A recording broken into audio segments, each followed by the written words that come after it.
On the famous highway running through the W City development zone, a young couple chatted sweetly in their car. The husband, who was driving, kept glancing at his wife's belly in the passenger seat out of the corner of his eye. It was the weekend, and they had planned to drive to Tao County, a town under W City, because tomorrow was Zhou Jiao's parents' 60th birthday celebration. The couple had already bought gifts the day before, filling the trunk to the brim. Even though Zhou Jiao was the second child and never the apple of her parents' eye, having only finished junior high thanks to compulsory education, then working and earning scholarships to complete her studies, and finally staying on as a lecturer after graduating from a top university, her parents only ever seemed to care about their eldest daughter and their youngest son. As the middle child, Zhou Jiao was always overlooked. When the eldest was born, her parents were newlyweds and delighted to have a daughter. For the second child, they'd hoped for a boy to complete the family, but when another girl arrived, she was seen as a burden and largely ignored. Years later, after much effort, her mother became pregnant again, but this time, due to the one-child policy, they had to pay a hefty fine and her father even lost his job. Fortunately, the third child was a big, healthy boy, the long-awaited son to carry on the family name. Despite all this, Zhou Jiao still did her duty as a daughter, which made her husband, Zhang Guoqing, who grew up in an orphanage, feel that filial piety was only natural.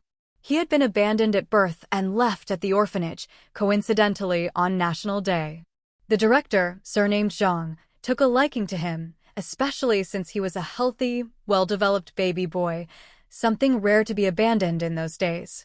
Under the director's care, he grew up healthy and strong. When he was in his second year of college, the director passed away, leaving him a small 50-square-meter apartment she had bought after becoming a widow.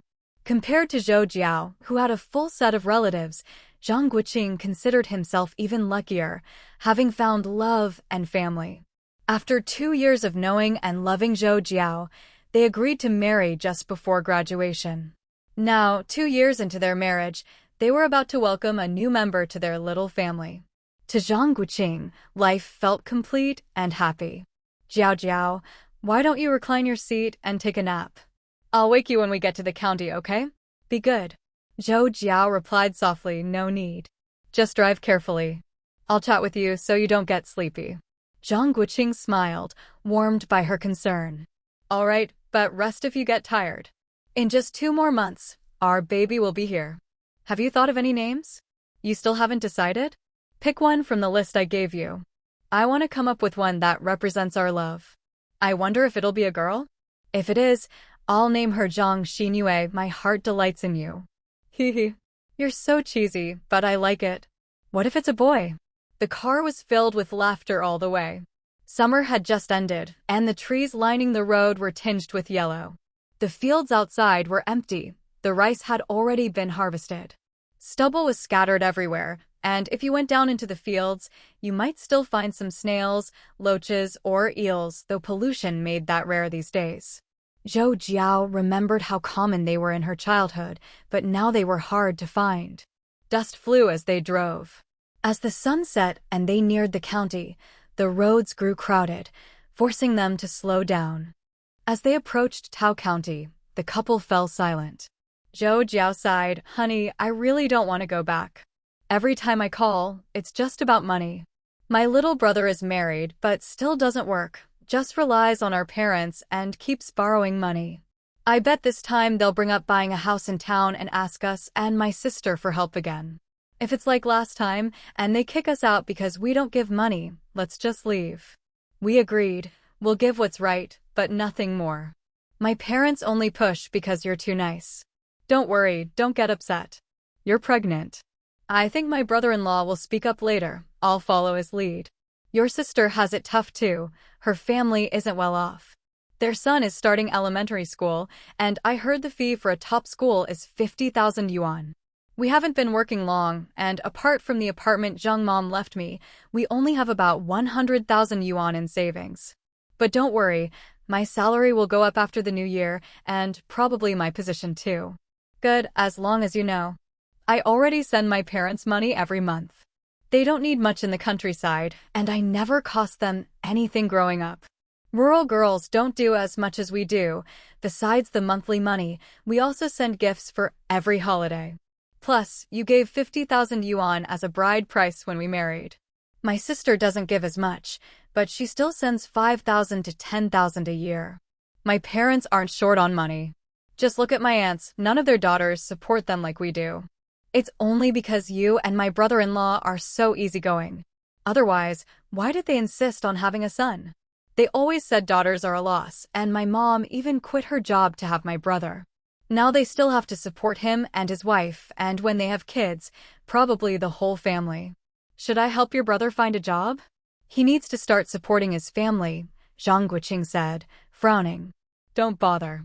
With his attitude, he'll quit in less than half a month. How will you explain that to your contacts? My brother-in-law already tried to help, found him a job paying over 5,000, but he quit after a month, said it was too tiring, and insisted he should be in an office because he's a college graduate. My mom blamed my brother-in-law for not finding a good job, so now no relatives dare to help anymore. Okay, I'll listen to you. You're the boss at home. We're almost there, just across this road. These days, the countryside isn't much worse than the city, paved roads right up to the door, and new two-story houses on both sides, most with white ceramic tiles and fruit trees in the yard. Thanks to the bride prices from the two daughters and Zhou Jiao's regular support, her father Zhou Dafu was better off than his brothers. Their new three-story rural villa gleamed with bright tiles, and the furniture inside was even nicer. In their village, it was tradition for daughters to buy the furniture for their parents' new house, so in a sense, the house was built by the two sisters. Compared to their uncles' homes, everyone said Zhou Dafu was lucky to have such filial daughters and sons-in-law. During holidays, they always took care of everything. The cousins from their uncles' families only moved things to their in-laws' homes, no comparison. Of course, everyone knew those cousins were spoiled and bossy, sweet-talking but sharp-tongued. Their grandparents had always looked down on the eldest daughter's family, and after the family split, they stayed with the youngest son. Zhou Dafu lost his job trying for a son and was blamed by his parents, even trying to stop Zhou Jiao from going to college. If Zhou Jiao hadn't been clever and secretly arranged with her teacher to start school early, she might have been forced to marry young for a bride price. So everyone in the village knew about the Zhou family situation. But what could they do? The daughters were so filial. This year, for their mother's 60th birthday, both daughters drove home early, while the youngest son was still playing cards at the village store.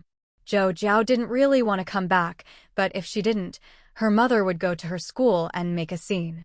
That's how they took her bride price without a second thought. After all, as a university lecturer, she should understand traditional virtues, right? Even at work, things weren't always smooth, and no one would say you didn't have to support your parents just because they didn't raise you, or that you didn't have to notify them when you got married. Zhang Guoqing just wanted things to be simple, so he gave the 50,000 yuan bride price. As for the 150,000 they asked for, that was supposed to come with a matching dowry. As they got out of the car at the gate, Zhou Jiao's mind was still swirling with these thoughts. Her mother greeted Zhang Guoqing warmly. She knew her own daughter wasn't soft-hearted, but her son-in-law truly treated her like his own mother. She liked him too, not like her eldest son-in-law, who was always cold. Whenever she visited the city, her younger son-in-law would take her shopping and even drive her home if he wasn't busy. She enjoyed staying with her younger daughter, no in-laws to deal with. Plus, he was generous. Last year, when the couple won a company trip to Hainan, they let her and her husband go instead, even giving them 5,000 yuan in spending money. Luckily, her husband had insisted on marrying off their second daughter to this orphaned but good-hearted young man, instead of selling her off to a rich county boss for 200,000 yuan. That man had already married 3 wives in 3 years. Besides, their second daughter was gentle but not easily controlled. If they'd pushed too hard, she might have just gotten married on her own, without any bride price. Who would have thought she'd get into college? While others were celebrating with banquets, she'd already quietly transferred her residency and started working to pay for school. She'd never asked for tuition money and was even more resourceful than her older sister. If not for her son-in-law, the second daughter would have been a lost cause. Her husband always said the second daughter was in charge of her own family. If she was truly filial, they could even buy a house in the city. If Zhou Jiao knew what her parents were thinking, she'd probably laugh or cry. But even if she did, it wouldn't matter. She'd already made it clear, apart from what was agreed, there'd be no more money. Soon, the baby would be born and expenses would rise. Besides, her parents had savings, a new house, and no worries about food or clothing. She felt she'd done her duty as a daughter. Of course, she didn't yet know that last night, her family, including her grandparents, but not her eldest sister's family, had already decided that the two sisters should buy a house for their parents. If she did, she might have turned around and left right then. Guoqing, why did you buy so much stuff again? Honestly, child, I've told you before, when you come home, there's no need to bring anything. You're about to have a baby, you should be saving money, not spending it recklessly. I'm telling you, it's really not good not having your parents around to help. Just look at how expensive all this yellow croaker is. Back in her youth, Zhou's mother was the factory beauty, famous for her quick wit and social skills. She married Zhou's father, the promising factory accountant, with nothing but her looks and her status as a poor country girl. Now, her mind was always calculating how to get her daughter's money to benefit her own family. Arya, why are you so quiet? How about this? Apart from your living expenses, let me save the rest of your salary for you every month. When your child grows up, you'll need it for a house. I just worry about you young couples, you have no plan. I'm telling you, without parents around, things just don't work. Zhou's mother's hands were full, but she was still muttering to herself, this girl, with all this money spent, she might as well have just given me cash. Are you sure I even have any money left? I've given you half my salary every month for 2 years, and the bride price wiped out all our savings. We just bought a car last year and only managed the down payment. Zhou Jiao replied to her mother, her tone ambiguous. All right, old woman, why are you worrying about the kids again? Didn't we agree that we wouldn't interfere? Xiao Zhang, don't listen to your mother-in-law, come in. Zhou's father, Zhou Liming, interjected. He was shrewder than his wife. He knew their son-in-law only showed them respect for his daughter's sake, otherwise, who would bother with them? His daughter was heavily pregnant, and they still wouldn't let her rest, always thinking about money. But money matters could wait. With everyone gathering tomorrow, the two sons-in-law wouldn't be able to refuse in front of so many people. The night passed uneventfully. Yesterday, the younger brother's wife had gone back to her parents' house. The younger brother himself was nowhere to be seen, God knows where he'd gone. If he wasn't short on cash, you wouldn't even see his shadow.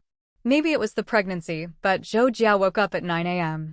Her husband Zhang Guoqing was already gone. He'd probably gone downstairs early to help out. She opened the door and went downstairs. The place was a mess. Women chatting loudly, kids running around and crying, her brother-in-law and Zhang Guoqing greeting guests at the door.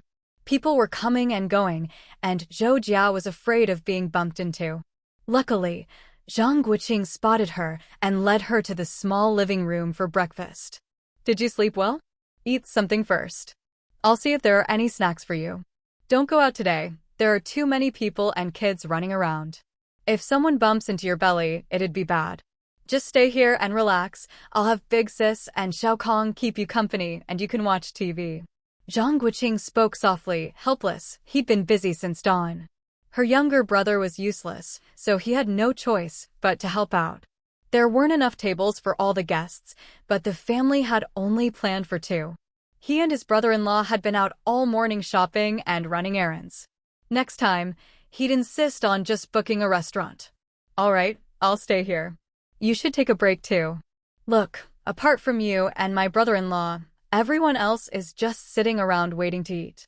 It's like sons-in-law are just servants, not guests. Next time my dad has a big birthday, let's see if I come this early. Zhou Jiao pulled Zhang Guoqing down to sit, poured him a glass of water, feeling both angry and sorry for him. How could things be like this? He was too soft, always giving money and effort. She added, "When you go out later, take my brother-in-law with you for a walk. Otherwise, you two will just be bossed around. And you're not made of steel, you still have to drive later, and you didn't sleep well last night." Soon, the birthday banquet began at noon, with 3 full tables. As usual, there were gifts and blessings. The 2 sisters followed tradition and bought a gold necklace for their mother, spending over 5,000 yuan. The atmosphere was lively, everyone eating and drinking. The grandparents and uncles sat at the main table.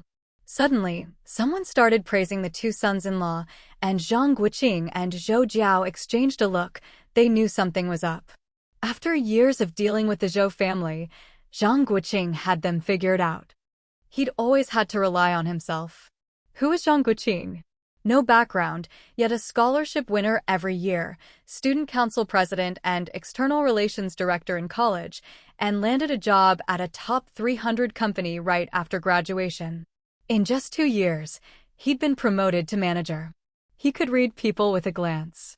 Then Zhou's mother started talking about how hard it had been raising her 2 daughters and how proud she was of them.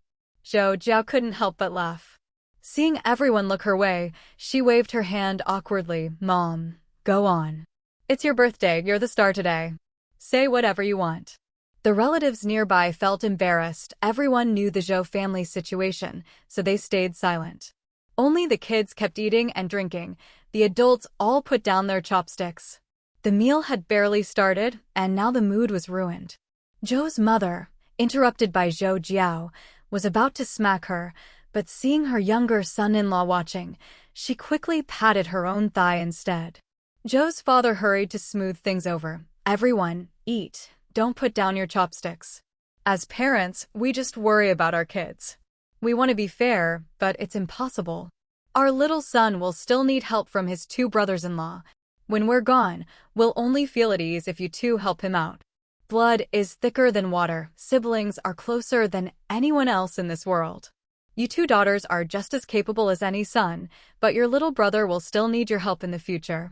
Zhou Jiao wanted to snap at him, but with everyone watching, she didn't want to embarrass her father. She just wanted to ask, wasn't she already supporting them? If he really wanted to be fair, why did her family have to give up even their own bowls? Her dad was something else, half pitiful, half manipulative. Outsiders who didn't know the truth would probably blame the daughters for not being considerate enough. Zhang Guoqing saw Zhou Jiao's face change with anger and quickly squeezed her hand to comfort her. She was pregnant, she couldn't get too upset. He was starting to resent the Zhou family. Every time he tried to smooth things over, they just pushed for more. He didn't even notice what Zhou's mother said next. Zhou's mother continued, "That's right. When you were little, you said your brother would be your support. Now, seeing you all getting along, we're relieved. I went to the city recently to look at houses. They're really nice. But your dad and I are old, we can't afford one. Both of you live in the city now. If your brother lived nearby, it'd be easier for you to look after each other. If something comes up, isn't it better to call family than outsiders? Your brother doesn't have a job now, but it'll be easier to find one in the city. When he has kids, they can go to school there. You wouldn't refuse to help with that, would you?" For a moment, only the eldest sister, her husband, and Zhou Jiao's family stayed silent. The younger brother and his wife just kept eating, not saying a word, as if it was only natural for the sisters to pay. Why not just ask for an IOU? Once again, the old topic of buying a house came up this time, in front of all the relatives and guests, asking for 300,000 yuan. Obviously, everyone could see this wasn't right. The younger brother and his wife didn't even say how they'd repay the money. In families, borrowing and repaying is normal, but the couple just kept quiet and ate. No one wanted to be the bad guy. People took the opportunity to leave. Well, there'd be more gossip about the Zhou family tomorrow, nothing like a little rural drama for entertainment. The 2 sons-in-law just kept their heads down, not responding, making things awkward. Zhou's parents realized they weren't going to agree. Zhou's mother sulked, and even the younger brother's wife didn't help clean up, just went back to her room. Some nerve. Who spoils her like this? Zhou Jiao and her sister Zhou Hui quickly packed up their things and dragged their husbands away. If they stayed any longer, they'd be stuck cleaning up. What was the point of giving money and effort? Yeah, don't give them any more money. Xiaowan's family says we sisters should buy a house for our brother. Look at us, we're all living in small places. If we had money, we'd buy our own. Mom and Dad just finished building their house and now want one in the city. Why don't they just ask for the moon? I can't keep supporting them. My mother-in-law's already unhappy. You should be careful too. Don't let this ruin your marriage. I want to save up to move to the city myself. Zhou Wei whispered in Zhou Jiao's ear. From the moment they got in the car, Zhang Guoqing had been watching his wife's expression. He knew she'd be upset for days after dealing with her family. They'd have to visit less often. Family affection couldn't be bought with money. As long as the two of them loved each other, there was no need to suffer. Sometimes, he thought it was easier being an orphan. He could just visit the orphanage and help the kids there. Dealing with difficult relatives and biased parents was even more exhausting. Blood ties couldn't just be cut off, though. No matter how angry his wife was, they still had to be filial. But buying a house for them? Forget it. Even the house they lived in now was given by his own mother. But who is Zhang Guoqing? He'd never transferred the house to his name. He planned to donate it to the orphanage in his mother's name once they bought a new place, so more kids could have a secure home. He wasn't worried about himself. After his upcoming promotion, he'd likely be head of a branch office. With his salary and their savings from college, buying a new home and raising a child would be no problem at all. Hello, is this Mr. Zhang Guoqing? The one who grew up in the L welfare home. A phone call interrupted Zhang Guoqing's thoughts, a stranger's voice coming through his Bluetooth headset. Yes, this is he. What's the matter? I'm driving right now, if it's convenient. Could you contact me tomorrow? Oh, it's like this. I'm a lawyer from XG law firm, entrusted by your grandfather to handle some personal assets and inheritance matters for you. The inheritance you're entitled to is quite substantial. We need to meet in person to discuss the details. If you have any questions, I'll explain everything then. Could we meet as soon as possible? You and your wife should also come to see the elder together. If there were no unknowns in life, what would tomorrow be for? Zhang Guoqing used to love this saying. Now, after 20 years of locking his heart away, it was about to be opened, and he felt at a loss. He didn't know what he was waiting for next, just as he didn't know what was waiting for him. No matter how strong a person is, there are moments of desolation. Since childhood, he'd wanted to know who his parents were and why a perfectly healthy boy like him had been abandoned. Back then, there were plenty of families willing to adopt boys. There was no need to leave him at the orphanage's doorstep. So, when he grew up and people came wanting to adopt him, he always firmly refused. He thought, if his family truly didn't want him, they would have sent him to someone else, not left him at the orphanage. At that time, giving a boy to another family could even bring in some money. He believed his parents must have encountered difficulties and would eventually come looking for him, so he had to stay put and wait. But as he grew older, hope after hope faded. He realized he could never wait for his parents to come. By the time he turned 20, he no longer had any expectations. No matter the reason, abandonment was abandonment. If he ever had a child, no matter the circumstances, he would never abandon them, not even his wife.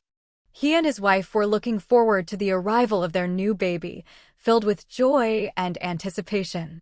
Now, suddenly, someone was telling him his grandfather was looking for him and was on his deathbed. What about his parents then? With a heart full of questions, Zhang Guoqing said, "Let's meet in 3 hours at my neighborhood. We can talk then. Driving isn't convenient right now." Zhou Jiao looked at her husband in concern, noticing his tense expression and the veins bulging on his hands gripping the steering wheel. "Are you okay, honey? Maybe we should pull over and let me drive for a bit." Zhang Guoqing took a deep breath. He couldn't let his pregnant wife worry. He had a lifelong partner by his side, and soon, a child of his own blood. Even now, having found his family, he was still himself. When the truth came out, there was no need to rush. Safety was what mattered. "Don't be silly. How could you drive with your big belly?" "I'm fine. It's just a lawyer saying he's found my family. We'll talk to him in 3 hours. Don't worry. Everything's okay." Hearing this, Zhou Jiao said no more.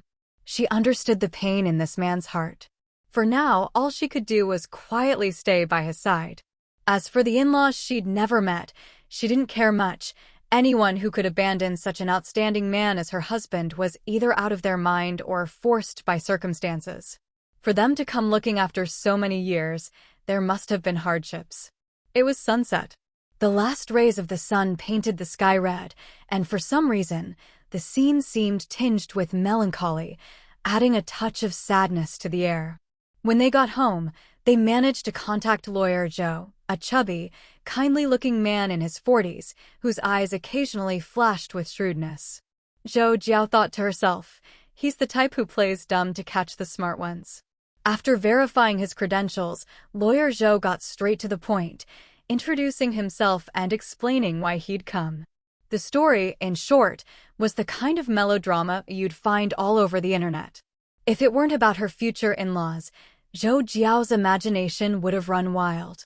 The dashing young master of a wealthy family, Zhang's father, fell in love with Zhang's mother, a poor woman with no family. They faced opposition, and the woman became pregnant out of wedlock. Out of fear, she went alone to work in a distant city, staying with a distant cousin. Heartbroken and impoverished, she died in childbirth, leaving a note with contact information, asking her cousin to send the child to his father. The cousin, overwhelmed and acting out a TV drama in her mind, made a rash decision. After all, she was only 20 and had just finished elementary school. She both resented and pitied the newborn. Afraid of gossip in her hometown and unwilling to raise the child herself, she hid her whereabouts, secretly left the baby at the welfare home, and made a quick call to the father with the address and birth time before hanging up and rushing home with Zhang's mother's ashes. Zhang's father, thousands of miles away, rushed to L City upon receiving the call, but died in an accident before he could see his child. Fortunately, before leaving, he'd written a detailed letter to his own father, Zhang's grandfather, explaining everything as a way to show he refused the marriage his family had arranged. When Zhang's grandfather learned that his most beloved son had died unexpectedly, he collapsed from a stroke. It was only later, reading the letter, that he learned the child was in an orphanage at the time. He didn't know the mother had passed away, only that the child had been abandoned. After more than 2 years of treatment, the grandfather recovered and discovered the child was still at the welfare home. For reasons unknown, he never tried to bring him home. Perhaps because the boy was the legitimate first grandson of the family, bringing him back would make him a target, while leaving him in the orphanage with his father's surname and not entering him into the family registry kept him safe. Later, he arranged for someone to adopt the boy, but Zhang Guoqing refused.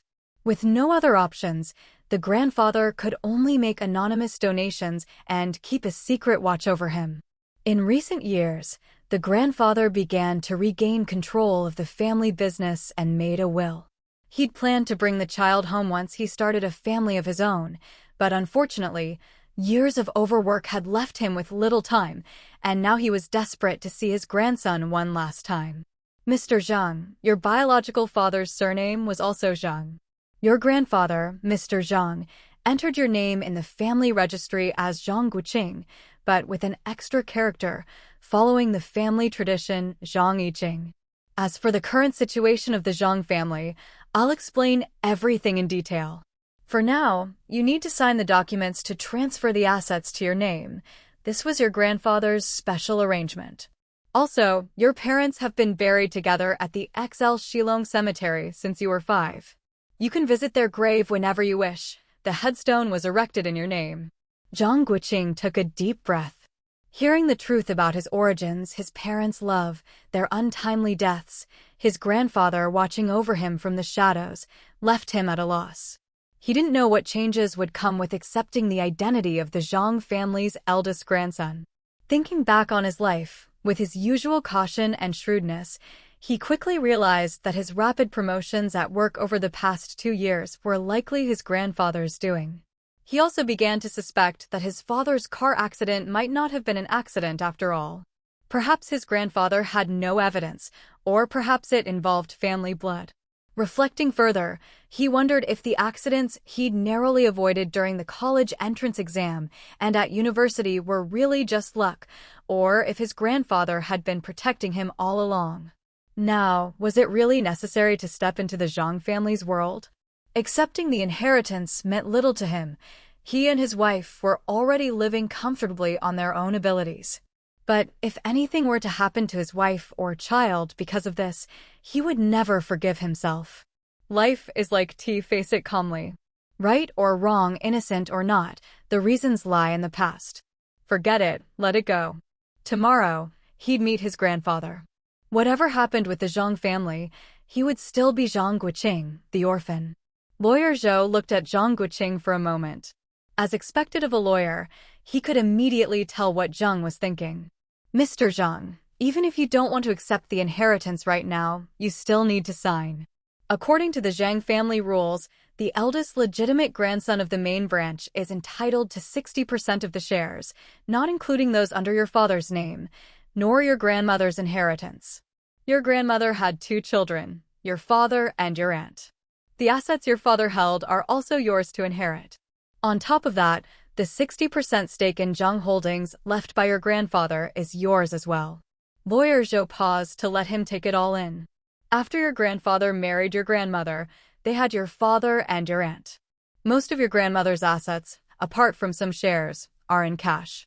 When you were 5, your grandfather deposited these funds into a Citibank account in your name, so your grandmother's inheritance is very clear. All you need to do is change the password on this passbook. As for those shares, they're already under your name as well, just sign here. Zhang Guoqing stared at the astronomical figure in the passbook, took a deep breath, and quickly calmed himself. After signing all the documents, he handed them to Zhou Jiao at his side. Zhou Jiao was numb with shock, her heart pounding. No matter how much money it was still just a number, but she knew sudden windfalls were rarely a good thing. Everyone knows big families have their share of dirty secrets. And from what Lawyer Zhou just said, there was still the looming presence of the step-grandmother to worry about. Lawyer Zhou was quite satisfied with the young couple's reaction. As the saying goes, a tiger father begets no dog son. Zhang's son and daughter-in-law were impressive, not giddy or panicked by sudden wealth. They were steady, neither arrogant nor servile. Now, let's talk about your father. He was an outstanding man, a financier. He started his own business in college without relying on the family and became well known among the older generation in the financial world. He held shares in many companies and advised them as well. Even now, people still talk about his brilliance. Lawyer Zhou spoke with a touch of regret and nostalgia. When he and your mother got married, he consolidated his assets and invested in 7 companies, putting all the shares under your mother's name. Since your mother lost her parents as a child, you are her sole legal heir. When you were 5, these assets were already registered under your name, and the earnings were deposited into the Citibank account I mentioned earlier. Take a look at these documents and sign them. These are what your parents left you. Once you've signed, your grandmother's and parents' inheritances will be officially transferred. Keep these shareholder documents safe. Review them when you have time. If you have questions, contact me directly. As for the rest, you'll handle the details yourself. All financial transactions are through Citibank. The jewelry and antiques will be handed over to you directly by the old master. Lawyer Zhou took a sip of water, paused, and then, his expression turning serious, addressed Zhang Guoqing again. Finally, there's the matter of the old master's arrangements. He never dared to make your identity public. Apart from your grandmother's and parents' assets, the family fortune is both a safeguard and a potential threat. Here's the deal. If you sign, you'll receive dividends from these shares, and you'll have control over the company and the Zhang family. If you don't sign, the future is too unpredictable. The old master specifically stated that if the main branch, your father's line, were to suffer an accident and there were no legitimate heirs, then after providing for the original spouse's retirement, the 60% stake would be donated to the state for orphanages. Zhang Guoqing nodded. He understood why Lawyer Zhou had waited until now to bring up his grandfather's inheritance. It was a major issue, and probably the main reason his grandfather hadn't brought him back earlier. In addition, let me explain about your grandfather's second wife, your biological aunt. She married your grandfather when your aunt was just a year old and your father was 7.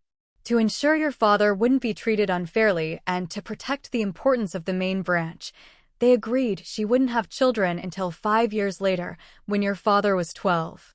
But during those 5 years, there was an accident, and under your grandfather's insistence, your second uncle was born 6 years later. After that, your step-grandmother had 3 more children. Your second uncle, who is 13 years younger than your father, your second aunt, 15 years younger, and a youngest uncle, only a little older than you. Your eldest aunt, raised by your step-grandmother, was never close to your father. When your father died, she was studying abroad and didn't return for the funeral, and your grandfather hasn't allowed her back in recent years. As for the other uncles and relatives, you don't need to worry about them. Right now, the main concern is your step-grandmother and your second uncle. Your step-grandmother was known for her virtue before your father's death and was close to the other family members, but your grandfather eventually found a way to send her out of the old house. We all suspect she had a hand in your father's accident, but there's no evidence. Now, they still think they're the main branch, but they can't stir up much trouble. All your documents, birth date, certificate, family register, are in order and your parents' marriage certificate is on file. The family elders have confirmed everything. If you have any other questions, just ask. I'll tell you whatever I know. May I ask something? Zhou Jiao spoke quietly after listening.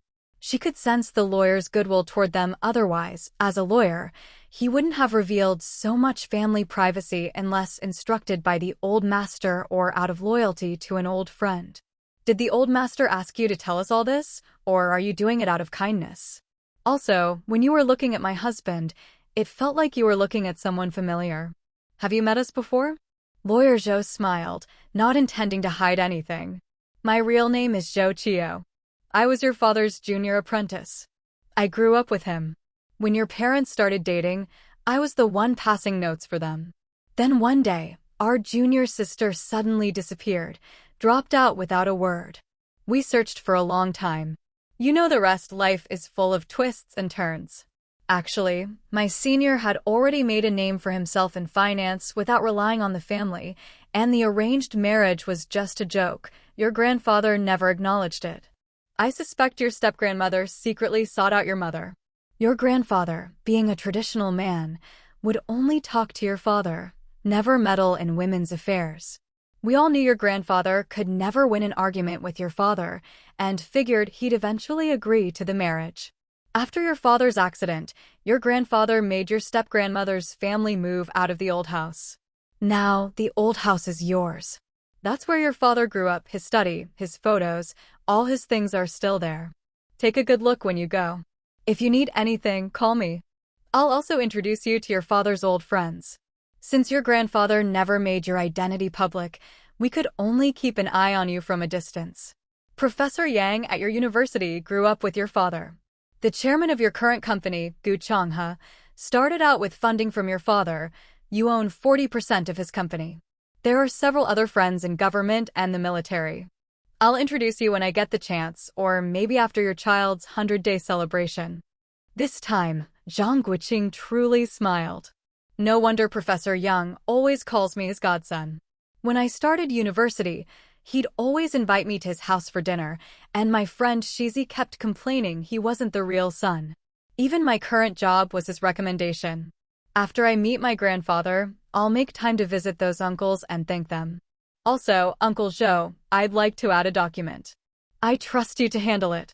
Lawyer Zhou beamed. Now he could finally brag to his old friends and no longer had to sneak around asking about the boy. His wife had started to suspect he had a secret child outside. He nodded eagerly. Just tell me what you need. If I can do it, I'll help you myself. If I can't, your uncles will help. As long as it's legal, there's nothing we can't handle. Zhang Guoqing turned to look at Zhou Jiao, his eyes filled with hesitation. Zhou Jiao immediately understood and nodded at him. Sometimes, just a single glance between two people is enough to convey everything, not because the other person is especially clever, but because their heart is with you. Zhang Guoqing suddenly recalled this saying and felt that no matter how difficult and treacherous the road ahead might be, as long as she was by his side, it would be paradise on earth. Uncle Zhou, I think my wife and I should add a supplementary will to reduce some risks. Once we meet with the old man tomorrow and our identities are revealed, regardless of whether those people have good intentions or not, we need to block off any possible loopholes. Lawyer Zhou nodded in agreement. He had been planning to bring this up but was worried they might mind. According to inheritance law, if anything happened to Zhang Guoqing now, aside from his wife and unborn child, the inheritance would indeed go to those uncles and aunts. If my wife and I both die unexpectedly, leaving behind a child, regardless of whether it's a boy or a girl, he or she will inherit the Zhang family's old house and all my cash, antiques, and jewelry when they turn 18. The rest of the shares will be managed by a trust. 10% of the proceeds will go towards the child's education and future career, and the remaining 90% will be donated to the country. If our entire family perishes, except for the old house, all assets will be donated to the country to establish an orphan education foundation. Uncle Zhou, could you help us review this? After discussing, the three of them drafted a supplementary will and called in 2 acquaintances as witnesses. Afterwards, Zhang Guoqing took them out for a meal, while the pregnant Zhou Jiao could only rest at home. It had been an exhausting day. Who would have thought so much could happen in one day? But the couple had already decided not to disclose their inheritance or family background to anyone, not even the Zhou family. They would deal with it when the time came. After dinner, Zhang Guoqing told Zhou Jiao to go to bed first and stayed alone in the study, quietly pondering his next steps.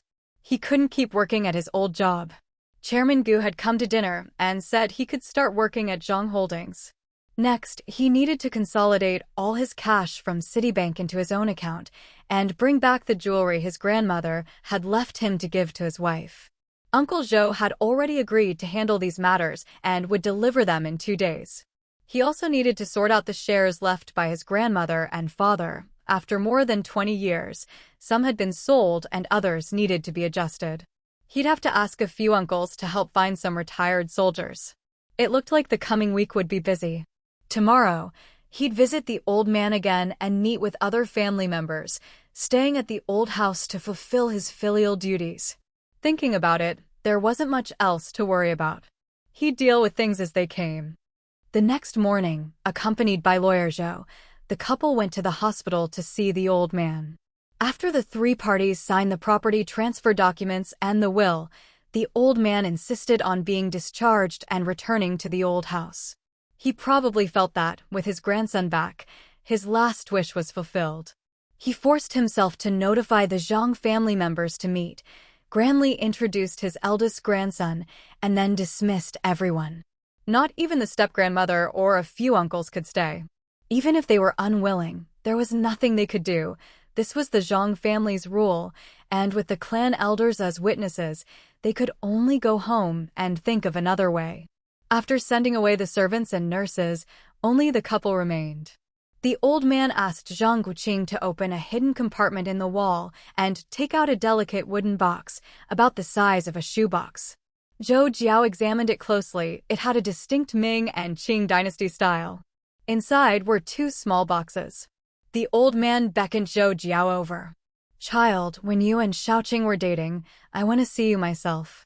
I thought you were a good girl, coming from such a biased family, yet you relied on yourself to study, you're filial and determined, and there's righteousness in your eyes. Later, after you married, you didn't mind my grandson's poverty and stuck by him through thick and thin. That made me happy. I held on to this box of jewelry your grandmother left, planning to secretly give it to you someday, but never got the chance. Seeing you two now, weathering hardship together, I'm glad. In the future, don't forget each other, no matter how wealthy you become. I can't be with you much longer. Spend more time with Guoqing. When I'm gone, he'll only have you. In this world, money can't buy true love." Zhou Jiao nodded quickly, holding back her tears. She couldn't let herself cry. This was the old man's concern for his only grandson. He knew family couldn't be relied on, or he wouldn't have refused to bring Guoqing back to the old house for so long. All she could do was promise that, rich or poor, as long as Zhang Guoqing's heart was with her, she would never leave him, come life or death. Grandpa, don't worry. I'll always stay by his side, through poverty or wealth, raising our child together. Good, good. My grandson, when he was little, would sit alone in a collapsed corner of the wall. If he saw another child crying, he'd go comfort them, even though he was just a little boy himself and needed comforting too. But he had no one. He'd comfort others while secretly watching the orphanage aunties' faces, so pitiful. At night, when I couldn't sleep, I'd think of him and feel like a knife was twisting in my heart. Which Zhang family child ever had it so hard? I knew he missed his parents. Fate is cruel. If his mother hadn't been so stubborn, if she'd just listened to his father, their family wouldn't have been torn apart. At first, I resented his mother. Lying in bed those 2 years, I couldn't speak, just kept thinking, how could a woman abandon her own child and be so foolish as to ignore my son's words? My son was praised by everyone, the pride of the family. He searched for her for over half a year, and when he couldn't find her, he fell into despair. I couldn't bear it. He was my favorite son. I agreed to their marriage, even ran missing person ads in the papers for 3 days, but she was never found. When we finally got news, my son was gone. Heaven is cruel. And with all those scheming people around, I ended up in the hospital. I swore to expose all the hidden filth, or I wouldn't be able to rest in peace with his grandmother and father. But this child is stubborn, like me, and I couldn't find a way to raise him. In the end, I had to ask the orphanage director for help. Thankfully, she was a good person and liked my grandson. Even so, he suffered a lot. That he grew up safely is thanks to the ancestors' blessing. You must live well, and when you have children, bring them to my grave so I can see them. Zhang Guoqing and Zhou Jiao's eyes were full of tears. They had finally found an elder who truly cared for them, but the old man's health was already failing. Grandpa, please focus on getting better. You have to see your great-grandchild born. We'll be fine, but you must take care of yourself. I don't want to have just found out I have a grandfather, only to lose all my family in this world. Zhang Guoqing choked up.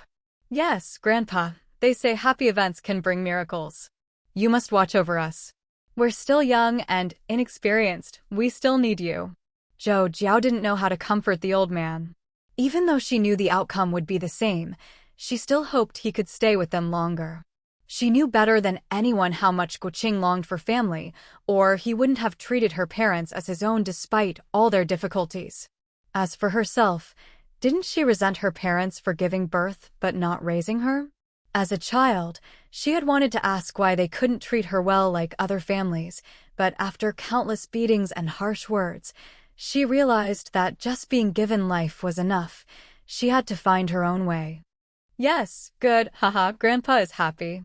I've always felt guilty. If I hadn't opposed their marriage, my favorite son wouldn't have died so young. I promised his mother, but didn't keep my word. When I finally wanted to, your mother had dropped out of school and disappeared. She had no family, never met her hometown relatives, didn't take the bank card your father gave her, who knew she was pregnant with you. If I'd known, who would have let her go?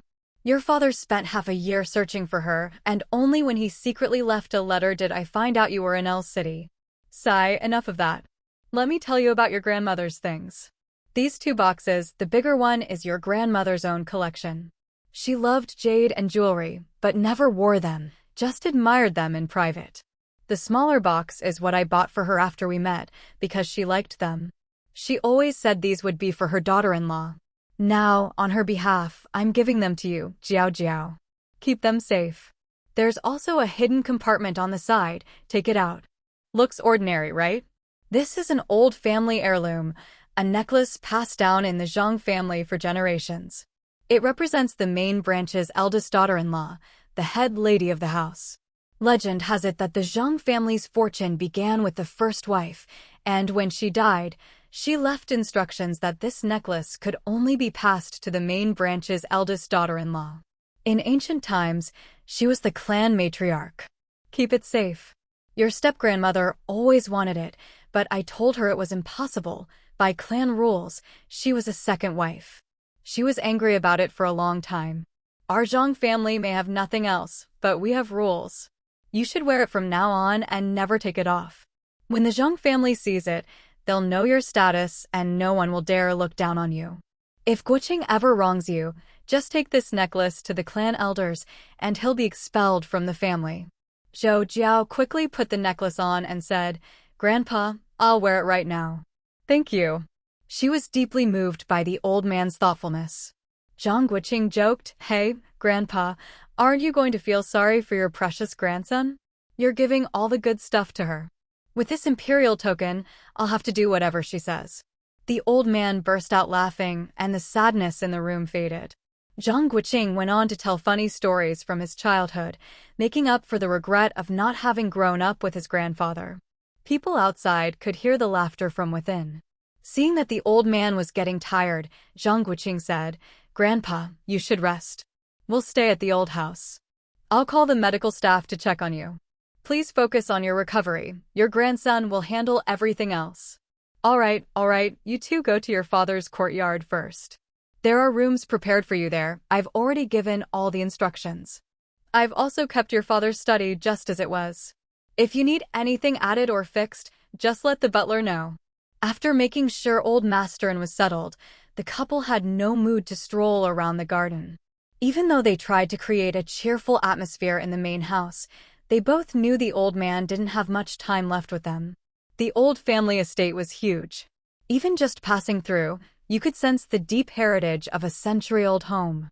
Luckily, Zhang's father's courtyard wasn't far from the main house, otherwise, without a guide, they'd definitely get lost. When they arrived at the courtyard, it looked great, just a bit too big. Even with the whole family living there, it still felt empty. Fortunately, the surrounding ornamental trees and flowers made it less intimidating. If there had been ancient, towering trees, Zhou Jiao wouldn't have dared to stay there alone. It was obvious the place was regularly cleaned. It was spotless. Their luggage had already been placed in their rooms. The Zhang family's butler, Uncle Guang, was very kind to the young couple. He himself had never married and had grown up alongside the current old master, whom he always called young master. He'd also helped raise Zhang Guoqing's father. Now, seeing the young master finally return home, the old man kept wiping away tears as he looked at Zhang Guoqing, comfortingly saying to the couple, "Young master, you two rest first. I'll go arrange dinner. Is there anything you'd like to eat? Now that you're home, just tell Uncle Guang whatever you want. The study next door is your father's. I've kept it just as it was, knowing you'd come back one day. If you need anything, be sure to tell Uncle Guang. When there's time, I'll show you around the house."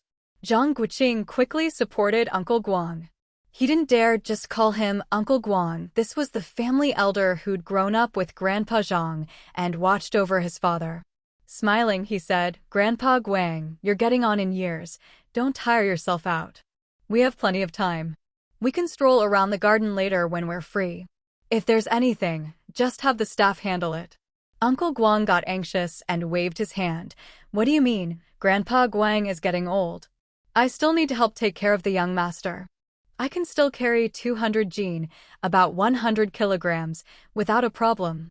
Zhang Guoqing smiled comfortingly. Yes, Grandpa Guang is still young. Look at me and my big mouth. I just don't want you to overwork yourself. We want you to stay with us for a long time. All right, young master. In a couple of days, you and your wife should remember to visit your parents' graves.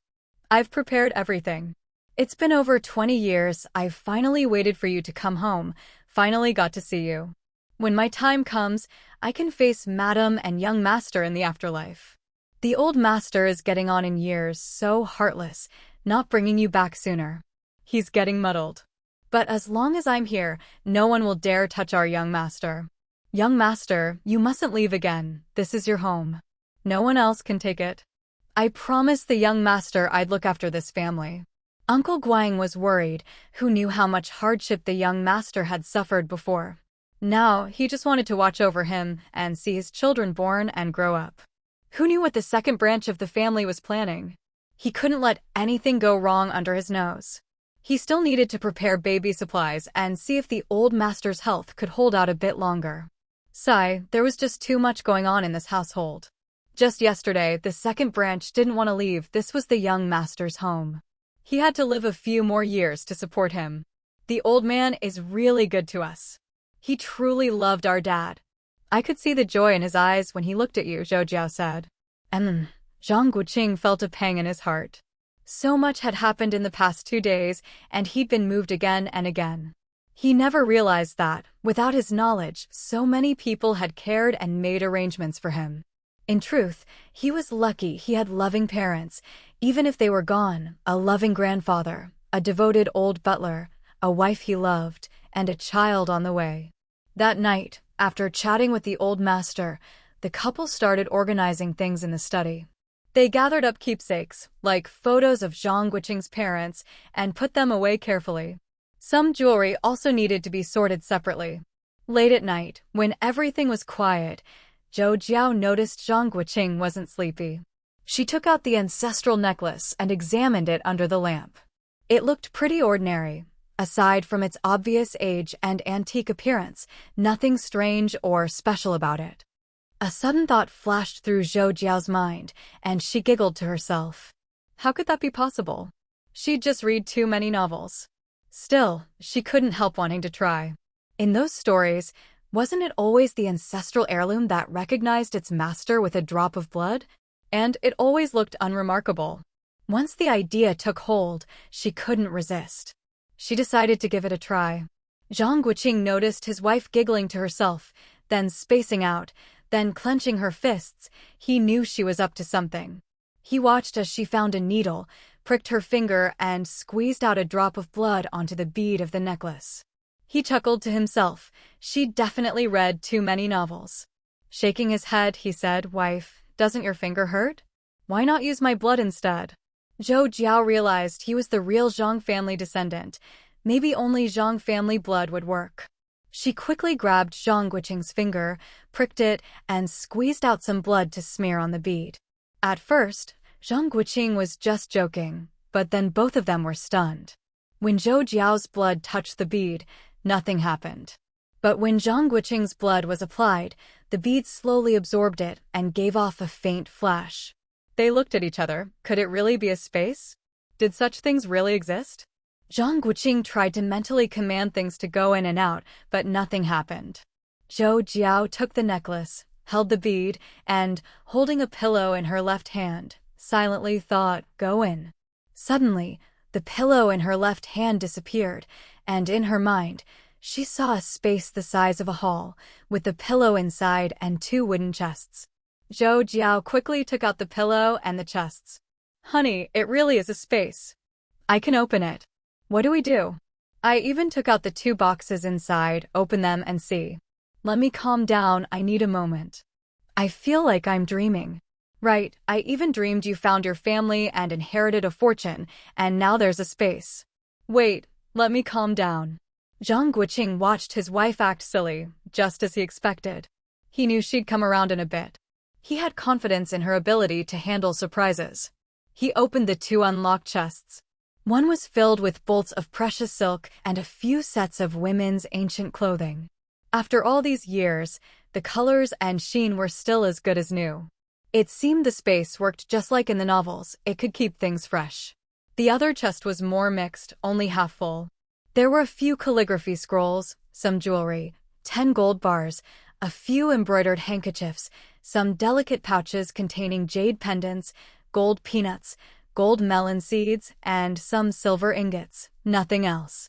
It was probably the Zhang family ancestors' original fortune, never replenished since. "Honey, these are so cute. We can let the baby play with them in the future. And these silks are so beautiful. If we have a daughter, she can use them too." Zhou Jiao giggled as she looked at the treasures. Zhang Guoqing didn't know what to say.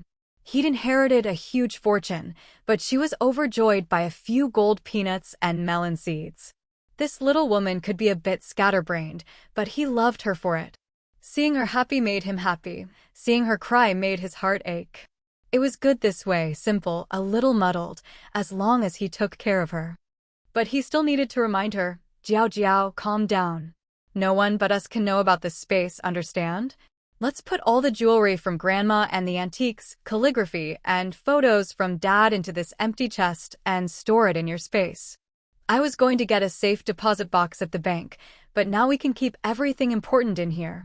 Tomorrow, after the bank transfer, we'll convert the cash into gold bars and store them in the space. After sorting out the shares, we can see if we can convert them into supplies. There's no need to keep money in the bank. We'll never have to worry about food or clothing with the shares. Once we've handled all this, I'll go back to work. Zhou Jiao knew what her husband was thinking. He had a thing for gold. It was his quirk, and since it was his property, she just nodded in agreement. In the days that followed, Zhang Guoqing was kept extremely busy. With so much money to convert into gold, he had to pull some strings. He also had to secretly investigate the financial statements of the Zhang family's holding company to prepare for taking over. While the old man was still alive, he made sure to meet and maintain important connections. Now that he had officially acknowledged his ancestry, he also visited his father's old friends. Every day, he was out early and back late, barely having a moment to rest except when he was with the old man. Zhou Jiao knew how busy he was during this period, so she didn't bother him. She just focused on eating well and resting at the old house, preparing to give birth smoothly. During this time, besides giving Zhou Jiao a batch of gold, Zhang Guoqing also rented a large warehouse and bought a huge amount of foreign baby formula, supposedly the safest, ranging from newborn to adult formula, even some for pregnant women. He joked that it was enough for 10 kids. He also stocked up on baby supplies like diapers, bottles, and pacifiers. Zhou Jiao didn't say anything about her husband acting as if tomorrow was the end of the world. In this life, she just hoped for peace and stability and to see his smiling face every day. Zhang Guoqing figured that since their space could keep things fresh and they weren't short on money, he might as well do as he pleased. Deep down, he was trying to make up for the childhood he lacked. Maybe when little Zhang Guoqing was in the orphanage, he longed for things like milk candies, toys, or new clothes for the new year. For someone born an orphan, this child represented his hope, not the hope that his son would become a great man, but simply the hope of having a true family member in this world, someone connected to him by blood, without suspicion or ulterior motives. He wanted the warm, loving family he had always yearned for, a handsome, open-minded father, a beautiful, gentle mother, and an adorable, lively baby. Besides gold, it was food and supplies that gave him a sense of security. As a teenager, he'd been eager to grow up. Now, he wished time would slow down, wanting to prepare the best of everything for his child. He was even planning to have more kids. Zhou Jiao spent her days going to her prenatal checkups at a private hospital and chatting with the old man, sharing funny stories about Zhang Guoqing or his school achievements, and listening to legendary tales about Zhang's father. The old man already knew most of it. He'd been quietly gathering information for years. Now, in his old age, he just liked reminiscing. She had also taken maternity leave from her job at the school, preparing to resign. In the past, she'd never had the time or confidence to shop freely, but now, whenever she and Zhang Guoqing went out, she'd buy whatever she liked. You's mother often called, urging her to return to El City. Zhou Jiao had to make excuses, saying she was resigning to follow Zhang Guoqing. As expected, her mother scolded her over the phone, only asking how they'd manage their living expenses after she quit, never once asking about her pregnancy or health, or whether she'd found a new job in XL. Zhou Jiao promised to keep sending money every month, just like before. Her mother's response, "Raising you is pointless." Fuming, Zhou Jiao shot back, "How much did you actually spend raising me?" After that, Zhou's mother shifted her phone harassment to Zhang Guoqing, always complaining about Zhou Jiao and blaming the couple for leaving El City. She kept scheming for their house in El City, but when she found out it wasn't Zhang Guoqing's, she wailed that she'd married off her daughter to the wrong man, leaving the couple both amused and exasperated. Zhou Jiao chatted with her older sister on WeChat. With Zhou Jiao gone, their mother now took out her frustrations on the sister every day. As for the things that needed to be kept secret, Zhou Jiao kept her mouth shut. She figured they'd settle down in XL in the future, and of course, the monthly allowance for her parents wouldn't stop. But she wasn't willing to give more. She'd rather donate it like Zhang Guoqing did. Just last week, he donated $5 million to a nursing home, hoping to extend the old man's life and ease his pain. The old man was so happy with this superstition that he laughed all day. Zhang Guoqing also arranged surgeries for several children at the L City orphanage. As he said, money is just a number. As long as you have enough, that's what matters. He liked making anonymous donations to orphanages and nursing homes as a way to pray for his family. A month passed in this way. One morning, the old man suddenly asked to visit the cemetery. The doctor quietly told them that his time was near. The couple broke down in tears, but eventually pulled themselves together. They gathered the whole extended family and went to the cemetery on the outskirts of town. After returning, the old man passed away peacefully, holding Zhang Guoqing's hand and smiling.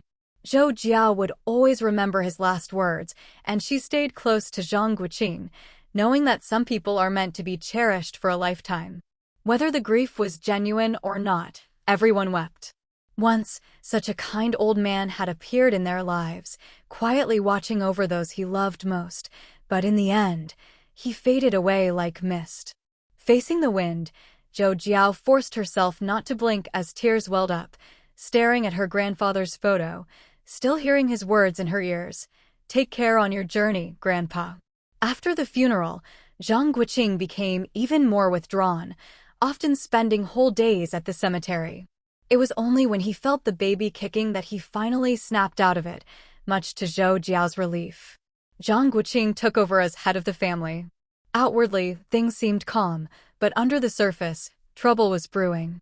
He'd long known that his mother had been forced to leave, and his father's car accident had been premeditated.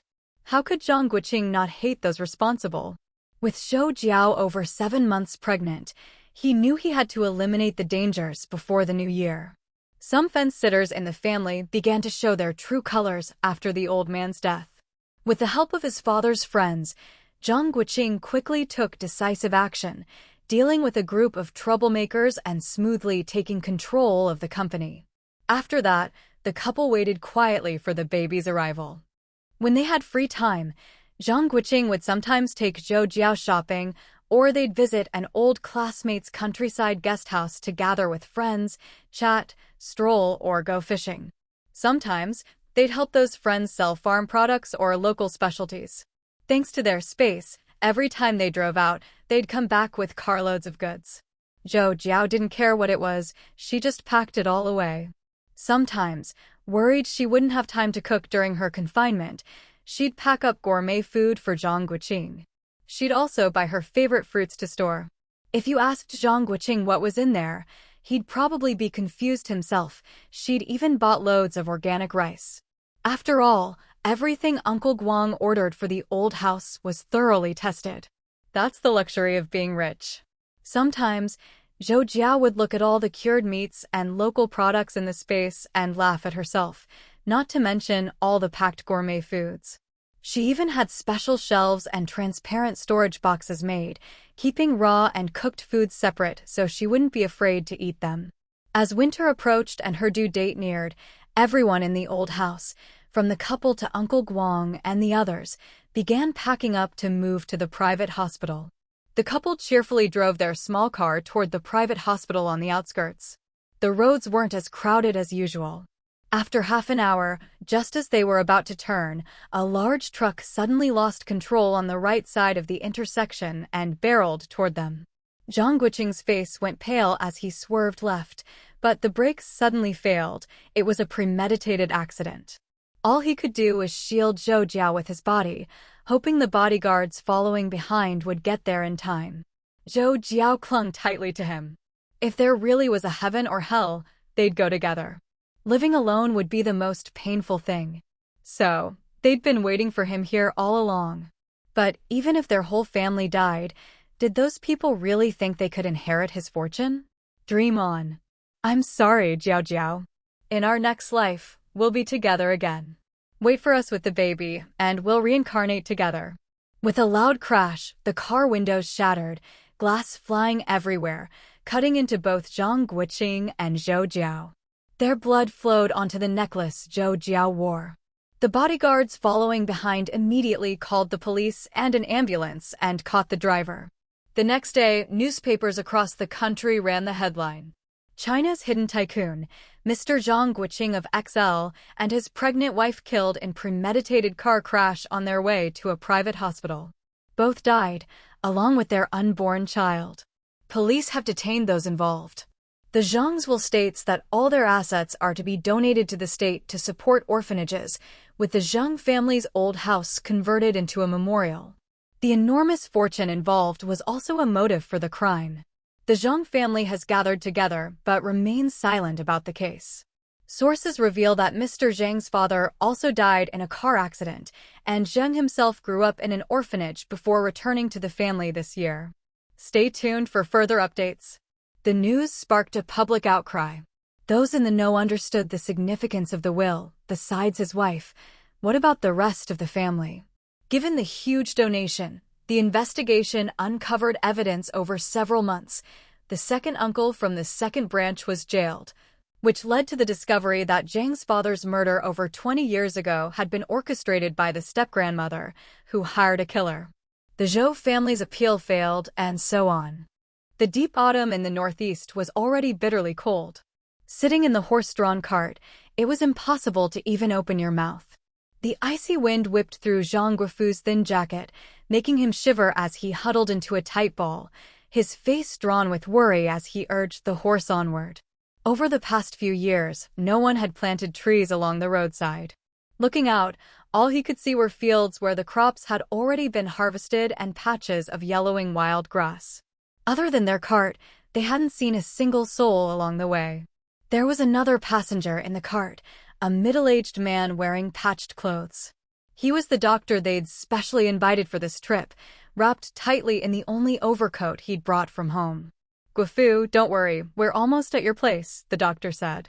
"What happened to your younger brother?" "Just the other day I heard he was married and already had a child.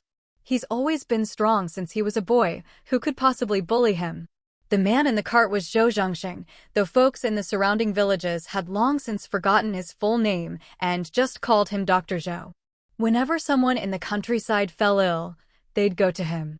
He was known for his skill and for never making things difficult for people. He was also the only one at the township clinic willing to make house calls. Zhang Guofu sighed. "My little brother never causes trouble for anyone. Today, a few chicken thieves from Shanglin village somehow snuck into our backyard and messed with our chickens. Luckily, my dad heard the commotion and went out, otherwise, all the chickens would have been killed. You know, our family relies on those 10 or so hens for eggs to trade for soy sauce and vinegar. We lost 4 chickens, and my mother was so upset she took to her bed first thing in the morning. Those chickens are her lifeblood. She loves them more than her own sons. My little brother was so angry, he went to Shanglin village to demand an explanation from those families. Somehow, it turned into a fight. He got hit on the back of the head with a shovel and passed out on the spot. The people who did it are still being held by the militia, but my brother hasn't woken up since they carried him home. When my sister-in-law saw him, she fainted and went into premature labor. We don't know how she's doing yet. My mother is desperate for you to come save them." Dr. Zhou nodded. "So it was Shanglin village, huh? Those families are notorious around here, so poor even the rats don't want to live with them, always stealing chickens and dogs. No one with a daughter wants to marry into those families. They'll probably just be locked up for a few days and then sent to dig ditches for the township as punishment. Your brother got beaten for nothing at most. The village will give you a bit of flour as compensation." As they talked, they soon entered the village. The Zhang family lived at the eastern edge, near North Mountain. There was a side road they could take, so they didn't have to go through the main entrance and make a detour. Their village had once had a beautiful name, Goddess Village.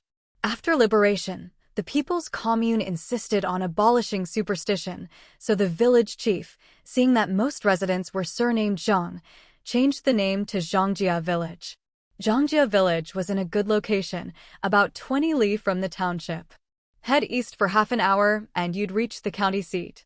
The village was backed by two connected mountains, a small north mountain right behind the Zhang's house, and, to the northwest, the legendary Great Green Mountain, which the elders said was a sacred mountain. Back in the Guangxu era of the Qing dynasty, there had been a Taoist temple halfway up the mountain. Villagers would sometimes see Taoist priests when they went hunting or gathering fruit in the autumn.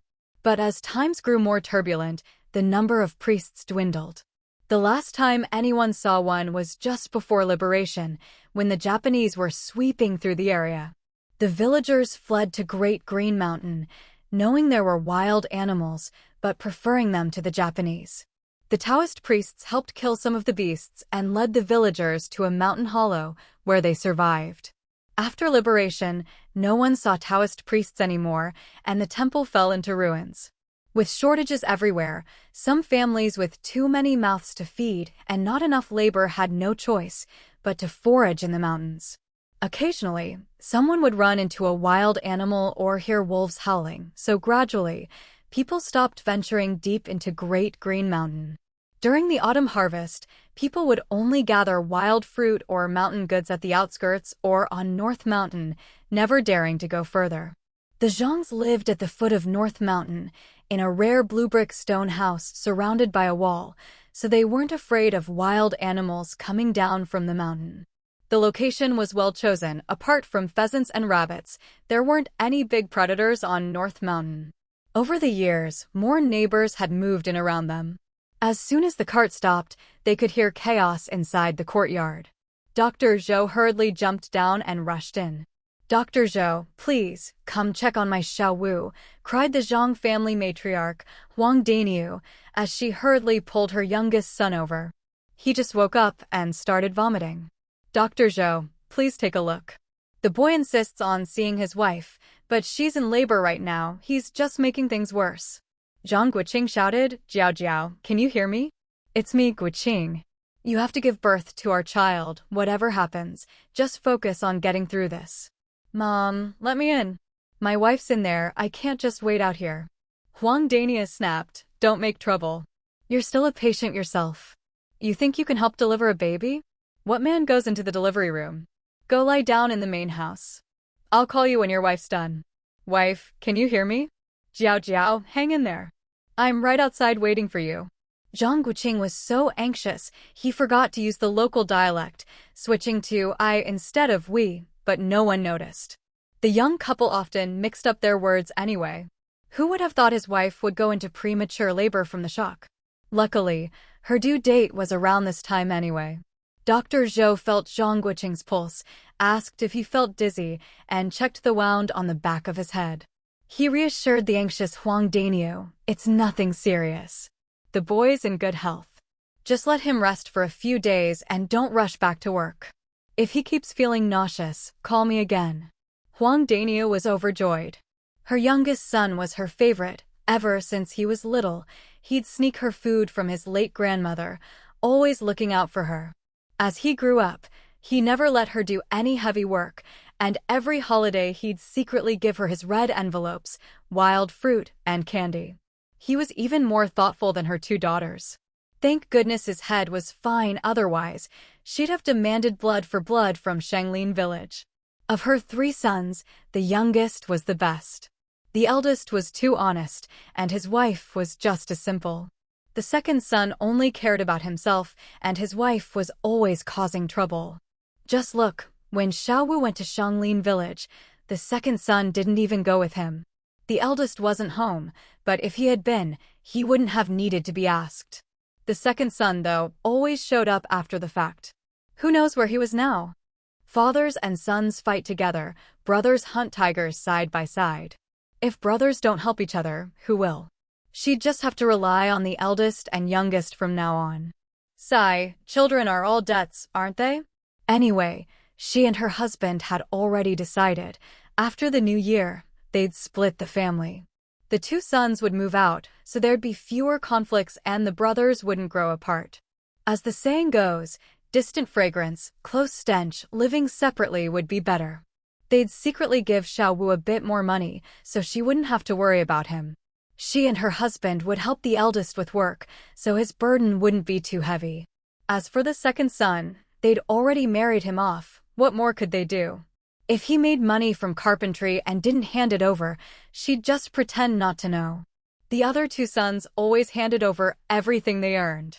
Zhang's father pulled Dr. Zhou toward the main hall as they walked, instructing Zhang's mother, "Wife, have our eldest daughter-in-law cook up a couple of dishes. I'll have a drink with old Zhou." Dr. Zhou hurriedly declined. He could see the family was busy with childbirth, and he knew they'd asked him to stay just in case anything went wrong. But since he was already here, he might as well chat for a bit. Zhang's father ignored his refusal. It wasn't often he had someone to drink with, and it had been days since he'd had a drop. He was itching for it. With the whole family waiting anxiously, he figured a little wine would help steady his nerves and satisfy his craving. Before long, the two of them were drinking together.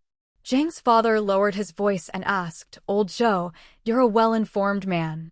You're always around the village, and there's hardly anyone in the area who hasn't been helped by you. Tell me, have there been any new policies lately?" Dr. Zhou took a small sip of wine, popped a peanut into his mouth, and chewed thoughtfully. "No new policies, still the same as before. The township officials are pretty anxious though. I heard the higher-ups have given orders that must be carried out." So the two old men sat in the main hall, drinking and chatting idly. Outside the West Wing, Zhang Guoqing leaned against the wall. He distinctly remembered holding his wife as he died, and when he finally opened his eyes, she was still in his arms. But he'd been so shocked at the time, and before he could say a word to Jiao after she woke, the midwife and the others had crowded around her. Judging by Jiao's expression, she probably guessed it was him, right? His wife was still his wife, even with her belly so big. But could someone please explain to him why his wife looked even younger than when they were in college, wearing patched-up cotton jackets? Her face was sallow and thin, making his heart ache.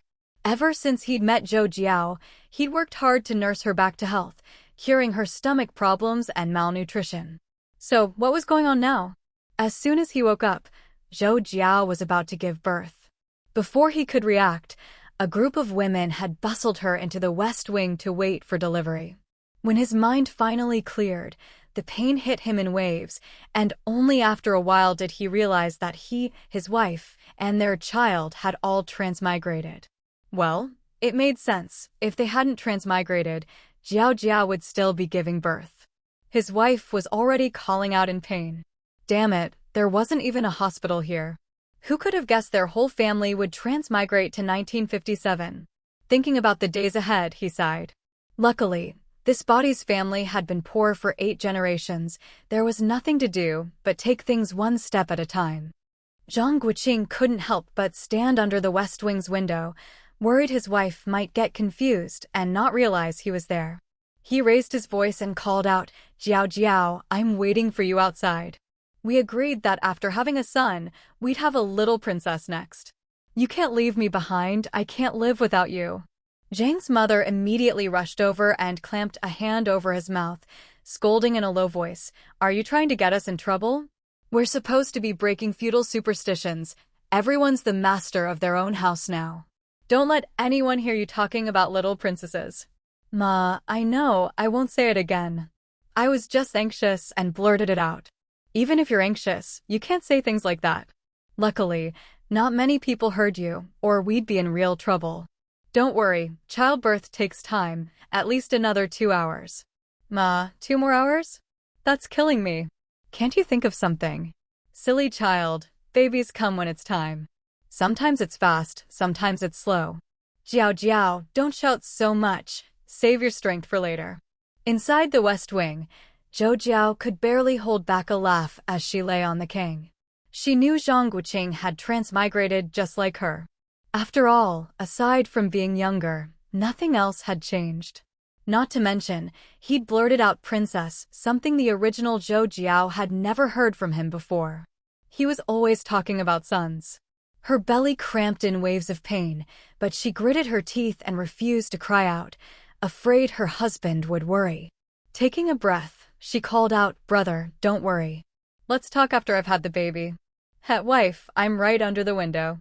If you need anything, just call me." Don't be afraid. Zhang Guoqing finally relaxed. His Zhou Jiao called him brother, he understood, and so did she. That was enough. In the courtyard and the main hall, Zhang Guoqing's uncles and aunts were thoroughly entertained. This young couple was something else, having a baby like they were performing in an opera. Their affection was almost too much. Uncle Zhang Dafeng scoffed, thinking the boy had lost his mind. What was a grown man doing meddling in childbirth? Auntie glared at her husband. No wonder he'd never cared when she gave birth to their 4 children.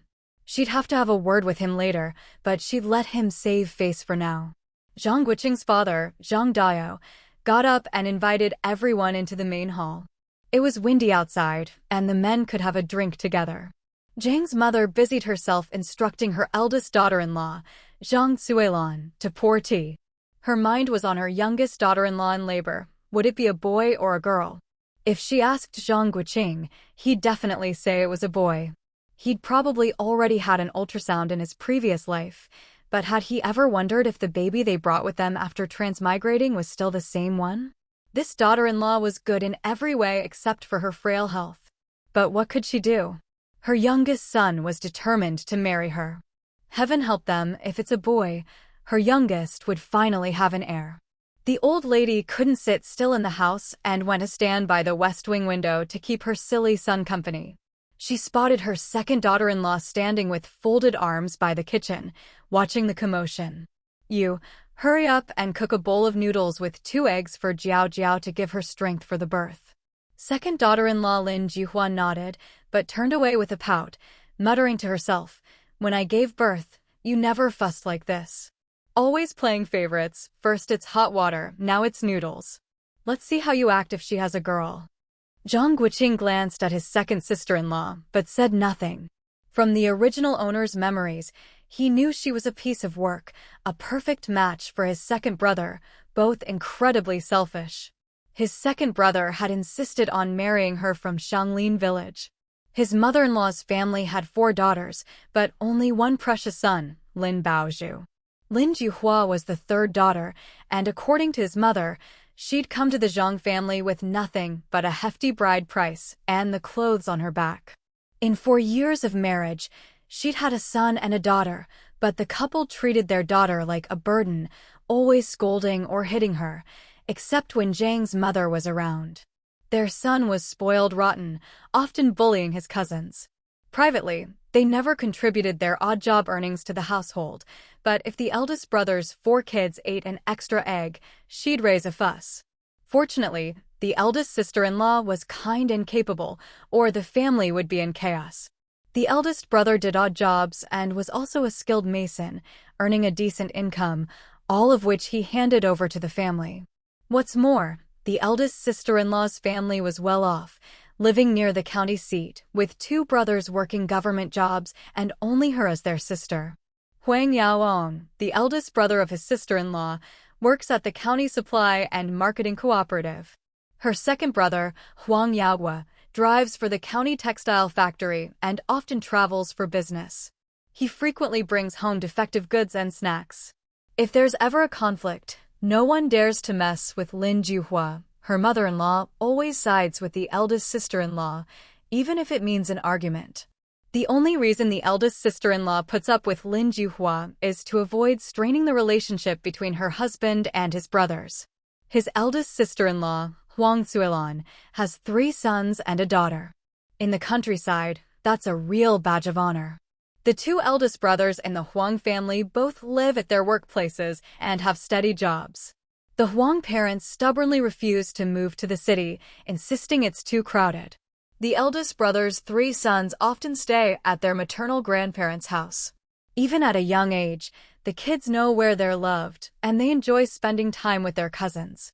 The grandparents are happy to have some peace and quiet when the kids are away. All the children's clothes are provided by their mother's family, who always claim they're just using up defective fabric from the textile factory. In these times, nothing is truly extra. Materials are scarce everywhere, especially fabric. Zhang Guoqing is 12 years younger than his eldest brother, who practically raised him.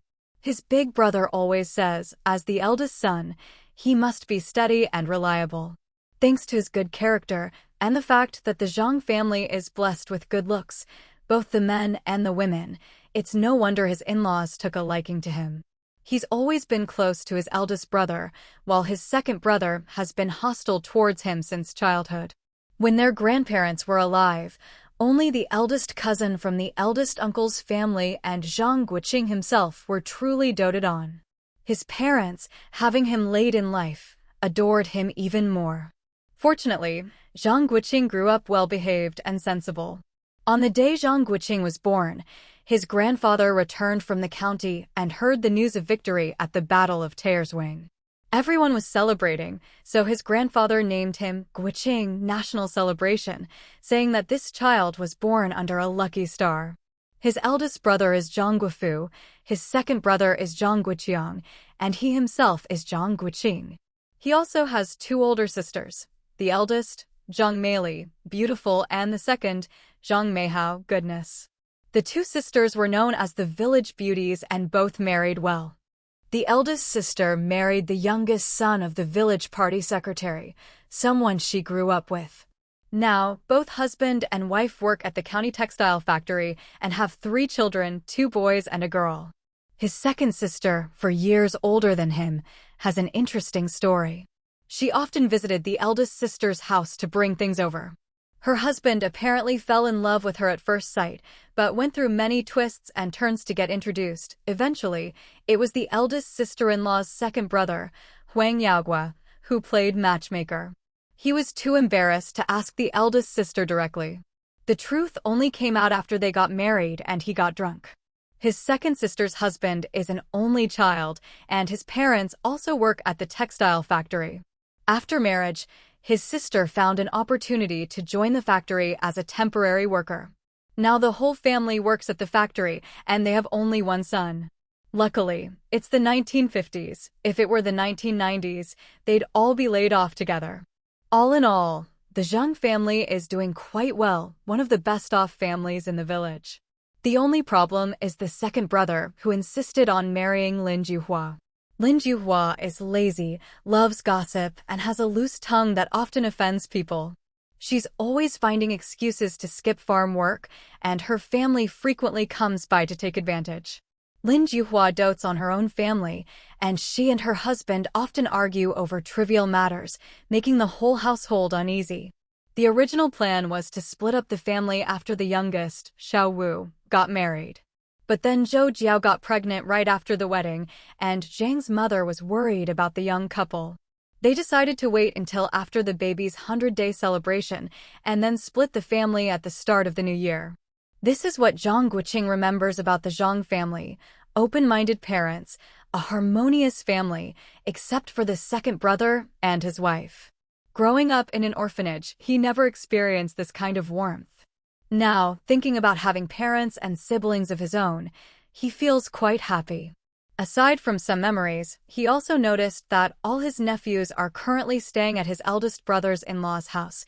They've been there for 4 or 5 days, even the second brother's son, little Shirtu, who used to bully his cousins. There are still many things and people he needs to observe and get to know for himself. Maybe the old Zhang Guoqing was biased. After all, he used to secretly stash away his own money, so why judge his second brother for not handing his over? Whatever the reason they ended up here, being alive is enough. They have no real regrets about their previous lives, apart from the fortune they left behind, and with his grandfather gone, the Zhang family no longer means much to him, except for the old housekeeper he sometimes thinks of. As for Zhou Jiao's family, there's even less to miss. In the end, they only cried and made a scene for money, and even secretly got 500,000 yuan out of her, with a promise that she'd no longer be responsible for their care. It's a relief they ended up here, otherwise, Zhou Jiao would have been heartbroken if she ever found out. At this moment, Zhang Guoqing still doesn't know that after their deaths, Zhou Jiao's family actually filed a lawsuit. But even if he did, there's nothing he could do, there's no going back. As night falls, Zhou Jiao has been in labor for 2 hours. There's been no shouting or noise, and Zhang Guoqing is getting anxious, afraid something might have happened. In this strange new world, if he lost Zhou Jiao and the baby, he'd have no will to go on. The more he thinks about it, the more panicked he becomes. Jiao Jiao, are you okay? Why aren't you calling out? Say something to me. Zhou Jiao is in so much pain that she doesn't dare waste energy answering. Following the midwife's instructions, she takes a deep breath and pushes with all her might. Come on, push. I can see the head. Just a little more and the baby will be out. Zhou Jiao feels completely numb, running on instinct. As the baby slips out, a loud cry fills the room. Relieved, she passes out, swearing she'll never go through this again. It hurts like hell. The midwife wraps up the baby and comes out to announce the good news. Brother Zhang, your Xiaowu has a son. A big, healthy boy over 6 gene, about 3 kilograms. Zhang Guoqing doesn't even stop to look at his son. He rushes into the room and sees Zhou Jiao drenched in sweat, her face pale and waxy. She doesn't respond when he calls her, and he panics. It's okay, Xiaowu. Don't wake her, she's just exhausted. Let her sleep, she'll wake up when she's rested. Make sure she eats something when she wakes, and help her recover well. If you're not sure about anything, ask your mother. She's raised all her children just fine. The midwife gives her instructions, pockets her big red envelope, and leaves happily.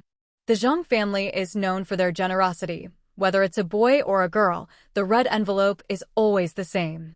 Xiaowu, look at your son. He looks just like you did as a baby. Oh, my precious little one. Grow up strong and healthy. Zhang's mother can't stop smiling, finding her grandson perfect in every way. Mom, look at Jiao Jiao, she's soaked in sweat. I want to help her change her clothes, but even the bedding is wet. What should I do? Zhang Guoqing knows Zhou Jiao is a bit of a neat freak, so he wants everything tidy before she wakes up. Otherwise, she won't recover well, and she already looks so thin. His mother gives him a look. Silly boy, just help her change into clean clothes and wipe her down with hot water, make sure it's hot, and do it quickly. Then change all the bedding. I'll wash the dirty stuff tomorrow. Zhang Guoqing quickly follows her instructions, then gently moves Zhou Jiao to the bed, kisses her forehead, and feels a wave of gratitude for her suffering. Zhang's mother brings in the baby and lays him on Zhou Jiao's left side, then sends her son off to eat. His head is still swollen from the birth, and he needs to rest, too. Zhang Guoqing feels a little embarrassed. He'll be joining his wife in the postpartum recovery. Now, finally, he can take a good look at his son. Dinner can wait, his son comes first. Sure enough, he's better looking than any other baby and much more well-behaved. Having grown up in an orphanage, Zhang Guoqing has seen plenty of kids. Most of them cried all the time and were skinny. But his own son is handsome. He'll have to discuss with Jiao Jiao to pick a good name worthy of their child. At this moment, Zhang Guoqing is in full-on doting dad mode. After the whole family finished dinner, Zhang Guoqing felt completely exhausted, his body barely able to hold up. He said a few words to everyone, then returned to his room and finally fell asleep at ease beside Zhou Jiao. Zhou Jiao was awakened by the sound of the baby crying. Still groggy, she looked around at the unfamiliar room. It took her a while to remember that they had traveled through time and that she had given birth to a son. Glancing at Zhang Guoqing lying to her right, she smiled. Mother Zhang, holding the baby, saw that Zhou Jiao was awake. Jiao Jiao, don't move, just lie down for now. I'll put the baby next to you. Let Xiaowu sleep, his head injury hasn't healed yet, and he's been out in the cold all day. I'll go get you something to eat, and tonight I'll take care of you and the baby. Just the two of us women can handle it. Zhou Jiao was delighted to hear Mother Zhang's words, sensing the deep affection in her tone. Thinking back on her memories of Mother Zhang, Zhou Jiao truly regarded her as her own mother. Mother Zhang was indeed partial to her youngest son. Normally, she would have let him sleep in the main room for comfort. But since Zhou Jiao had just given birth, and Zhang Guoqing needed to go to her family's house early the next morning to deliver the good news, she had no choice but to arrange for the two women to care for the baby. Seeing that even with all the commotion, he hadn't woken up, she silently cursed those troublemakers from Lynn village, forgetting that they hadn't fared well either, each of them beaten black and blue, with two even suffering broken bones and being detained by the militia. Zhou Jiao chuckled softly. Mom, it's all thanks to you. Otherwise, the two of us wouldn't know how to take care of the baby. Look at how tiny he is, we're even scared to hold him. Mom, look at this little thing, all red like a baby monkey. He's so funny looking. Will he be able to find a wife when he grows up? Mother Zhang pretended to swat Zhou Jiao's arm, laughing, you silly girl. Babies grow fast. This little guy was born weighing over 6 kg, nice and sturdy. He's sure to be handsome. Don't worry. Tomorrow, when Xiaowu goes to your family to share the good news, is there anything else he should say? Hearing Mother Zhang mention her own family, Zhou Jiao was momentarily at a loss, quickly searching her memories. Her original identity was a bit awkward. How to put it, she had grown up with her grandmother, as her father had died in battle shortly after she was born. Her grandmother was the only daughter of an imperial physician's family in Beijing, born into wealth and raised in comfort, her hands never touching rough work. She was betrothed from a young age to a well-matched family, a renowned scholarly household. But on the very day she married, before she could even consummate the marriage, the Eight-Nation Alliance invaded Beijing. The Japanese, accusing her husband's family of harboring boxers, arrested all the men and massacred the entire household. Her grandmother and her maid managed to escape by disguising themselves and sneaking out through the kitchen during the chaos, returning to her natal family. But her parents, fearing implication and with the city in turmoil, quickly gathered their valuables and, along with the housekeeper and maid, fled south to a rural estate, living in hiding and relying on the family's medical skills and what little they had brought. After a few years, her great-grandparents passed away, leaving the housekeeper and maid to care for her grandmother, whose life had become increasingly difficult.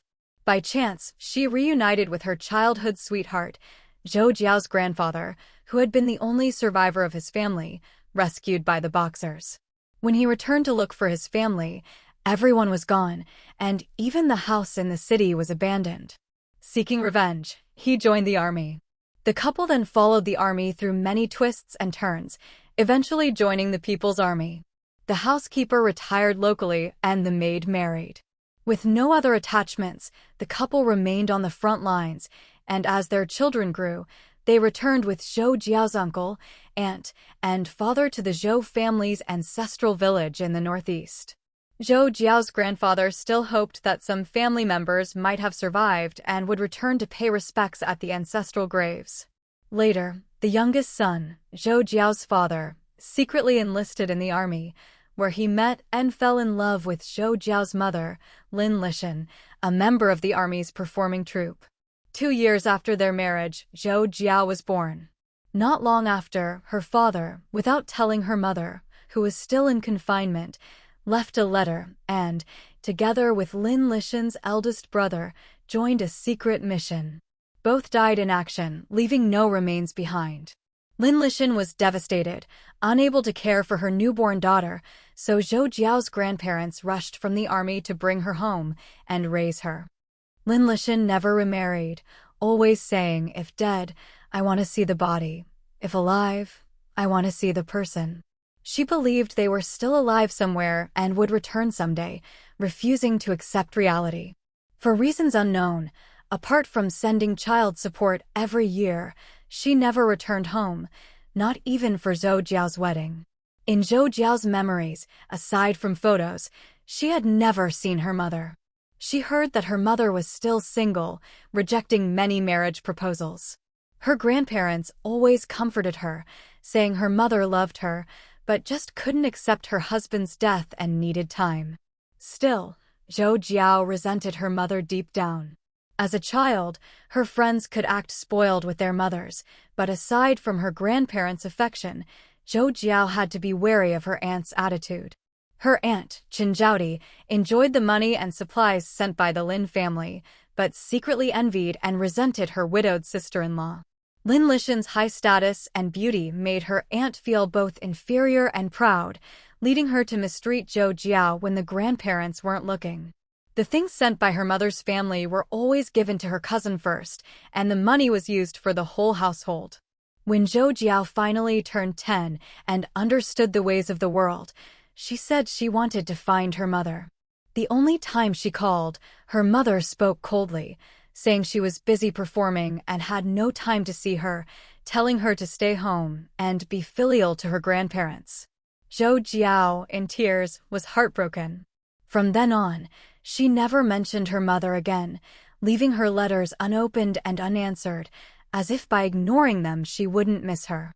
Zhou Jiao Village and Zhang Village were neighboring villages, separated by a river and connected by a stone bridge.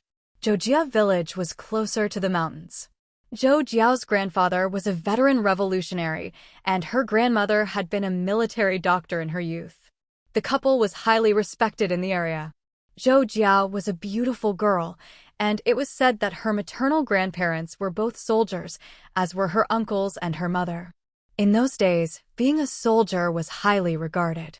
Aside from workers, soldiers received government rations for food, clothing, and housing, a monthly salary, and military scrip that could be used nationwide, with priority access at supply stores.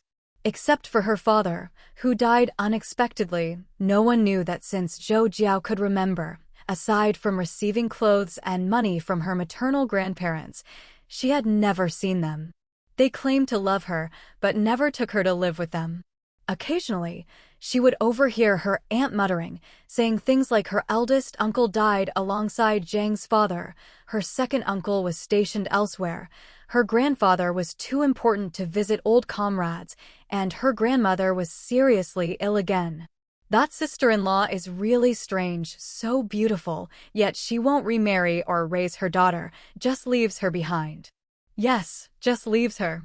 The eldest brother-in-law, Huang Yaozong, works at the county supply and marketing cooperative. Her second brother, Huang Yaowa, drives for the county textile factory and often travels for work, frequently bringing home defective goods and snacks. If anyone in the family dared to stand up to Lin Juhua, even if there was an argument, their mother would always side with the eldest sister-in-law.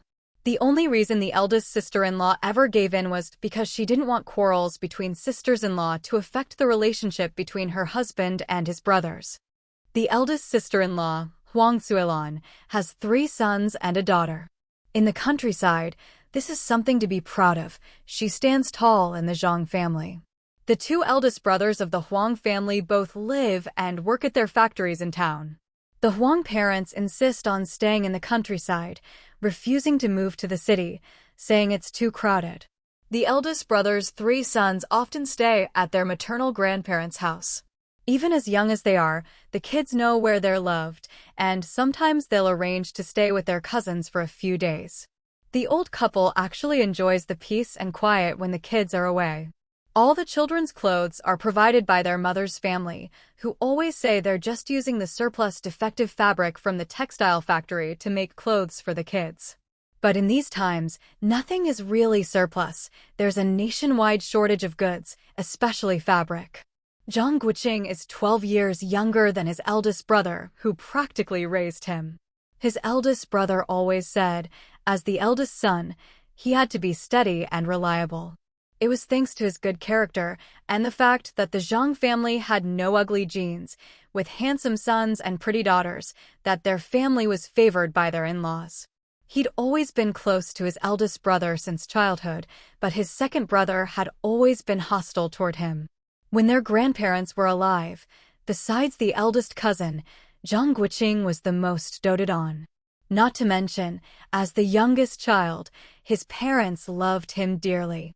Luckily, Zhang Guoqing had always been well-behaved and sensible, never growing up spoiled. When Zhang's mother was pregnant with little Guoqing, life was a bit easier. She didn't have to hide or worry. On the day he was born, the radio was broadcasting news of more places being liberated, and everyone was celebrating. Grandpa Zhang immediately named him Zhang Guoqing, saying the child had chosen the perfect time to be born. His eldest brother is Zhang Guofu, his second brother is Zhang Guoqiang, and he is Zhang Guoqing. He also has 2 older sisters, the eldest, Zhang Meili, beautiful, and the second, Zhang Meihao, goodness. The 2 sisters were known as the village beauties and both married well. The eldest sister married the youngest son of the village party secretary, whom she'd grown up with. Now, the couple both work at the county textile factory and have 3 children, 2 boys and a girl. As for the second sister, who is 4 years older than Zhang Guoqing, her story is a bit more interesting. She often visited the eldest sister to bring things over, and her husband apparently fell for her at first sight. He went through a lot of trouble to find a matchmaker, who turned out to be the eldest sister-in-law's second brother, Huang Yaogua, to introduce them. He was too embarrassed to ask the eldest sister directly. It only came out after he got drunk at the wedding.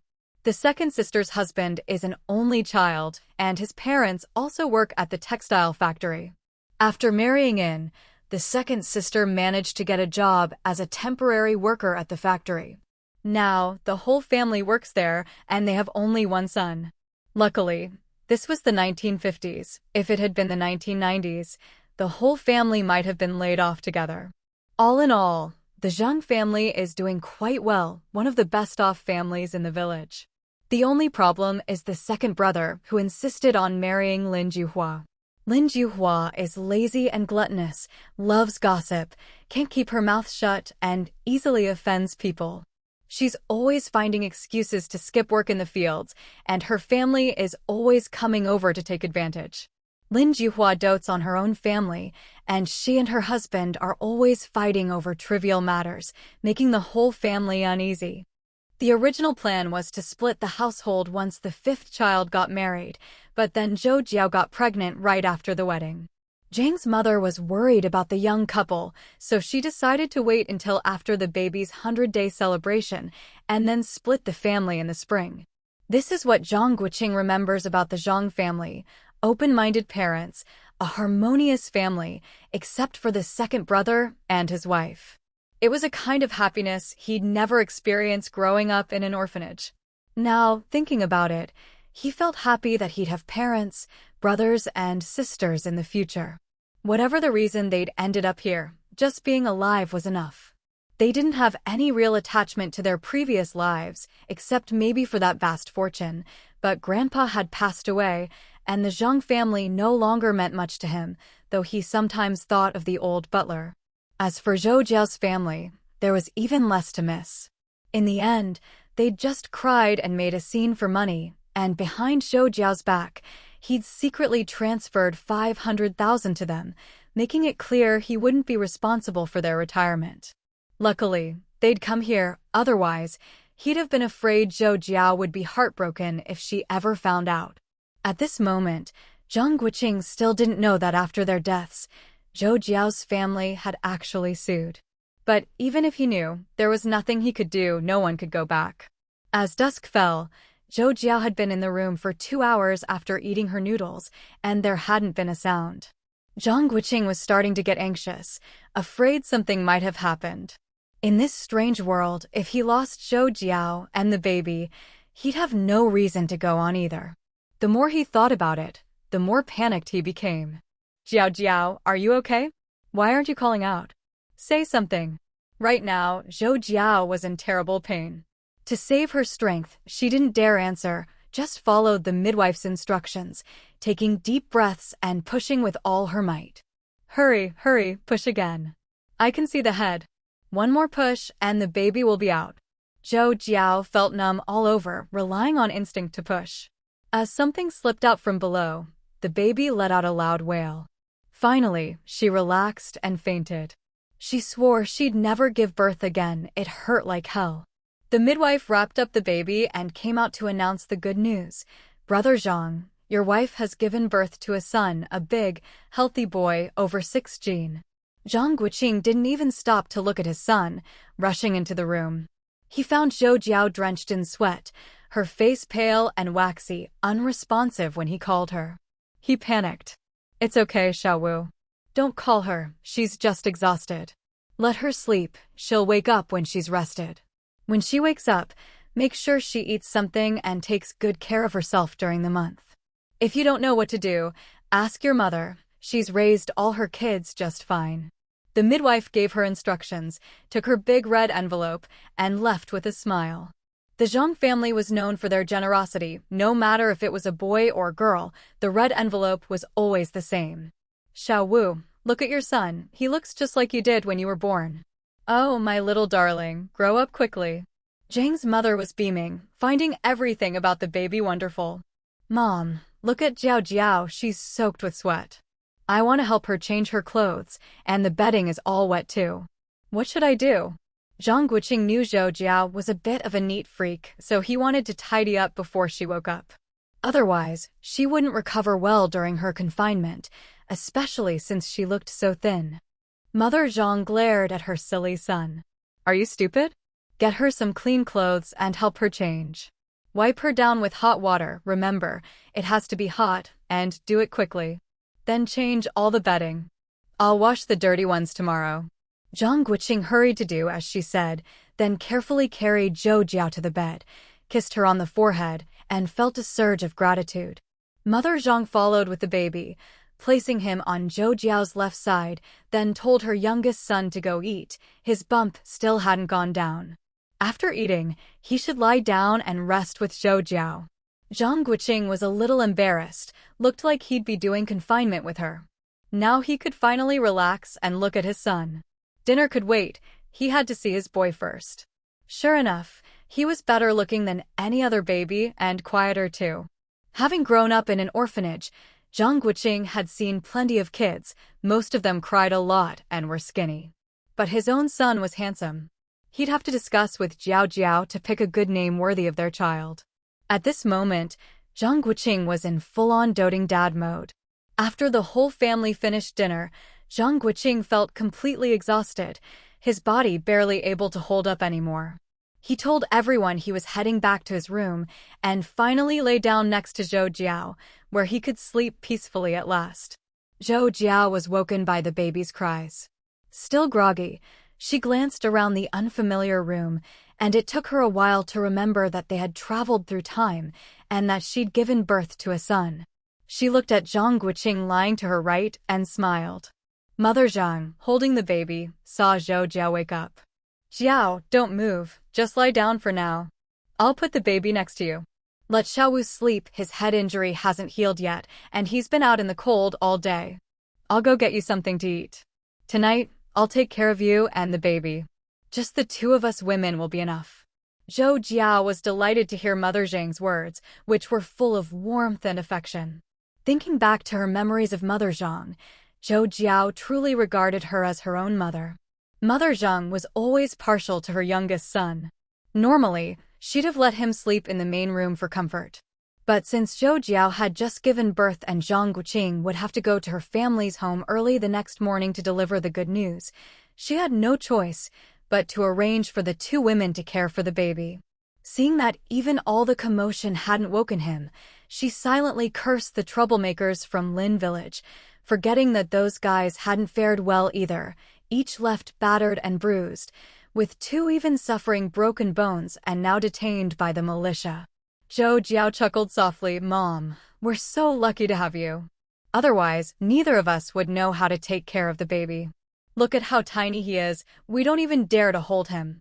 Mom, look at this little thing, all red like a monkey.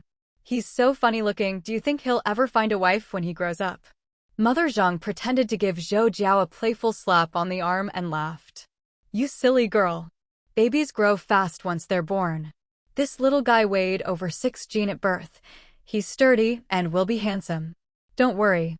Tomorrow, when Xiaowu goes to your family's place to announce the good news, does he need to bring any message? Hearing Mother Zhang mention her family, Zhou Jiao was momentarily at a loss and hurriedly searched her memories. Her original identity was a bit awkward.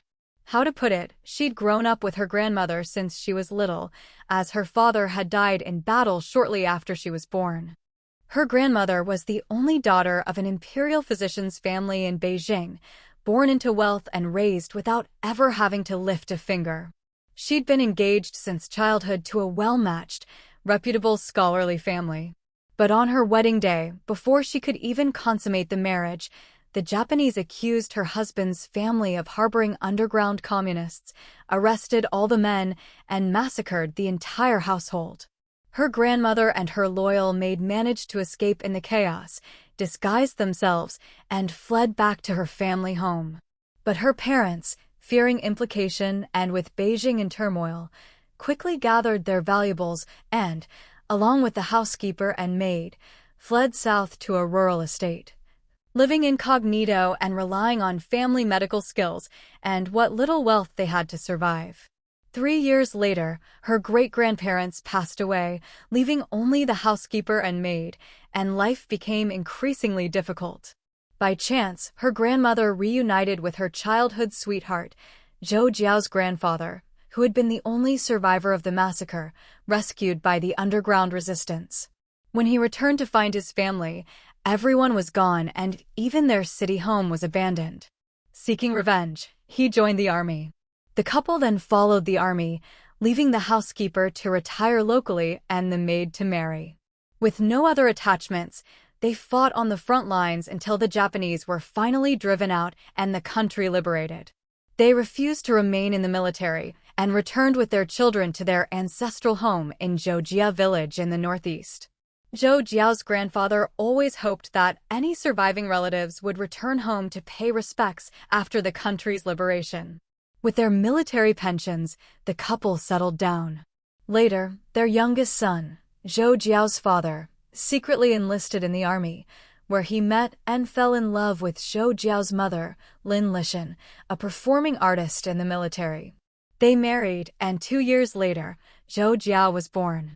Not long after, her father, without telling her mother, who was still in confinement after childbirth, left a letter and joined Lin's eldest brother on a secret mission. Both died in action, leaving not even their bodies behind. Lin was devastated and unable to care for her newborn daughter, so Zhou Jiao's grandparents took her in.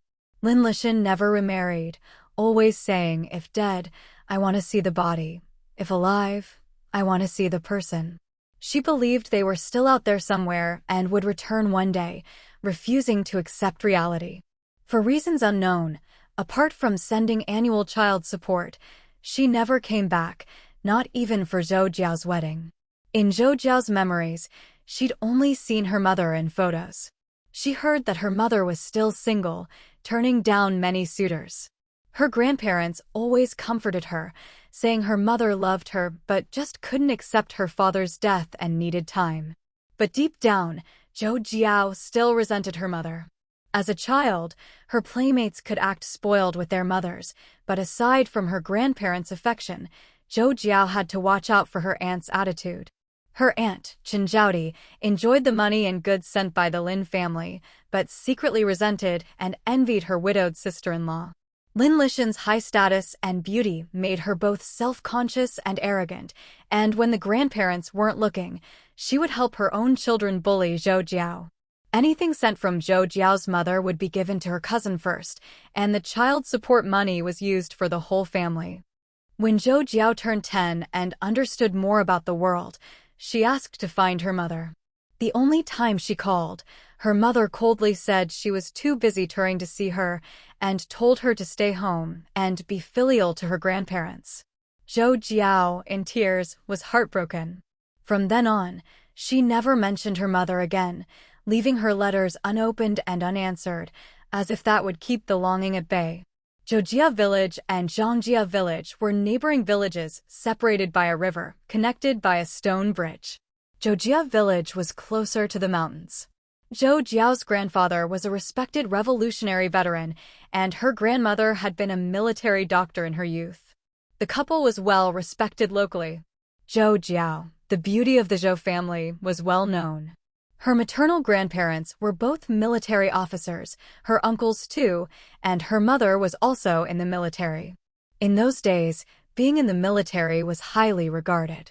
Apart from factory workers, soldiers had their food, clothing, and housing provided by the state, received monthly wages and ration coupons, and had priority at supply stores. Except for her father's untimely death, no one knew that since Zhou Jiao could remember, aside from receiving clothes and money from her maternal grandparents, she'd never seen them. They claimed to love her, but never took her in. Occasionally, she'd overhear her aunt mutter things like, "Her uncle died with Zhang's father, her second uncle is stationed elsewhere, Her grandfather is so important he can't visit old comrades, and her grandmother is sick again. That sister-in-law is really strange, so beautiful, but won't remarry or raise her daughter, just leaves her behind. Yes, just leaves her. Your mother is really wonderful. Now we finally have real family, someone who truly cares about us. You have a loving father, a doting mother, and a big family with siblings. Yeah, I'm pretty happy. I even found myself a wife from a military family, third-generation officer, high-ranking background. Had a big, healthy son at 18, doesn't that make me a winner in life? Haha, you're killing me. You really are a winner. So, Mr. Winner, what's your next dream? White rice and braised pork. You have no idea how that last meal of coarse grains got stuck in my throat. I could barely straighten my neck. I still feel like it's lodged there. Zhang Guoqing joked as he hurriedly got out of bed and put on his clothes. If he really stayed in bed waiting for his mother to serve him, he was afraid he'd be struck by lightning. Maybe the old Zhang Guoqing would have taken it for granted, but he just couldn't do it now. With such a loving mother, all he wanted was to be a good son for the rest of his life. Seeing that his mother wasn't coming in just yet, he quickly snuck a kiss from his wife. Looking at the now younger Zhou Jiao, he felt like he was back to when they first met. Zhou Jiao turned her head away, speechless, and glanced at Zhang Guoqing. She hadn't even washed her face since arriving here. She felt sticky all over, reeking of sweat and blood. Even the bedding and underwear she was using belonged to her predecessor. When could she finally clean herself up? She looked at her son beside her. Oh dear, what was he wearing? Had those old clothes even been disinfected? And those rags full of holes, were those supposed to be diapers? Zhang Guoqing saw Zhou Jiao wrinkle her nose and look pitifully at their son, and he knew exactly what she was thinking. But what could he do? If nothing had gone wrong, his wife and child would be in a private hospital getting the best care, using the safest, highest quality supplies, with the best postpartum nurses and top pediatricians on call. Instead, now he couldn't even make a nourishing stew for Zhao Jiao. Even for her postpartum recovery, the best his mother could do was kill an old hen and make chicken soup for her for a week. Once they sent word of the good news, her family might send over some hens, eggs, and pig's feet. If her family was poor, like his second sister-in-law's, then a bowl of rice porridge with a bit of brown sugar would be a luxury. Looks like tomorrow he'd have to figure out how to get some fish, pig's feet, and brown sugar to help her recover. Just thinking of all the nourishing foods and baby supplies he'd stashed away, donkey hide gelatin, bird's nest, postpartum soups, formula, baby products, made Zhang Guoqing grit his teeth in frustration. His eyes darkened at the thought, and he silently vowed never to give anyone else a chance again. If not for that bit of sentimentality about blood ties, he would have dealt with those people long ago, instead of letting them cause trouble and make his wife and child suffer. Wife, just hang in there and focus on your recovery. In a bit, I'll ask Mom if you can use a hot towel to wipe yourself down. But don't even ask about washing your hair, I know for sure that's a no-go. Tomorrow, I'll try to get some nourishing food from town for you. There are some things I'll tell you tonight when no one's around. It's not convenient now. Hearing footsteps approach, Zhang Guoqing quickly blinked at Zhou Jiao to signal her. He hurried out to the small living room to greet his mother. Mom, I'll take care of things myself. You've been busy all day and haven't had a break. Go get some rest. You don't need to stay up with us tonight, I can handle it. Just tell me everything I need to watch out for, and we'll both remember. Mother Zhang looked at her youngest son with satisfaction. Of all her children, only her fifth son noticed how hard she worked. He was the one closest to her heart. The eldest was a blockhead, always working silently, filial, but barely said a word. The second son just ate and went straight to bed, not even checking if his mother had slept yet. No, you two are still young. How could you take care of the baby properly? I wouldn't feel at ease. I'll just stay alert tonight. After you eat, let Zhao Jiao use hot water to compress her breasts and massage them well. If it hurts, she'll have to bear it. Once her milk comes in, wake the baby to feed. Try it first, I'll go check if your father's asleep. Okay, got it. If anything comes up, I'll call you. Also, about the baby's name, can you ask Dad if there are any taboos? Let him think of a few and we'll pick one. As for the nickname, we'll come up with it ourselves. I'm afraid Dad will name him something like Guoqing or Godan. Alright, I'll ask.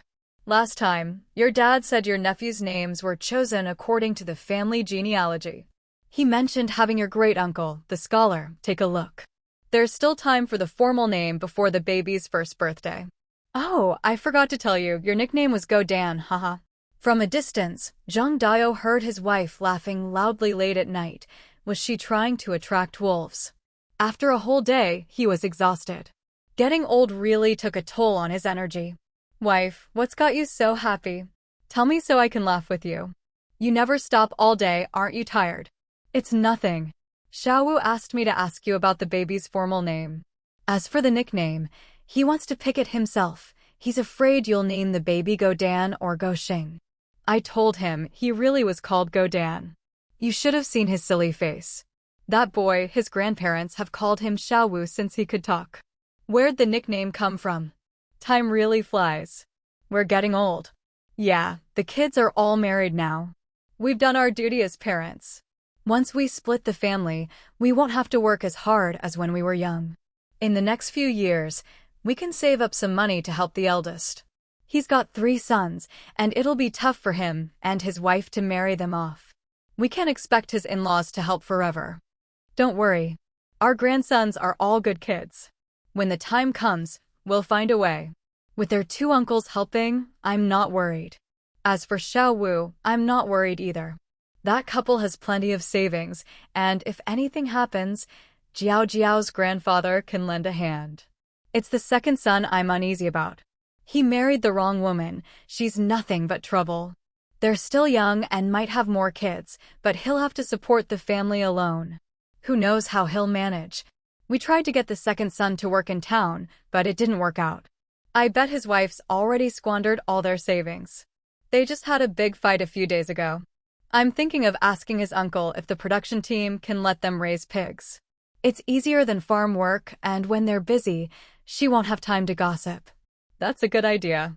If both of them work and do some carpentry on the side, and we help them build a house after the family splits, they'll manage.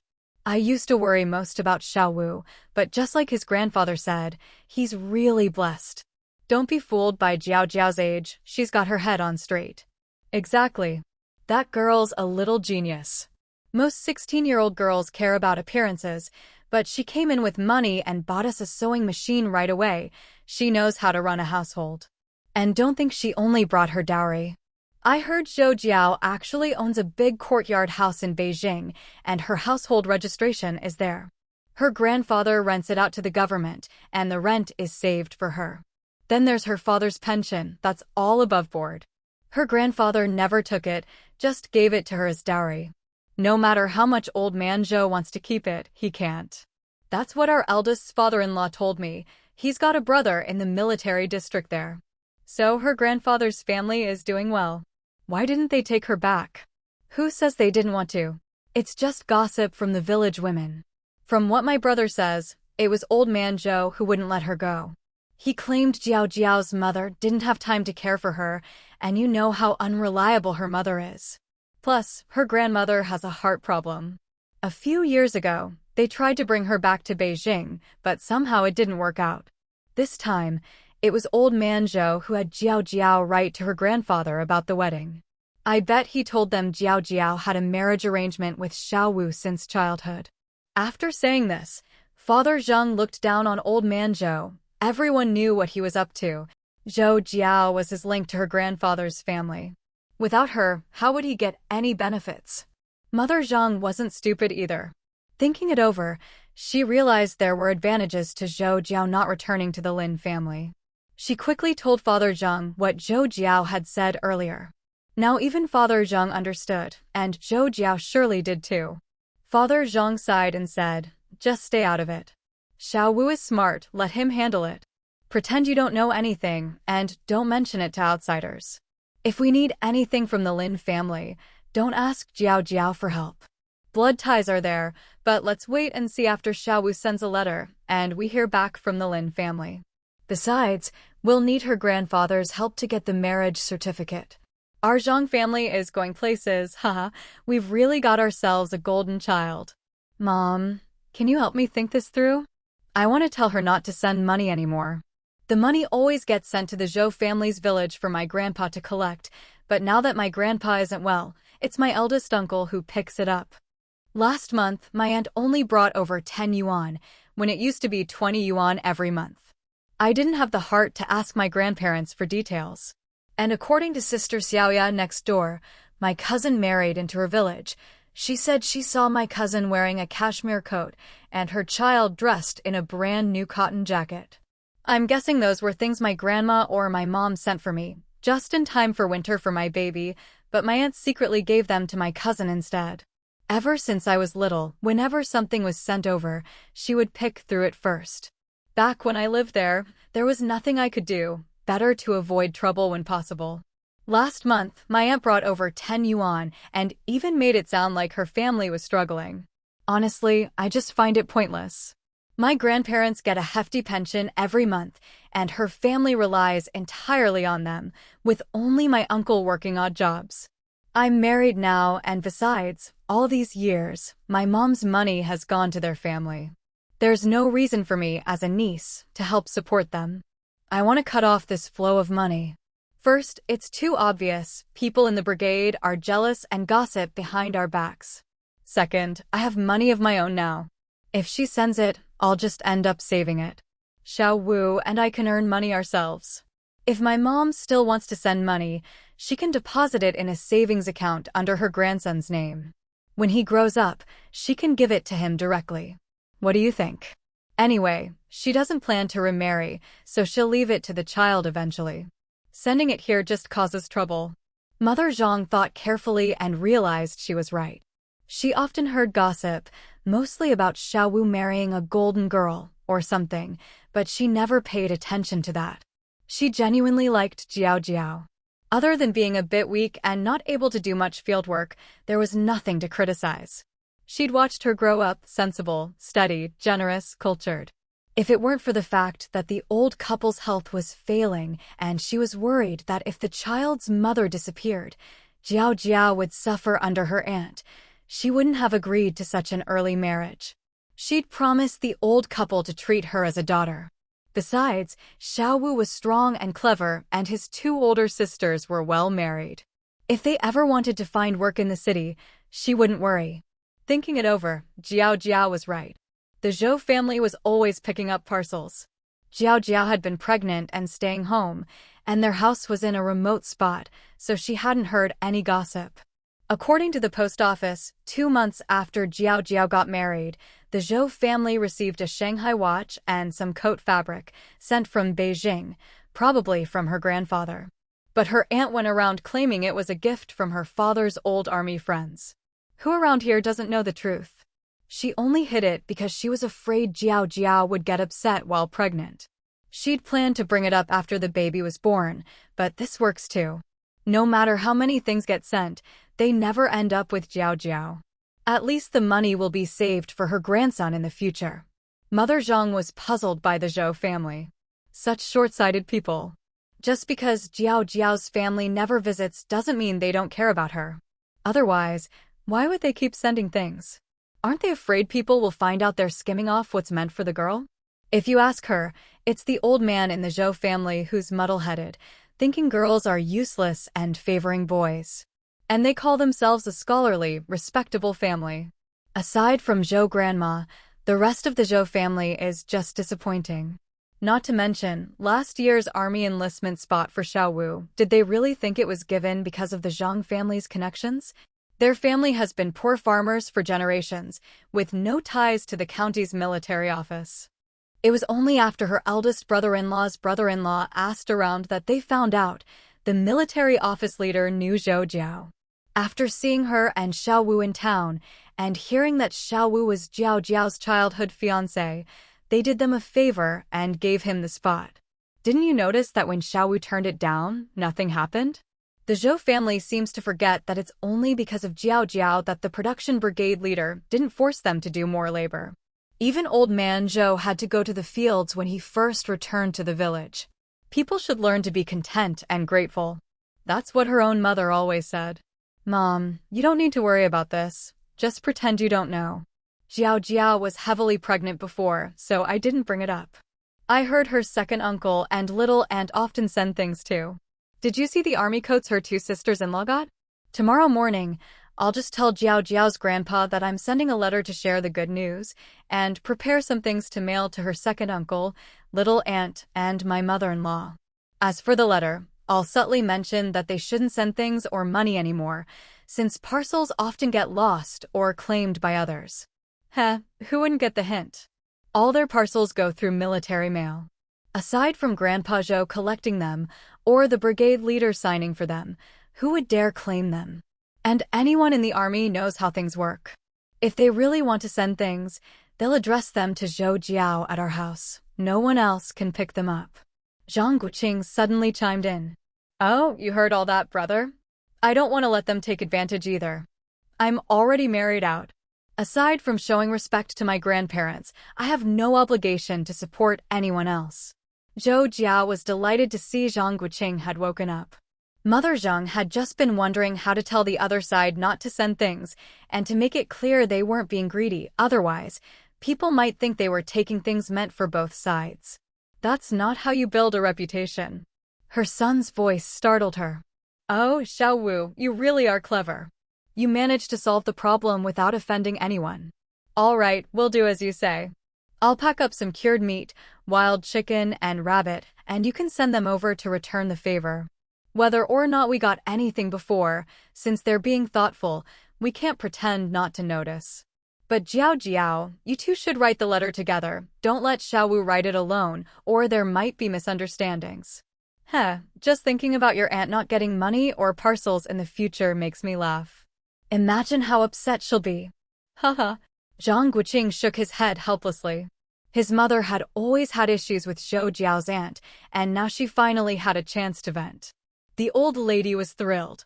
Xiao Wu, don't get out of bed. I'll bring over the steamed buns and dishes. They're still warm in the pot. Eat, and then get some more sleep. Do you want to go sleep in the main room with your dad? I'll take care of Zhao Jiao tonight. Go give them the good news early tomorrow morning. I bet old man Zhou and the others already know Zhao Jiao had the baby. They're just waiting for you to go over so they can come too. Mother Zhang bustled out, still talking as she went, not waiting for a reply. From far away, they could still hear her scolding the second family. Little fifth brother, your mother is so nice. Now we finally have real family. You have a father who loves you, a mother who dotes on you, and a big family with brothers and sisters. Yeah, I'm really happy. I even found myself a third-generation military officer, a high-ranking official's daughter as my wife. Had a big, healthy son at 18. Isn't that what you call a winner in life? Haha, you're killing me. You really are a winner in life. So, Mr. Winner, what's your next goal? White rice and braised pork, honestly. You have no idea how that meal of coarse grains earlier got stuck in my throat. I couldn't even straighten my neck. I still feel like I haven't swallowed it down. Zhang Guoqing joked as he hurriedly got off the heated brick bed and put on his clothes. If he really stayed there waiting for his mother to serve him, he was afraid he'd be struck by lightning. Maybe the old Zhang Guoqing would have taken it for granted, but he just couldn't do it now. With such a loving mother, all he wanted was to be a good son for the rest of his life. Seeing that his mother wasn't coming in right away, he quickly leaned over to kiss his wife. Looking at the now younger Zhao Jiao, why did it feel like they'd just met again for the first time? Zhou Jiao turned her head away, speechless as she looked at Zhang Guoqing. She hadn't even washed her face since arriving here, her whole body sticky with sweat and the smell of blood. Even the quilt and underwear she was wearing were all from the original owner. When could she finally clean herself up? She glanced at her son beside her. Oh dear, where did those old clothes come from? Had they even been disinfected? And those ragged strips of cloth, were those really diapers? Zhang Guoqing saw Zhou Jiao wrinkling her nose and glancing pitifully at their son, and he knew exactly what she was thinking. But what could he do? If nothing had happened, his wife and child would be in a private hospital right now, getting the best care, using the safest and most high-end supplies, with the country's best maternity nurses and pediatricians on call. Not like now, where he wanted to make a nourishing stew for Zhao Jiao but couldn't. Even for this postpartum month, the best his mother could do was kill an old hen and make chicken soup for her for a week straight. After they announced the good news, her family would send over more hens, eggs, and pig's feet. If her family was too poor, like his second sister-in-law's, then a bowl of rice porridge with a bit of brown sugar would already be a blessing. Looks like tomorrow he'd have to figure out how to get some fish, pig's feet, and brown sugar to nourish her. Just thinking about the supplements he'd stashed away, donkey hide gelatin, bird's nest, postpartum soup mixes, special meals, formula, baby supplies, made Zhang Guoqing grit his teeth in frustration. Thinking of this, his eyes darkened, and he silently vowed never to give anyone else another chance. If he hadn't cared about those blood ties back then, he would have dealt with them long ago, never giving them the chance to make trouble and let his wife and child suffer. Wife, just focus on resting and recovering. In a bit, I'll ask Mom if you can use a hot towel to wipe yourself down. But don't even ask about washing your hair, I know for sure that's a no-go. Tomorrow, I'll try to get some supplements from town to help you recover. There are some things I'll tell you tonight when no one's around, now's not a good time. Hearing footsteps approaching, Zhang Guoqing quickly blinked at Zhou Jiao to signal her. He hurried out to the small sitting room to greet his mother. Mom, I'll take care of things myself. You've been busy all day, haven't even rested, go sit down and take a break. You don't need to stay up with us tonight, I can handle it. Just tell me everything I need to watch out for, and we'll both remember. Mother Zhang looked at her youngest son with satisfaction. Only little Five in the whole family knew she never stopped working, and he was the one most considerate of her. The eldest was a blockhead, always working silently. Filial, yes, but you could hardly get a word out of him. The second son just ate and went straight to bed, never even checking if his mother had slept yet. No, you two are still young. How can you take care of a baby properly? I wouldn't feel at ease. I'll just sleep lightly tonight. After you eat, have Zhao Jiao use hot water to apply a compress to her chest, massage it hard. If it hurts, tell her to bear with it. Once her milk comes in, wake your son up to feed. Try it first, I'll go check if your dad's asleep. Okay, got it. If anything comes up, I'll call you. Also, about the baby's name, can you ask Dad if there are any taboos and have him come up with a few options for us to choose from? As for the nickname, we'll pick that ourselves. I'm afraid Dad will come up with something like dog leftover or dog egg. All right, I'll ask. Last time your dad said your nephew's names were picked according to the family genealogy. He mentioned having your great-uncle, the scholar, take a look. There's time for the formal name before the baby's first birthday. Oh, I forgot to tell you, your nickname was Dog Egg too, haha. Zhang Guoqing heard his wife's laughter from far away, so loud at night. Was she trying to attract wolves? After a whole day, he was feeling tired. Getting old really meant less stamina. Mother of my children, what's got you so happy? Tell me so I can laugh too. You never stop all day long, aren't you tired? It's nothing. Little Five asked me to check with you about the baby's formal name. As for the nickname, he wants to pick it himself. He's afraid you'll call the kid Dog Egg or Dog Leftover. I told him that was really his nickname, and you should have seen the silly look on his face. That boy, his grandparents have called him Little Five since he could talk. Where did the nickname come from? Time really flies, we're getting old. Yeah, all the kids are married now. As parents, we've done our duty. Once we split the family, we won't have to work ourselves to the bone like when we were young. In the next few years, we'll slowly save up to help the eldest. The eldest has 3 sons, and it'll be tough for him and his wife to marry them off. We can't expect his in-laws to help every time. Don't worry. Those grandsons of mine are good boys. When the time comes, we'll find a way. With his 2 uncles helping, I'm not worried. As for Little Five, I'm not worried either. That couple has plenty of savings, and if anything happens, Zhao Jiao's grandfather can lend a hand. It's the second son I'm worried about. He married the wrong woman. She's nothing but trouble. They're still young, and if they have more kids, he'll have to support the whole family by himself. We tried to get the second son to work in town, but it didn't work out. I bet all the money they had saved has been squandered by his wife. They just had a big fight the other day. I was thinking, maybe we could ask his uncle to get him a job raising pigs for the production team. It's easier than farm work, and when he's busy, he won't have time to gossip. That's good. If both of them work and do some carpentry on the side, we can help them build a house after the family splits up. They'll be able to live well. I used to worry most about little Five, but now, just like his grandfather said, he's really blessed. Don't underestimate Zhao Jiao because she's young. She's got her head on straight. Of course. That girl is a little genius. Most 16-year-old girls care about appearances, but she brought money with her and bought a sewing machine for the family right away. She knows how to live. And don't think she only brought the dowry money. I heard Zhou Jiao owns a big courtyard house in Beijing, and her household registration is there. Her grandfather rents it out to the government, and the rent is kept for her. Then there's her father's pension, that's all above board.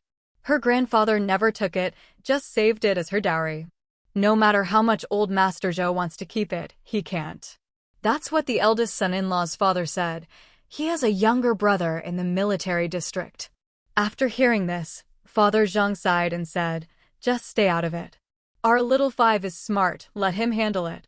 You just pretend you don't know anything and don't mention it to outsiders. If the family ever needs help from the Lynn family, don't ask Zhao Jiao to get involved. Blood ties are there, but let's wait and see after little Five writes to them and we get a reply.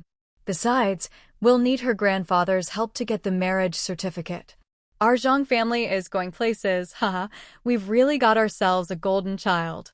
After watching his mother leave, Zhang Guoqing returned to the bedroom, locked the door behind him, opened the thermos, poured some hot water, and grabbed a fresh towel. Jiao Jiao, let me wipe you down with a warm towel first. Otherwise, our son won't have anything to eat. As he spoke, he took off Zhou Jiao's underclothes and quickly wiped her with the steaming towel under the covers, then hurriedly tucked her in again. Don't take this lightly, you can't afford to catch a chill during your confinement. The weather in the Northeast is really cold right now. Not having a heater is so inconvenient. Haha, Jiao Jiao, look at us. Don't we look just like we did when we first met? Oh, back then you were a freshman in college. I remember how skinny you were, your face so sallow, but your big eyes were so bright and full of life. Even then, I thought, if you became my wife, I'd make sure you were well-fed and rosy-cheeked. Your big eyes would make you even prettier than a New Year's painting doll. It took so much effort for you to finally put on some weight, and now it's like we're back to square one. As he reminisced, he thought about how hard he'd worked to get close to her. It took him 2 whole years to win her over, watching her work tirelessly to earn money, even more desperate than he was as an orphan. It broke his heart. When they finally planned to get married, he gave a dowry of 50,000 yuan. Friends tried to comfort him, but he didn't really care. He'd been with her for over 5 years, and when his mother finally agreed, it didn't matter if it was 50,000 or everything he had, being with her was enough. Besides, he couldn't bear for her to marry without her parents' blessing. Even if the blessing was bought with money, he wanted her to be able to hold her head high in front of others. When it came to money, he'd rather fight for it with clients than let her suffer even a little. The two of them, both alone in the world, had always found warmth in each other. Zhou Jiao said sweetly, "Hubby, thank goodness I have you. Otherwise, how would I survive?" Haha, don't worry, I'm here. As long as our family is together, we have nothing to fear. Just focus on your recovery for now. We'll think about the future after the new year. Right now, your only job is to eat and rest. I'll listen to you. Actually, in my last life, besides you and our child, there was nothing in that world I was attached to. The only thing I regret is losing that necklace space. It had so much food in it and lots of baby formula. If I still had it, we wouldn't have to worry about formula or diapers for our son. Suddenly, with a thud, baby formula and diapers appeared on top of Zhou Jiao's blanket, along with a bowl of braised pork. The couple stared in shock. Zhou Jiao stammered, "Hubby, I was just thinking about eating braised pork and about the formula and diapers, and they just appeared. I was just wishing they were still here, and they came out. Wait, let me try taking out the postpartum soup."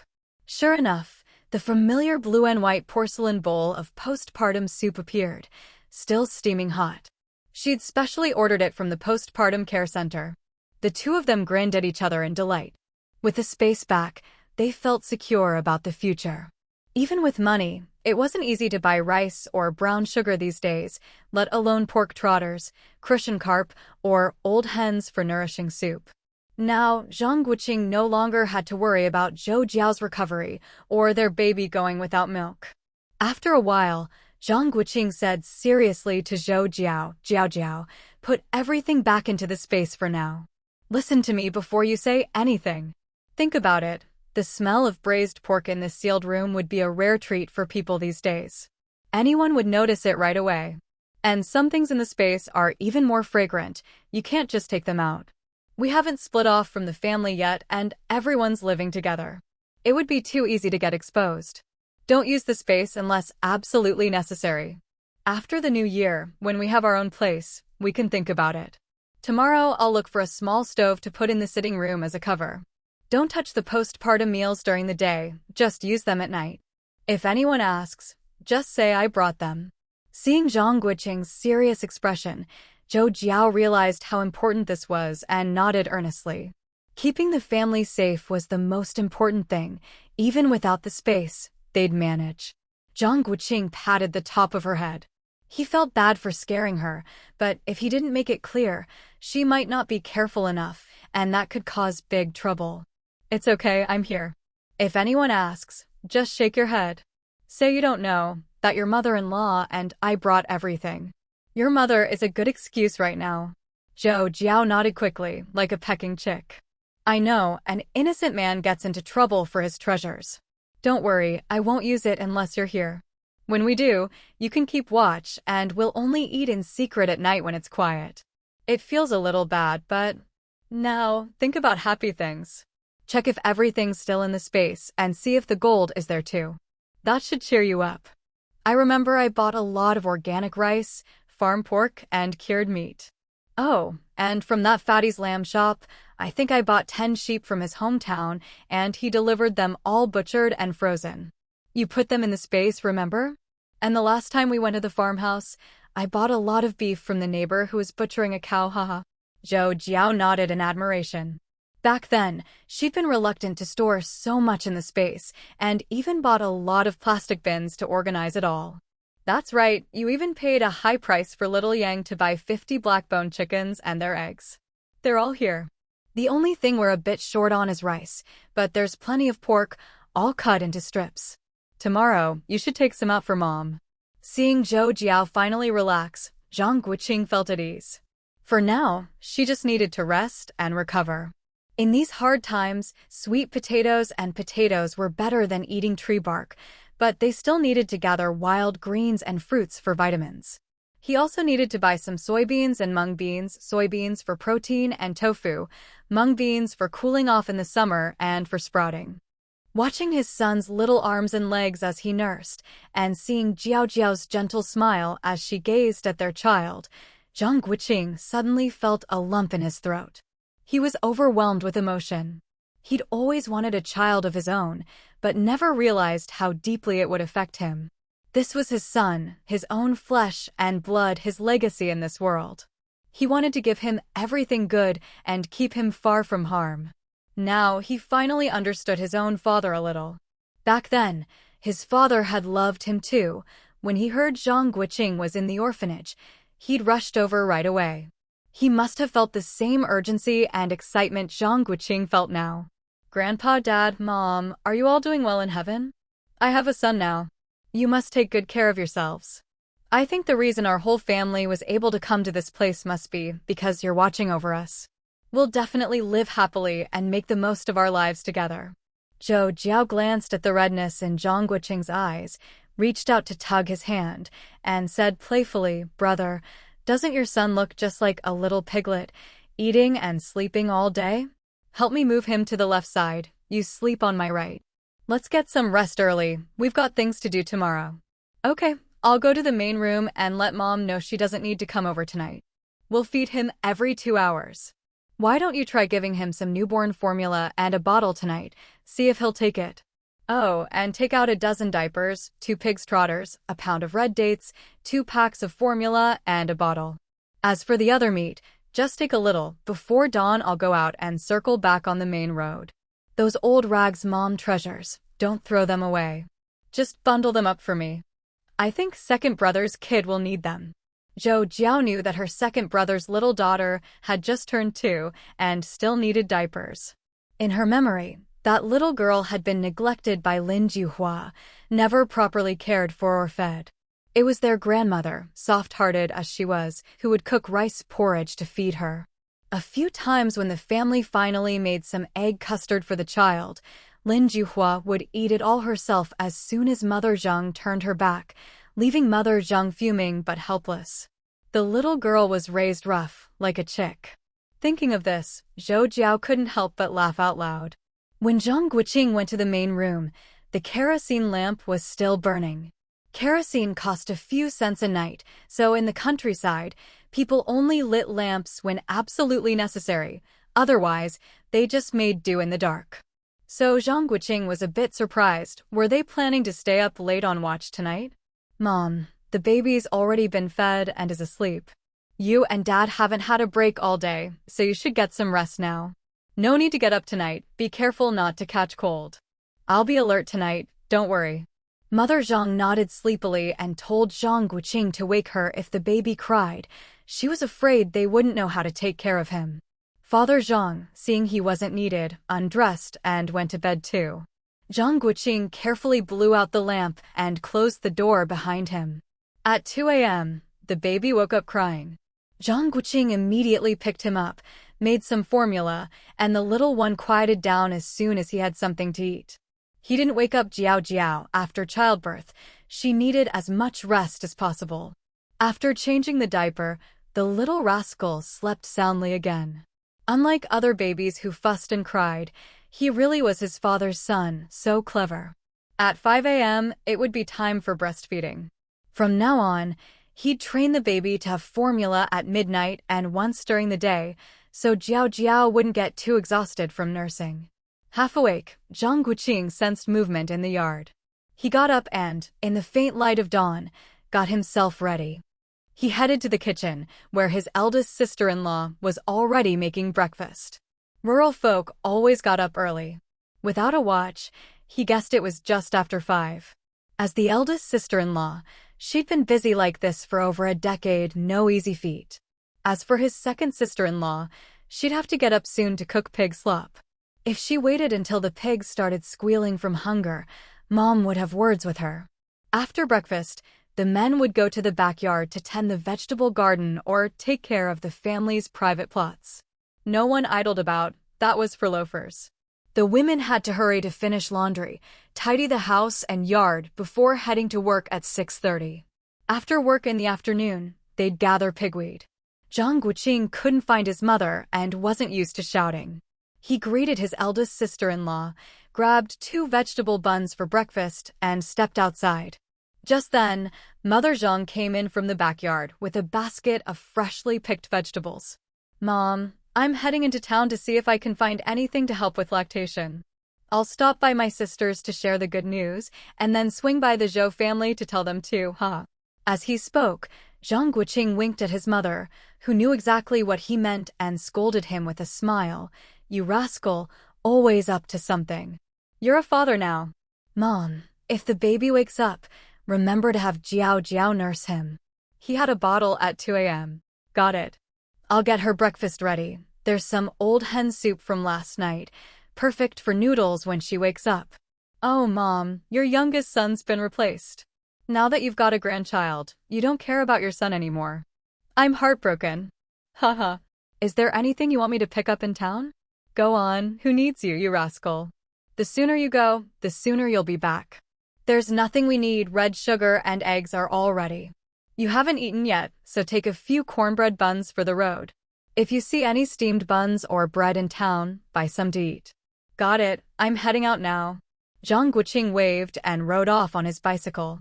Mother Zhang watched him until he turned the corner and disappeared before returning to the kitchen.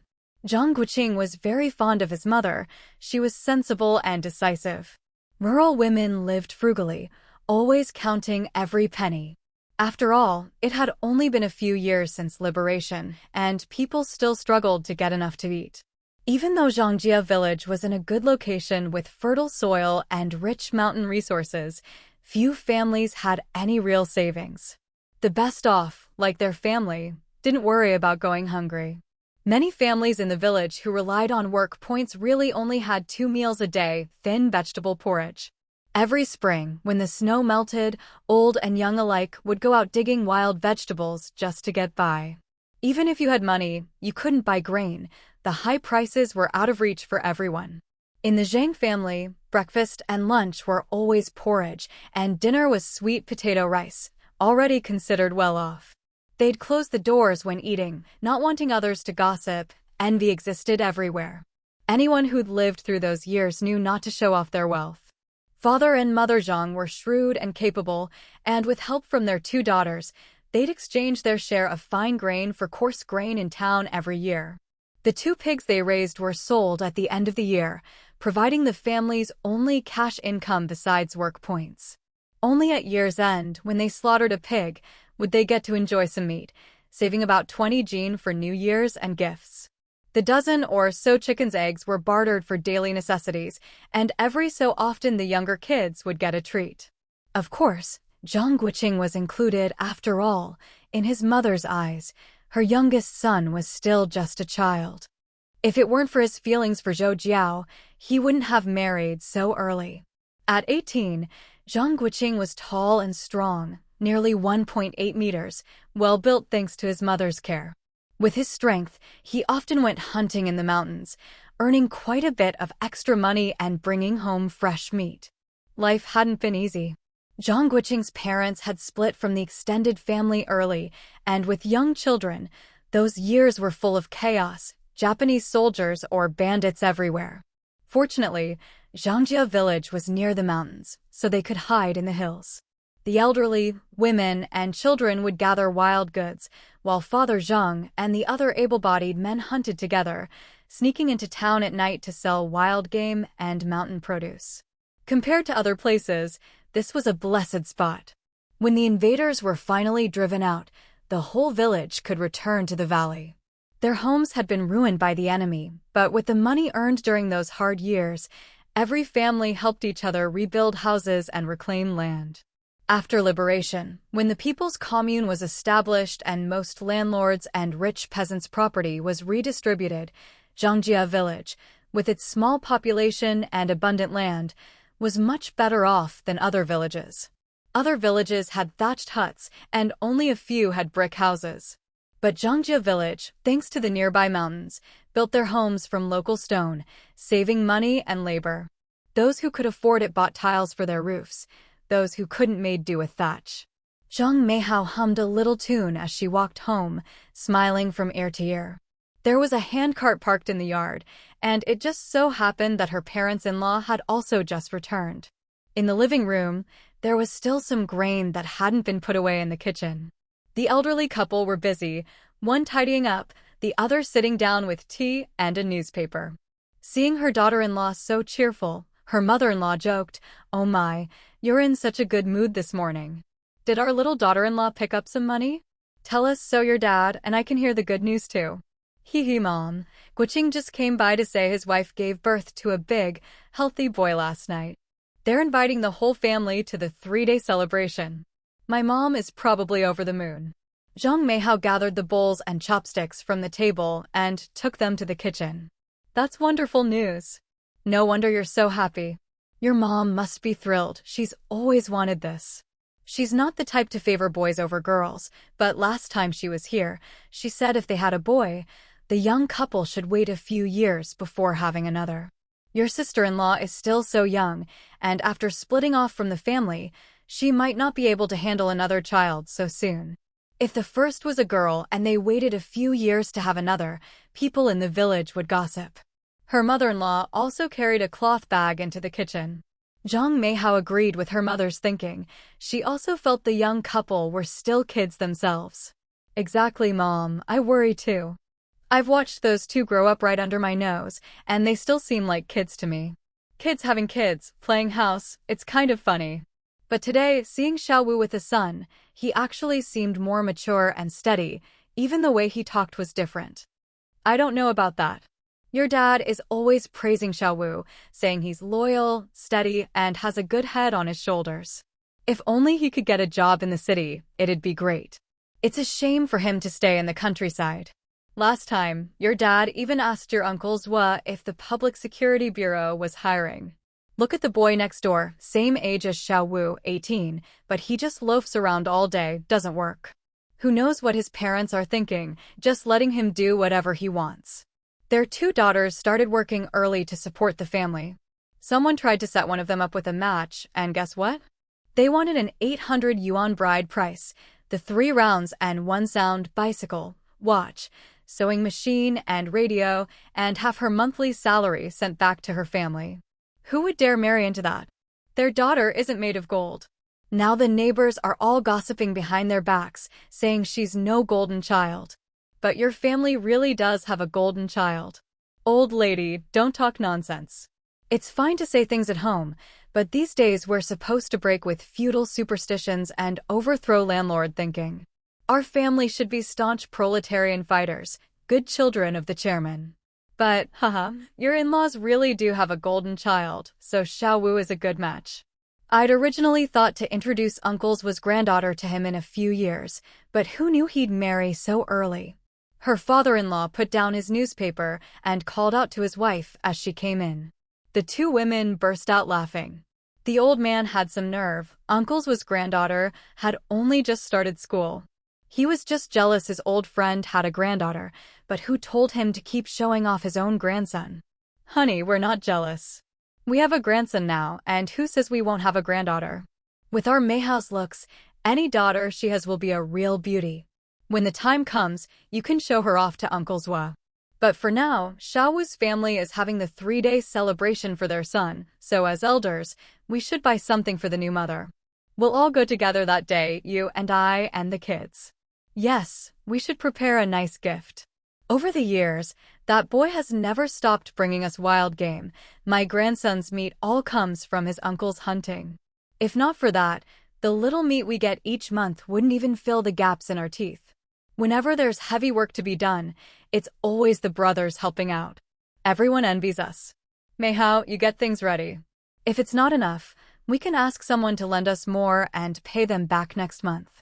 All right, Mom, Dad, you don't have to be so polite. I haven't even thanked you for helping Xiaowu talk to Uncle Zhou. Besides, siblings are supposed to help each other. We don't need to ask anyone else for things.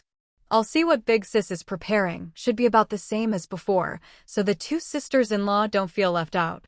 I'll take the baby to daycare first, then go discuss with my sister what to bring. Okay, take your time and be careful. Your dad and I will take the baby over later and let him sleep a bit longer. There's still plenty of time, no rush. We'll wait for Xiaobin to come back and then go to work together. Hee then I'm off. Don't bother tidying up the house, I'll do it when I get back from work. Zhang Meihao headed to her eldest sister Zhang Meili's home, greeting neighbors along the way. They all worked at the same factory and knew each other well. Upstairs, she found her sister and brother-in-law at home. The boys had already gone to school. She slipped into the room and quietly closed the door, startling the couple who thought something was wrong. Seeing she'd scared them, Zhang Meihao smiled apologetically. Her sister shot her a look, but since they were in a hurry, Meihao quickly explained about Zhang Guoqing's visit and then brought up the house, mainly that they didn't need to worry about money anymore, as she'd found a way. They needed to act fast to meet the seller and finalize things, since houses in that area were hard to come by and the seller was in a rush to move to the provincial capital. Wages were high these days, but everyone had rural relatives to support, and those with siblings in the countryside had it even tougher, one person supporting both their own family and their parents' household. According to custom and public opinion, it was only right. If you didn't help, people would drown you in spit, saying you'd forgotten your roots. If you were the younger brother, you'd be reminded that your parents raised you, and without your older siblings, would you have turned out so well? If you were the eldest, congratulations, you'd never be allowed to split the family and might even have to support your nephews and nieces. That's why city people were reluctant to marry into rural families. They didn't want the trouble. Some rural families were open-minded, but if the other kids at home were starving, how could they not turn to their city relatives? In the end, only money could give you a backbone. Her brother-in-law's parents were open-minded. When he got married, they split off a household for him. His father was the village accountant, and his brothers were all capable, so they didn't need to borrow money from each other. Their parents had spent all their savings raising 5 kids, and then lived with the eldest. The siblings' children were all grown and married, so even if they wanted to lend money, they couldn't. Besides, you already had a place to live in the city. Wanting to borrow money just to buy a bigger house was asking too much. For all these reasons, they hadn't mentioned it to anyone. Big sis, brother-in-law, that's the situation. If you're sure, let's go pay the deposit before work. Xiao Wu already checked out the house and said it's good. He also said if 300 yuan isn't enough, he can scrape together 500. Don't worry about the money. If you need it tonight, just go get it. He said you can take a year or 2 to pay it back, no rush. And you still have me. I've got over 200 yuan myself, so between us, we can manage. Zhang Chunming thought for a moment before replying, little sis, don't rush. Can Xiao Wu really make decisions for Jiao Jiao? This isn't a small sum. If she's not happy about it, we as her siblings can't take advantage of her. We do want to buy the house, but we only have 480 yuan on hand, 450 for the house, and 30 as backup. Your 200 plus Xiao Wu's 300 is enough. I was going to ask colleagues for help, but no one has that much to spare. We can pay it back. Between renting out a room for 15 yuan a month and our salaries, we can pay it off in a year. Zhang Meihao checked her watch and said, don't worry about Jiao Jiao, I guarantee it's fine. And if it's not, I'll borrow from my mother-in-law.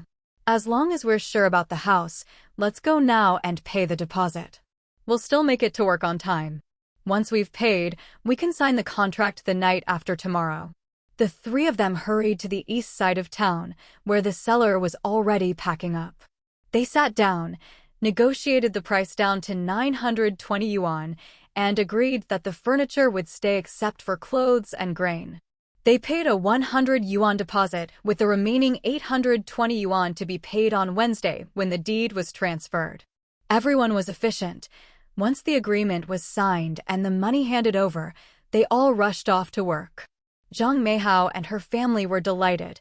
The price had come down, and the house would soon be theirs. All that was left was to move in that weekend. Zhang Guoqing was also hurrying along, riding his bicycle toward Zhou Jiao village. It was probably around 7 o'clock now, and the whole village was already at work. There weren't many people on the road, just a few elderly men and women, and some little kids running about. The gate to the Zhou family's courtyard was open.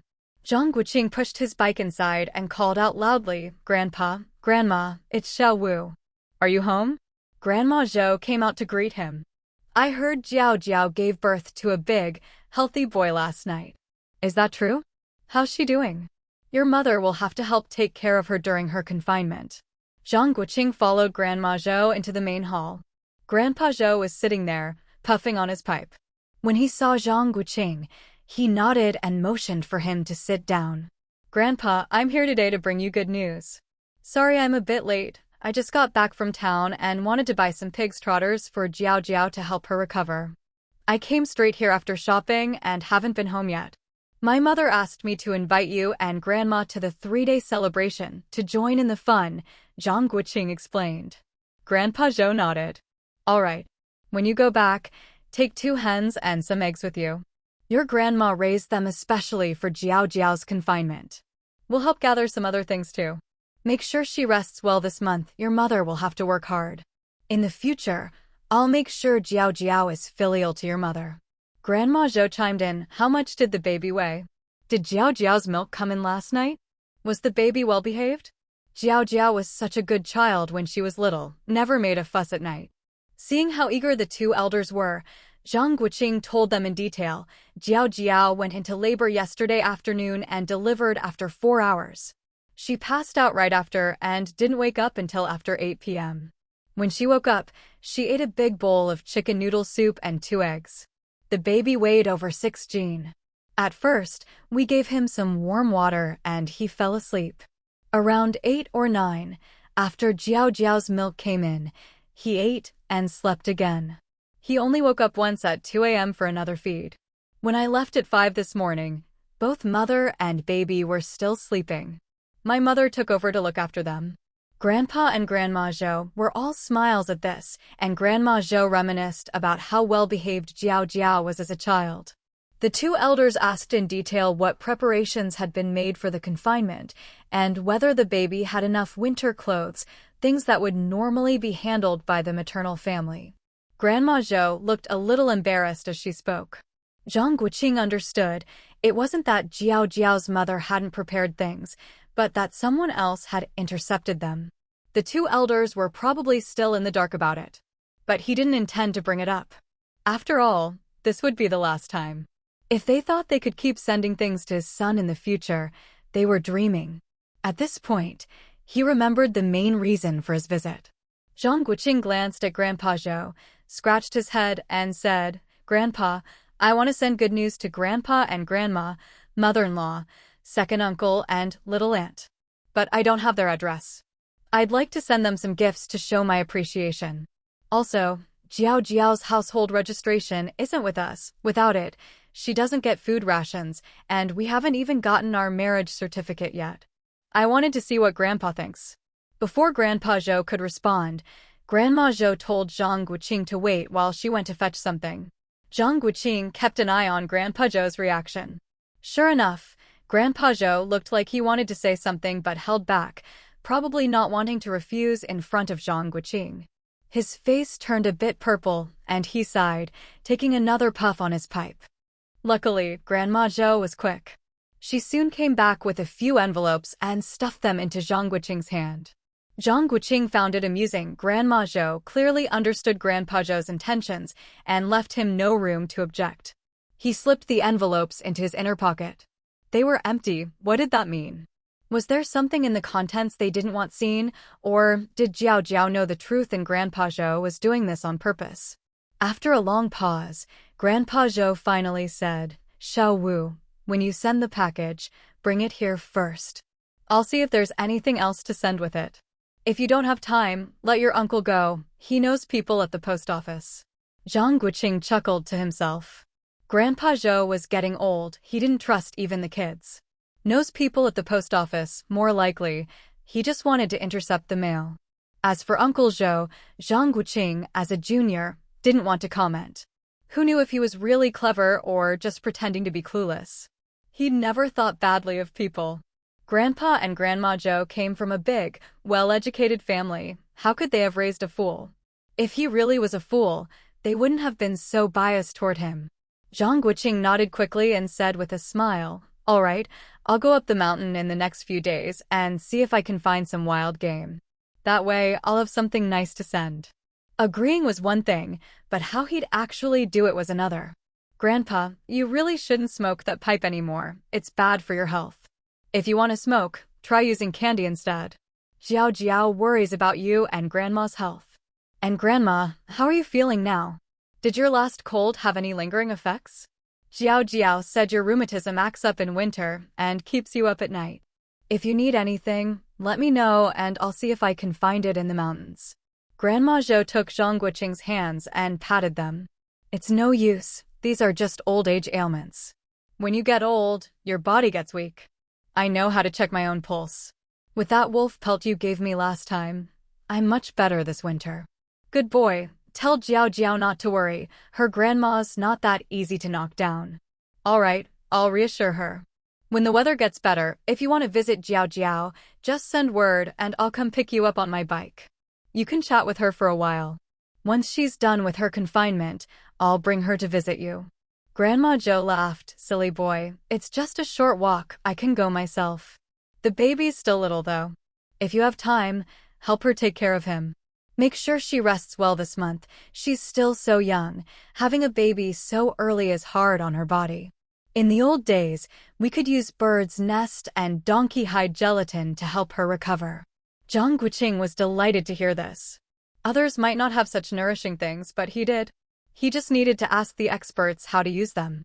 He wondered if Zhao Jiao's medical skills were good enough to know how to use them. He thought for a moment, then asked curiously, "Grandma, where can I buy donkey hide gelatin or bird's nest these days? Can you get them on the black market?" Grandma Zhou shook her head. "Bird's nest? That's so precious nowadays you can't even find it, let alone afford it. Only wealthy families with deep roots ever had it. Ordinary people have never even seen it." After the revolution, when landlords and rich families were cleaned out, even if someone had it, they wouldn't dare sell it. As for donkey hide gelatin, maybe you can find it on the black market, but it's hard to get around here. If someone goes to Shandong, they can buy good donkey hide gelatin. That's where the factories are. If you get some, Zhao Jiao will know how to use it. The more Zhang Guoqing listened, the brighter his eyes got. Even Grandpa Zhou looked at him with curiosity. This kid was really something, always full of surprises. Luckily, he was truly devoted to Zhao Jiao. "Grandma, don't forget, my sister-in-law's second brother works as a driver at the textile factory. I'll ask him, he travels a lot and must know other drivers. Maybe someone's going to Shandong and can bring some back." Grandma Zhou nodded. "That's a good idea. It'll be good for Zhao Jiao's health. Tell her not to be picky about the taste. The money her mother sends every month is enough for her to afford it."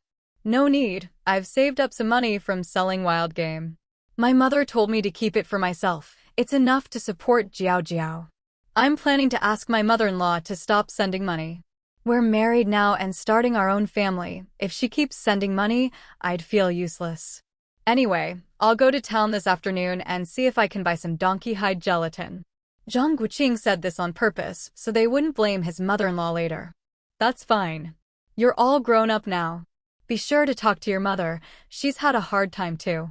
At that moment, the eldest aunt of the Zhou family barged in, shouting, "Why shouldn't she send money? Isn't she supposed to support you in your old age?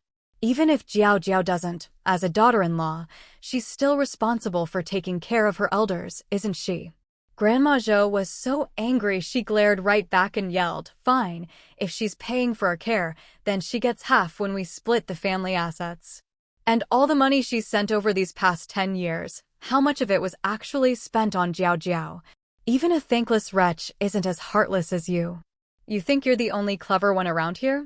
We raised your whole family and made your maiden family rich. Don't you know you're infamous throughout the county?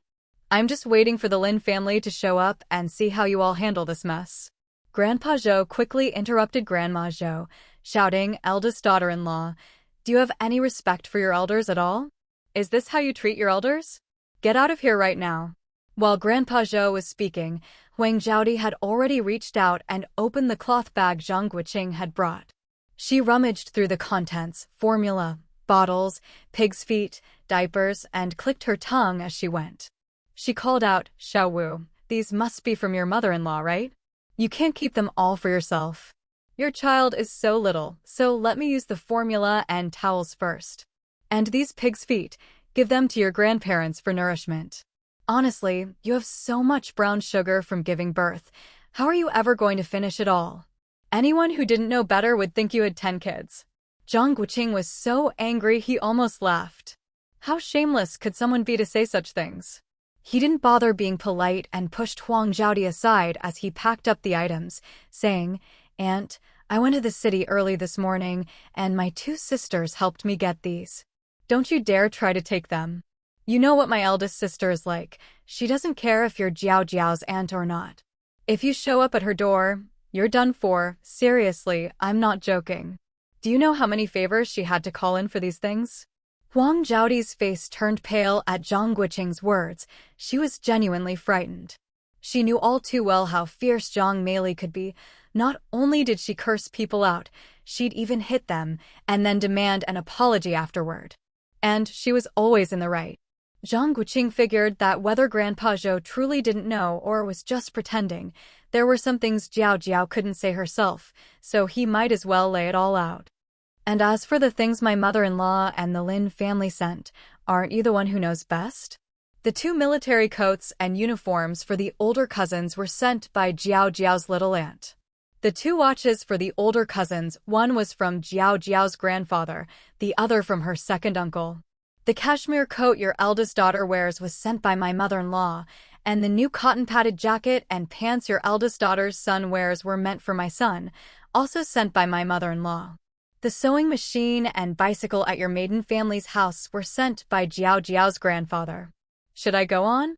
Do you really think everyone else is stupid?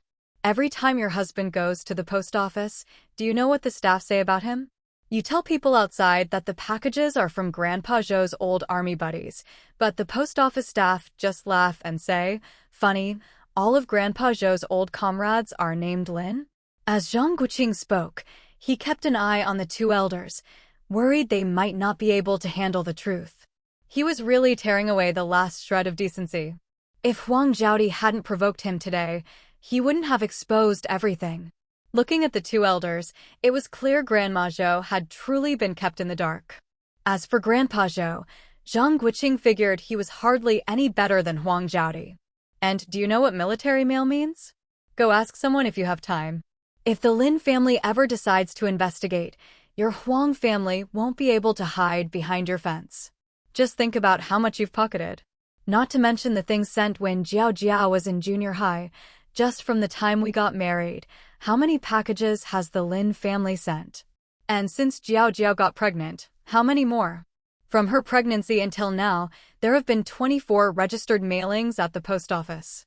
Up to the day your eldest daughter wore that cashmere coat to mock Zhao Jiao, my mother-in-law and the Lin family in Beijing sent 18 packages, and the other 6 came from various military units. Figure out how much you've taken. Where did you get the nerve? You think Zhao Jiao doesn't know? She just didn't want to upset her grandparents. This time, the package was registered under Uncle Zhou's name. Don't tell me you and your husband don't understand what that means. Your eldest son's job was secured under Lin Lishan's name. Think about what you're doing, or you'll drag your son down with you. You'd better start thinking about how to clean up this mess. With 24 packages sent in such a short time, I bet the Lin family will be back soon. Zhang Guoqing bowed to the two elders and said apologetically, "Grandpa, Grandma, I originally wanted to get their address and send some local specialties as thanks, and ask them not to send money or things anymore. Times are tough for everyone. No matter how high their positions, they're still on fixed salaries, and who doesn't have several kids and a family to support? It's been 17 years, do you think the rest of their family has no complaints? I really can't believe that. Zhao Jiao is first a member of the Zhou family, then the Zhang family. The Lin family's only responsibility was for my mother-in-law to raise her to adulthood. I don't want to see the Lin family break their backs for us. I didn't plan to expose all this today, but I'm angry that Aunt still doesn't see her mistake. They never sent things this frequently before, only this past year has it been nonstop. Their attitude toward Zhao Jiao and the baby is clearly different. Look at these expensive items. I don't know what the Lin family is thinking, but you've spent time with them and should know their character. We need to think carefully about all this, not wait until things blow up before scrambling for solutions. I estimate the Lin family will come after the new year. I just wanted to find time to write and see what their attitude is." Grandpa and Grandma Zhou exchanged a look and both lowered their heads in thought. Zhang Guoqing kept observing them, suspecting Grandpa Zhou was hiding something, while Grandma Zhou seemed genuinely clueless. He glanced at Huang Zhaodi, who had collapsed on the floor, a sharp glint in his eyes. He was curious to see what she would do next. Only when she made a move could he deduce Grandpa Zhou's intentions, and from there, infer the Lin family's plans. He'd never met the Lin family, but judging by Lin Lishan's behavior, she was a willful child of high-ranking officials, and her family was probably the same. No matter how unreliable they seemed, they'd supported Zhao Jiao for 17 years, put a Beijing courtyard house in her name, and even accepted him, a farm boy, into the family. Clearly, the Lin family was strong-willed and unconcerned about money. Their only requirement for Zhao Jiao seemed to be that she live as she pleased, without worrying about money or supplies. But why hadn't they visited for so many years? Even if Grandpa Zhou wanted to stop them, the Lin family could have forced the issue. So why go along with it? Was it unsafe for Zhao Jiao to go to Beijing? The house and household registration hadn't been moved back to the countryside, so maybe it really wasn't safe for her to go to Beijing until things changed. And this year, they weren't afraid of people knowing and sent expensive packages openly. Did that mean Zhou Jiao was finally safe? If so, the only people closely connected to her were her mother and father. Her father, a soldier whose body was never found, and her mother, who couldn't return to the northeast. So the key was her father? If he was on a secret mission and, as he suspected, was still alive and about to return, then everything made sense. If he put himself in their shoes, he'd do the same, send his daughter to the countryside for safety, shower her with money to make up for the hardship, and cut off contact with the military to avoid suspicion. That's why the Lynn family never brought her back to Beijing. Sending so many packages now would let her father see his family's true colors and also test the Zhou family's greed. The Lynn family probably never expected things to turn out this way. If her father was coming back, her mother would definitely return first to get her daughter's approval and wait together for him. It was simple. Her due date was this week, so Lynn Lishan would probably arrive any day now, maybe even with some bigwigs from the Lynn family. Then, in another week or two, her father would come home on leave. What a plan! His Zhou Jiao and their son had become mere props. For a long while, the main room was silent. Zhang Guoqing had no interest in staying with the Zhou family any longer. He'd already figured things out and would rather go home to his wife and son.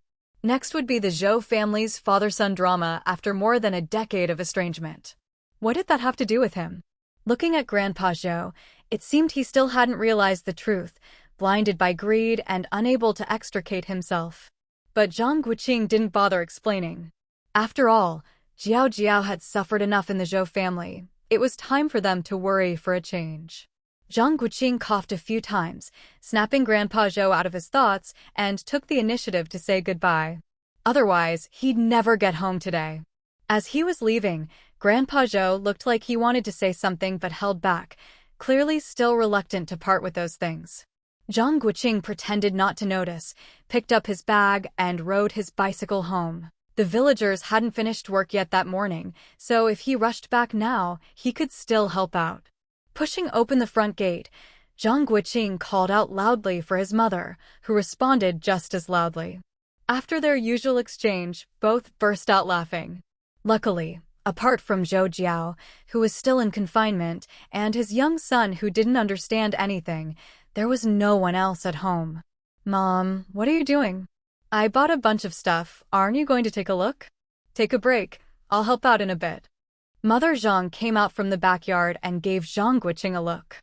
"What is it now?" "Take your things to your own room. Don't leave them out here where those with sticky fingers might get tempted and walk off with them." Zhang Guoqing understood his second sister-in-law must have done something wrong, and his mother was feeling upset.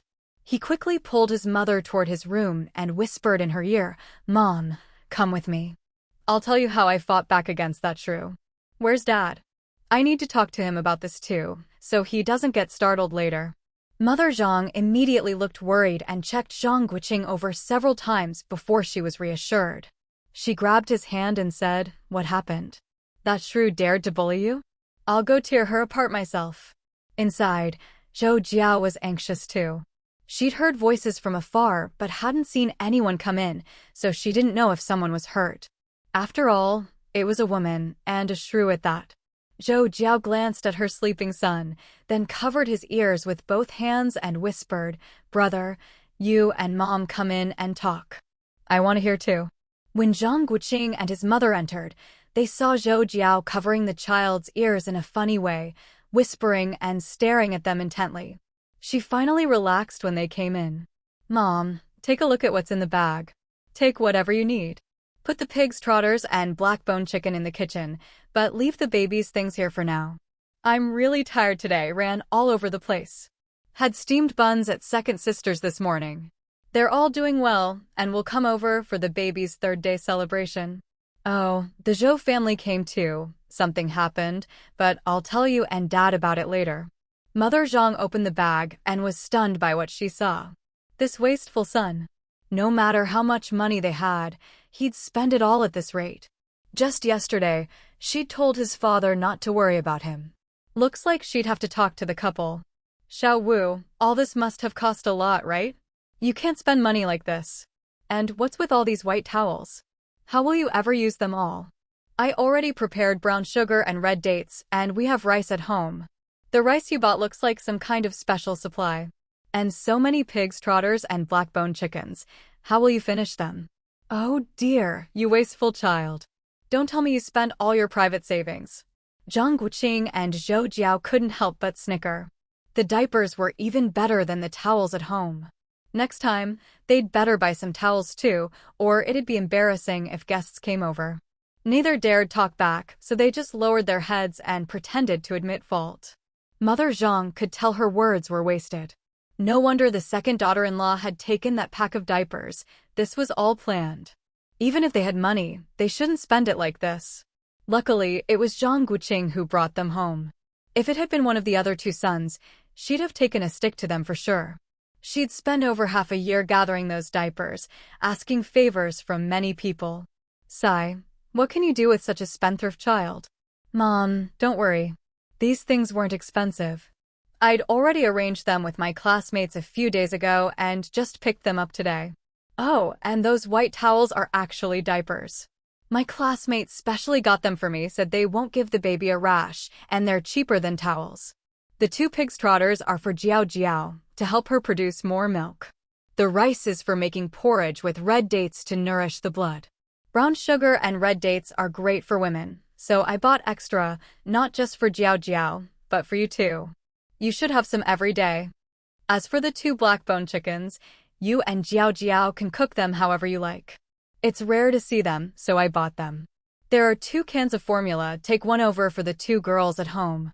Mother Zhang listened and found her son's explanations reasonable, nodding along, but then realized she was being led astray and snapped, "You little rascal, trying to fool your own mother." Almost had me convinced. It's your wife who's in confinement, not me. You're not to touch those 2 black-bone chickens. I'll save them and give them to Zhou Jiao after she's finished the pig's trotters. As for the rice, I'll keep half and have your dad grind it into rice flour for the kids at home. This rice is so good, rice flour made from it will be nutritious. The rest can be used to make red date porridge for Zhou Jiao. I'm too old to eat such good stuff. Zhou Jiao shook Mother Zhang's arm and said playfully, "Mom, if you don't drink the red date porridge, how can I eat it? If I'm eating pig's trotters and see you gnawing on veggie buns, or I'm having black-bone chicken and you're drinking wild vegetable soup, I'll feel so guilty I'll lose my appetite and won't recover well from confinement. Let's eat together. If you don't, I won't either. Look, little Fifth bought these specially for you. If you don't eat them, next time he sees something you'd like, he'll remember you didn't want it and won't buy it. If that happens enough, he'll think it's normal. Even when he sees something you'd love, he'll assume you don't want it. Then who will think of you in the future? Don't you think I'm right? You should say, 'This is what little Fifth bought, so I'll eat it.' Or, 'This is what little Fifth bought, so I'll wear it.' That way, he'll feel proud that his mom likes what he picks out and you two will be of one heart. Then he'll be even happier to be filial to you.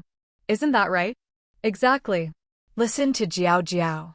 If you don't like what I buy, then I won't know what you want, so I just won't buy anything. The more I buy, the more mistakes I make. If I don't buy, I can't go wrong. If it's like that, why raise a son at all?"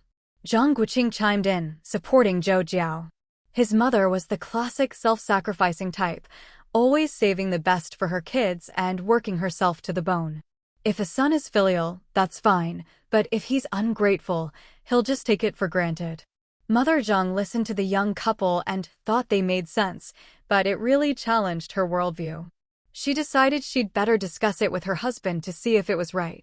These two were coaxing, acting cute, and even threatening her, all out of filial piety. No matter what, out of all her children, only little Fifth made her truly satisfied. Seeing the two watching her anxiously, she nodded in agreement, though only she knew what she was really thinking. Zhang Guoqing and Zhou Jiao exchanged a sweet smile. Zhang Guoqing glanced at his son, who was still sound asleep despite all the commotion. It would be a while before he woke up, and the rest of the family would be home from work soon. The baby had only had a bowl of porridge and peed once since morning. Turning to Zhou Jiao, he said, "Zhou Jiao, while the baby's sleeping, you should get some rest too. Mom and I will go tidy up a bit. Dad and the others will be back soon. Zhou Jiao nodded, watching as Zhang Guoqing took out a can of formula, a bottle, and some diapers, then left with Mother Zhang. She quickly took the chance to get some sleep herself. Mother Zhang glanced at the bag in her son's hand and said nothing more. She took out the pig's trotter and placed the bag in the main room. Seeing that it was getting late, she told Zhang Guoqing to go to the kitchen and start the fire, while she herself went to the backyard to pick some vegetables. In the Zhang household, only Zhang Guoqing would help out in the kitchen. The other men never set foot in there, believing that household chores were women's work.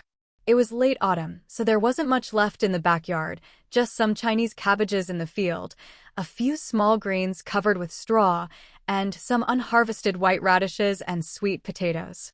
She checked the chicken coop for any surprises, then picked a handful of yellowing greens. Carrying the vegetables inside, Mother Zhang saw her son striking match after match, clumsily trying to light the stove, and it made her heart ache. She wasn't sure whether she felt sorry for him or for the matches. After all, every match cost money. Normally, they would keep embers buried in the stove and just blow on them to get a fire going. She couldn't bear to scold Zhang Guoqing for wasting matches, but if it were anyone else, she would have given them a tongue lashing. She herself pinched every penny and hated to see anything wasted. The kitchen was bustling as Zhang Guoqing kept the fire going and chatted idly with his mother. The two of them had just finished preparing lunch. The staple was still steamed cornmeal buns, usually made from coarse flour, water, and wild vegetables, but this time they were made with corn grits. Corn buns were the most familiar and common food in the Zhang family, and to make sure everyone got enough to eat, the buns were always made extra large. Unlike the wild vegetable buns they had in the morning, this time there was corn grits, porridge, and 4 dishes, none of which had even a trace of oil, just plain boiled vegetables. Mother Zhang was too frugal to use oil for cooking. If something could be stewed, it was stewed. There was a bowl of dark, salty pickles, a bowl of plain cabbage, a bowl of long beans, and a bowl of braised potatoes that hadn't seen a drop of oil. The whistle from the village loudspeaker sounded, signaling the end of work. The family members working in the fields would soon be home. Mother Zhang poured hot water so they could have a drink to quench their thirst when they returned. Father Zhang led his 2 sons into the kitchen, gulped down a bowl of water, then headed to the well to wash up, patting the dirt and dust from their bodies. After catching their breath, they returned to the main room, where Father Zhang took out his long pipe and started smoking. The eldest daughter-in-law, Huang Suilan, and the second daughter-in-law, Lynn Jihua, entered the gate with their daughters, Mai Miao and Mai Sui, chatting about village gossip as they came. Women didn't get the same treatment as men. They first washed the children's hands, got them settled, and then hurried to help serve the food and set the table. 4-year-old Mai Miao, dressed in a faded, patched floral cotton jacket, washed up with the hot water her mother had used, tidied herself, and then led 2-year-old Mai Sui into the main room to wait for the meal. Little Mai Sui was so thin her head looked too big for her body, like a child from Africa. But everyone was used to it. None of the village kids were chubby. Zhang Guoqing worried her neck wouldn't be able to support her head, and made a mental note to give the children some of the milk powder he had brought. When the food was served, everyone waited for Father Zhang to pick up his chopsticks before starting to eat. No one spoke. They ate the corn buns with the oil-less dishes. Zhang Guoqing had thought the rough, throat-scratching corn buns and porridge would be left unfinished, but since it was the farming off-season, everyone finished everything. He tried hard to ignore the pain in his throat, and after finally finishing one bun, he drank a mouthful of corn porridge. He wanted to spit it out, but didn't dare. If he wasted food, his father would beat him so badly even his mother wouldn't recognize him. After finishing the porridge, he refused to eat any more, but Father Zhang kept asking if he'd had enough, even trying to give him his own bun, which nearly made Zhang Guoqing cry. All 4 dishes, even the salty pickles, were completely finished. Watching everyone eat with such relish, Zhang Guoqing realized that after years of poverty, no one cared about taste or appearance anymore, Just being able to eat their fill made them better off than most families in the village. The only decent meal he'd had since coming here was last night's sweet potato rice. Back in the modern day, he and Zhou Jiao often ate coarse grains and pastries, and although the sweet potato rice here was mostly sweet potatoes and not as tasty as in the future, at least it didn't scratch his throat. He wondered what kind of buns they'd have tomorrow at the Zhang house. They could eat a different kind of bun every day of the year, except for New Year's Eve, when they had white flour buns and dumplings. He couldn't stand even one meal of this, let alone a whole year. It was like eating grass. He wondered if Zhao Jiao missed these buns. Now he finally understood why the girl's face was so sallow. She probably couldn't eat and just went hungry. As a new bride, she wouldn't dare be picky. Luckily, they had some supplies now. After lunch, while the women were busy cleaning up, Father Zhang, as the head of the family, didn't say a word, and the three brothers didn't leave either. Sensing that Father Zhang had something to say, they all sat and waited. He lit his pipe, took a few puffs, looked at his three sons, then at his wife, as if he wanted to speak but hesitated. The eldest, Zhang Guoqing, finally broke the silence.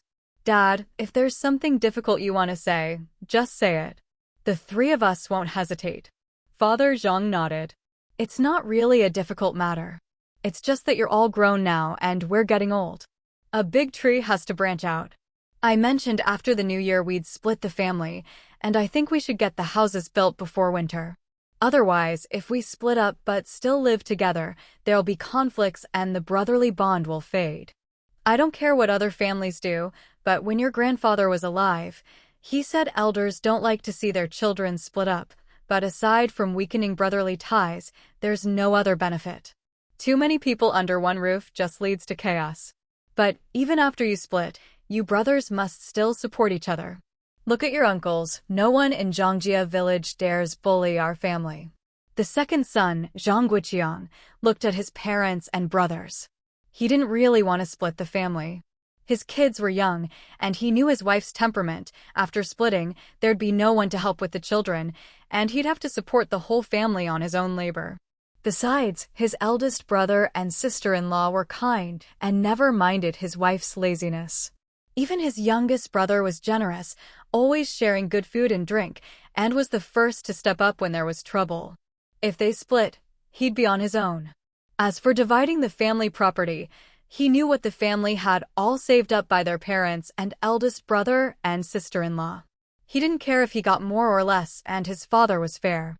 Even if his mother favored the youngest, she wouldn't forget him. She'd secretly given him money his little brother earned from hunting, and the silly kid just bought things to make up for it. He wasn't really upset with his mother's favoritism. All in all, he'd rather not split up. His brothers' wives got along, and he'd be left to shoulder everything alone. "Dad, Mom, how about we don't split up? The three brothers living together is pretty good. Our wives get along, and we're not like those families in the village who fight all the time. Plus, with you two watching over us, I feel more secure." Father Zhang shook his head.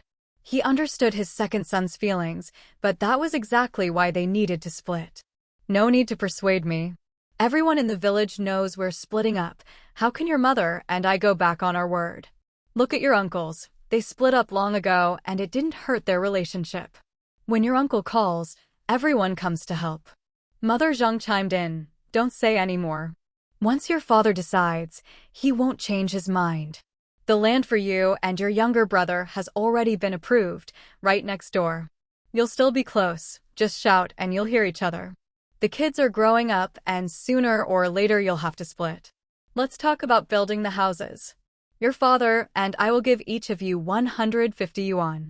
The stone, tiles, and wood are all arranged. You can go order them when you're ready. Think about how you want to build the yard and discuss it with your wives. We'll get your uncles to help, and try to finish before winter. That way you can move in early in the spring." Father Zhang nodded in agreement.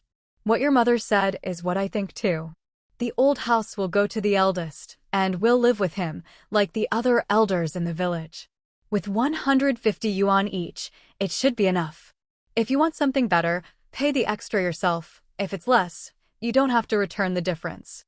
I'll talk to your uncles tonight and try to get the houses built before winter, otherwise everyone will be busy in the spring. The three brothers had no objections. Once their father made up his mind, there was no changing it. The eldest, as the firstborn, had long known he'd be the one to live with their parents. As for Zhang Guoqing, he actually preferred to have his own household. He had different habits and interests, and it would be better to split sooner. Like his father said, even after splitting, they'd still be brothers, and they'd still be close enough to hear each other call. He wanted to talk to his father about the Zhou family, but now it seemed best to give the elders some time to themselves. Splitting the family wasn't a happy topic, watching their children break off to form their own families, moving farther away from their parents. No matter how open-minded the parents were, it was hard not to feel sad. Leaving his parents to rest after lunch, Zhang Guoqing followed his two brothers outside. Each of them went to find their own wives, while he went looking for his own Zhou Jiao to comfort her. Just thinking about those coarse cornbread buns and cornmeal porridge, it was no wonder his mother treated organic rice like a rare tonic. He couldn't bear to let his Zhou Jiao and son eat that stuff either. It was better to split the household. At most, he could just give his eldest brother's family more support and care in the future. It was only a few steps away, after all. The second brother waited for their youngest brother to catch up. Xiao Wu, about building the house, the two of us should discuss it together. If we buy tiles in bulk, we'll get a better price, and they'll even deliver them straight to us. As for the bluestone, I'm thinking we shouldn't buy it. There's plenty at the foot of the mountain. Besides, if we pay some villagers to help out these days, it won't cost much. How much is a day's work point anyway? Plus, if the two of us go and quarry some bluestone ourselves, it won't cost a thing. I checked the prices in town before. Just the bluestone for 5 rooms would cost nearly 30 yuan, which is about a city worker's monthly wage. Other villages can't even dream of building stone and tile houses. But here, the bluestone on our land is free. Zhang Guoqing agreed after hearing this. His second brother was good at planning. He'd clearly done his homework. It wasn't that Zhang Guoqing cared about saving a few dozen yuan, but he didn't want to draw attention. Besides, if his second brother was going to quarry bluestone himself, he couldn't just stand by and do nothing. That would hurt their brotherly bond. Second brother, I'll do as you say. You handle the arrangements. Just get some people to help and quarry more stones for backup. That way, if we want to expand later, it won't be such a hassle. I'll cover all the labor costs for the bluestone.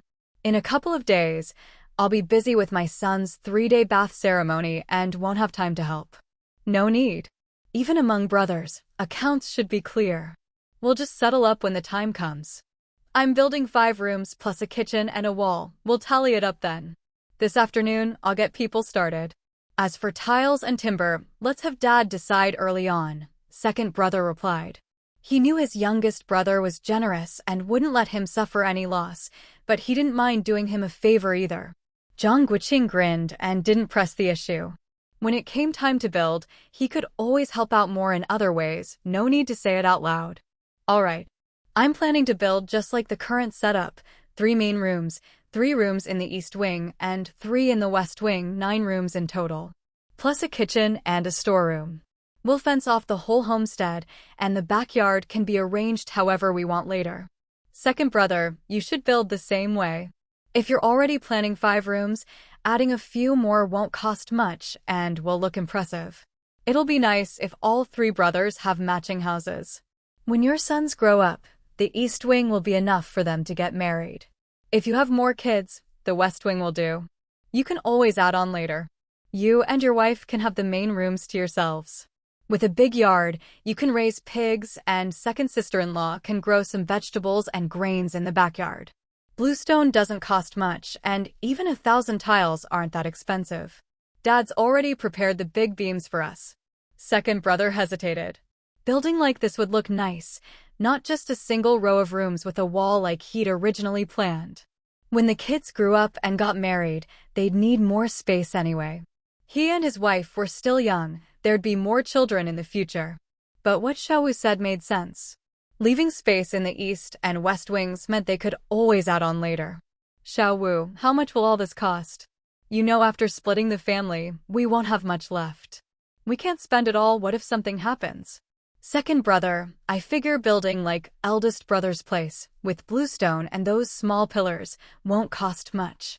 The tiles are the most expensive part. Figure 20 yuan for tiles and timber, 5 yuan for stonework, and for a 5-person crew working 20 days at 10 work points per day, at 2 cents per point, or even 3 cents, that's less than 30 yuan. Altogether, such a big house would only cost about 55 yuan. That's a generous estimate, so, are you going to build or not? Zhang Guoqing was getting anxious.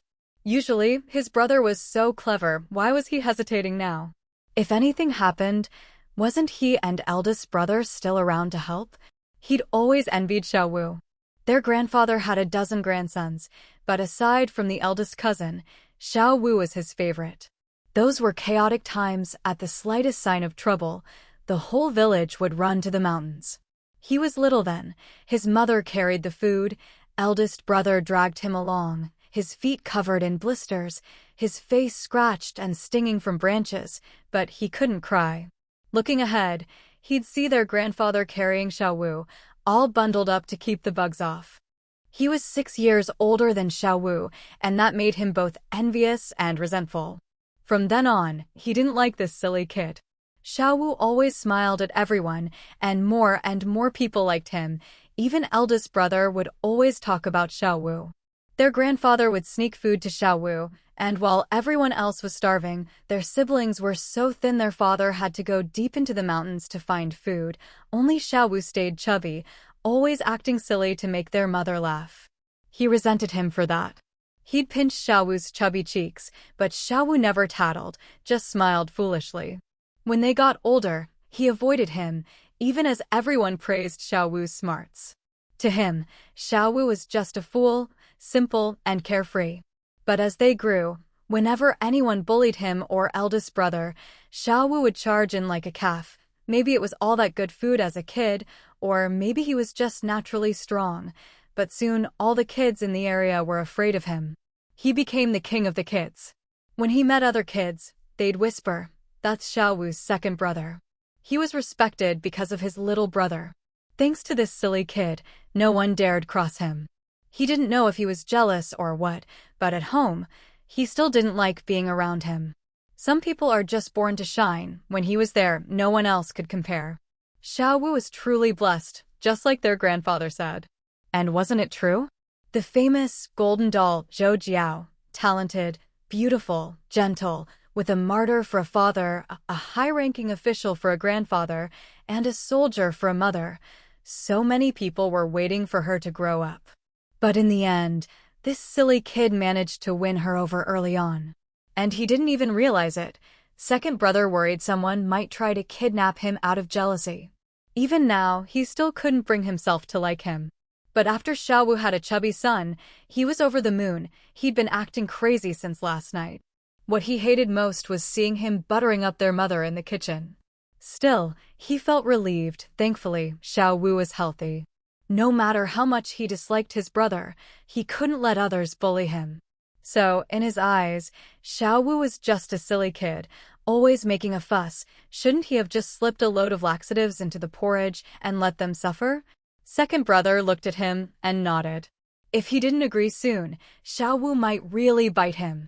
This silly kid was single-minded. He'd give anything for his siblings. All right, we'll do it your way. Your second brother isn't stupid. Go take care of your own business. I'll talk it over with Dad. Still annoyed, he gave Xiao Wu a smack on the head before leaving.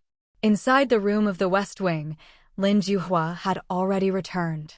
When she saw her husband, Zhang Guoqing, come in, she greeted him with a bright smile, dusted off his clothes, and pulled him to sit on the king.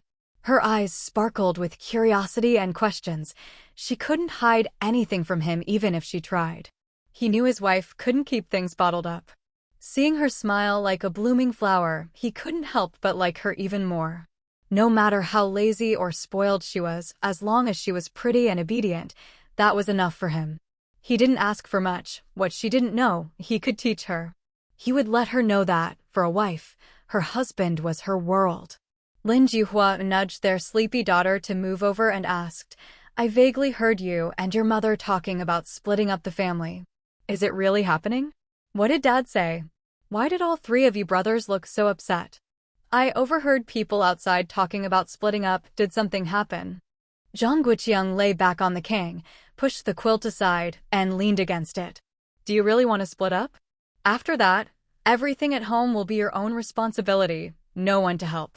You'll have to take care of the pigs and chickens, manage the housework, and there'll be no one to watch the kids.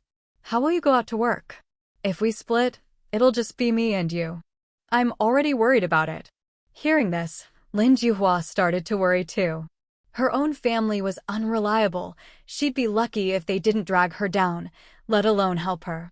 She'd thought about having her mother come over, but she was afraid the house would be emptied out. I'll listen to you. Whatever you say, I'll do. But honestly, I do want to split up. You know your mother never liked me. Even if we live further apart, I'll still be filial. I'm not worse than anyone else in that. Even though she always scolds me, I know she's much better than my own mother, and better than most mothers-in-law in the village. She never scolds me in front of outsiders and even stands up for me. I know that in my heart. My mother just has a sharp tongue but a soft heart. Compared to my eldest brother's wife, you really are lazier. I don't want to say it, but think about how much you did at your own home and how much you do now. Here, you only have to feed the pigs. Everyone does their own laundry. Look at my eldest brother's wife. She's busy all day, running around nonstop. Guoqiang knew his wife was selfish. Everyone had their own interests, and he wouldn't force her. But being lazy and spoiled wouldn't do. If they split up, the man would have to take care of things outside, the woman inside. If she still wanted to live like now, he'd have to put his foot down. Lin Jihua knew she'd had an easier life since getting married. Compared to her older sisters, who lived like beggars, her eldest sister looked as old as their mother, with hungry children crying all day. Her second sister had been married off for the bride price to a widower, and his older kids always bullied her own nephews and nieces. There was never enough food, and the younger kids cried for something to eat. Her third sister was a bit better. She'd been married off for a high price to a not-so-great husband, but at least she got enough to eat.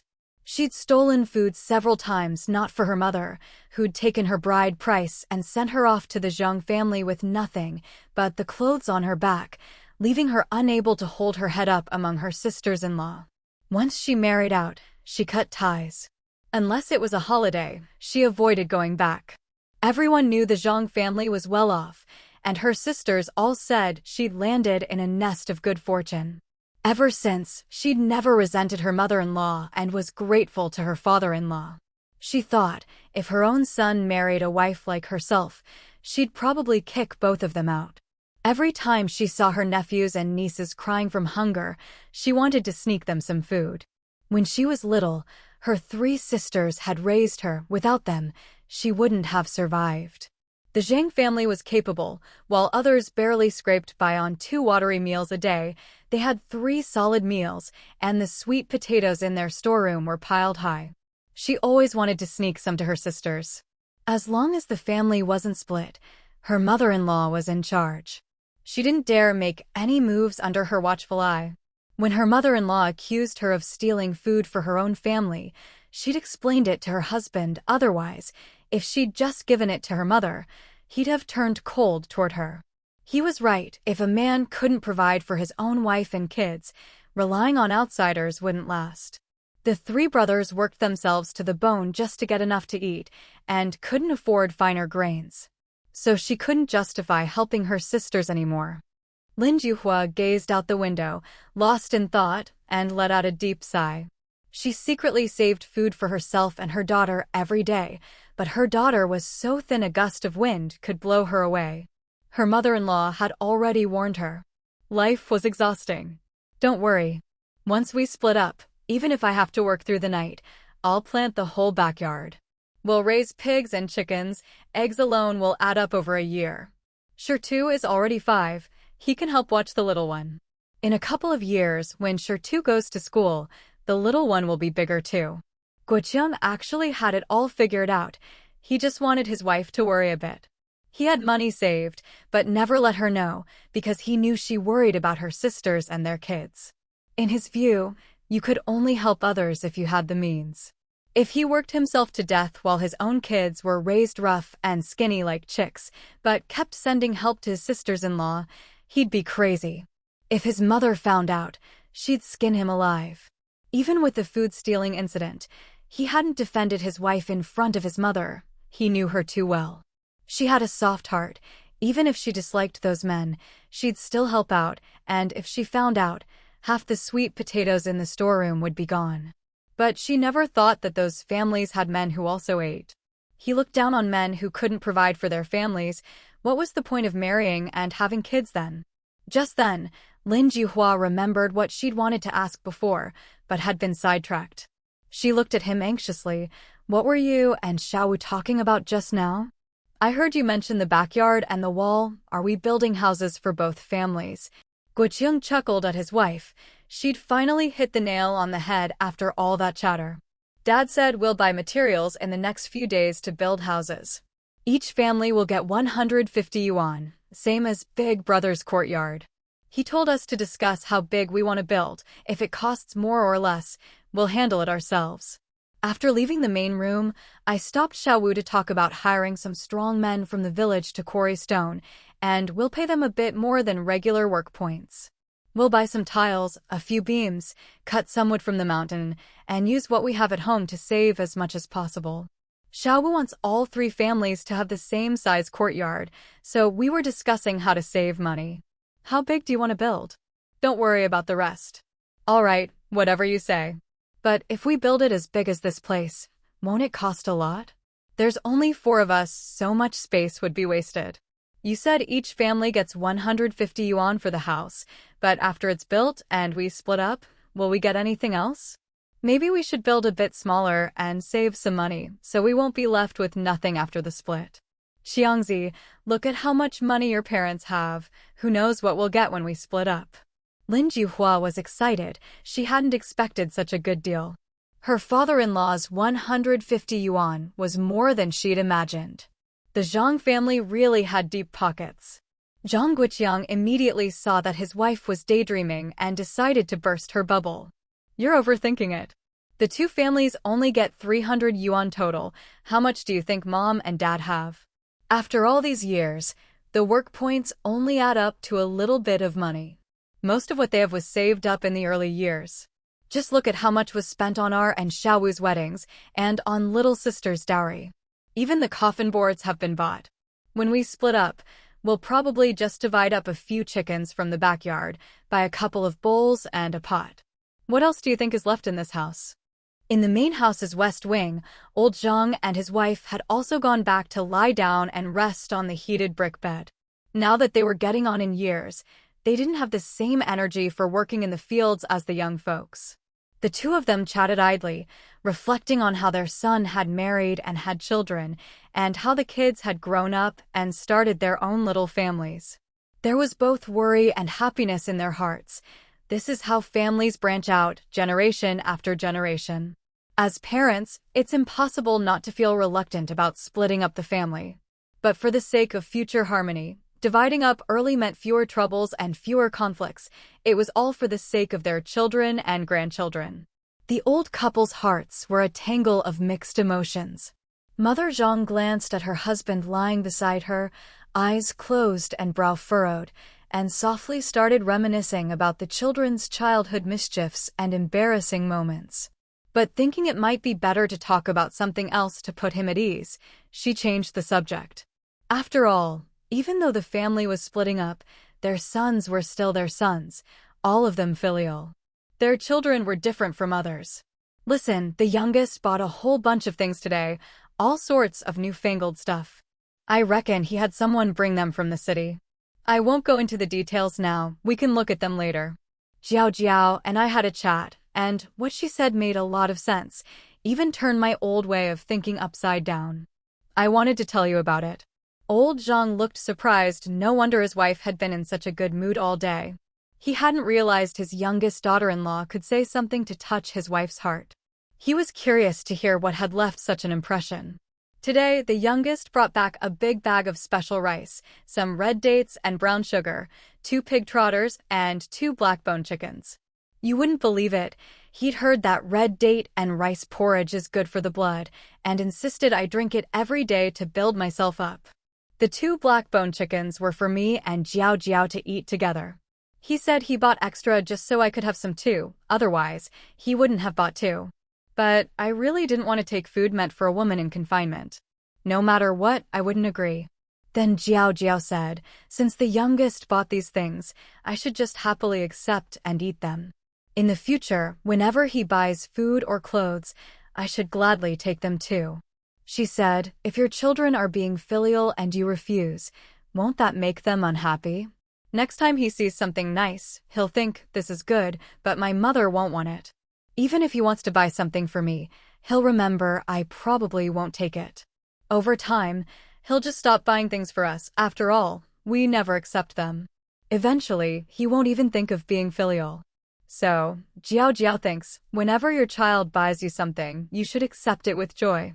That way, when he sees something good, he'll think, my mother would love this. I should buy it for her. Next time he sees something else, he'll remember, she liked what I got last time, so she'll like this too. He'll bring it home, and I'll happily accept it. The youngest will feel that his mother really does like what he picks out, and he'll be happy too. In the future, he'll keep buying things for me, and he'll always think of me when he sees something nice, because he knows I'll like it.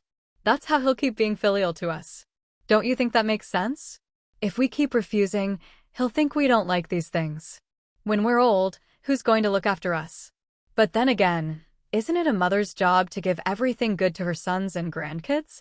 What do you think? Does Zhao Jiao have a point? Old Zhang burst out laughing. That's just her way of persuading you. The kids are filial. They don't want to keep the good stuff for themselves. If the parents refuse, they'll try every way to comfort and persuade us. They're good kids. She's right. From now on, just do as she says. If they can afford to buy these things, it means they're not short on money. If they tell you to eat, just eat. If they were struggling, they'd be worrying about their own meals, not buying for us. The kids just don't want to enjoy things alone. Exactly. You should have seen the bags the youngest brought home today. I put them in the other room. Besides what I mentioned, there were things you've never even seen before.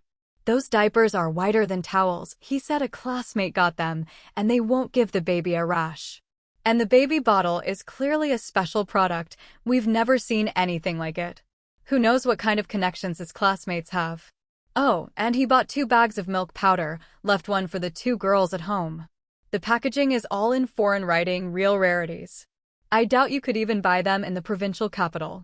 Our son's a good son, and his wife's a good wife. If they can get these things, it shows they have ability. Just remind them to keep a low profile. Don't let the whole village find out and start gossiping. You should pour the milk powder into another bottle and burn the packaging with the foreign writing. Let the kids drink it, but don't go telling everyone. All right, I know. The youngest was about to talk about the Zhou family, but the topic got sidetracked with the family split. I asked him at lunch, and he said he'd wait until you got back. He did mention something about a big fight with a shrew, probably had a run-in with the Zhou family. I checked him over, and he wasn't hurt, so I guess he wants your advice. If it was urgent, the youngest would be here soon enough. Let's just wait and see. You know your son, if it was anything serious, he'd have made a big fuss and everyone would know by now. That boy's sharp, he knows what he's doing. Old Zhang reassured his worried wife. He wasn't worried about his youngest at all. The boy had always been clever and capable, and everyone in the village praised him. The only one who had it a bit tougher was the second son. But even compared to other families in the village, their second son wasn't really struggling. He hadn't handed over his private savings in years, probably had 200 yuan stashed away. His wife claimed it was all spent, but old Zhang didn't believe it. If they had money, would the second daughter-in-law be stealing sweet potatoes? What a joke. That one was cunning, always calculating for himself, not as generous as the eldest or the youngest. But he still cared for the family, just a bit too fond of money. He knew his 3 sons inside out. The second was the shrewdest. The eldest had no selfishness in him, though his wife did keep a little private stash, and he didn't worry about the youngest at all. Even without seeing what he bought today, just hearing about it, He knew it must have cost over 100 yuan. That boy wouldn't spend like that if he had less than 2,000 yuan saved up. But he was too free with money, and Zhao Jiao was the same. They didn't care much about money, so he'd have to remind them. The second son had plenty of money too, and once the family split and he got his new house, he'd have over 150 yuan left. When the two younger brothers moved into their new homes, life would be easier for everyone. Back when he split from his own family, he'd had nothing at all. The one who'd suffered most was the eldest. He was the oldest and worked the hardest. When the family first split, he and his mother had no money, and he'd taken care of his younger siblings. The family's savings were all thanks to his hard work, sneaking out at night to earn extra. When it came time to write the family division agreement, he'd make sure to give each son their private savings. He'd kept track. The eldest's savings would be returned too. There was no reason why, just because the second son hadn't handed over his savings in recent years, the eldest and youngest's money should be counted as family property. Dividing the family meant dividing the parents' assets. As parents, it was impossible to treat everyone exactly the same, but the eldest had had a much harder time than his brothers. Raising 3 sons wasn't easy. No one understood that better than he did. With the eldest's honest nature, if he kept working in the fields and supporting his brothers and sister on work points, he'd work himself to death. After the split, he'd keep helping him out for a few years. With help from his wife's 2 younger brothers and the youngest son, things wouldn't be too hard. As for the cellar, the contents would have to stay put for now. Those couldn't be divided. The whole country was denouncing landlords these days, and if those things ended up in the kids' hands and got out, it would be a crime. In prosperous times, antiques are treasures. In troubled times, gold is king. He always remembered the old clan leader's words. He wondered if he'd live to see a truly peaceful and prosperous era. Zhang Guoqing rubbed his forehead and turned to enter the bedroom. He wondered if Zhao Jiao was awake yet. He hadn't really spent any time with his son, just running around all day. He slipped in quietly, only to find that neither of them was asleep. "Oh, my dear wife, your poor husband is so pitiful holding a cornbread bun in his hand, not a drop of oil in the vegetables. Life here is so hard. Every step is a struggle. Holding that cornbread bun, tears just keep falling." Zhou Jiao couldn't help but burst out laughing. She looked into her baby's eyes and said, "Baby, look at your daddy. Doesn't he look so pitiful? Should our baby comfort daddy?" Zhang Guoqing quickly came over to the kang, sat down, and hugged Zhao Jiao. "Baby, I'm your daddy. Daddy finally gets to see you awake. Why do you sleep so much? Are you full? Daddy is so pitiful, not as lucky as baby who gets to drink milk." Zhou Jiao leaned against him, holding their son. "You ran around a lot today, didn't you? Move that little table over here for me. I need to put some things down. I had chicken noodle soup for lunch, nothing anyone could smell. This time you get to eat the honey-braised chicken leg meal. I don't even remember when I bought it. I was bored this morning and reorganized the food in the space, so eat more with the roast chicken." Zhang Guoqing stood up, went to the small living room, locked the door, and moved the little table over. "Put our son down beside you. Don't keep holding him. If you hold him all the time during your confinement, your arms will hurt later, and you'll get into bad habits that'll make it harder when you take care of him yourself." Seeing her produce a steaming meal box out of nowhere, he started drooling. Ever since he transmigrated yesterday, he'd been so anxious he'd practically lost his sense of taste. Zhou Jiao felt bad seeing how hungry he was, swallowing hard. This fool, he could have just bought something to eat in the city. He had money and ration tickets. Just thinking about that coarse cornmeal made her throat hurt. "You silly. Why didn't you eat your fill in the city before coming back? Remember this for next time. Always eat before you come home. Otherwise, you'll end up with stomach problems at your age, and that's the real hassle." After a few bites, Zhang Guoqing hurriedly drank some soup. "I had 2 buns at my second sister's place this morning, then got delayed at the Zhou's. By the time I got home, I was starving, and all there was that life-sapping cornmeal bun and cornmeal porridge. Everything was cornmeal. I had no choice but to choke down a bun and a bowl of porridge. Dad even tried to give me another bun. I almost cried. And that pickled vegetable? So salty it could kill someone, and they ate it all up. Zhou Jiao pointed at herself. I'm pretty silly too. If I don't eat, I go hungry until I can't stand it anymore and then force it down. I don't dare tell you. Everyone at home thinks I just have a small appetite. When I ate with Grandma at the Zhou's, she always made sure the food was soft for the elderly.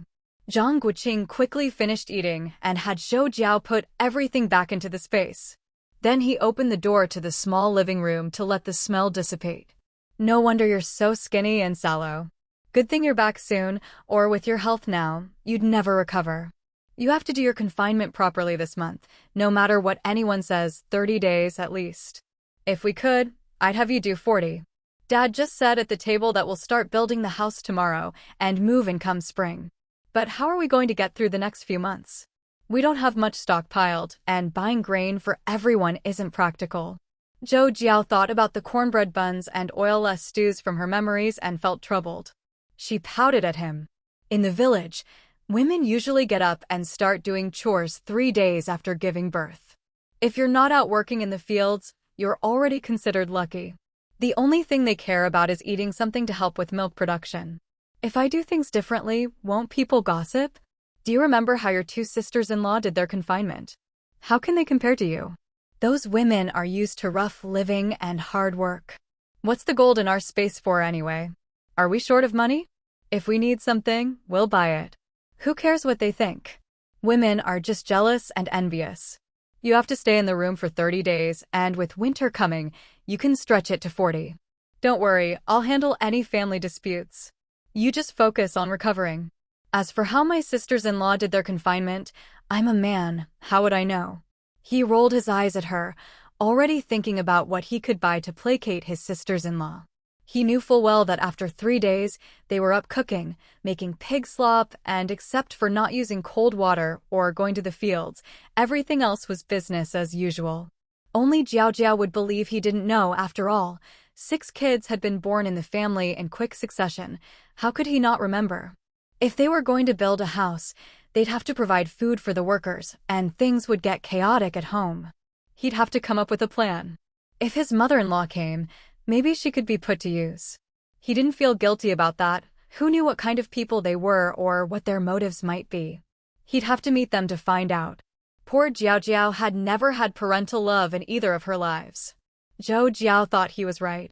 They weren't short of money, and even if she wanted to work, she couldn't do much.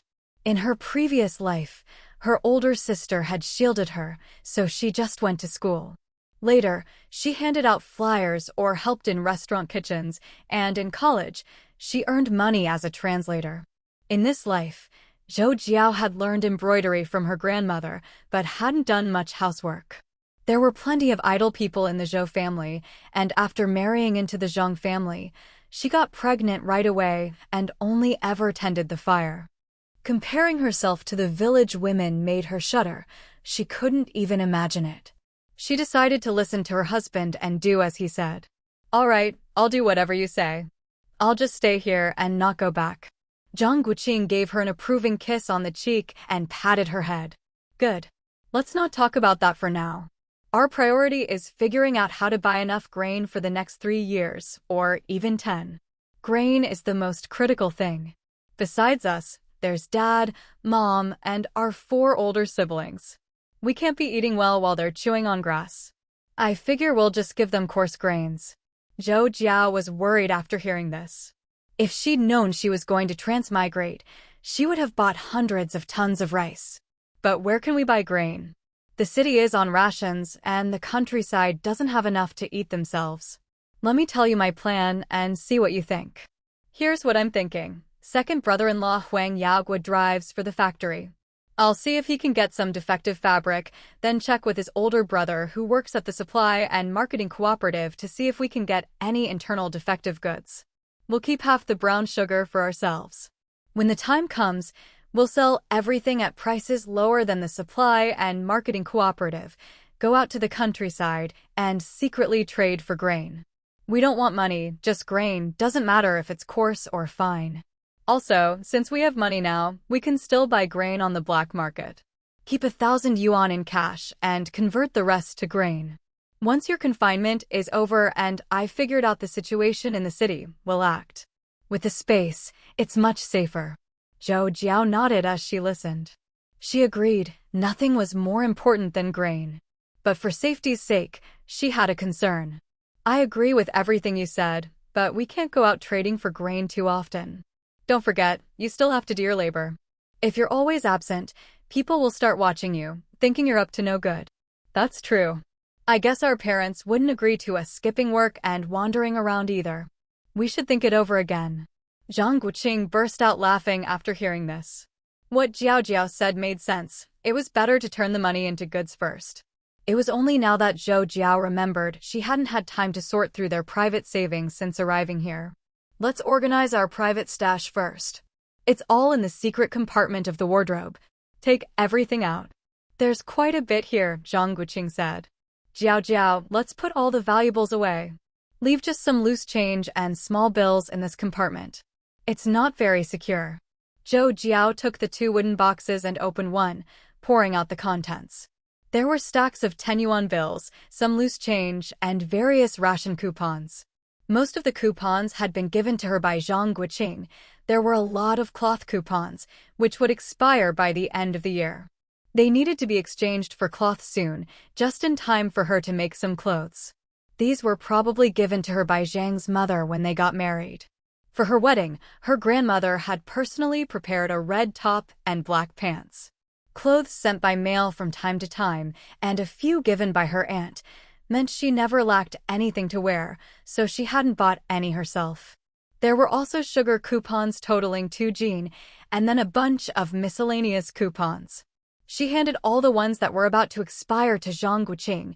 They had to be used up before they became worthless. Counting the cash, there was 2,886 yuan, nearly 2,900. She put 86 yuan in loose change back into the box.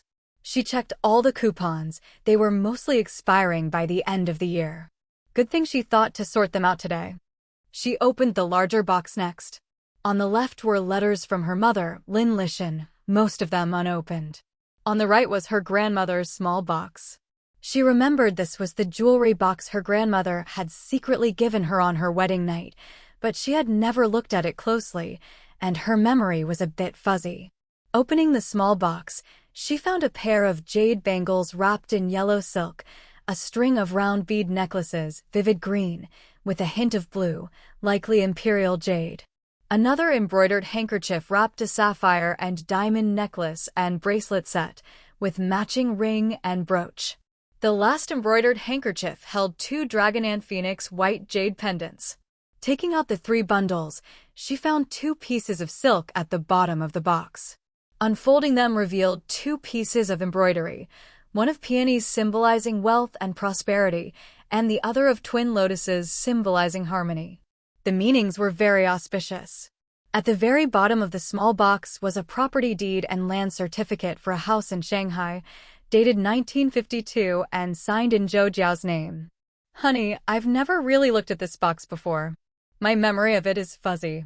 Grandma told me clearly that all the valuables she brought from home were sold off long ago. They were so poor they had to live off her embroidery. Even the housekeeper had to chop wood to sell for rice, and her personal maid, after getting married, would still help her out from time to time. If she hadn't met Grandpa, she would have starved to death. Help me look at this property deed. It's for Shanghai, but Grandma was from Beijing and never went to Shanghai. How did she get a land deed from 1952? 5 years ago, it was already in my name. Who handled it? Grandma never traveled far. In 1952, I was 11, so it must have been bought for me when I was 10. It couldn't have been my mother. She already prepared a set in Beijing. Zhang Guoqing had been frowning ever since he saw the deed, hesitating to speak. Now, with the wooden box in hand, everything became clear. His suspicions were confirmed. The problem was, Grandma Zhou had secretly given this to Zhou Jiao. No one else knew, not even Grandpa Zhou. But did Grandma Zhou know who had given her these things? He picked up the box, examined it, then carefully pried it open with a small knife. After a moment, the box came apart, and he peeled off a layer of paper from the bottom. Sure enough, there was something odd. 2 horizontal lines had been carved into it with a knife. Zhou Jiao looked at him in surprise. What did you find in the box? Did you figure out who gave it to us? I'm becoming your fangirl. Could it have been one of Grandma's admirers? Even Grandpa didn't know about this box. Zhao Jiao, look at these 2 knife marks. What do they look like to you? And why would Grandma's admirer give you a house? If the things were sent to your grandma, she wouldn't have kept it from your grandpa. He knew your situation at home well. If he wanted you to have it, he could have given it to your grandpa to pass on. He also knew that only your grandma truly cared about you, so he gave it to you as a birthday present when you turned 10. Zhang Guoqing explained slowly, giving her time to process. Zhou Jiao stared at the 2 marks, her eyes brimming with tears. Honey, are you saying my father is still alive? He made these 2 marks and covered them with paper so he couldn't reveal his identity, but wanted Grandma to know he was alive? 2 lines mean equals, as in wait. 5 years have passed, could he still be alive? Is he in danger? How can we find him and help him? Should we go to Shanghai? If we go to that house, we'll definitely find him. In 2 lifetimes, he's the only father who's truly cared for me. Zhang Guoqing quickly wiped her tears, then got up to soak a towel in hot water and gently wiped her tear-stained face. You're still in confinement, you can't cry. Your dad will be back, definitely before the end of the year. Your mom will be coming to our house in the next couple of days, too. If you keep crying, I won't tell you how I figured it out. Zhou Jiao took the towel and wiped her own face. You bad guy. Tell me, how did you guess? Is there anything else I don't know? When you came back at noon and said you had a showdown with the shrews at the Zhou house, did they say something? What I'm about to say is a bit complicated, and it will have a big impact on us, on the future path of our whole family. When I came back at noon, I said we should wait for my dad to come home before talking about it, right? This is what I meant. Before, it was just a suspicion, but now I'm sure.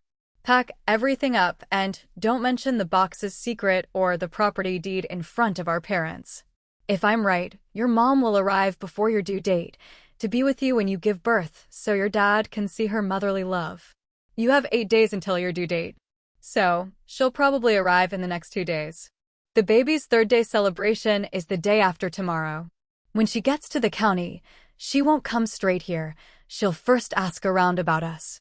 She doesn't have much time, so she'll rush to make it for the 3rd day celebration. When she arrives, I bet my parents will be stunned. We should tell them our suspicions first, so they're prepared, and discuss how to handle things. If she wants to go to Beijing with us, how should we deal with it? That's our parents' decision. It's not that simple. This year alone, her family sent us 28 packages. They must have known your dad was coming back ahead of time. So why didn't they tell you? That's the interesting part. Get dressed. The baby is asleep, so I'll carry you to the small living room. My dad never comes into our bedroom. Once you're settled, I'll bring the baby out and put him next to you, then I'll go out. Zhou Jiao nodded. She wasn't stupid. If others found out, it wouldn't just be about property, but also about ideology, and it could become a big issue. She also wanted to read her mother's letters carefully and see what they meant. She got dressed, wrapped herself in a thick quilt, and let him carry her to the small living room. Then he went back to the bedroom, brought the baby out, and placed him by her side before finally leaving the room. As soon as he stepped out of the West Wing, the village loudspeakers and whistles started blaring. It was time to get back to work in the afternoon. The village was big, so whenever something happened, they'd announce it over the broadcast. Besides relaying official notices from the township, they'd also play revolutionary songs from time to time. Every morning and afternoon, the whistle would sound to signal the start of work. Everyone at home came out. Zhang Guoqing hurried to the main house. He still had to ask for leave, so he needed to be quick. Otherwise, he'd get criticized. Luckily, building the house was a good excuse. Dad, I want to ask for leave this afternoon. There's something we can't decide on our own. We need to hear what you and Mom think. It's pretty important, and we might even have guests tonight, Zhang Guoqing quickly said. Father Zhang glanced at him. He called for the eldest son to help ask for leave. He'd be going to the township in the afternoon to order building materials and find a master craftsman. The eldest nodded. He and the second son didn't ask what it was about.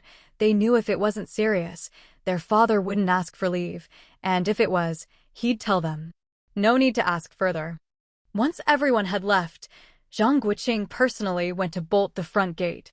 Otherwise, with no one at home, if people found out they were all huddled together discussing something, it wouldn't look good. What he feared most was the Zhou family showing up. He'd never admit he was secretly happy. Let them worry. It'd be even more interesting when the Lynn family came. Seeing him even lock the front gate, Father and Mother Zhang realized this was something that couldn't be overheard. Someone might eavesdrop. They couldn't help but feel a bit nervous. Zhang Guoqing walked up to his parents. "Dad, Mom, let's go to my little sitting room. I've already put her and the baby there. This is a long story, so let's all hear it together." Father and Mother Zhang followed him to the small sitting room.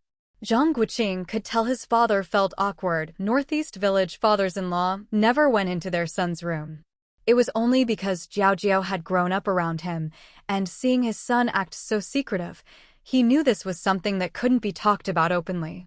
Zhou Jiao was in confinement and shouldn't go out, otherwise she wouldn't have come in. Zhou Jiao quickly greeted Father Zhang and the others. Seeing his father staring eagerly at the baby, Zhang Guoqing quickly handed the child over. "Dad, look at your grandson, isn't he cute? You haven't seen him yet, right? Mom says he looks like me. What do you think? Also, Dad, Mom, I'm thinking of giving the baby the nickname Ping'an. What do you think? Zhao Jiao, and I just want him to be safe and sound, to grow up smoothly. Whether he's successful in the future is up to him." Father Zhang carefully cradled the baby. Studying his features, he really did look like Xiao Wu. When their Xiao Wu was born, he was just as sweet and well-behaved. Looking at his sleeping, bubble-blowing grandson, his heart melted. "Good, let's call him Ping'an. It's a nice name, and the meaning is just right. Now, you've even made me miss work, so what's this all about? Your mom and I are here. Even if the sky falls, we'll hold it up for you. You two don't need to worry. Things need to be thought through slowly and discussed. If it's about the Zhou family, Zhao Jiao is part of our Zhang family now. Whatever they want to do, let them. You two don't get involved. If anything comes up, we as parents will handle it." Zhang Guoqing poured 2 cups of brown sugar water for his mom, then sat beside Zhou Jiao. "Have some water first. This is a long story, no need to rush. This morning, after visiting my eldest and second sisters, I went straight to the Zhou family to share the good news. Only the 2 old folks were home. They were happy to hear the news and told me to take 2 hens that Grandma Zhou had specially raised. I took the chance to mention wanting to inform Grandpa on the other side, but when I saw his face change, I brought up how Zhao Jiao's household registration wasn't here, so she couldn't get rations, and that we hadn't gotten our marriage certificate yet. I wanted to ask Grandpa and Mother-in-law what they thought. Grandpa Zhou wanted to refuse right away, but before he could, his face turned dark. Grandma Zhou moved fast. Afraid she'd be late, she stuffed a few empty envelopes into my pocket. That's right, just empty envelopes with no letters inside. I brought them back and forgot to give them to Zhao Jiao. Seeing me get the envelopes, Grandpa Zhou finally spoke up, saying he knew people at the post office through his eldest brother, so if we wanted to send things or letters, just give them to him. Even a child could tell what he meant. He was embarrassed to say it outright, but basically, he wanted to send things himself, together with ours, through his eldest brother to the post office. I saw Grandma Zhou didn't react much, so I just agreed. But I felt something was off with the old man. He deliberately hinted that my mother-in-law shouldn't send money, and that Grandma's family didn't need to send anything either. Zhao Jiao was married now. If I couldn't support my wife, what kind of man was I? Before I could finish, I don't know how much my aunt-in-law overheard, but she suddenly burst into the main room, shouting and making a scene, saying she didn't agree and my mother-in-law shouldn't send money back, and loudly insisting that my mother-in-law owed them money for their old age. Her words were really nasty. Grandma Zhou was so angry she started cursing. Grandpa Zhou hurried to cut her off. "Remember those pig's feet and black-bone chickens I bought? They were all in a cloth bag on the table." That shrew, while yelling about not letting me ask my mother-in-law for money, quickly grabbed things from the bag and divided them up for her whole family, all the while claiming these were sent by my mother-in-law, and that I should be filial to Grandpa and Grandma. She even said the baby was so young, wasn't I afraid he'd have no luck? I was so angry I laughed. I'd never seen anyone so shameless. I pushed her aside and told her those were gifts from my eldest sister for Zhao Jiao. When she heard that, she got scared and her face turned pale. I kept an eye on the two old folks, worried they'd get too upset, but Grandpa Zhou acted like I was supposed to give them the things. Only when I said they were from my eldest sister did his face fall. Grandma Zhou was shaking with anger, unable to speak. That shrew, probably unwilling to let go, kept talking, and Grandpa Zhou didn't stop her. He was letting me hear it on purpose. Like I couldn't tell? All they cared about was the Lin family's things. At first, I didn't plan to expose what they'd done. When I first arrived, Grandma Zhou even apologized that the baby's maternal grandma hadn't made him any clothes, but I could tell there was a lot she didn't know about what the Zhou family had done. Then I asked that shrew, wasn't what the Lin family gave enough? Aren't you afraid the Lin family will come visit Zhao Jiao and ask questions? I didn't know how much they'd sent before. So I told her the watches on her eldest and youngest son's wrists were from Grandpa and Uncle. The army coats on her eldest and youngest daughters-in-law were from Aunt. Her eldest daughters, 3 rounds and 1 sound, were gifts from my mother-in-law to Zhao Jiao. The sewing machine and bicycle at her parents' house were mailed from Beijing by Grandpa and Grandma. The cashmere coat and watch her eldest daughter was wearing now were also from my mother-in-law, and the new cotton clothes and pants her eldest daughter's son was wearing were all handmade by my mother-in-law. Since Zhao Jiao got pregnant this year, in less than a year, 28 packages had been sent, all registered at the post office under Uncle Zhou's name.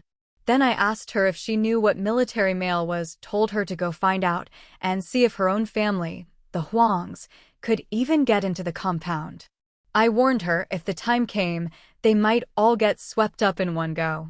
After saying all this, Granny Zhou's mouth fell wide open. Her face was full of shock, anger, and embarrassment. Especially when I mentioned the 28 packages, she was truly clueless. She was stunned on the spot. On the other hand, old Master Zhou was quite interesting. He remained calm and completely unfazed by what I said. It was obvious he already knew. I kept a close eye on his expression. That shrew collapsed to the ground like a dead dog after my words. Outside, none of her daughters-in-law or sons dared make a sound. They all kept their distance. Even old Master Zhou ignored her this time, sitting there quietly without saying a word, not even glancing at Granny Zhou. After I finished, I thought for a moment old Master Zhou was acting a bit odd. Why were those letters completely empty? Not a single sheet of paper inside, no content at all.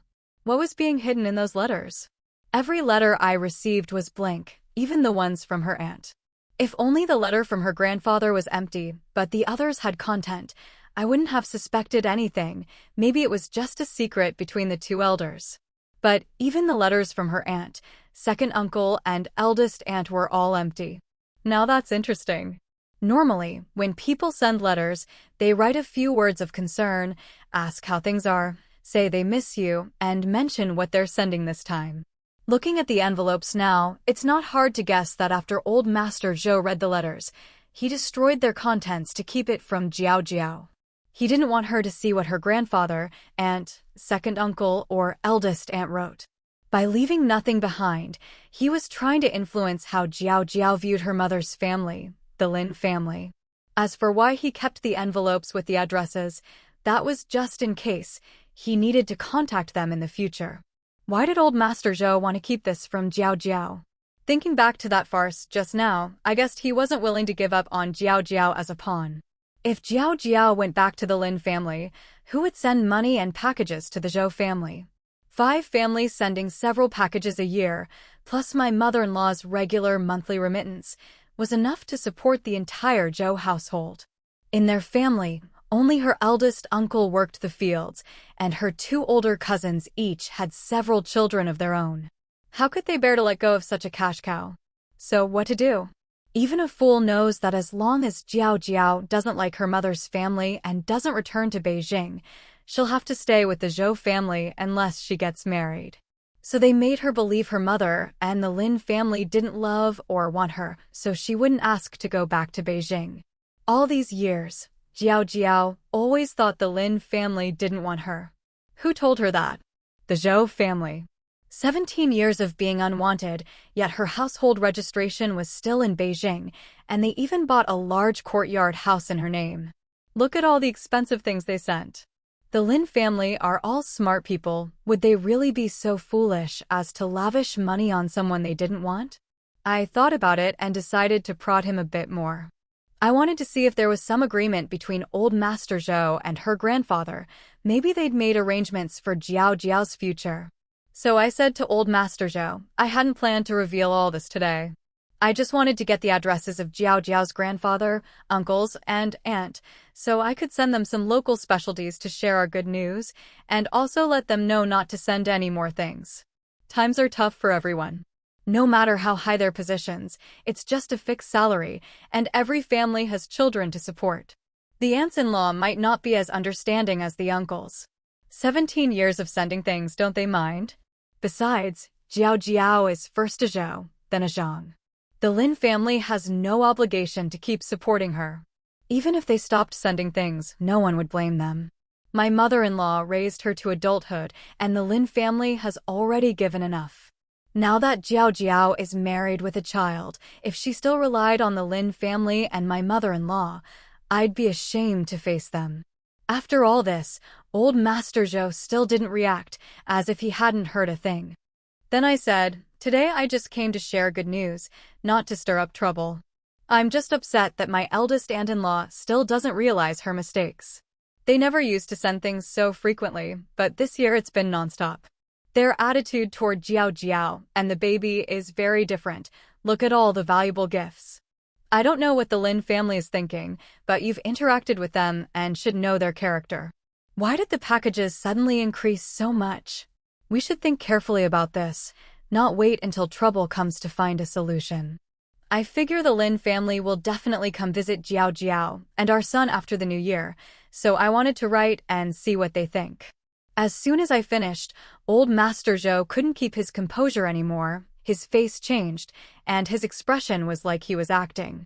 He glanced at Granny Zhou, probably wanting to hear her thoughts. But Granny Zhou just looked confused, racking her brains but coming up with nothing. Seeing this, old Master Zhou just sat there in silence, his face very serious, ignoring everyone. At this point, Zhang Guoqing paused for a sip of water, giving them time to think. Father Zhang looked at him with a complicated expression. He always knew his son was clever and good at handling people, but he didn't expect him to be so good at scaring others, provoking them with words while secretly observing and controlling the situation, staying calm even after suspecting something was wrong, and only revealing things after everyone else had left for work. If he hadn't spoken up, no one would have known. The poor Zhou family was probably in for a rough time, on edge and anxious. Meanwhile, he just said his piece and left, leaving a mess behind. Now old Master Zhou couldn't bear to return the gifts to Jiao, but if he didn't, he'd lose face when the Lin family came. No wonder the old man was so troubled. Good lad, after your scare, those who received gifts won't be able to sleep for days. They can't bear to give them back to Jiao, but if they don't, they're afraid you'll write and report them. I bet someone will come tonight to plead with you. No wonder you wanted to discuss it with your mother and me. Old Master Zhou is in too deep to get out now. Once he realizes, he'll know that as long as he admits to favoring his eldest son, the Lin family won't send him to jail. He's Jiao's real grandfather, after all. When the Lin family comes, he can just apologize, lose some face, and return a few things as a gesture. The Lin family will then judge by Jiao's attitude. Besides, we don't even know what the Lin family is really like yet. We'll only know when we meet them. Jiao, it's up to you now. If you accept the gifts from your grandfather's side, it shows you don't care about these things. Family is still family. But if you refuse, it means you're using these gifts to repay the Zhou family for raising you and for your uncle and aunt's care, basically cutting ties. No one will say the Lin family raised you. They'll just see that after your birth, your grandparents brought you back to the Zhou family, and it was your grandmother and aunt who raised you to adulthood.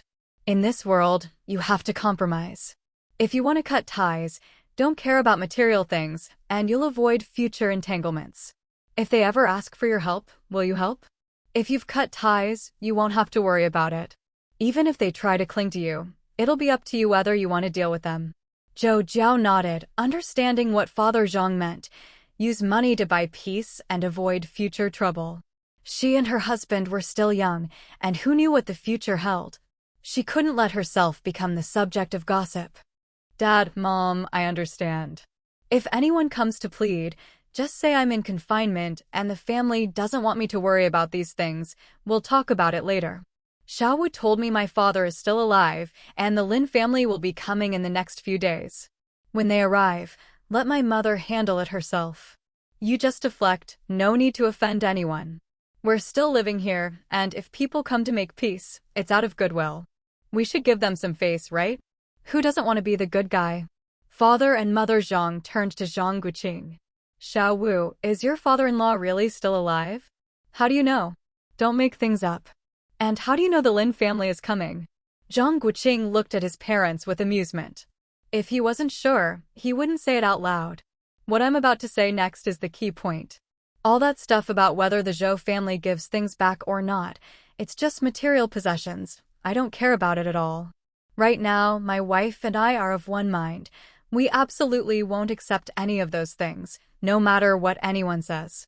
If the Lin family shows up, then things get complicated. Let me share my thoughts. When I was at the Zhou family's place, I kept an eye on the two elders, but my mind was on the Lin family.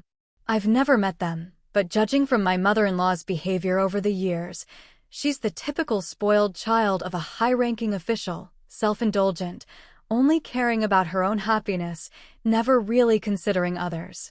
She has status, she has connections, and she does whatever she wants. If she doesn't want to come see her daughter, she doesn't. She just keeps sending money and doesn't care otherwise. I bet her whole family is like that, willful and carefree. But no matter how unreliable they seem, they've supported Zhou Jiao for 17 years, and that courtyard house in Beijing is registered directly under Zhou Jiao's name. That shows they're not short on money, or at least they don't care about it. And they're willing to accept a farm boy like me as a son-in-law, so they clearly never intended to use Zhou Jiao for some political marriage to gain benefits. My father-in-law was also a poor farm boy, so I'm sure that even though the Lin family is willful and carefree, they have their own way of handling things and a bottom line. We're diving deep today, and remember, on this channel, we never leave a story halfway, we always finish the novel. If you appreciate the full journey, please like the video, subscribe for the complete series, and share it with your fellow book lovers. Also, if you want to support the channel even further, we now have YouTube memberships available. If you're interested in signing up for exclusive perks and helping us keep these stories going, just click the join button below the video for all the details. People like that don't lack money or status, and they don't need to use their children for political alliances. So why would they let Zhou Jiao stay alone in the countryside? Even if their family is busy, they have orderlies and staff. If the child's mother isn't around, not bringing her back to Beijing doesn't make sense. If they really just wanted to raise her with money, and my mother-in-law remarried and didn't care about Zhou Jiao anymore, then how would they explain keeping the Beijing household registration and the courtyard house? Zhou Jiao's surname is Zhou, she's a Zhou by blood. If they really wanted to cut ties, giving her a house would make sense, but why keep her registered in Beijing? And the Lin family doesn't seem to care about money at all. They're always sending things, and the only thing they seem to want is for Zhou Jiao to live however she likes, without worrying about money or material things. But why haven't they seen Zhou Jiao for so many years?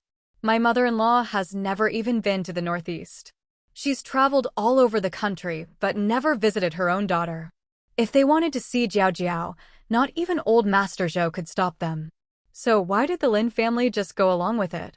There's only one explanation. Zhou Jiao can't go to Beijing, and they can't bring her back to the capital. But they've left a big house there for her, and her household registration is still in Beijing. That means Zhou Jiao can't show up in the capital. Why? Is it because it would be dangerous or threatening for her?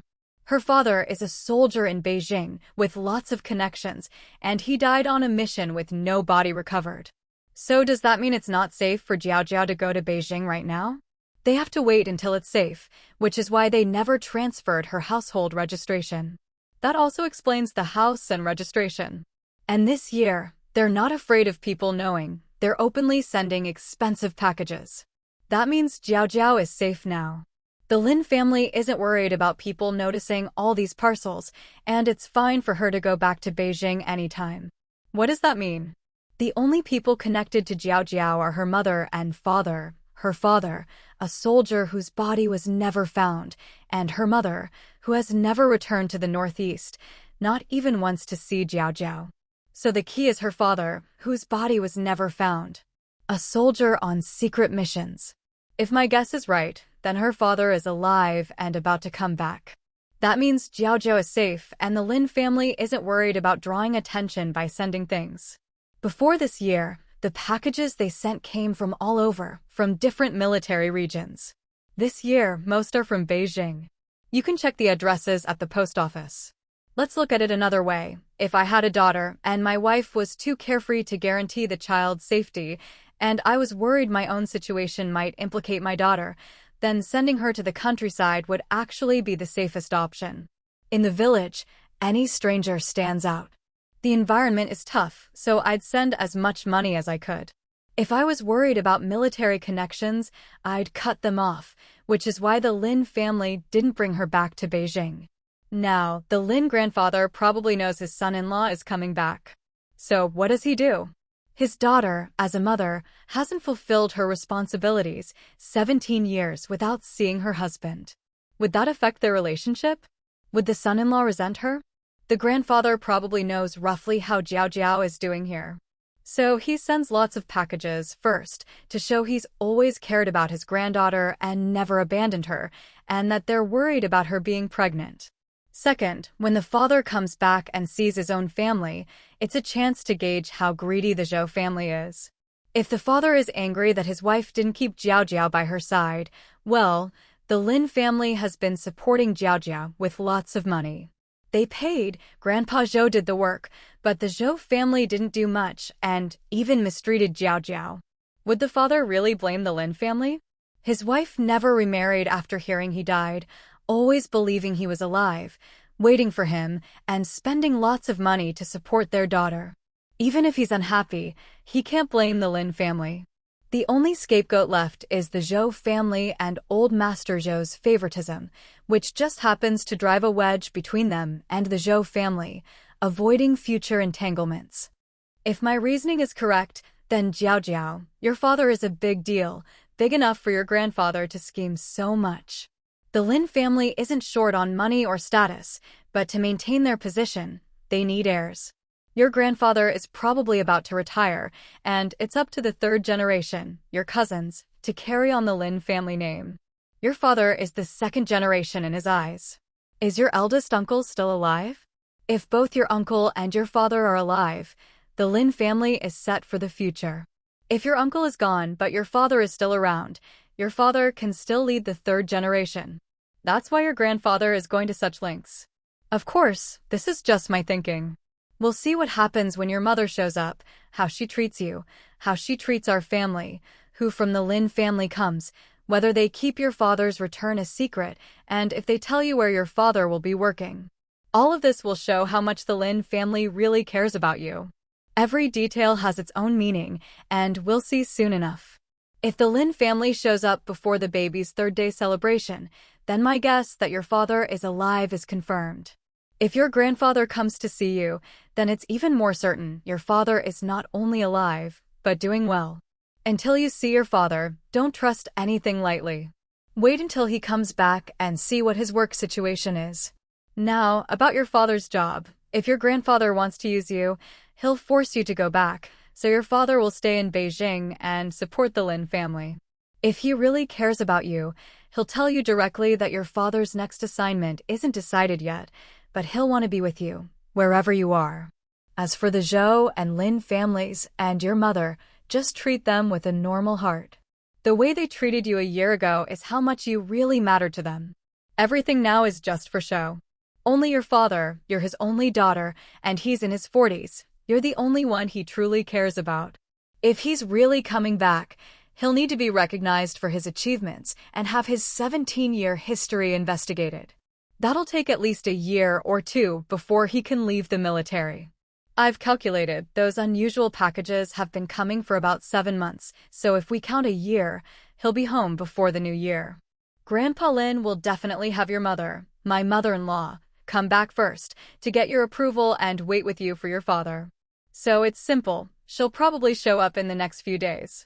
The due date is this week, so whether for appearances or for real, your mother Lynn Lishan will be here any day now. And remember, they're using you as a pawn, you should be aware of that. They've known the news for a year, and you haven't been in danger, which means your mother is safe too. She said she couldn't find you to send things when you got married, but how did she know you were pregnant and send things this year? Why didn't she come see you before? Now she's rushing over to scheme against you. Dad, Mom, don't doubt me, I can tell you for sure, on the third day celebration, they'll definitely show up. I just don't know who from the Lynn family will come. And since we haven't taken a single thing from the Lynn family, you don't need to be overly enthusiastic, just treat them like any other relatives. I'm also planning to have Zhao Jiao use her mother's hand to cut off ties with her aunt from the Zhou family. That shameless woman really scared me today. I can't have relatives like that. Mother Zhang saw her husband deep in thought. She didn't understand all of it, but she felt her youngest son was always right. Xiao Wu, I don't really get it. But if you say Jiao Jiao's dad is alive, then he's definitely alive. You've said so much, I get the gist. If someone comes asking tonight, I'll know how to refuse. His dad, don't you think our Xiao Wu is just so smart? Zhang's father let out a sigh. His wife didn't catch the underlying meaning. This young couple was actually coming to him for advice. When Jiao Jiao's father returns, he'll surely want to take their family of 3 with him. In the capital, there's a big house. The whole family's household registration would be in Beijing, and the work would be easy. But he was reluctant. If there was a way to stay in the city, that would be good too, close enough that he could see them whenever he wanted. What are your thoughts? They probably want your whole family to go to Beijing. Housing and jobs wouldn't be a problem. Life in the countryside is never as good as in the city. Working the fields is exhausting, and you can't save much money in a year. No matter how much your mother, and I hate to let you go, for your sake, we'd have to. Zhang Guoqing thought for a moment. He'd considered this before. Getting into the city wasn't hard, but he was worried about the future. Dad, I haven't discussed this with Jiao Jiao yet. Let me share my own thoughts first, but mainly, I want to see how the Lin family acts. Right now, I'm preparing for the worst when it comes to them. You never really know people until you see them in person. I'll wait until my father-in-law comes back before making any decisions. For now, I don't want to go to Beijing. I'd rather wait a few years and see how things develop. There are too many political movements these days. Who knows what it's like in the capital? If we move to a city, the county or the municipal city would be fine, no need to go that far. I don't want to rely on the Lin family. If you lean on a mountain and it collapses, what then? It's best to ride the wave when you can, but not depend on it. I've never told you this before, mainly because without connections, it was impossible, but I actually want to work in a government office.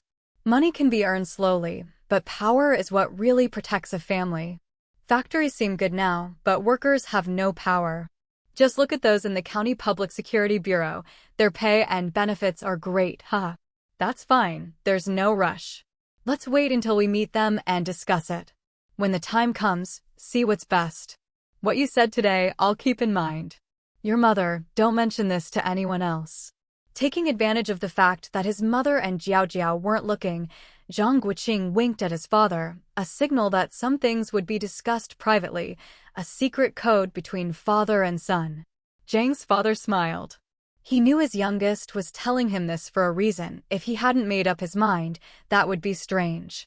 Probably just worried the women would talk too much. Zhang Guoqing urged his parents to drink their water before the brown sugar water got cold.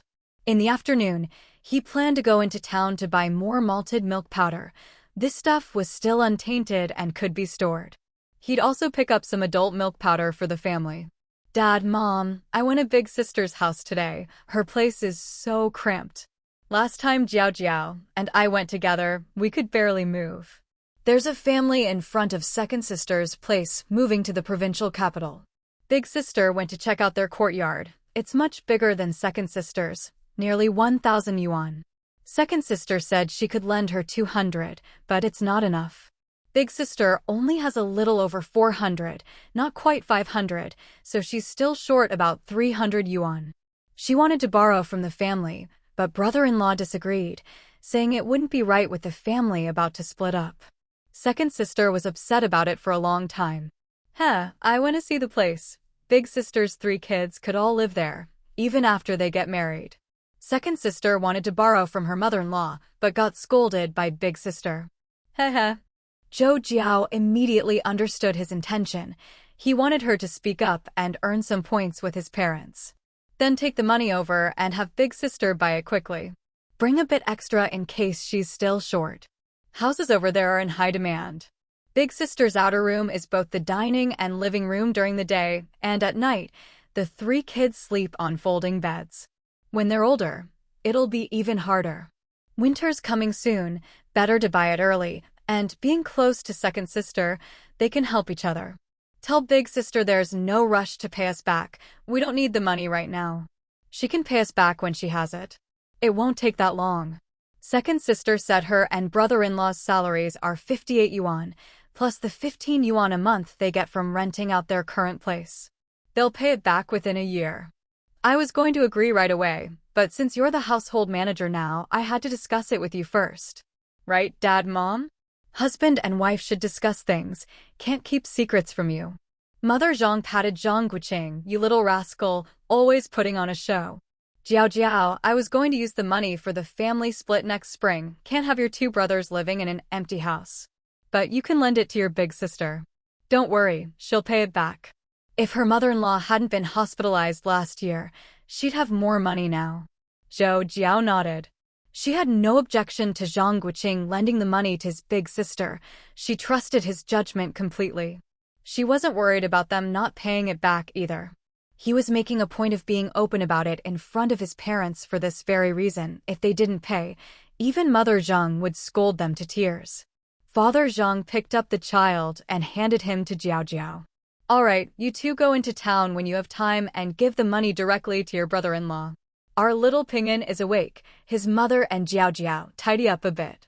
Since there's no work this afternoon, I'm going to see the old master and ask him to pick a few more people. The sooner we get the house built, the better. If it snows, it'll be too late. He said this as he walked out. He never felt comfortable lingering in his daughter-in-law's room. Now that everything was settled, there was nothing more to say. He changed clothes in the main room, sat for a while, and smiled to himself. His son really was sharp. Too bad he hadn't enjoyed much good fortune himself. This boy was truly lucky. When he got married, he never imagined his father-in-law would still be alive. With a father-in-law like that, things were different. No matter how good the Lynn family was, there was still a generational gap and too many descendants.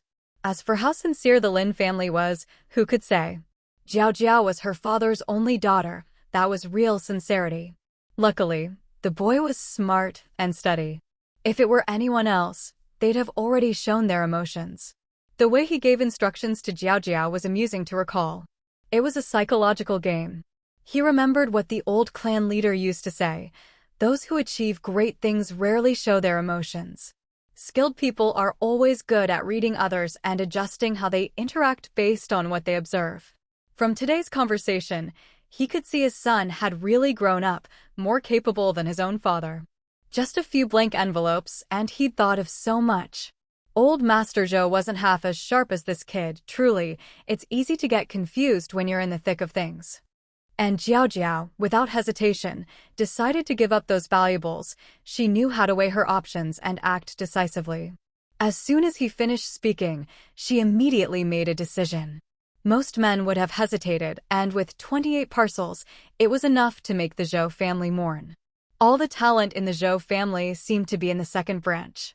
The old man wasted his efforts on the eldest son. No wonder he joined the army early but never made general. Just focus on the immediate, most important interests. He could hear the contempt in his son's words. When Xiao Wu winked at him just now, he figured there was more to discuss. He was waiting to go out together. Every time Xiao Wu winked, it meant he had something to talk over. Dad, you there? I see you, let's go together. Zhang Guoqing glanced at his father and rubbed his forehead, realizing it was just a subconscious gesture. Father Zhang put down his pipe, straightened his clothes, and walked out with his hands behind his back. Tell me, you don't want to go to Beijing and would rather stay in the county. Do you have a plan, or have you noticed something? Tell me everything, so when your father-in-law comes, we'll be prepared. Zhang Guoqing walked along the west wing's wall to the window, faintly hearing voices inside. The walls were surprisingly soundproof. Mom, I'm going out with Dad. Hearing a muffled response from inside, he quickly pushed his bicycle and followed his father. Stepping out the front door, the late autumn fields had long since been harvested, leaving the land bare. The wild grass in the valleys and gullies was yellow and dry, just a spark would set it ablaze. The distant landscape looked desolate. Far off in the fields, some villagers were still working, a few carrying shoulder poles, everyone busy with something. Even though the busy farming season was over, there was always work to be done in the countryside. Year after year, people toiled at home and in the fields, all hoping for a good harvest next year so their elders, wives, and children could be well fed and clothed. At the village entrance, old women were twisting rope. In rural life, rope was always in demand and used everywhere. These tasks were left to the elderly and frail, who could earn some work points to help with household expenses at year's end. Occasionally, they'd shout at the children, who played nearby, sometimes handing things over to help out. Zhang Guoqing glanced around to make sure no one was nearby or listening. He pushed his bicycle forward a few steps to walk side by side with his father. The two of them strolled slowly, and Zhang Guoqing craned his neck, lowered his voice, and said to his father, "Dad, to be honest, I don't want to go to the capital. It'd be like marrying into my wife's family. I'm still hoping to get my father-in-law and mother-in-law transferred back to the Northeast. In the capital, throw a brick and you'll hit an official, it's full of them. Plus, most jobs there are one spot for one person. It took my father-in-law over 10 years to get back. His old comrades have either retired, been transferred, or promoted, and those bonds have faded. Even if he gets promoted again thanks to the Lynn family's connections, who knows what could happen? One day landlords are the enemy, the next it's capitalists. Who knows when the Lynn family might fall out of favor? There must be all kinds of factions in the capital. Lots of people want to climb up, but there are only so many positions. So they fight and scheme, and when someone falls, a spot opens up. My father-in-law has been away for over a decade. His network is pretty much gone. Many people have left, and relationships have grown distant. If something happens, he'll have to rely on the Lynn family, but if trouble really comes, he'll be the obvious target. And what about my wife's uncle, who used to go on missions with my father-in-law? Is he back safely?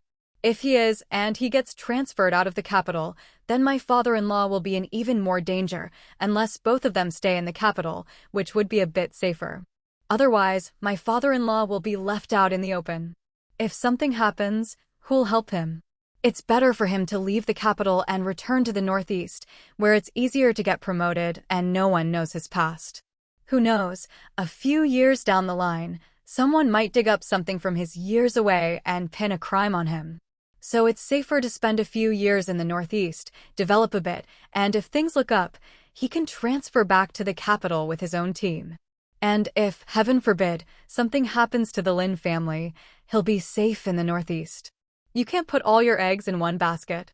If he's in the provincial military district and I'm his only son-in-law, he can trust me, and I can go out and make my own way without worries. I'm just afraid he'll be swayed by the Lynn family, like if they tempt him with Zhou Jiao's future in the capital. But if the Lynn family keeps him in the capital, he'll be their son-in-law, representing them. With one son in the Northwest and another transferred elsewhere, all the trouble in the capital will fall on him. He'll be a target for the Lynn family. Unless my wife's uncle and my father-in-law both stay in the capital, but that depends on how the Lynn family handles things. We'll know more once we meet them. These people are always thinking about how to protect their positions and power. I just worry the Lynn family will shamelessly use Zhou Jiao as a bargaining chip, so for the next few years, I'm determined not to go to the capital. Dad, I haven't met the Lynn family yet, but I always like to prepare for the worst.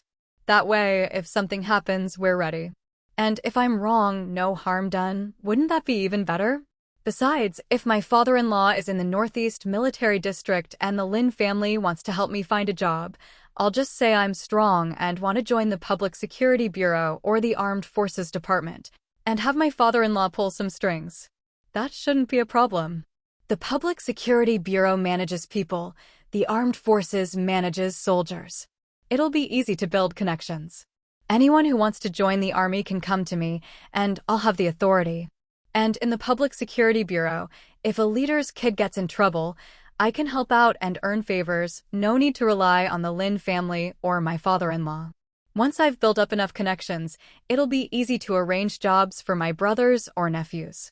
If I can get into the Armed Forces Department, I'll spend 2 years learning how the cadres manage things, how to handle policies, and how to deal with superiors and colleagues. These are all things I want to learn. After 2 years, once I've helped my brothers settle down, Zhou Jiao and I can still take the college entrance exams. Only with a degree and a couple years of grassroots experience will I be more than just a grunt. By then, our Zhang family will have a foothold in the county, no matter how things change. Keep a low profile, do things well, have connections and a background. Unless the sky falls, what do we have to be afraid of, right? If I go to the capital now, who would care about me? I'd just be the Lin family's son-in-law, pretty distant. For the 2 or 3 years it takes to get into college, I'd have to rely on them for everything. Even if I succeed, people will say I only got ahead through connections, not ability, and I'd owe a ton of favors. If I wanted to help my brothers or nephews, I'd have to beg others. Isn't that right? What's so great about the capital? I can buy a big house in the county, and if Zhao Jiao has a courtyard in the capital, I can still get good stuff. I'm not short of money. Why go there so early?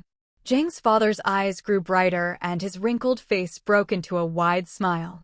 He rubbed his hands together, glancing around to make sure no one was listening.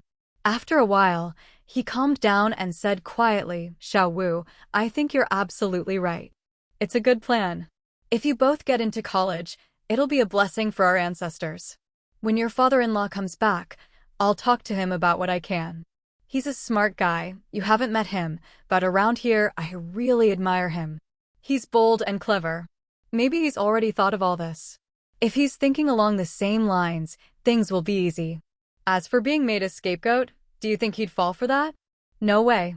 Zhang Guoqing felt relieved. "That's good, Dad. This is just my initial idea. The Lin family will be coming soon. We need to have our plan so we don't get caught off guard. When it comes to talking about jobs in front of the Lin family, I'll rely on you. We haven't met them yet, and you never really know someone until you do. In front of them, I'll just play the role of a clueless farm boy. When they arrive, we'll see what their attitude is and how they plan to arrange things for my father-in-law. Only after meeting them will we know their intentions. We'll have to wait for my father-in-law to come back and see what he decides." Zhang Guoqing tugged at his father's sleeve, trying to please him. He wasn't surprised his father said his father-in-law was no pushover. Anyone who could strike out on his own at 16 and make a name for himself in the army had to be smart. He actually liked dealing with clever people, especially a clever father-in-law. It made things easier. Zhang's father gave the bicycle seat a firm pat. "How sure are you that your father-in-law is still alive?" Zhang Guoqing replied confidently, "Absolutely sure. I asked Zhao Jiao some questions today, and with my own guesses, I'm certain. Don't worry. All right, let's see what the Lin family is up to when they arrive. We're just preparing for the worst. Who knows when your father-in-law will come? And what the Zhou and Lin family's attitudes will be. My father-in-law calls his daughter Zhao Jiao, just look at the name. When he leaves the army, he'll definitely look for her. The Lin family will do everything they can to let him know how she's doing. Tonight, I'll have Zhao Jiao give the Zhou and Lin families some hints." Heh. Zhang Guoqing grinned mischievously. Zhang's father lifted his foot to kick him, but Zhang Guoqing jumped away. His father looked at him and burst out laughing. "You rascal." He looked at the sky and waved his hand. "You brat, don't go too far. Hurry up and visit your sister, and remember to give your brother-in-law the money. Next time you want to lend money to your siblings, just discuss it with them in private, don't set Zhao Jiao up. If they ever ignore you, see if you still have the nerve to show off. Go early and come back early. I need to find someone too. Zhang Guoqing hopped on his bike, pushed off with his long legs, and was off in no time. Dad, I'll go take care of things. Be careful. I'll bring you some wine when I get back. As his words faded, he was already far away. It felt great to be young. He seemed to have endless energy, truly blessed with strength and vigor. Zhang Guoqing was riding his bike toward the county town.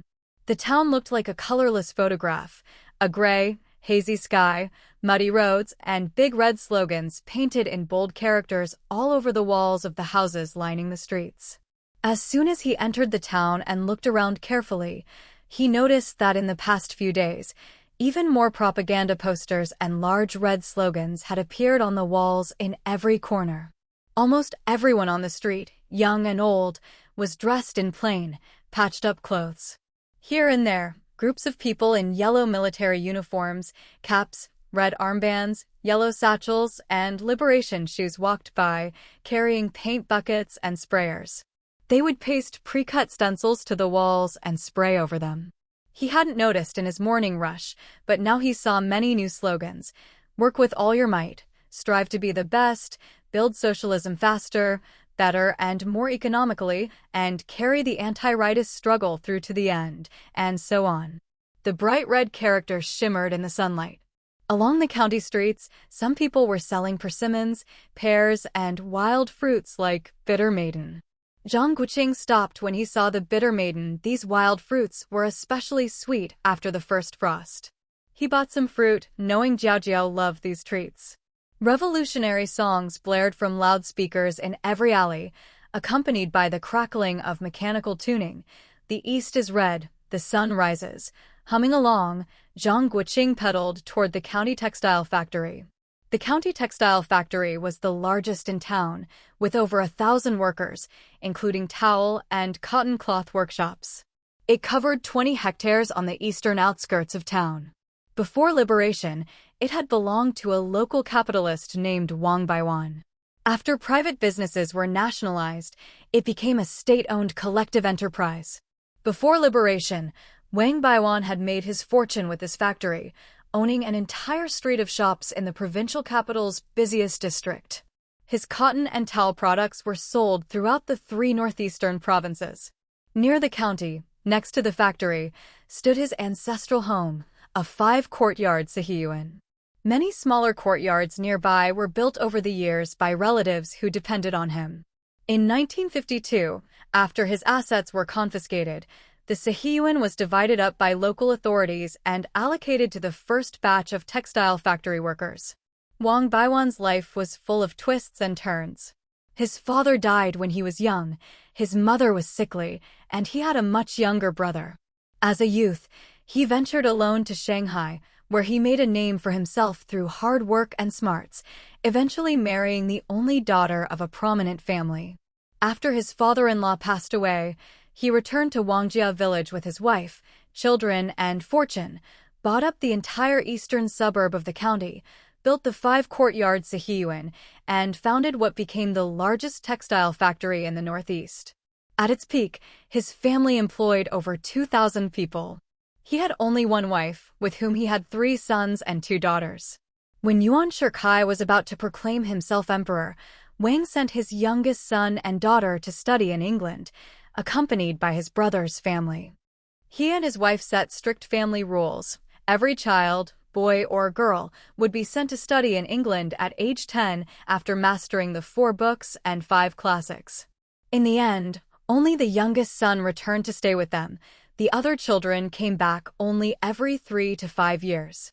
After the September 18th incident, he sent the youngest son's family abroad, while he and his wife stayed behind, reluctant to leave their homeland. Sensing the changing times, he closed most of his businesses, keeping only the county textile factory.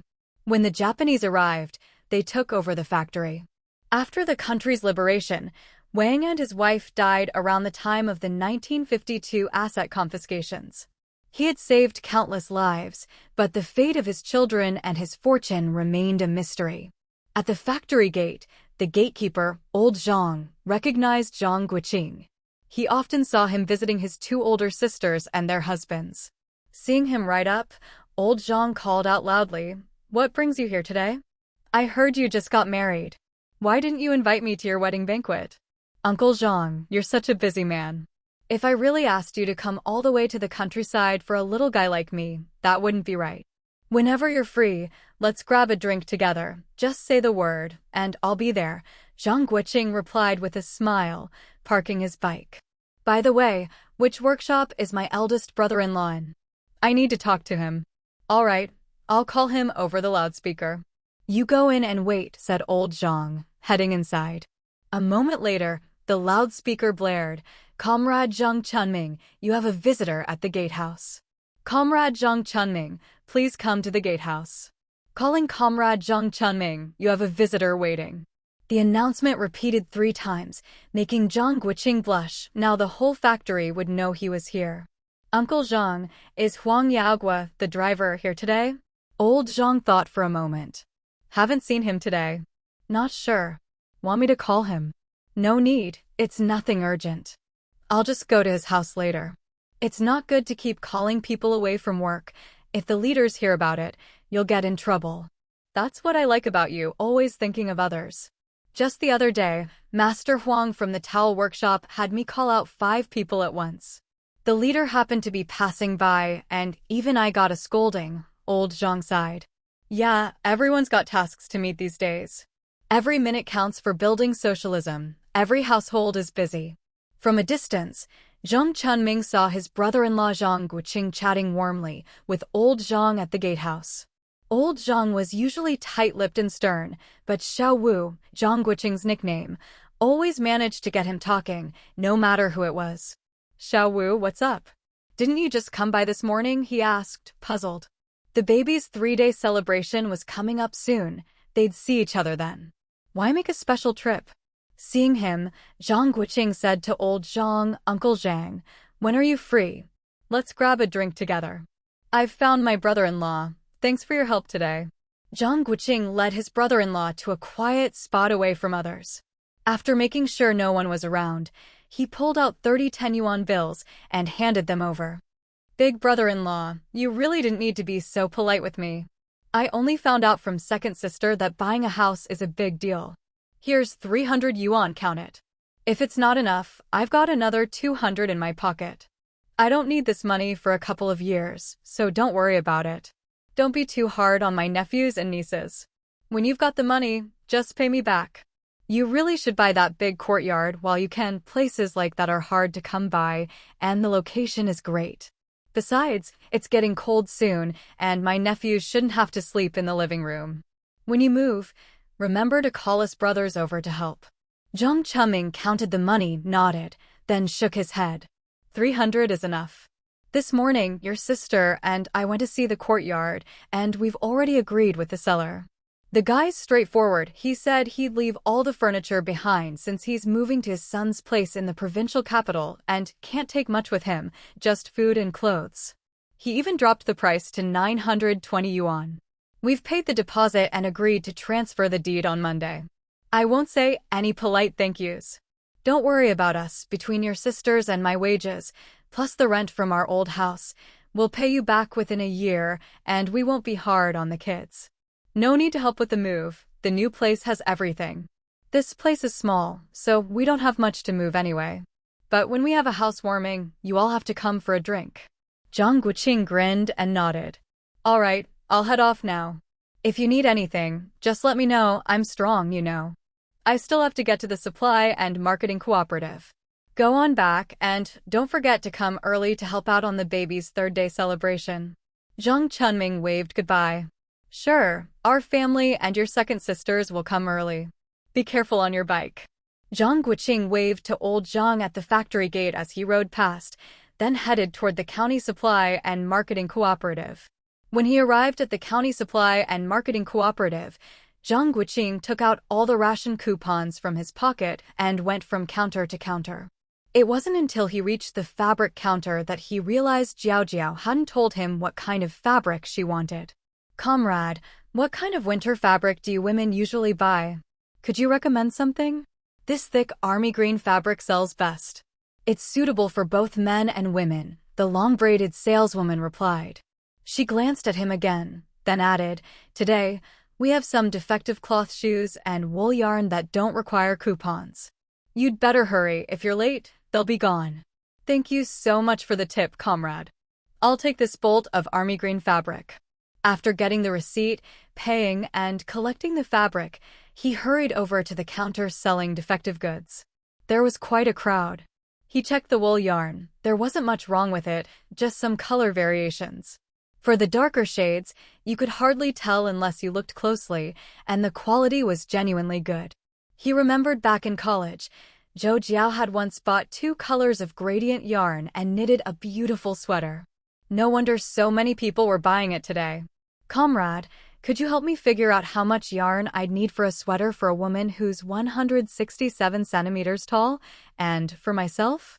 You'll need about 1.2 jean. For a tall, slim woman like me, 8 liang to 1 jean is enough. There's not much yarn left. If you want it, you'd better hurry. Could you please get me all the dark blue and gray yarn and all the bright red and maroon as well?" Zhang Guoqing saw that these colors were the best, with hardly any defects, and it was real wool. The saleswoman looked at him curiously. No one had ever bought so much at once. "Comrade, that's 8 jean in total. The original price was 12 yuan, but now it's 6 yuan, no coupons needed. That's 48 yuan altogether. Are you sure you want all of it?" He glanced at the other defective goods to see if there was anything else he needed. "And could you get me 2 pairs of cloth shoes, both size 44? Also 5 towels." Seeing the crowd, he didn't feel like squeezing in with all the women. "That's it. Please total it up and write the receipt."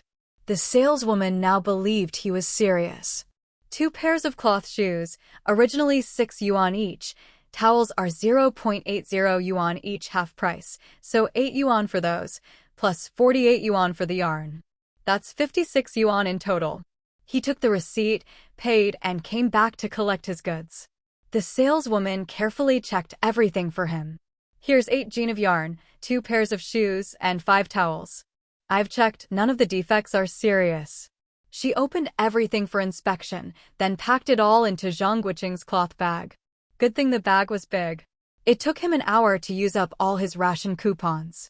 The prices weren't high, but there were lots of little things, and the extra bag he brought was full too. After a while, he just wrote receipts at each counter and paid for everything at the end, then went from counter to counter collecting his purchases. All the salespeople on the first floor were smiling at him. Zhang Guoqing had to explain that his wife was in confinement after giving birth. His coupons were about to expire, and he'd taken special leave to come today. It was better to explain, people would understand. Otherwise, if someone got suspicious, it could cause trouble later. It wasn't cowardice, just caution. Better to prevent problems before they happen than to regret it afterward. In the end, several kind salespeople helped him out, and he managed to finish everything in one go. Zhang Guoqing thanked them repeatedly. People in this era really were simple and honest. He went upstairs and bought 2 cans of malted milk, put them in his bag, and hurried out. How embarrassing. He decided he wouldn't come to the supply and marketing cooperative for at least a few months, not until people had forgotten about him and there was something new to gossip about. He'd already seen several young women and aunties whispering behind his back. He strapped the 2 cloth bags to the back of his bicycle. Thinking about the cornbread at home, he gritted his teeth and headed for the state-run restaurant across the street. The good thing about this era was that you could leave your bike outside and no one would steal it. Still, out of habit, he carried the 2 bags inside. There were hardly any customers in the restaurant, just 1 or 2 people eating noodles. The waitress, Sister Huang, knew him. He and Zhou Jiao used to come here for a treat when they were in junior high. She was daydreaming at the counter. "Sis, what do you have to eat? Your little brother is starving." Zhang Guoqing called out as soon as he walked in. "Where's your wife? Why didn't she come with you? Haven't seen her in ages." Sister Huang looked behind him. "We'll have buns this afternoon, and there's your favorite braised pork. You're in luck, there's also some marinated beef." A production team's cow fell into a ditch and died. "Give me 2 buns and a bowl of noodles first. I'll take the rest to go." Zhang Guoqing patted his stomach. He couldn't eat too much. Jiao Jiao gave birth last night. Her belly was so big these past months, I didn't dare let her come out. Sister Huang stared at him, then exaggeratedly winked and bared her teeth. You're something else, becoming a dad so young. I'm already 22 and still single, and your Zhao Jiao is only 16 or 17, right? Impressive. Zhang Guoqing rolled his eyes at her. What a cheeky woman. You'd better marry my buddy soon. He's doing well at the township grain station. If you wait any longer, the flour will wilt. Madman is already 25. Last time his mother came to ask me how things were going between you two. Sister Huang and his best friend Chengfeng were a couple, but there were always issues. Housing, bride price, her mother's high standards. She thought her daughter was from the county and shouldn't just marry a rural guy. Luckily, Chengfeng's family was doing well, and he'd gotten a job at the township grain station earlier this year. He was head over heels for Sister Huang. It's settled, we're getting married at the end of the year. Just finalized it a couple of days ago. When Zhao Jiao is out of confinement, you all can come to the wedding. I might transfer to the township state-run restaurant, so I'll be closer to you. Great, Madman finally gets his happy ending. Congratulations to you both. He glanced around to make sure no one was listening, then whispered, Sis, help me buy some good liquor from the head chef, get as much as you can. Once you're in the township, you won't be able to get it. Last time he wouldn't even sell me a jean. As soon as I opened my mouth, it was gone. At least a 5-jean jar. His stuff is better than what the supply and marketing cooperative sells. Sister Huang grinned and winked, then led Zhang Guoqing to the back kitchen. When they saw the head chef, Zhang Guoqing grinned foolishly, scratched his head, and signaled to Sister Huang to speak quickly. The chef was already glaring at him, brandishing a ladle. Quit making faces, kid. That liquor last time, I had to snatch it from an old friend. That guy treasured it like gold after his son was born, kept 5 jars for over 20 years, and now they're all gone. The chef looked at him like he was a ghost, sighing in distress. He only had one son his whole life. Chef, you're not being honest, keeping it all for yourself. Maybe I should ask your wife about it. I can smell the liquor from here. Zhang Guoqing started teasing him. The chef had no choice. This brat was impossible to deal with. Last time, he'd managed to get 2 of the last 3 jean. The chef glared at Sister Huang. She must have tipped him off. He'd only brought the beef over today because there was marinated beef. All right, at most 2 jean. That's all I have left, a 5-jean jar. If he didn't give him the liquor, this brat would go straight to his wife, and everyone knew she worried about his drinking. If she found out he had liquor and didn't bring it home, she'd make a scene. I want some too, chef. I have to be filial to my father-in-law, Sister Huang blurted out. Bring 2 big jars at noon. Last time it was 5 jean, this time at least 10. Xiao Wu, let's find them ourselves. Zhang Guoqing glared at the chef, pretending to be hurt. I'm going to tell your wife you've been hiding 20 jean of liquor for yourself and didn't give me a drop. He exchanged glances and hand signals with Sister Huang. Chef, if your wife comes, you'll only get to keep 1 jean, the other 19 are mine, deal? I knew you'd be trouble as soon as you showed up. 5 jean, that's it. No more. If my wife finds out, I won't even get to keep 1 jean. I've been hiding these 20 jean at an old friend's place and just brought them over today. Xiao Wu found it.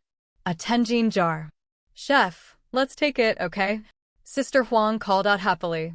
You two are something else, scheming like this. Just don't tell my wife. Take the jar, out of sight, out of mind. Chef, don't drink it all at once, or I'll tell your wife. She's just worried about your health. No more than 1 jean at a time, Sister Huang will keep an eye on you. Joking aside, he still had to remind him the old man had no self-control when it came to drinking, and he was worried something would happen. Got it. You're always full of tricks. I'll help you pack it up so you can carry it by hand. Sister Huang, bring something to carry it in. I'll take the jar home for my dad to enjoy slowly. Zhang Guoqing reminded her to get a bottle. Chef, give me a jean of marinated beef too. Sister Huang shook her head. No need.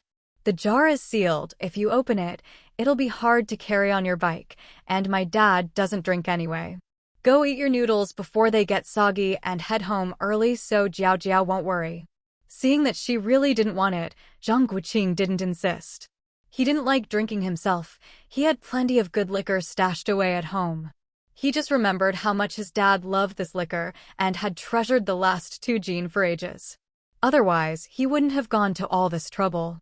After eating some steamed buns and noodles and paying the bill, he tied the 2 cloth bags onto the back rack of his bicycle and carefully carried the bamboo basket packed by the chef as he headed home. Glancing at the time, he realized it was already quite late. He'd probably be riding home in the dark. He hurried all the way, not daring to waste a minute. What should have been a half-hour ride took him 40 minutes, since he was carrying wine as well. He felt a bit ashamed that he couldn't keep better track of time. Maybe it was time to buy a watch. When he entered the courtyard, it was quiet. Only the main room had lights and voices. His family must have come back from work and were having dinner there. Seeing the large bags in his hands, Zhang Guoqing didn't go in, but headed straight to his own room, planning to put his things away and check on his wife and child before joining the others for dinner. He parked his bicycle under the eaves of the west wing, set his things down at his door, locked the bike, and tiptoed into the bedroom with his packages. He saw Zhou Jiao quietly chatting to their son, talking to herself in a silly, sweet way. She must have been really bored. "Oh, son, you're still awake? Did you know Daddy was coming home? Daddy brought you some persimmons, pears, and wild berries, but you're too little to eat them yet. When you grow up, Daddy will take you and Mommy up the mountain to pick wild fruit. The wild fruit on Dakingshan is the best. You can find it all year round, much better than in other mountains." As he spoke, Zhang Guoqing smiled, poured some hot water, washed his face, and then said to Zhou Jiao with some pride, "I saw some bitter melon today. Since you like it, I bought some for you. Later, let's ask Mom if you can eat it after blanching it in hot water. Maybe it'll help satisfy your cravings." Zhou Jiao perked up immediately and said happily, "You can only eat it hot, not even if it's just blanched. The baby is still small, so I'd better hold off. I can't be careless. Give it to me, I'll hide it for now. Once my confinement is over, I can eat it. It wasn't sweet before the frost, and we don't grow any at home. My aunt's family has a couple of plants, but I'm too embarrassed to fight the kids for it. Now it's perfect, I can save it and eat it slowly. By the way, why were you gone so long? Weren't you just shopping? Did something happen? Is everything okay? Is the county town really chaotic right now?" Zhang Guoqing handed her the worn bag with the persimmons, pears, and wild berries. Seeing her watching him closely, waiting for an answer, he reassured her, "It's fine. There are still people selling fruit on the street, just like when you went last year. But today I saw some new slogans. Looks like the People's Commune will be established soon, maybe after the new year. The production teams will probably agree to the change, and the anti-rightist campaign is pretty intense. Those slogans are everywhere in town. Anyway, that's not our concern. I was late because I went to ask the chef for some wine, that's all. Did you eat dinner? What did you have? Is there anything you're craving? Tell me and I'll ask Mom to make it." Zhou Jiao thought for a moment and shook her head. "It's all the same, whatever low-salt stew she makes. If I ask for anything special, it'll just make people unhappy. Tonight I had Mom's stewed pig's feet and a bowl of noodles. I put some pig's feet in a small bowl and made Mom eat it, had to force her. The pig's feet and noodles were both bland, but I'm doing it for the baby. When Mom went out to wash diapers and told me to rest, I secretly ate my special postpartum meal." Zhang Guoqing pressed his lips together, wanting to say something but holding back. In a big family, everyone shares the same food, so anything special is immediately obvious. This really wasn't ideal. He'd have to figure out how to install a stove for her. She couldn't keep sneaking her postpartum meals like a thief, and it wasn't good for digestion either. If they say anything, just ignore it. Even if they're eating cornbread, it's none of their business. We bought everything ourselves. They might grumble behind our backs, but there's no need to shortchange ourselves for others. If they're easy to get along with, then great. If not, just keep your distance. It's fine, even second sister-in-law didn't grumble. Everyone's been nice, so I try to be understanding too, and not say anything to upset anyone. The older sisters just came by to check on Ping'an and chatted a bit. I do feel a bit bad eating special food by myself. By the way, have you eaten? It's probably sweet potato porridge again tonight. Do you want to eat something first? Did you exchange your ration tickets for goods? You should put these things in the cabinet. More and more people will be coming by. Zhou Jiao quickly shook her head and waved her hand, not wanting Zhang Guoqing to misunderstand. That's good. After the new year, when we move out, things will be much easier. There's not much here, just what I got with the tickets. But today there were some good deals on imperfect goods. The wool yarn was just off color, but good quality. It was 28 yuan but discounted to 12, so I bought some. It'll be perfect for winter here. Your wool sweaters are still pretty new, so no rush, you gave me some nice ones already. We'll save this for later. There were also cloth shoes at half price. I bought 2 pairs, one for Dad. The saleswoman said women's sweaters take 8 tails to a jean, men's 1 to 1.2 jean, right? I got a jean of maroon yarn for Mom, a jean of dark blue for Dad, so they can knit their own. There were also imperfect towels for just 20 cents each. I bought 5. Mom's always envied Pingin's diapers, so I'll give her 2. I also bought 2 cans of malted milk. It's safe and good for us, just dilute it a bit. As for the wine, put it in your storage space, otherwise the smell is too strong. Pour out 2 jean for Dad, and keep the rest in the space. By the way, I forgot to ask, does using the space during your confinement affect your health? Are you feeling tired or unwell? If you notice anything unusual, stop right away. Wait until you've recovered, and use it less in the future. No, nothing unusual. Didn't you have me test it when I was collecting gold before? Don't worry, I take care of myself. My bottles are all pretty, so I won't take them out carelessly. Zhou Jiao pouted and rolled her eyes at him. Zhang Guoqing turned and kissed her. Just put the wine in another bottle, leave 2 or 3 jean out, it's the same. Zhang Guoqing hugged her. Let's go to bed early tonight, I haven't been paying attention to your rest. Tomorrow I'll stay home with you and not go out. Zhang Guoqing stroked his son's head and gave him a loud kiss on the forehead. When did our son last have milk? Last night he slept until 2 a.m. before waking up crying, so I fed him formula. When I left at 5 a.m., he was still asleep. He woke up crying right after you left in the morning. After feeding, he went back to sleep and had more milk around 9 or 10. Looks like he eats every 3 or 4 hours. Keep observing for a few more days and you'll figure out his routine. As for milk, use formula too, otherwise you'll wear yourself out, no amount of supplements will help. Eat as much of your postpartum meals as you can. I didn't find a stove today, but I'll check the storeroom later. I ate in town today, by the way. Sister Huang from the restaurant is marrying that crazy guy at the end of the year and wants you to come to the wedding. The wine is also from the chef. When Zhou Jiao heard the chef, she knew he'd gone to beg for more wine and shot him a look. I still have some of your stash here. Bring 2 bottles to the chef sometime. As for this jar of wine, the yarn, and the shoes, take them over now so they can be on the table before dinner. He listened for movement in the courtyard, nodded, picked up the bags she'd packed, cradled the wine and beef, and said, I'll go to the main house now. Pingin, Daddy's going to eat, be good and keep Mommy company. Watching him leave, Zhou Jiao turned to her son and said, Baby, it's just the 2 of us again. She stroked Pingin's little hand. My baby will grow up soon, and then Mommy can take you to the city to play. Let's see what Grandma wrote in her letter. Taking out the letters from her space, there were over 30 unopened ones and about a dozen that had already been opened. She remembered that those just briefly mentioned where the letter was sent from, what activities were happening, the local scenery and customs, how she was doing, and a detailed list of things mailed over. She opened the envelopes in order, pulling out the letter paper. This was the first one, written when she was 10. My precious child, Mama can't bear to face you. Every time I look at your photo, I can't help but hate him. He said you were his darling, that he'd hold you in his hands for a lifetime, watch you grow from babbling to a graceful young lady. But in the end, he still left without a second thought. He said that if a man can't protect the land beneath his feet and the woman in his arms, then he's not a real man. But he chose to protect this land, not us as he promised. You have to learn to wait, just like I've learned to wait. I'm in Yunnan now, trying to follow in your father's footsteps, to feel what he felt back then. Waiting turns into longing. You're still young, but when you grow up and fall in love, you'll understand. Missing someone is the hardest thing. I've dreamed countless times of our family together, but every time I wake up, it's still an empty dorm room. Ever since your father left, I haven't had a home.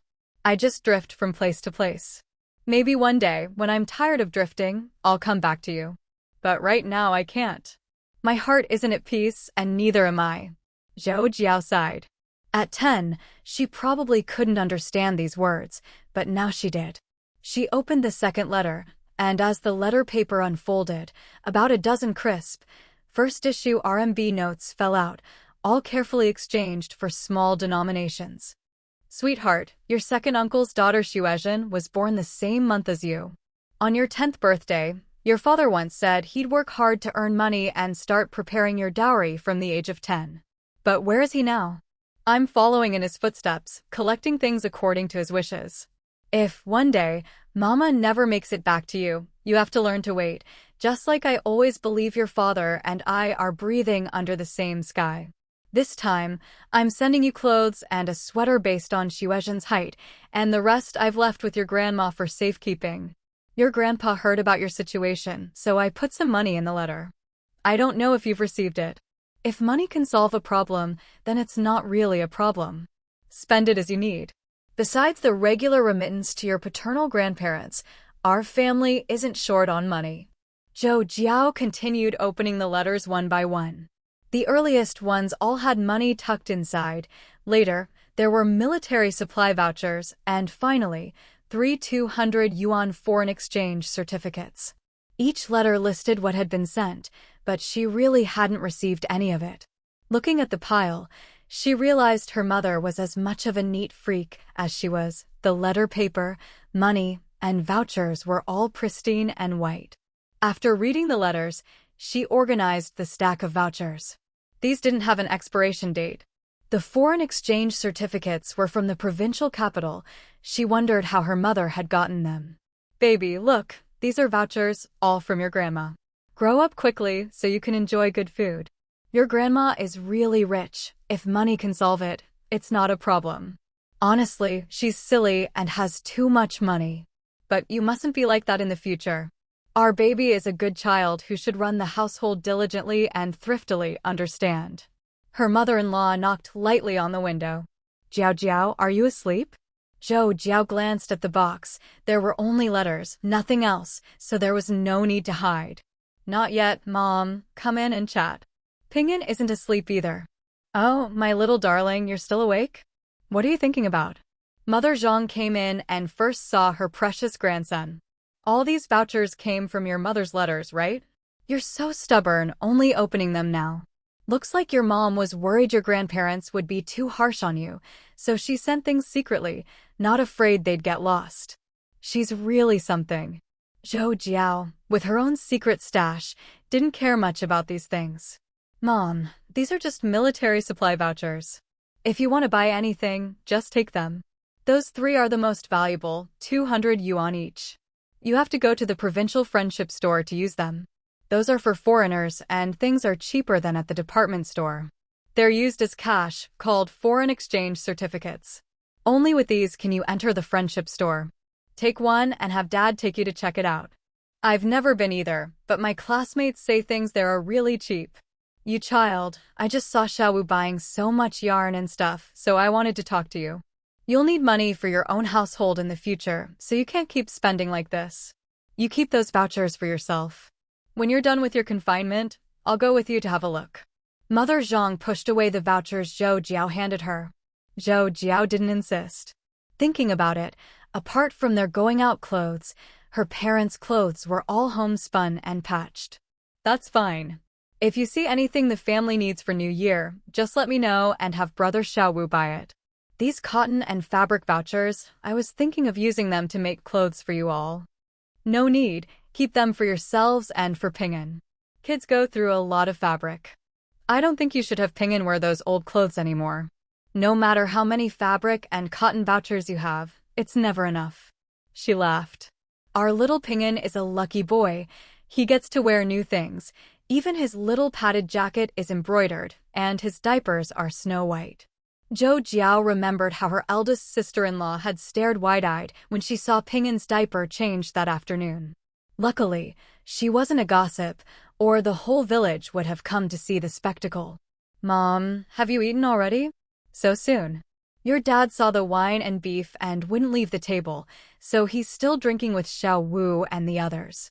The rest of us finished and left the table. Lin Juhua thought for a moment in her room, then came out holding her little girl, Mai Sui, and knocked on her third sister-in-law's door. "Jiao Jiao, is Mom there?" "I'm coming in." "Second sister-in-law, come in.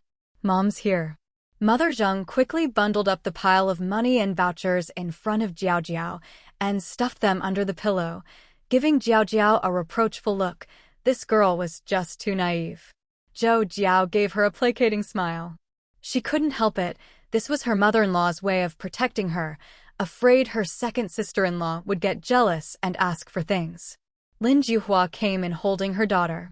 "Mom, you're here. I figured Jiao Jiao must be bored during her confinement, and Xiao Wu and the others are with Dad, so I came to chat." "Jiao Jiao, I helped you wash your sheets and clothes today. If you need anything else washed, just have Xiao Wu bring it to me.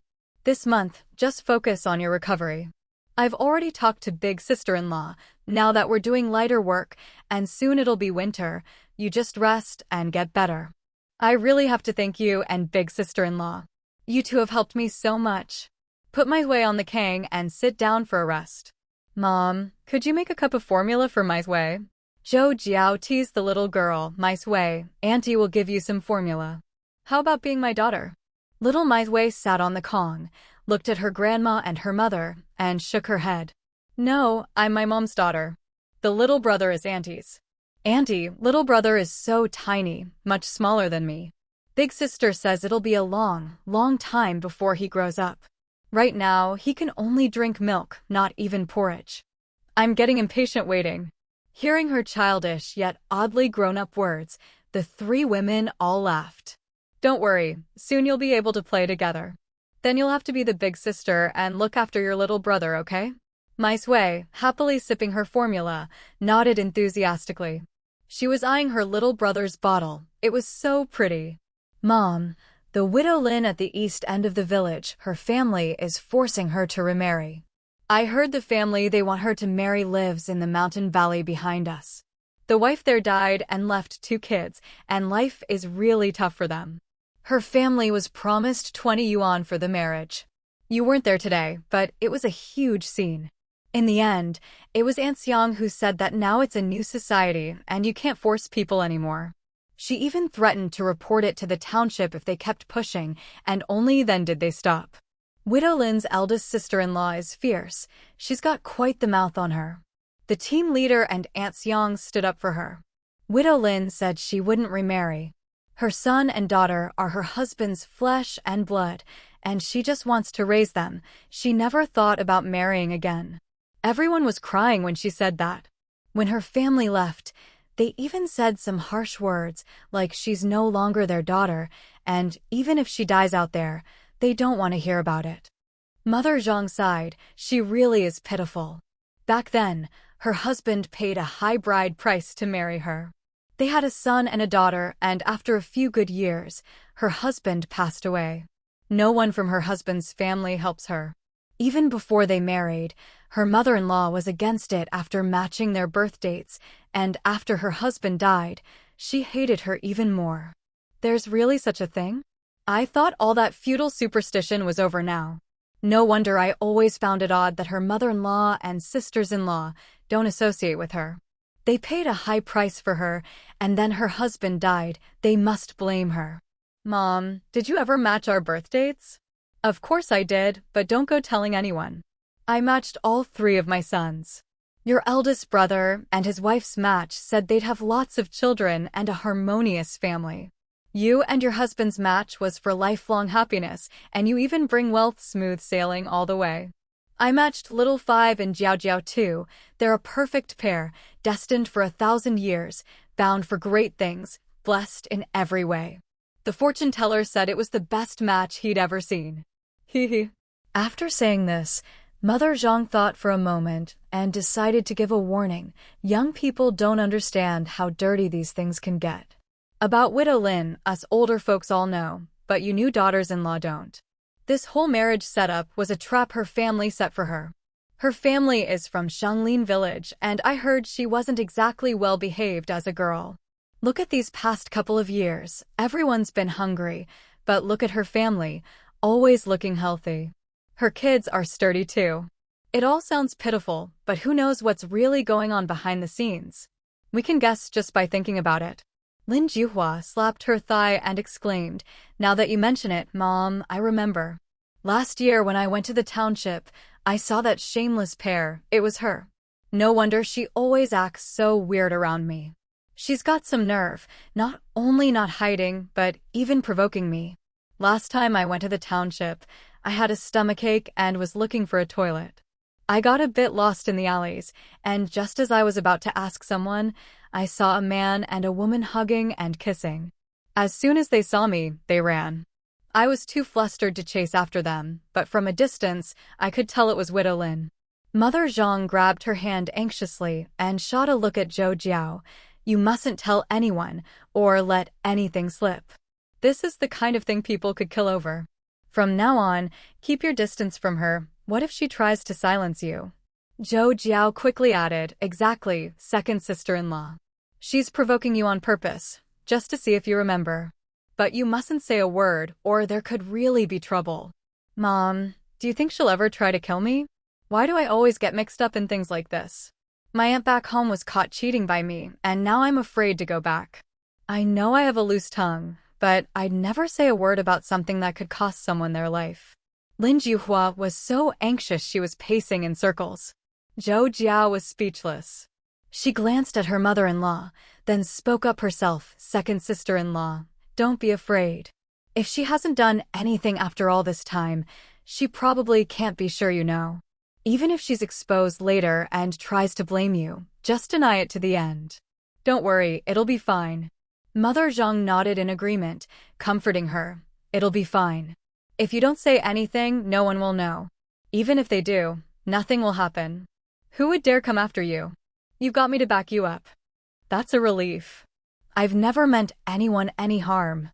Since you all say it's fine, then it's fine." That woman really knows how to put on an act.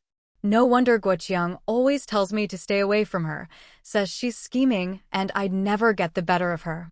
Maybe she even tried to seduce my husband," Lin Juhua said with a sly smile. Zhou Jiao and her mother-in-law exchanged meaningful glances and smiled.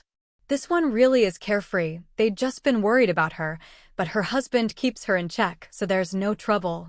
Zhou Jiao quickly changed the subject, not wanting to continue down this path. "Second sister-in-law, I need your help. When I got married, Mom gave me some fabric coupons, and now they're about to expire. Today, little Five went to the city and exchanged them for some army green cloth. Can you help me sew something? With the sewing machine, it'll be quick. Mom, if you open the cabinet behind you, you'll see it. Help me take out 3 pieces of fabric, one for each of the 3 brothers. Second sister-in-law, help Mom out."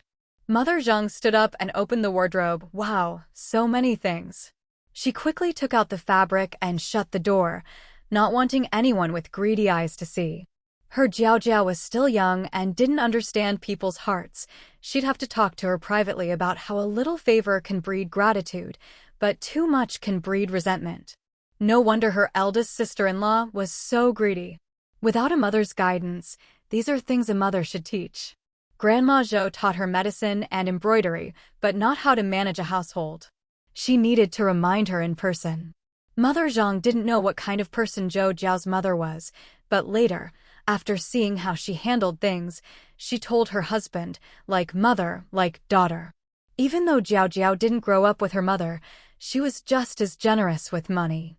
Luckily, little Five managed the finances.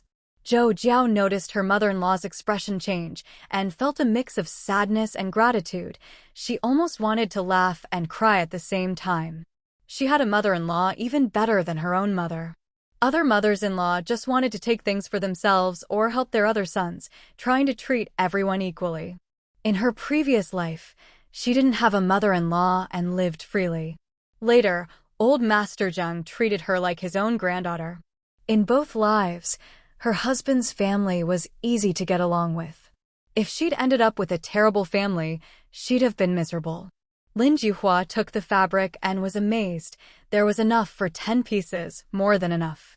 She wanted to ask for a piece for her son, but seeing her mother-in-law, she decided not to. She'd definitely get scolded. Besides, she shouldn't be too greedy. This was really good material. Mom, let's discuss what style to make. The fabric is thick, so we don't need to add any padding. How about making them like army uniforms? The township officials wear that style, but their fabric isn't as nice as this. If we make them a bit bigger, they can wear sweaters or padded jackets underneath in winter, and this on top will look great. Lin Juhua stroked the fabric, her eyes shining. She'd never seen such good, thick material in her life. When Zhou Jiao got married, her gift was a piece of good fabric, and she still hadn't used it. Just do whatever you think is best. It's for your husband, so make it however he likes. Go get your eldest sister-in-law so she can think about what to make for her husband, too, Mother Zhang instructed. After Lin Juhua left the room, Mother Zhang quickly cut enough fabric for 3 outfits and put the rest back in the wardrobe. She turned to Zhou Jiao and said worriedly, "Jiao Jiao, don't give this away to anyone else. Save it for Ping'an's clothes. Just think how good he'll look in it. I know you feel bad about bothering your sisters-in-law while you're in confinement, but in a family, everyone helps each other. If you're always the one giving, after a while, people will start to take it for granted. Mother, I'll listen to you. From now on, I'll discuss things with you before I do them. It's just that I feel if there's extra cloth after making clothes for little 5th brother, the 2 older brothers shouldn't be left out. After all, what does it mean to be real brothers if you only care about yourself?" She knew she still had a lot to learn to truly fit into this family and society, but she wasn't worried. Her mother-in-law was a good person. You and your husband are both good kids. I just hope your brothers remember your kindness. If all you siblings get along well, your father and I can rest easy. Mother Zhang sighed. Her youngest son had always been loyal and affectionate, and now he'd married a good wife, one who was generous to her in-laws and nieces and nephews. Eldest sister-in-law Huang Suilan and second sister-in-law came in together. Mother, we're really taking advantage of our younger siblings here. Why are you getting involved too? Little 5th is still young, and after the new year, when the family splits, he'll need money to support his own household.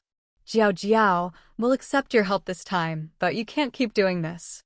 She smiled as she stroked Ping'an's head and looked at Mai Sui. Mai Sui, is the milk good? Should I have a taste too? You don't know Jiao Jiao yet. She treats you both like her own sisters-in-law. If she wants to give, just accept it. I'm just happy to see you 3 getting along so well. Look at some families in the village, sisters-in-law fighting all the time, brothers turning into enemies. The village aunties all praise you, and I think it's because you sisters-in-law are good people. Ever since your grandfather's generation, our sisters-in-law have always gotten along. Your eldest aunt is warm-hearted and always helps out when someone's in trouble. Your youngest aunt may seem cold to outsiders, but she's always the first to help your father's brothers. When your grandfather was alive, he always said it wasn't the sons who were filial, but the daughters-in-law. Sons' filial piety is just for show, daughters-in-law's is real. Before he died, he thanked the 3 of us, saying, "A harmonious family prospers in everything." The 3 sisters-in-law exchanged thoughtful glances and smiled at each other. Zhou Jiao said, "I actually envy second sister-in-law's skills and asked her to help on purpose, so don't say those polite words." Eldest sister-in-law, don't you want to see the 3 brothers dressed alike, looking like triplets? Just the thought of it makes me laugh. Mother, don't you think so? The women in the room thought about it and realized it was true. Usually, everyone wore black or blue, so they all looked the same walking down the road. This army green was rare in the village. If the 3 brothers stood together in matching outfits, they really would look like triplets. The thought made everyone burst out laughing, and even Mai Sui joined in. They finished cutting the fabric and settled on the designs. Mother Zhang, seeing she wasn't needed here and still worried about her husband and sons, decided to leave them to it. All right, I'll go check on them. You 3 take advantage of this rare free time and chat together. No need to go clean up the kitchen. As she left, she gave Zhou Jiao a meaningful look, glancing at her pillow, worried she might be too naive and give everything away, but Zhou Jiao remembered what was hidden under her pillow. Zhou Jiao grinned at her, then burst out laughing. All right, mother's gone. Sisters-in-law, let's get to work.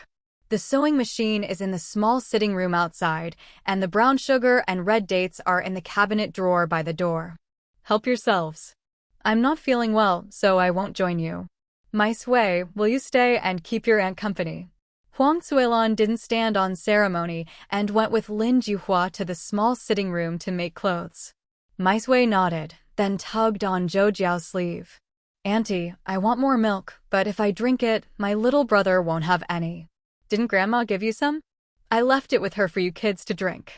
Zhou Jiao was puzzled. Her mother-in-law wasn't the type to be stingy. Mai Sui glanced nervously at her, making Zhou Jiao's heart ache. Such a small child, already so good at reading faces, with none of the innocence children should have, she acted more like a timid little wife. At mealtime, Grandma gave my sister and me each a cup and said to wait for my brother to come back so we could drink together. My Sui, you're such a good girl. Your little brother can drink Auntie's milk, you know? Here, I have some formula you can take home, okay? My Sui quickly shook her head, glancing toward the small sitting room to make sure no one was listening, then beckoned with her little hand. Auntie, I can't take it home. If my mom sees it, it'll be gone. Lots of brothers and sisters will cry, and my mom will cry too. I'll cry as well. I don't like crying at home. Zhou Jiao couldn't help but laugh and cry at the same time. The child couldn't explain clearly, but she was clever enough to know that if she took the formula home, her mother would give it away and she wouldn't get any. Then, my Sui, whenever you want to drink some, bring your sister Mai Miao and come to Auntie's house, okay? But you can't have any at night, or you'll wet the bed and your mother will scold you. Zhou Jiao promised her. Okay, my little brother can drink with me. Mai Sui nodded obediently and went off to play with her little brother. What a sensible child, Zhou Jiao thought. She remembered she had some white Dove chocolate in her stash, the kind that would give her away just by the wrapper. Zhang Guoqing should be bringing home 2 jeans of candy today. Looking at Mai Sui, who was so small she couldn't even climb off the Kang bed, Zhou Jiao smiled. When your uncle comes home, he'll give you some candy. I'm a good girl, I listen. My grandma, my uncle, my dad, my grandpa, my sister, and lots of people all say I'm a good girl. The little one counted on her fingers, but soon lost track and got flustered. Zhou Jiao couldn't stop laughing. That's right, Mai Sui is a very good girl. That's why I want to give you candy. In the small sitting room, the eldest sister-in-law was cutting the last piece of fabric while the second sister-in-law worked the sewing machine. The two of them worked well together. It was strange, second sister-in-law Lin Juhua learned things incredibly fast. Anything she picked up, she'd figure out just by looking. The sweaters she knitted were the most fashionable in the village. If she saw someone wearing something new in town, she could go home and replicate it. No one could match her skillful hands. Her cooking was also the best, though she used a lot of oil, which made her mother-in-law nervous. Plus, she sometimes stole grain to take back to her own family. Except during holidays, when she was allowed to cook, she was usually kept out of the kitchen and assigned to feed the pigs. Zhang Guoqing once joked that his second sister-in-law's pig slop probably tasted better than the family's meals. She had her faults, but also her strengths. For example, she was broad-minded. She might be furious one moment, but the next, she'd be all heart. She doted on her husband, always following his lead, and aside from secretly taking some coarse grain home a few times, she never touched the family's money or valuables. That was a good thing. If she were truly dishonest, no one would want to be around her. She liked to gossip, but never made things up. She just couldn't keep secrets and was easily tricked into spilling the beans. Still, when it came to serious matters, she knew right from wrong. She was a bit vain and loved to show off, always comparing herself to others. You could say she was lazy, but she always finished the chores assigned to her. If she had nothing to do, she wouldn't look for work, Unlike most rural wives who never stopped for a moment, even using their spare time to twist hemp rope to help with household expenses. She'd rather go chat with friends in the village than do extra chores. She was a bit selfish and liked to haggle over gains and losses, but after complaining, she'd let things go and just muddle through life. Maybe it was because she grew up in a family that favored sons over daughters. Her upbringing was all about valuing boys. She doted on her son Shirtu, afraid he'd suffer even a little.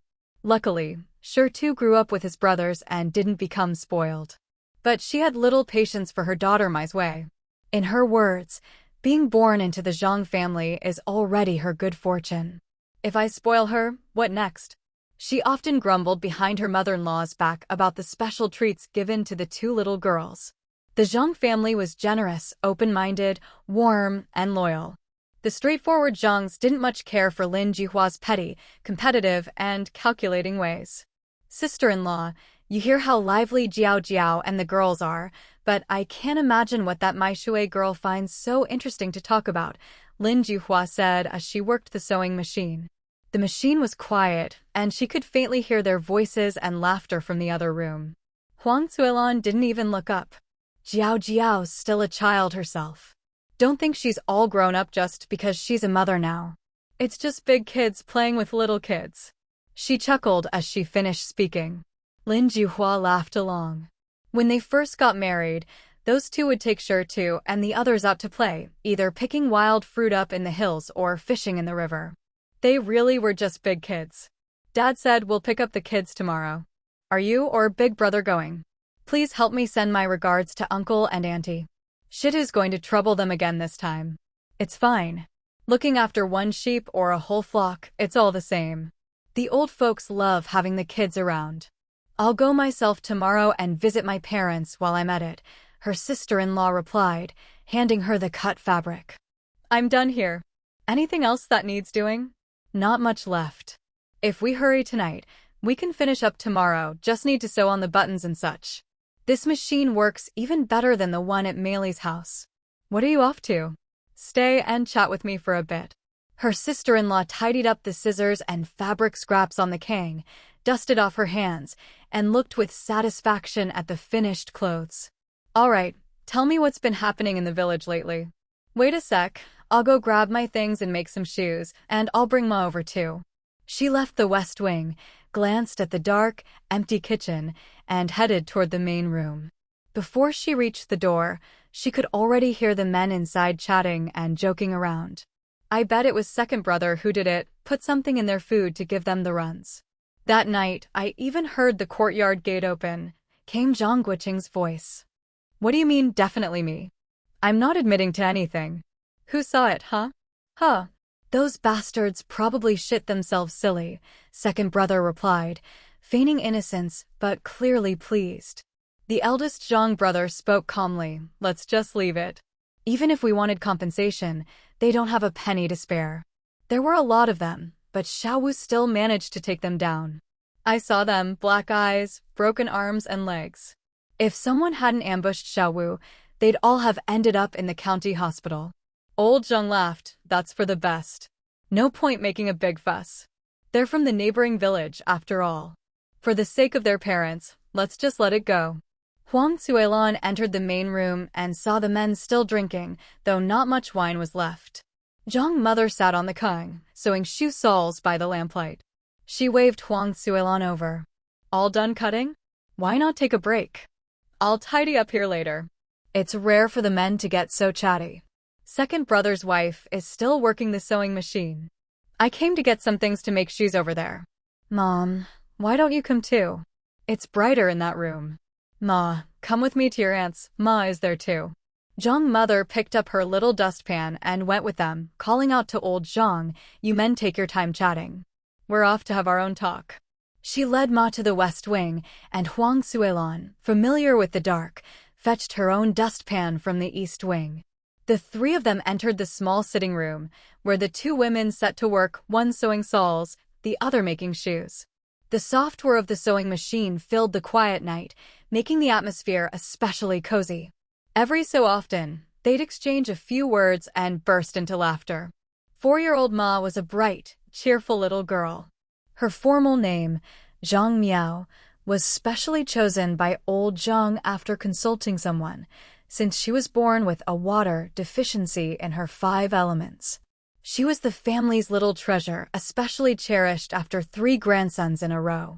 She was also thoughtful, often looking after her younger cousin Ma, who was 2 years her junior. Ma wanted to go into the inner room. She glanced at her mother, who gave her a slight nod, and she dashed into the bedroom, smiling sweetly at Zhou Jiao. "Auntie, I'm here to play in your room. Is little brother still awake?" Zhou Jiao had already heard the laughter and chatter from the other room. Since the children weren't asleep, they didn't bother lowering their voices. "You came with Grandma? The men are still drinking." Ma wrinkled her nose in distaste, then remembered that wasn't polite. She stuck out her tongue playfully and said shyly, "Grandpa and the others finished their snacks and are just chatting now." Grandpa said peanuts would go great with wine, but Grandma wouldn't let him. Those are for planting next year. "Oh? So why are you only coming over now?" "Auntie was hoping you'd bring something." "Are you brave enough to go out on your own?" "I actually have some peanuts here. Bought them ages ago and forgot all about them." "Good thing you reminded me." Zhou Jiao thought for a moment, then took out a big packet of peanuts wrapped in oiled paper from the bedside cabinet. Ma crawled over to Ma and slid down to the floor. "I'm not scared. I'm a big girl now. Auntie, save some for us. We'll have some when we get back." Ma grabbed Ma's hand, both of them eyeing the packet eagerly. "I'll set some aside for you two to eat when you get back. Take these to your grandpa and the others. Tell them to finish them up. If they sit around too long, they'll go bad. Be careful walking over, don't trip," Zhou Jiao said, handing the peanuts to Ma. Ma took Ma's hand, and the 2 sisters walked out slowly, calling out to Zhang mother as they passed. "Grandma, Auntie asked us to bring something over." "We'll walk slowly." With the light from the sitting room, the 2 girls made their way to the main room. As soon as they saw the men, they called out, "Grandpa, Auntie gave us these. She said if you don't eat them soon, they'll go bad. She even forgot she had them. Good thing I reminded her, otherwise it'd be a waste."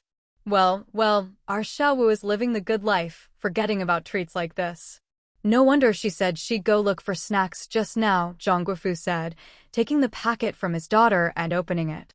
"Wow, these are plump and fragrant, almost half a gene." Zhang Guoqing had wanted to go look for snacks earlier, but the others wouldn't let him, saying men shouldn't fight women for food. "All right, they probably don't know where things are. I really do have wine and snacks in my room. I'll go get them. If not, we'll just have wine with brown sugar, huh?" Zhang Guoqing quickly stopped him. "Let's just finish these. No need to fuss. Save the rest for next time. Too much isn't good for you. Next time, you prepare some meat dishes, and we'll drink again." Zhang Guoqing nodded in agreement, stopping him from leaving. "The peanuts are enough. We've still got wine. Sit down unless you're just looking for an excuse to get out of drinking." Ma and her sister saw they weren't needed anymore and hurried back to eat peanuts. "We're heading back now, Grandpa. Auntie's waiting for us." "No need to save any for us. Auntie already set some aside. We'll eat with Ma when we get back." With that, Ma took Ma's hand, and the 2 girls trotted off. The 2 girls returned to the small sitting room, closed the door, and went into the bedroom. Beaming, they looked at Zhou Jiao. "Little Auntie, we delivered everything. Grandpa and the others are still drinking, so we came back. All right, take these peanuts and go to the small sitting room outside. Ask your grandma to make you both some milk powder. Drinking milk with peanuts, your days are even better than those grown men's, aren't they?" Zhou Jiao teased them with a smile. "Remember to take the milk powder with you. There are small bowls in the sitting room. Take your time. The hot water is very hot, so don't try to pour it yourselves since you're still little." "Mom, could you make some milk for them?" Zhou Jiao instructed the little ones while calling out to Mother Zhang. Hand in hand, the 2 girls happily took the milk powder and peanuts, grinning at Mother Zhang in hopes of pleasing her. "You just spoil them, don't you? Milk powder with peanuts, really? Oh, little ones, wait for the milk, don't try to pour the hot water yourselves, or you'll get burned." The eldest sister glanced at my Miao. "Girl, you're getting big now. Next time, you can't have this anymore, it's for your little brother." My sway is still small, so it's okay for her. Mom, I know. Just this once. Little auntie even bought another pack and left it at Grandma's so we can drink it with our brothers. Grandma, you should have some peanuts too, they're delicious. Seeing them in the sitting room, Zhou Jiao found herself with nothing to do. Just then, her son started to pout, about to cry, so she quickly picked him up to nurse him. As long as Xiao Ping'an had milk, he was content. With so many people around tonight, it was lively, and it wasn't yet his bedtime. Mother Zhang came in with the milk powder and saw Zhou Jiao nursing. This isn't enough milk powder for Ping'an. I'll put the rest up here. Zhou Jiao smiled and silently mouthed foreign exchange coupons, then pointed to the pillow and whispered, "Don't worry, Mom. The baby will be healthy with this milk, it's not a waste." Mother Zhang shot her a look but, with the other two daughters-in-law outside, only pretended to tap her forehead with a finger. "Mom, you should make yourself a cup of brown sugar water too. There's plenty, I can't finish it all," Zhou Jiao said sweetly. She really did have a lot of milk powder and brown sugar, but no one would believe it, so she could only try to get them to have some. "No need. Tomorrow I'll put some brown sugar in the big pot of porridge with red dates. That's the best way to eat it. Otherwise, it's a waste. Your dad is happy with the peanuts, and he's a bit tipsy from the wine. It'll be nice for the whole family to have porridge together." Mother Zhang refused, not listening to her at all. With a month of confinement ahead, nothing ever felt like it was enough. After Zhou Jiao finished nursing, her son was full. She sat him up and gently patted his back. Mother Zhang, worried she'd get tired, took the baby from her. "You lie down and rest for a bit. I'll take Ping'an out to play." "All right, Mom. There are 2 jean of sugar I just bought today in the wardrobe drawer. Grab some for the sisters-in-law. The brown sugar is in the cupboard outside, just help yourself. I'll just rest for a bit, I can't sleep yet anyway. Leave the sugar for now. When we celebrate Ping'an's 1 month, relatives will bring plenty. Just giving everyone 2 pieces will take 2 jean. We'll use it then. Don't worry, I know what I'm doing. You just rest." With that, Mother Zhang picked up a little quilt, wrapped Ping'an in it, and headed out. "Ping'an, let's go see your big sisters. They're having milk powder with peanuts. See, I told you my girls are good, they always remember to be filial to their mother. These 2 really listen to their little auntie, a sip of milk, a peanut. Don't eat too much or you'll get heaty. Save some for tomorrow when your brothers come back." My meow looked at the nearly empty bowl of milk and said to my sway, "Little sis, let's do a toast and finish it in one go.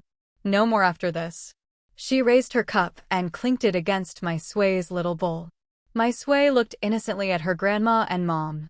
"Sis, I don't get it, don't break my little bowl." Ha. Even Zhou Jiao, back in the inner room, burst out laughing. The women's laughter together startled the men drinking in the main hall. The men in the main hall were curious about what was so funny, but seeing the women getting along instead of bickering and making the house a mess, they were pleased. In the village, they often heard about mothers-in-law and daughters-in-law fighting, or sisters-in-law arguing, sometimes even over a single green onion. Father Zhang sighed to his sons, "Your mothers had the hardest life. She was the eldest daughter and never had enough to eat. Your grandpa had a bunch of kids, 4 half-grown boys at the same time. There was never enough coarse grain. As the saying goes, half-grown boys eat their fathers out of house and home. And those were chaotic times, bandits and the Japanese would come and kill people, so everyone was always running. In the end, only your 2 uncles were left in your mother's family. When your mother married me, her family couldn't help us. When we split off, we only had a thatched hut. When it rained, it poured outside and dripped inside. Besides the hut, your grandpa only gave us a set of eating utensils, a hoe, 2 quilts, and 200 jean of coarse grain. To survive, we worked ourselves to the bone, finally getting a harvest. But when bandits came, we had no choice but to run up the mountains. We planted sweet potatoes in the mountain hollows, but the plots were tiny. Everyone only got a small patch, never enough, so we mixed wild grass and roots in to eat. The worst was winter, when there were no wild greens and nothing to eat. We just drank hot water to fill our stomachs. By spring, Everyone was swollen from malnutrition, and every family lost someone. Your grandpa led us 3 brothers deep into the mountains every day. That's how the family survived. When your mother was pregnant with the second child, it was just after a winter with nothing to eat. We saved all the coarse grain for the eldest and your sister. Your mother's whole body swelled up. I couldn't sleep at all. At the same time, your little aunt was also pregnant. Us 3 brothers decided that, even if we died, we'd at least die with full stomachs. We snuck out with wild game and knives, sneaking into the city at night to trade for grain. We didn't dare go into the city center, just to the east side, to Wang Baiwan's place. People said he was a traitor, but I always thought he was a good man. Once, when the Japanese came, he even hid us brothers in his house. Things slowly got better after that. Life is good now. I think your grandpa missed out. If he were alive, he'd be overjoyed. You all are lucky to be born in good times. The eldest took a sip of wine. I still remember that time when Dad was out all night and didn't come back. Mom just sat there waiting, holding me and big sister in a wolfskin blanket. When Dad finally came back, Mom would secretly wipe away her tears. They just kept flowing. Ever since then, seeing a woman cry makes my heart ache. My biggest dream back then was never to have to go into the mountains again. My feet were always bloody and hurt so much. Just when the wounds scabbed over, we'd have to run again. I really didn't want to, but after seeing Uncle Dave's son get killed, even the slightest sign of trouble would have us running for our lives. The second brother was lost in his memories. Those days were so hard, but now, finally, they didn't have to force themselves into the deep mountains anymore. Zhang Guoqing asked curiously, "Second brother, how did your feet get so bloody back then? Didn't you have straw sandals?" "No, back then even a single blade of grass was precious. You only got straw sandals in winter, and that was considered lucky. Many adults had never worn shoes, let alone kids. Even now, you can see some families in the village whose children still go barefoot. You haven't really wandered around the village much. Your playmates all come from better-off families. The poorer kids don't have time to mess around with you. They have to help out in the fields. In our village, there are several families who take turns wearing the same cotton-padded jacket when they go out in winter. That friend of yours, Guzi, his uncle's cousin next door, is already 25, but too poor to get married. They used his 15-year-old sister in a marriage exchange to get him a wife. That little sister, though she's 15, looks at most 12.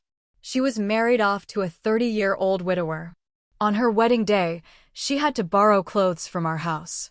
Our village is actually considered well off. When winter comes and you don't see a soul outside, it's because no one has enough clothes to wear.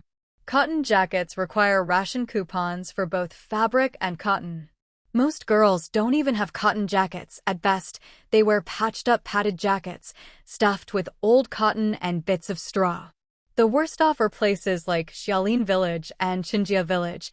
They can't even pay their grain taxes, always in arrears every year. Where would they get money or coupons? They can't even feed themselves. There are so many bachelors in those 2 villages that they're almost at the point of sharing wives. Of course, in the new society, no one dares do that openly. No one wants to marry girls from those villages, and no girl dares marry into them either. If you marry in, you have to support your own family. If you marry out, you don't even know if you'll be safe. So what do? They do marriage exchanges. After Air, the second brother, finished, he kept laughing and looked at Xiao Wu, the 5th brother, who was also laughing. Their laughter made Zhang Guoqing's scalp tingle.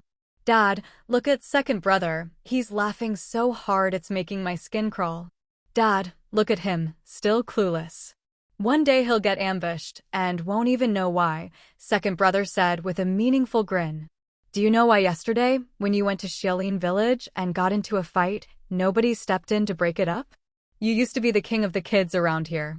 Zhang Guoqing wasn't stupid. His eyes darted. "Damn, so that's why someone dared to ambush me? They're just jealous of me, aren't they? Zhou Jiao is the wife I raised since we were little. What business is it of theirs?" Father Zhang patted him on the head. "Silly boy. What do you mean your childhood wife? If you go off to join the army, that little wife of yours will fly away. Why don't you let your second brother tell you about the rumors going around about the Zhou family? Second brother cleared his throat. Ever since Zhou Xiaozheng, your father-in-law, married General Lin's daughter, old man Zhou hasn't worked in the fields.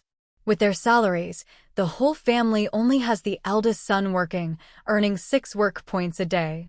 The Zhou family married Huang Jiaodi from the Huang family. Thanks to their daughter's good looks, the Huang family's conditions are now even better than city folks, even though no one works in the city. They used to be so poor they couldn't even afford to eat. Now their grandson has married into a good family. After Zhao Jiao's 2 cousins got married, their wives' families also became better off. And Zhao Jiao's eldest cousin, Zhou Shui, married Wang Yulin from the Wang family, bringing a huge dowry with her. Now, people are saying the Zhou family has lifted 5 families out of poverty, all thanks to the second branch. One Zhou Jiao is supporting 5 villages in the township. Huh. Want to know which 5 families? Let me tell you. The Huang family, Huang Jiaodis, the Li family, Zhou Liru's, the 2 cousins' wives' families, and Zhou Shui's Wang family. A lot of people are watching the Lin family to see how they'll react. Everyone's waiting for the drama. The main thing is, the Zhou family is just too arrogant. Do you know what Zhou Shui says outside? She says, "Our family lacks everything except money and coupons. My little aunt treats me better than a daughter. If we hadn't stayed here, we'd have gone to Beijing. Who wants to stay in this godforsaken place? If my grandpa stamps his foot in Beijing, the whole city would shake 3 times." Zhang Guoqing's face turned dark, veins bulging, teeth clenched. Eldest and second brother were startled. Xiao Wu, don't get mad. No one's saying anything bad about our family. Everyone knows we're doing well. Besides, with Zhao Jiao's dowry moved over, the Zhou family's already become a laughingstock. I'm fine. But if I don't do something, people will think I'm a coward. Since those people have no shame, let's just rip the mask off. Dad, I wasn't home today. Did anyone come looking for you? Father Zhang scratched his head. I wasn't home all afternoon. No one came by in the evening either. Eldest brother chimed in, confused. Someone did come looking for you, 2 people, in fact. You weren't home, so I told them to come back tomorrow. One was Big Sis's father-in-law, and the other was our uncle. Both said they had something to discuss. Zhang Guoqing looked at his father. Dad, I want to break off this engagement for good. Otherwise, it'll just bring more trouble. Did you hear what they're saying? If my grandpa stamps his foot in Beijing, the whole city will shake 3 times. If rumors like that keep spreading, people will think Zhao Jiao said it. That's just asking for trouble. Father Zhang glanced at his other 2 sons, then back at him, took a sip of wine, and said, Don't rush. Calm down and think it through before you act. And think about Zhao Jiao, after all, she's still a Zhou. Second brother looked at their father, then at Xiao Wu. Dad, are you hiding something from us? Why not just tell everyone? It's better you don't know for now. In a few days, everything will come to light. There's no point talking about it now. The key is to make these rumors as big and as beneficial as possible, so that if something happens later, no one can blame our family for not stepping in. All those things belong to Zhao Jiao, but the Zhou family hid them from her. Didn't the post office require signatures? Zhao Jiao didn't know, but Xiao Wu found out. This morning at the Zhou house, Xiao Wu exposed everything, so now things are out in the open. Old man Zhou wants someone to put in a good word, otherwise, why would your brother-in-law's father and your uncle come looking for me today? You mean, all those watches, clothes, and dowries were sent to Zhao Jiao by the Lin family, but the Zhou family hid them from her? Zhao Jiao didn't know, but Xiao Wu found out at the post office? Now that the Zhou family knows Zhao Jiao is aware, they're afraid the couple will tell the Lin family. Second brother couldn't believe it. How shameless could they be? Eldest brother finally understood. So the Zhou family can't bear to part with the stuff, but they're afraid Xiao Wu will tell the Lin family, so they're sending people to plead? Father Zhang nodded, but didn't say more, afraid he'd let something slip. He couldn't reveal anything before the Lin family arrived. Looking at Xiao Wu, he wasn't worried at all. His own son was playing a much bigger game. Dad, I've made up my mind. This has to be made public. Zhao Jiao's still in confinement, so it'd be best if she could come forward herself, but there's no time for that. Everything's happening at once. Originally, If Zhao Jiao could just go to the Wang family and slap Zhou Shui in front of everyone, then explain everything, the news would spread and we could push things along.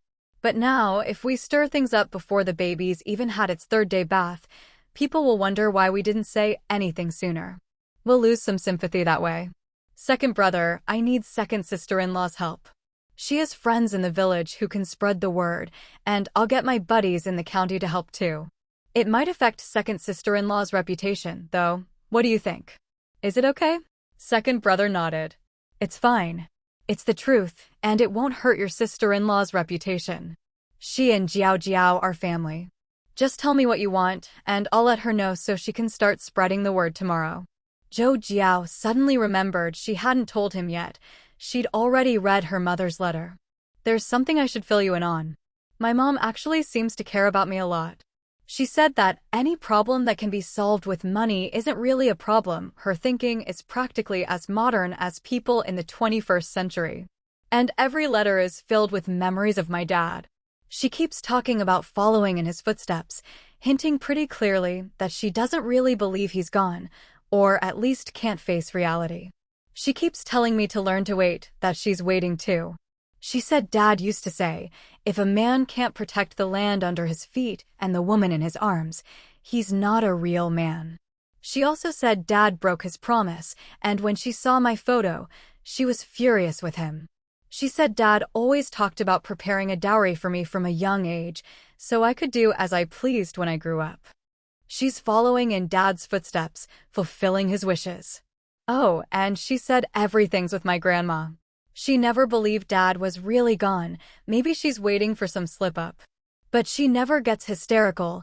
She's very sentimental, a bit of an artistic soul, with her own personality. Every letter starts with money, and when she could send ration coupons, she did always new bills, new coupons, new stationery, just like me with my little quirks. The coupons are all military supply ones, so they won't expire. The last year, she sent 3 200 yuan foreign exchange certificates. That's 600 yuan, which is really rare. They're from our provincial capital, too. She explained why she couldn't bring me to live with her. Every letter came from a different address. She said Grandpa always sent her half-body photos, never full ones, so she didn't know my size and had to guess based on my cousin Shuizhen, who's the same age. Grandpa never mentioned when he sent the photos. I figure besides all this, he probably asked her for money directly too. Zhou Jiao looked at him expectantly, hoping she hadn't misunderstood. Just as she hoped, Zhang Guoqing gently stroked her back and nodded approvingly. First of all, it's clear your mom really loves you, otherwise she wouldn't have supported you for 17 years. She knows to include coupons in the letters, which means she understands your situation. She sends one openly and another secretly, and always lists what she sent in the letter, so you'll know if Grandpa's being dishonest. She's a smart woman. So, we'll wait until your mom arrives and talk then. For now, we stick to one principle. You can't go to Beijing yet. Your dad needs to stay safe for the next 10 years, and the Northeast is the safest place for now. We'll see what your parents decide. Once your dad's settled, you can go to university in Beijing or wherever you want. Ideally, Beijing is best for resources, connections, and a political career. Zhang Guoqing analyzed carefully. After a pause, Zhang Guoqing frowned slightly. Now, about your oddball cousin. Outside, she's been saying, our family lacks everything except money and coupons. My aunt treats me better than her own daughter. If we hadn't stayed in the Northeast, the whole family would have gone to Beijing. Who'd want to stay in this backwater? My grandpa just has to stamp his foot in Beijing and the whole city shakes. If someone with an agenda twists this, things could get complicated. The main thing is, she mentioned my grandpa. If this keeps up, people might think you said it. This is like stirring up talk of restoring the monarchy or one of those 3 anti-campaigns down with imperialism, feudalism, and bureaucratic capitalism. Who dares claim to have that much power in Beijing? I heard from my second brother that her mom was so mad she wanted to kill her. This is an opportunity. I want to cut ties and shut this down for good before your parents get back. Make it clear in front of everyone. I've set a trap to see if she'll fall for it tomorrow. If she comes swaggering over, I'll nail her right then. I'll have my second sister-in-law spread the word about all the packages and who got what. If she comes to make a scene, I'll ask her straight out if her grandpa Huang Damao is trying to restore the monarchy. I'll drag her, the eldest branch, her husband's Huang family, and Huang Jiao's Huang family down together. Save your dad the trouble. This scholarly family's already got enough troublemakers. I'm worried sick. If things keep going like this, who'll believe the Zhou family has a future? Tomorrow, I'll use the chance to bring up how your great-grandpa was killed along with over 100 people for hiding revolutionaries, forcing your grandpa, the old revolutionary, to keep moving forward. I just worry the old man might faint. Mainly, since you're still in confinement, if you speak up, it'll have even more impact. Your university speeches were legendary. If you speak, it's like nailing it down for good. We have to play the bad guys here. We've been covering for them, and now they want to cause trouble? Public opinion will be on our side. I'm sure she'll take the bait. You just stay home and rest. I'll handle this. Zhou Jiao flatly refused, shaking her head. No, if you set the trap and then I show up, anyone with half a brain will think I'm being underhanded, trying to cut ties between you and the Zhou family. The rumor mill will get ugly, and it'll turn into a fight over who gets to keep Jinhua. That's not good for your future in politics. Really, I know how these things go. University offices see this drama every day. But if I step in, it's different. I just had a baby 3 days ago. I'm the vulnerable one. And who knows better than me how to stir things up?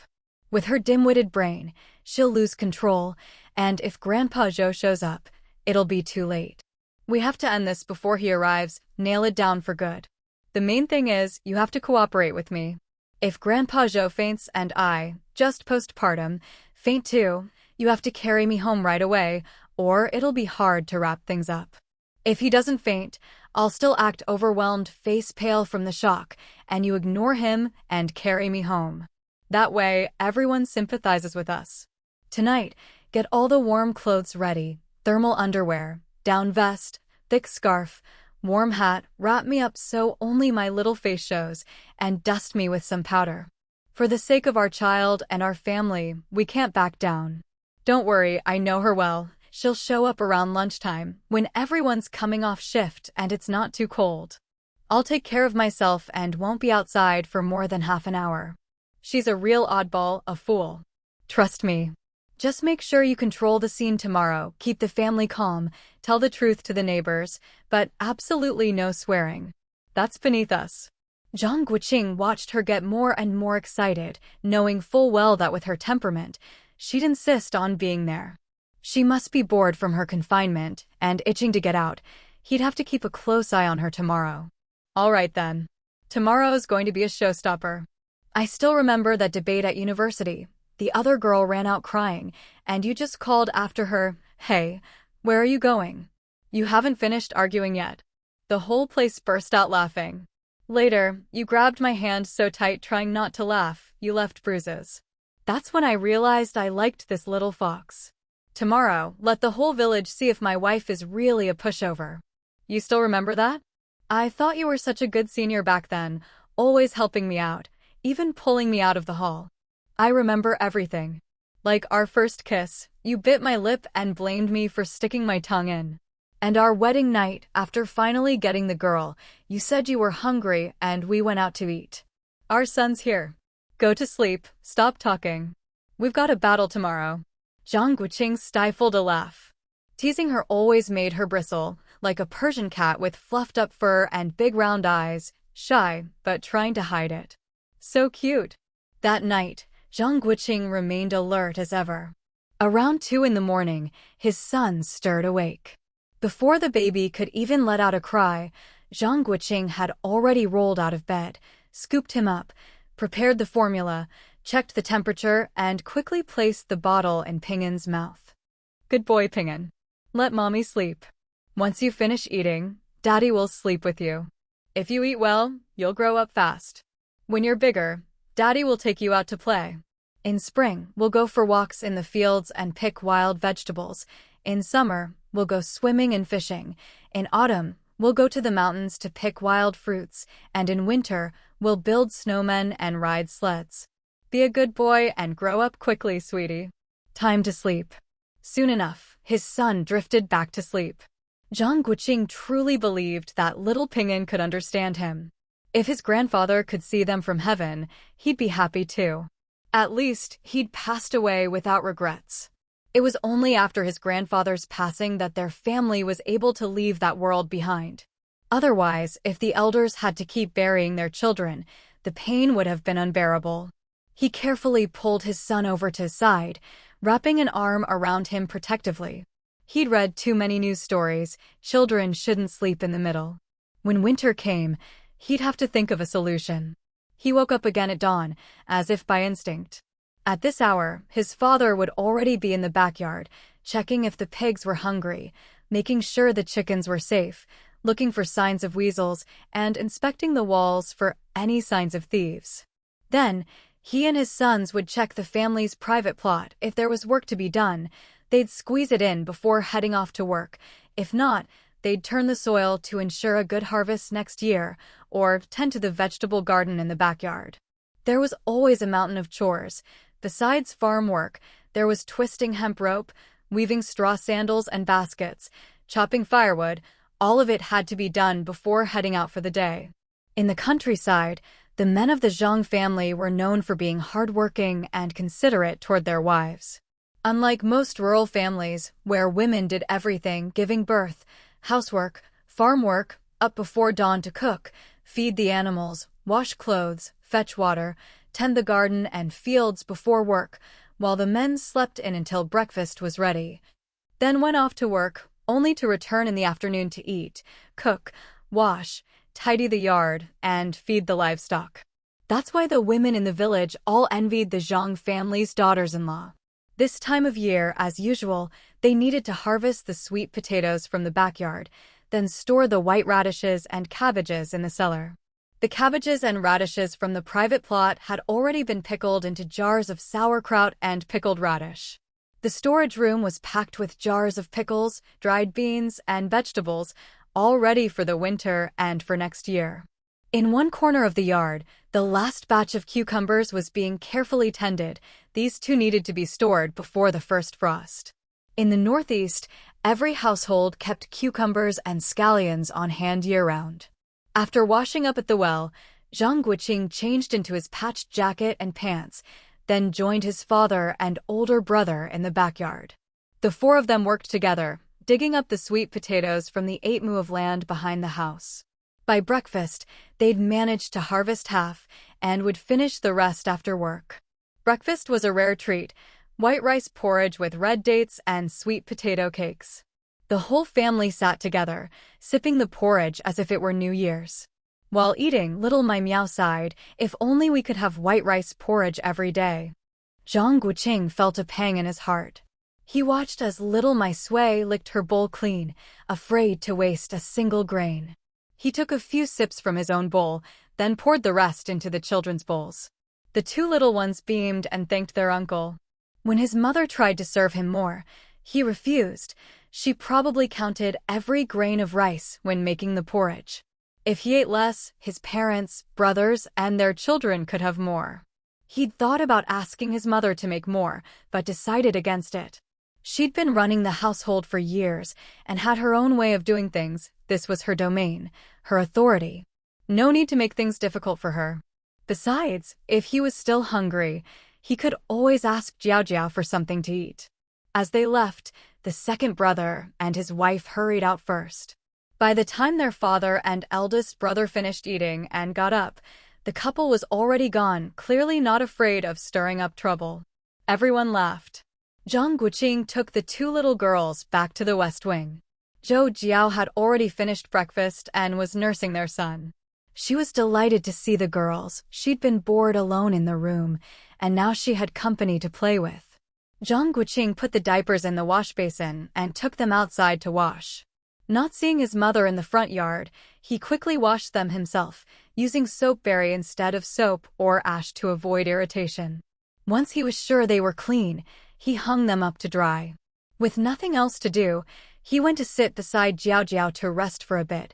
He'd been up early and was already tired from the morning's work. "Why don't you lie down and get some sleep?"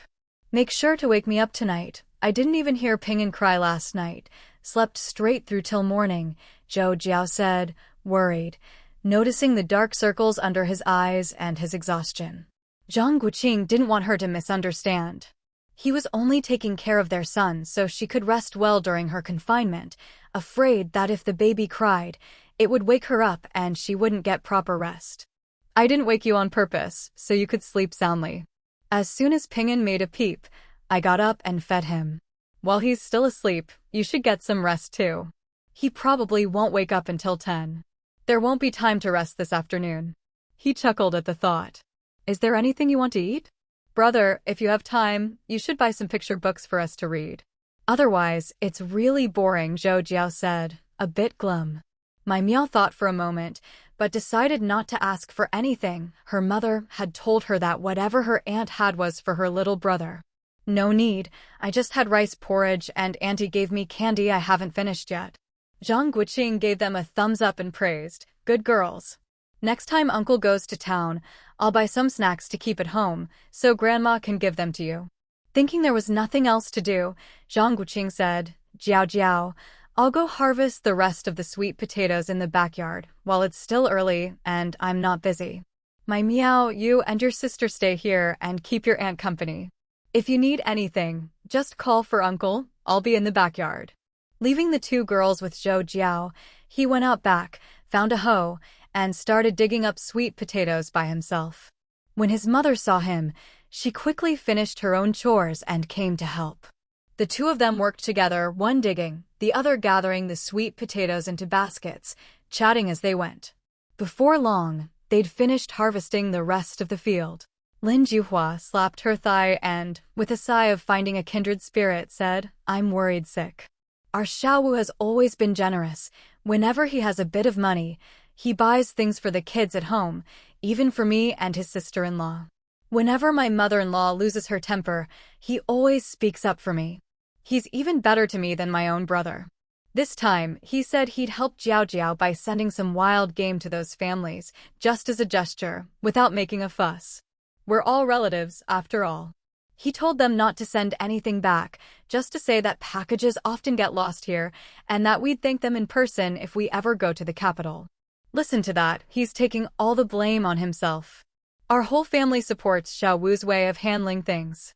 Otherwise, what would the Lin family think of us country folk? Jiao Jiao also said it's for the best, now she won't have to keep up ties with her uncle's family. They're so shameless. How could she ever be the head of the household with a personality like that? Next year, when the family splits, my mother-in-law will go with the eldest brother. Those two are like kids playing house, and they even have a child. Zhang Xuehua comforted Lin Juhua. Jiao Jiao is a kind soul.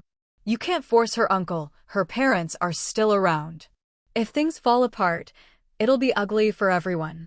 As they chatted, a few more people joined them, their mouths agape at the story. Lin Juhua and the others whispered for a while longer until the work whistle sounded. An old woman from the village said, forget it, go home and tell her not to be upset. Having relatives like that is worse than having none. The sooner you cut ties, the better. Anyone could tell they're no good. Only one person in that whole family works the fields. They live off Jinhua's grandfather's family. That old man's got a good heart. Good people get bullied and good horses get ridden. If I were Jinhua, I'd report them. What a bunch. The Huang family used to be dirt poor. Seeing the situation, Lin Juhua felt satisfied. Xiao Wu's plans seemed to be working. If not, she'd bring it up again after work. She was exhausted. Sun Meili was working, but the more she thought about it, the more indignant she felt. That shameless, despicable woman kept flaunting herself in front of her. Someone ought to expose her true colors. Why did Zhou Shui always have to show off, acting like she was the real Jinhua, when she'd just snatched everything away? Her family were like bandits, stealing both men and dowries. She decided to go back to her parents' house and tell her two sisters-in-law. That shameless family needed to be put in their place. Yezi was also working and feeling resentful. Her family was always shortchanged on work points by the production team. Even when her mother was sick, they wouldn't let her take time off. Did her in-laws know how shameless their relatives were? Of course they did. No wonder they wouldn't let Wang Yulin marry Meili. That whole family was rotten. She thought about going home to discuss it with her father. If they could get that man removed from his post, maybe their family would finally get fair treatment from the cadres. Her younger brother was old enough to get married. Should he have to work under that man? Why? Soon, several women were asking for leave, each with their own reasons. It was the slack season, otherwise it wouldn't have been so easy to get time off. Lin Jihua noticed some men were also taking leave. Those idle men were even more gossipy than the women. It was like everyone was heading to Hulu Village. Lin Jihua didn't rest either. When people asked, she'd sigh and mutter a few ambiguous words, leaving everyone whispering to each other. Laughter occasionally erupted from the men's side. Zhang Guoqing ignored the commotion and just focused on his work. Sun Meili and Yezi ran into each other on the road and felt a bit awkward. But Yezi knew Sun Meili had suffered at the hands of the Wang family. In these times, if a woman's engagement was broken off after the betrothal gifts had been exchanged, it was a huge loss for her. Sun Meili really was beautiful, the village flower, ruined by the Wang family's scheming. They should have just admitted the engagement was set long ago. Yezi didn't hide her intentions and told Meili directly that she was going home to tell her father. Maybe they could shame that old man. Her family did the most work and still got their points docked. The two of them, united by a common goal, talked heatedly, not noticing a few people following behind them. Strangely, no one had run off to Zhou Jiao village to spread the news. So much for their connections. As they entered the village, they saw Zhou Shui swaying along with her son in her arms, wearing a bright red cashmere coat, deliberately checking her watch every so often as if afraid no one would notice she owned one. It was sickening. Sun Meili and Yezi spotted her from afar and quickly avoided her, pretending not to see and planning to take a detour. But Zhou Shui shouted at them loudly, not caring if she startled the child in her arms. Today, it seemed, Zhou Shui's luck had run out. Not far from the village entrance was the production team's office. When there was business, the village cadres would gather the villagers at the gate. Today, there was no work, but they were announcing something, the loudspeaker screeching as it was adjusted, and the villagers were all waiting nearby. Zhou Shui had always held a grudge against Sun Meili. She knew Wang Yulin still had feelings for Meili. The two had been about to get engaged, but because her father-in-law objected, he married Zhou Shui instead. Now, even though Sun Meili had finally married into another village, she often came home, and Wang Yulin grew colder and colder towards Zhou Shui. Other than necessary conversation, he barely spoke to her. She couldn't even start a fight, he just ignored her. Now, seeing Sun Meili hurrying home and trying to avoid her, Zhou Shui finally saw her chance. Rolling her eyes and lifting her chin, Zhou Shui shouted from afar, well, look who's come back to her mother's house. It's Meili. Out of rice again? You keep coming home to haul things back. How long can you keep that up? And every time you come back, you're dressed in rags. Are you trying to look pitiful so your mother will give you more to take home? Your man's really useless, isn't he? Can't even provide you with decent clothes, might as well send you out naked. TSK, look at you, how pitiful. Sun Meili hadn't wanted a confrontation. She looked down on women like Zhou Shui. Besides, Zhou Shui's father-in-law was the team leader, a petty and snobbish man. Her own family lived in the village, and she didn't want to drag her parents and brothers into trouble. She'd rather avoid Zhou Shui. But now, hearing her shout and seeing everyone gather around, she was both embarrassed and angry. She couldn't hold back anymore. Time to expose her. That's right, my man's got no skills. He can't even steal his cousin's dowry like you did. That coat looks nice on you, doesn't it itch to wear it? Have you no shame? I don't even want to talk about your filthy business. Just saying it would dirty my mouth. You think nobody knows what your family's done? Strutting around like a phoenix, but you're just a wild chicken. You think you're fooling anyone? Everyone's laughing behind your back. If Jinhua wasn't so kind, I'd have sent your whole family of scoundrels to the county jail by now. You still have the nerve to show off every day, afraid people won't notice? Everyone knows your dirty deeds, bleeding Jinhua dry, sending her off to marry with nothing, while your family struts around in new clothes. Not a decent one among you. Zhou Shui, tongue-tied and guilty, had thought no one would dare talk about what happened to Zhou Jiao, and was caught off guard. She put her son down and charged at Sun Meili, screaming and clawing. The commotion drew the attention of the villagers nearby, who all came running to watch the spectacle. Yi Zibian had been secretly helping Sun Meili. Seeing everyone chattering and asking what was going on, she took the opportunity to repeat the things Zhou Shui had said to scold Sun Meili, and then went on to reveal all the things the Zhou family had done, laying everything bare for everyone to hear. There were a lot of people around, men and women alike, so the gossip spread quickly, both openly and behind people's backs, until almost everyone knew what was happening. What was even more surprising was that when Zhou Shui was being beaten up by Sun Meili, not a single person in the village stepped in to break up the fight. After all, Sun Meili had several brothers, and she grew up in the same village as everyone else. Seeing that she wasn't getting the worst of it, even her brothers and sisters-in-law didn't intervene, and even seemed to block Zhou Shui's father-in-law and his brothers from stepping forward.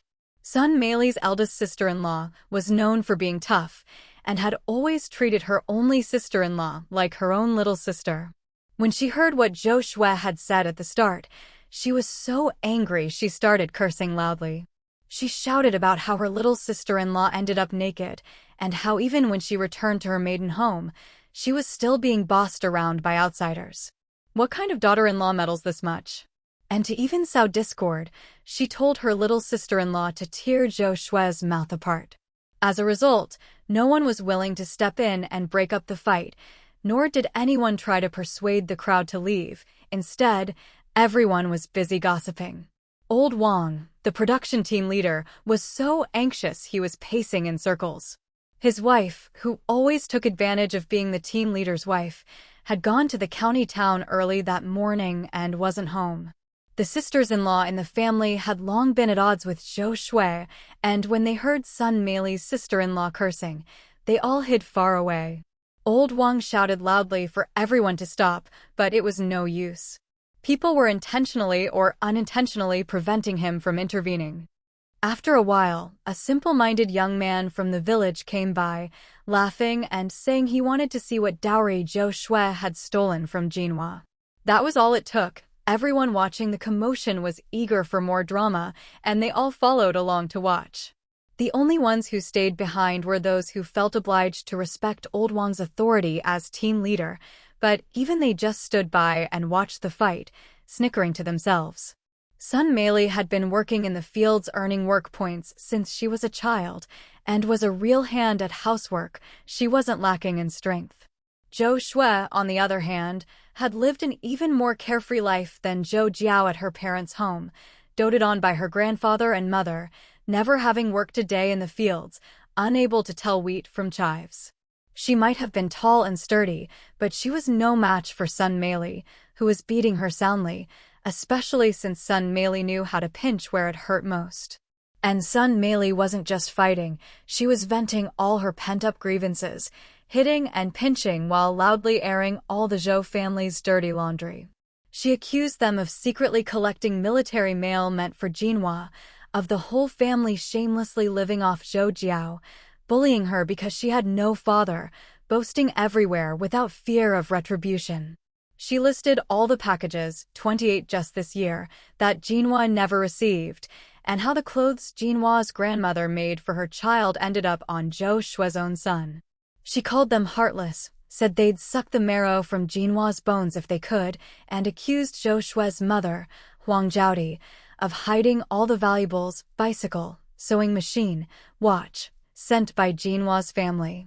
She said the whole family was worse than bandits and that they lied to Jinhua, claiming she'd received nothing but money from her grandmother, while secretly keeping every package sent over the past 17 years. She accused the brothers of shamelessly wearing the watch given by Jinhua's grandmother and helping to hide things, and said not a single member of the family was any good. Even the things Jinhua's aunt sent were taken by Zhou Shui's sisters-in-law. The whole family, she said, was rotten to the core. Yi Zi stood by, explaining everything in detail to the onlookers. Every time Sun Meili cursed, Yi Zi would elaborate, making sure everyone understood. By now, everyone who was still at home or working their private plots had come out to watch. As the crowd grew, Zhou Shui realized that after all this time, no one was coming to her aid. She grew anxious, her whole body aching from the beating. She blamed Zhou Jiao for everything. If she hadn't talked, who would have known? She wouldn't have lost face like this. Cursing Zhou Jiao in her heart, she decided she had to go after her, thinking, just wait, I'll skin that bitch alive. This is all her fault. Having made up her mind, she pushed Sun Meili away with all her strength, ignored her son and didn't even take him when someone handed him over, and stormed out of the village, shouting, Zhou Jiao, you bitch. I'm going to kill you. Her voice was so loud that even more people looked down on her, and some mischievous villagers started shouting along, Zhou Shui is going to kill Jinhua. Zhou Shui is going to kill Jinhua. Hurry, run to Zhangjia village. Something big is happening. Someone's going to die. Zhou Shui was in so much pain from the beating that she couldn't walk fast, but many villagers wanted to follow and see what would happen. Despite Zhou Shui's shouting, everyone knew Jinhua's husband was Zhang Guoqing, who in the area didn't know him. There was no way he'd let his wife get beaten up. It was almost laughable. Sensing a big fight was about to break out, everyone hurried to keep up. Over the years, everyone had heard rumors about the Zhou family scandals, and now they were eager to see if the gentle Jinhua would finally explode. No one cared about the Zhou family anymore. Everyone was waiting to see what would happen next, secretly thinking the Zhou family deserved it. Everyone had seen how arrogant they were, noses in the air, and many had long been dissatisfied. Along the way, people, both intentionally and unintentionally, shared bits and pieces of the truth. With farm work just finished and it being a slack season, more and more people joined the crowd, thinking that the law doesn't punish the masses. Passing through 3 villages, the crowd grew larger and larger, with even many men joining in to watch. As they went, villagers who had witnessed everything from the start explained the details to curious friends. As the crowd swelled, the noise grew, and soon more villages joined in. Jinhua was famous, and she'd married the well-liked Zhang Guoqing. There wasn't a soul in the area who didn't know the couple, not even in the county town. In less than half an hour, people from nearby villages, hearing the commotion, came running over and joined the crowd. No one bothered going back to work, men and women alike. More and more people joined in. Before they even reached Zhangjia village, someone had already run ahead to notify the Zhang family. Strangely, though, no one went to Zhangjia village across the river to report the news. In fact, everyone seemed to tacitly agree not to tell the Zhou family, just goes to show how unpopular they were. Only Zhou Shui, that fool, would go looking for a fight without first rallying her own family, heading straight to Zhangjia village to find Zhou Jiao. Where did she get the nerve? Zhangjia village was backed by Daqingshan Mountain, and the Zhang family had been hunters for generations. Every member of the family knew how to fight. Zhang Guoqing had been a local legend since he was a child. No hooligan in the area dared mess with him. He was born strong enough to lift a 500-gene millstone with one hand. With him in Zhangjia village, no one dared come looking for trouble. At this moment, the Zhang family courtyard was abuzz with chatter, but unlike the usual noisy quarrels, today Zhang Guoqing's 2 older brothers were all smiles as they watched the commotion. Zhang Guoqing repeatedly reminded everyone not to get too excited and start a fight, and especially not to curse. Just watch, he said, at most, talk to people you know. If we can sway public opinion and let people see how helpless and wronged our family is, that's enough. If we can get some sympathy, even better. After saying his piece, Zhang Guoqing ignored his brother's eye rolls and went back to open the door of the west wing. Worried, he said, Jiao, maybe you shouldn't go out. Let me handle it. I know what I'm doing. Don't. If you try to stop me again, I'll get mad. I've been waiting so long, why are they only just arriving? It's not that far, are they running away or what? Go out and check, don't let her slip away. And don't let her in the house, or she'll dirty our place and ruin our feng shui. Look, aren't more and more people gathering? The more, the better. Mom, Dad, everyone, go outside and watch. I'm planning to make a grand entrance at the end. Zhou Jiao bundled herself up in thick clothes and a padded jacket, looking even smaller than usual. Her sallow face was now so pale it made people's hearts ache. Everyone in the courtyard burst out laughing, speechless. This confinement period was just too boring. She was itching for some drama. But could such a tiny person really handle it? Lin Juhua stepped forward and stared at Zhou Jiao's face, unable to hold back her laughter, shoulders shaking as she covered her mouth. Watching as the elders all went outside. My Miao, who had come out from the inner room, looked at Zhou Jiao with concern. Zhou Jiao pushed the two children inside, gently comforting them, telling them not to come out and to help look after their little brother. She really didn't want the kids to witness the scene outside. Shouting matches and street brawls were bad for their upbringing and could have a negative influence. Besides, if the crowd got out of control, someone could get hurt. Outside, Zhou Shue's voice was already shouting, "Zhou Jiao, you bitch, you'll die a miserable death. You've eaten our food, drunk our water. Without my mother, you'd have died long ago. Zhou Jiao, come out and explain yourself. When did I ever steal your dowry? You don't dare come out, you bastard born of a mother but raised by no one." Fine. Zhou Jiao had originally planned to spare her, but now there was no need. This time, she'd finish her off once and for all. Let's see if Zhou Jiao is really that easy to bully. Seeing that the time was about right, and not wanting her husband to bear the brunt, Zhou Jiao slowly walked out. She could still hear people in the crowd shouting, "The golden child is coming out." If not for the fact that she had to keep a straight face, she would have burst out laughing. Standing on the steps at the main gate, Zhou Jiao silently watched Zhou Shui, who looked every bit the shrew, hair disheveled, clothes in disarray, spewing filth and curses, flailing her arms, face twisted with rage, held back by the crowd. After a while, Zhou Jiao stepped down another step, her face calm and her eyes deep as water. She just stood there, silently watching, and gradually the crowd quieted, wanting to hear what the golden child would say.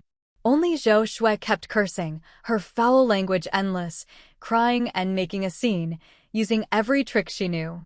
Zhou Jiao remained silent, her expression calm and cold. Zhang Guoqing came to her side, holding her with one hand and ready to shield her from Zhou Shui if she lunged. Looking around at the crowd, at least 500 people, Zhou Jiao finally spoke. "Zhou Shui, keep cursing if you want. I don't know how to use that kind of language. I was never taught that." Zhou Shui screamed, "Zhou Jiao, you bastard born of a mother but raised by no one. You'll die a miserable death." Zhou Jiao still spoke calmly, "My mother raised your whole family." Those nearby burst out laughing and quickly spread the word further out. But Zhou Jiao wanted to push Zhou Shui to say even worse things. This wasn't enough. She'd been holding a grudge for years, hating her mother for 17 years. They'd twisted her thinking, tried to control her life, to benefit their own family. Why? What did Zhou Jiao owe them? Who had she wronged? You say my dowry was yours, that I stole it from you. Tell me, when did I ever take anything from you? This was always mine.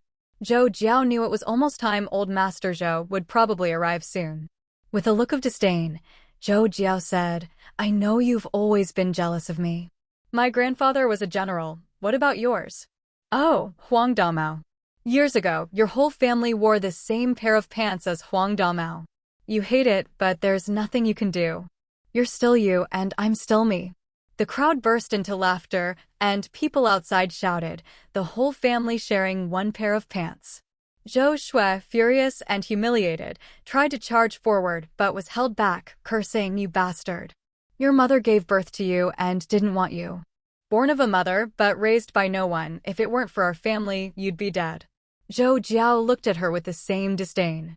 "I know you've always envied me, wished you were me. You hate your mother, you envy that I have mine. My mother is noble and beautiful. And your mother? She only married into the Zhou family because she was pregnant. No matter how much you hate it, she's still your mother." This time, no one in the crowd repeated her words, but there was plenty of whispering. After all, this was a family scandal. Zhou Shui was so angry she wanted to jump up and hit someone, but was held back again. "You're lying. Zhou Jiao, you'll die a miserable death. Who envies you? You're a bastard no one wants, a jinx who brings death. This time, Zhou Jiao raised her voice. Ask your father. The Zhou family's century-old reputation was ruined by your mother. She was the pride of the Huang family, made them rich. But in our Zhou family, she's a disgrace. She ruined 2 sons, so stupid it's shocking. For generations, the Zhou family has been upright and honorable, contributing so much to this country. Every generation has stood tall and proud, no traitors, no collaborators, no scoundrels, no illegitimate children. Have I ever complained about my grievances to outsiders? Never. Have I ever done anything to shame my ancestors? Never.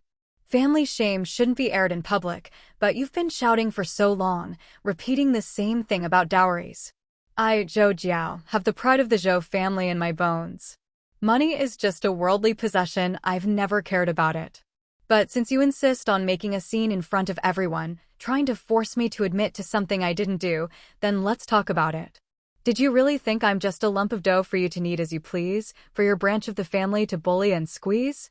You say your mother raised me. Then let me ask, how did she raise me?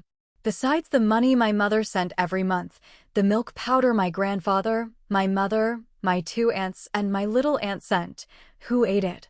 The 4 of you siblings ate it together. I was raised on the milk powder my grandmother managed to snatch for me. When I was 10, people said I looked like a scrawny chick. Everyone here knows it. The 4 of you grew up tall and strong, bullying me behind the scenes, while your mother stood by and laughed. From childhood until now, how many clothes have my mother and my grandfather's family mailed over? And you all, every time, you'd pick through them first, and after picking, sometimes you'd even step all over the clothes. All the kids in your Huang family, both paternal and maternal sides, have always worn my hand-me-downs. Did I ever complain to anyone? I didn't. I never thought it was worth arguing with you. I could wear patched clothes, as long as you didn't go too far. When I started junior high, my mother scrimped and saved from her monthly wages to buy me a watch. But it ended up on your eldest brother's wrist, and the clothes on your back. How did you mock me then? Did I ever tell anyone outside? I didn't. Your eldest brother got his job because your mother used my mother's name. The factory only hired him because they were taking care of a martyr's family. Did I ever say the martyr was my father and object? No, I didn't. A year later, when your second brother got married, the bride price was sent over by my mother every month. The watch your second brother's wife wore was sent to me by my second uncle. The military coats and uniforms your sisters-in-law wore were sent to me by my 2 aunts. Did I ever tell anyone about this? When your youngest brother got a spot in high school, it was your mother who went and claimed my mother had also asked her to put in a good word. Did I ever say your mother was deceiving everyone? All your dowry, the 3 rounds and 1 sound, was sent to me by my grandfather's family. The cashmere coat you wear was sent to me by my mother.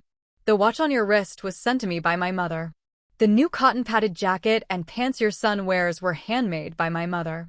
The woolen sweater and pants on your son were also hand-knitted by my mother. All these were sent by my mother to her grandson. Where do you get the nerve to say your mother raised me? Your parents were harsh to me. You siblings ganged up to bully me, yet you used my mother's, my grandfather's, my aunt's, and my little aunt's things. Where's your conscience?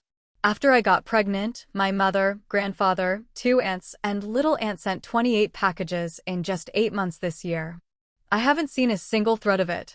No wonder people say you all live off my blood, supporting your 5 families, your main branch, your 2 sisters-in-law's families, your maternal Huang family, and your husband's Wang family. Where do you get the face to take my grandfather's things? Where do you get the nerve to take everything my mother worked so hard to send? You took all that, and did I ever tell outsiders? But how could you even take my son's things, dressing your child in my son's new clothes, and you, wearing the cashmere coat my mother sent me, come to my face to humiliate and mock me? And now you even come to my door, forcing me to admit your family never took what wasn't yours, forcing me, barely 3 days after giving birth, to curse you out at my own door. Where do you get the nerve, the confidence to be so arrogant? My family scrimped and saved, afraid I'd suffer while pregnant, scraping together my cousin's shares to send to me. Where do you get the shameless confidence to take military mail? Who gave your father the nerve to claim my military mail? Military mail is for soldiers. Did your father not know about secrecy? When my grandfather's family finds out, I'll see if the county jail is big enough for all 5 of your families. Such nerve. My father was a martyr, my mother a soldier, both fighting on the front lines for New China, for socialism, and you all just take my property as if it's your right. Who gave you the nerve? Do you think you can do whatever you want, take anyone's military mail? Who gave you the courage to ignore military law, to disregard national law and the secrecy of military mail? And then there are the rumors in the county that your grandfather can stomp his foot in Beijing and the whole city will shake. Who told you to say that? How did my own grandfather become yours? Your family steals things and now wants to steal my relatives too, even slandering my grandfather's patriotism. My grandfather followed the chairman in Beijing. When was he ever so powerful? Or is it your Huang family's grandfather who's so amazing, spreading wild rumors? Zhou Jiao, tell me, whose idea was this?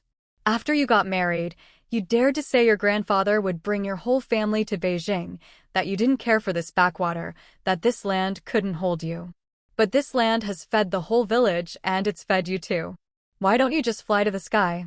Whose grandfather can stomp his foot in Beijing and make the city shake? What does that mean? Are you trying to stir up talk of restoring the monarchy? The whole country is fighting imperialism, feudalism, and bureaucratic capitalism. Finally, the people are in charge and you're here scheming to revive feudalism and monarchy. What's your intention? To be counter-revolutionary. My own grandfather, my mother's father, 3 generations of children all joined the army, sacrificed his eldest son for New China. My eldest uncle became a martyr, and now his eldest grandson, my eldest cousin, is already in the northwest, guarding the border, ready to fight at any time. All the Lynn family descendants are fighting on the front lines, in the most dangerous places. My grandfather, my real grandfather, grew up an orphan, followed the chairman from a young age, joined the revolution, survived countless near-deaths, all to drive out the invaders and bring peace to the world, shedding blood and tears with the other old revolutionaries and martyrs. Is this what you use him for? My grandmother, my real grandmother, joined the revolution when she was young, worked herself sick, and now often has to go to the hospital alone, with all her children at the front. Zhou Jiao, what exactly are you trying to do? Are you trying to cause trouble? Do your parents know the things you're saying? Does your grandfather and the Huang family know? Does your husband's Wang family know? By the end, Zhou Jiao was almost shouting through tears. When she finished, she quickly squeezed Zhang Guoqing's hand, signaling him to help her leave. As they walked through the crowd, everyone automatically stepped back a few paces, many still stunned and dazed. From afar, Zhou Jiao saw old Master Zhou, his face ashen, his whole body trembling. She grew anxious. He mustn't faint. If he did, what would that make her? Zhou Jiao hurriedly pulled Zhang Guoqing over to old Master Zhou, knelt down, and knocked her head 3 times to the ground, her voice full of sorrow. Grandpa, I've failed your upbringing, but the whole county is abuzz with rumors Zhou Jiao has spread. I can't let down my grandfather. With all these rumors and lies, who can guarantee the Zhou and Lin family's loyalty will remain unquestioned over time? You're an old revolutionary, a true patriot. Our Zhou family great-grandpa died for the revolution, sacrificing himself to protect comrades on the front, and the whole family, nearly 100 people, were slaughtered by the enemy, from the oldest to the youngest. My father became a martyr at a young age. Now, in New China, under the chairman's leadership, who dares act like this? Please, Grandpa, see for yourself. Who's been feeding Zhou Jiao such terrible ideas? She squeezed Zhang Guoqing's hand again, and he quickly pulled her up. Zhou Jiao collapsed against him, clutching his hand. She traced a line on his palm, worried he'd misunderstand and think she wanted him to wait. Luckily, this time he understood and picked her up. She closed her eyes, hearing only applause all around. She'd passed the test. Zhang Guoqing said to old Master Zhou, Grandpa, come inside and sit for a while. Jiao Jiao just gave birth 2 days ago and is still very weak. I'll take her back first. With that, Zhang Guoqing quickly carried Zhou Jiao back to the courtyard, followed by the whole family. He whispered to her, "Jiao Jiao, they really all came." Zhou Jiao grew anxious and immediately opened her eyes, whispering, "Someone needs to guard the door. If they come, don't let that troublemaker in." Zhang Guoqing glanced at his two brothers, who were still dazed, and told his father, "Dad, tell my brothers who's probably coming. Get ready, don't let any strangers in." As they neared the west wing, Zhou Jiao quickly tried to get down, pushing Zhang Guoqing, "Go out and wrap things up. Don't overthink it, just act normal." She saw her second sister-in-law pacing, unsure whether to come in or go out. "Second sister-in-law, come in and sit. Don't be afraid, everything will be fine from now on." "Jiao Jiao, weren't you scared? There were so many people and you spoke so well I was stunned. When you fainted, I was so scared I followed you in." Lin Juhua patted her chest in relief. "It's fine. Second sister-in-law, if the people in military uniforms today are from my grandfather's family, don't be scared. Here's a way to win favor with your mother-in-law. Go help our mother come in and let the men handle things outside." Zhou Jiao smiled. "Then I'll go out. Will you be okay alone?" "I'll be fine, really. I was just putting on a show earlier, otherwise I couldn't have gotten away." After listening, Lin Xinxing's orderly, Xiao Zhou, couldn't help but applaud. Looking around, he saw the crowd still abuzz with discussion. Some people were still lost in thought over what Zhou Jiao had just said. Xiao Zhou carefully shielded his superior, Lin Xinxing and Lin Lishan, as they quietly slipped out of the crowd, trying not to attract attention as they headed toward the village entrance. Not far from the entrance to Zhangjia village, two cars were parked at a secluded bend, with several people waiting nearby. Occasionally, passing villagers would catch sight of them and hurry into the village.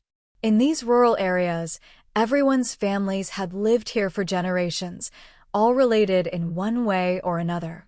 News spread fast, especially when something happened to the golden child. The word traveled like wildfire. Normally, those cars would have drawn a crowd, but today, even the most gossip-loving villagers were too distracted by the commotion to pay them any mind. Zhou Jiao's grandfather, Lin Xinxing, had just driven over from the county seat. He planned to take his time and gather some news along the way, but he soon noticed many people hurrying in the same direction, loudly talking about the Zhou family and something about beating the golden child. He didn't know who this golden child was, but he sensed it had something to do with the Zhou family and likely his granddaughter, Zhou Jiao. He ordered the driver to find a place to park, then took his daughter, Lin Lishan, to follow the crowd and see what was going on. As soon as they got out of the car, he casually asked a local and, sure enough, it turned out to be his own granddaughter in trouble. The golden child everyone was shouting about was actually his Jiao Jiao. Lin Lishan was frantic when she heard this and insisted on rushing over. Lin Xinxing quickly pulled her into the village. When they reached the Zhang family's gate, they found a discreet spot to observe how Zhou Jiao would handle the situation. Goodness, there were nearly 500 people gathered in front of the Zhang family's house, with more still arriving. Even the township officials would be alarmed by this. Lin Xinxing quietly signaled his staff member, Xiao Fei, to go up and gather information. But before Xiao Fei could return, they'd already overheard enough from the crowd to piece together what had happened. Lin Xinxing squeezed his daughter's hand. He suspected this was all part of his granddaughter's plan.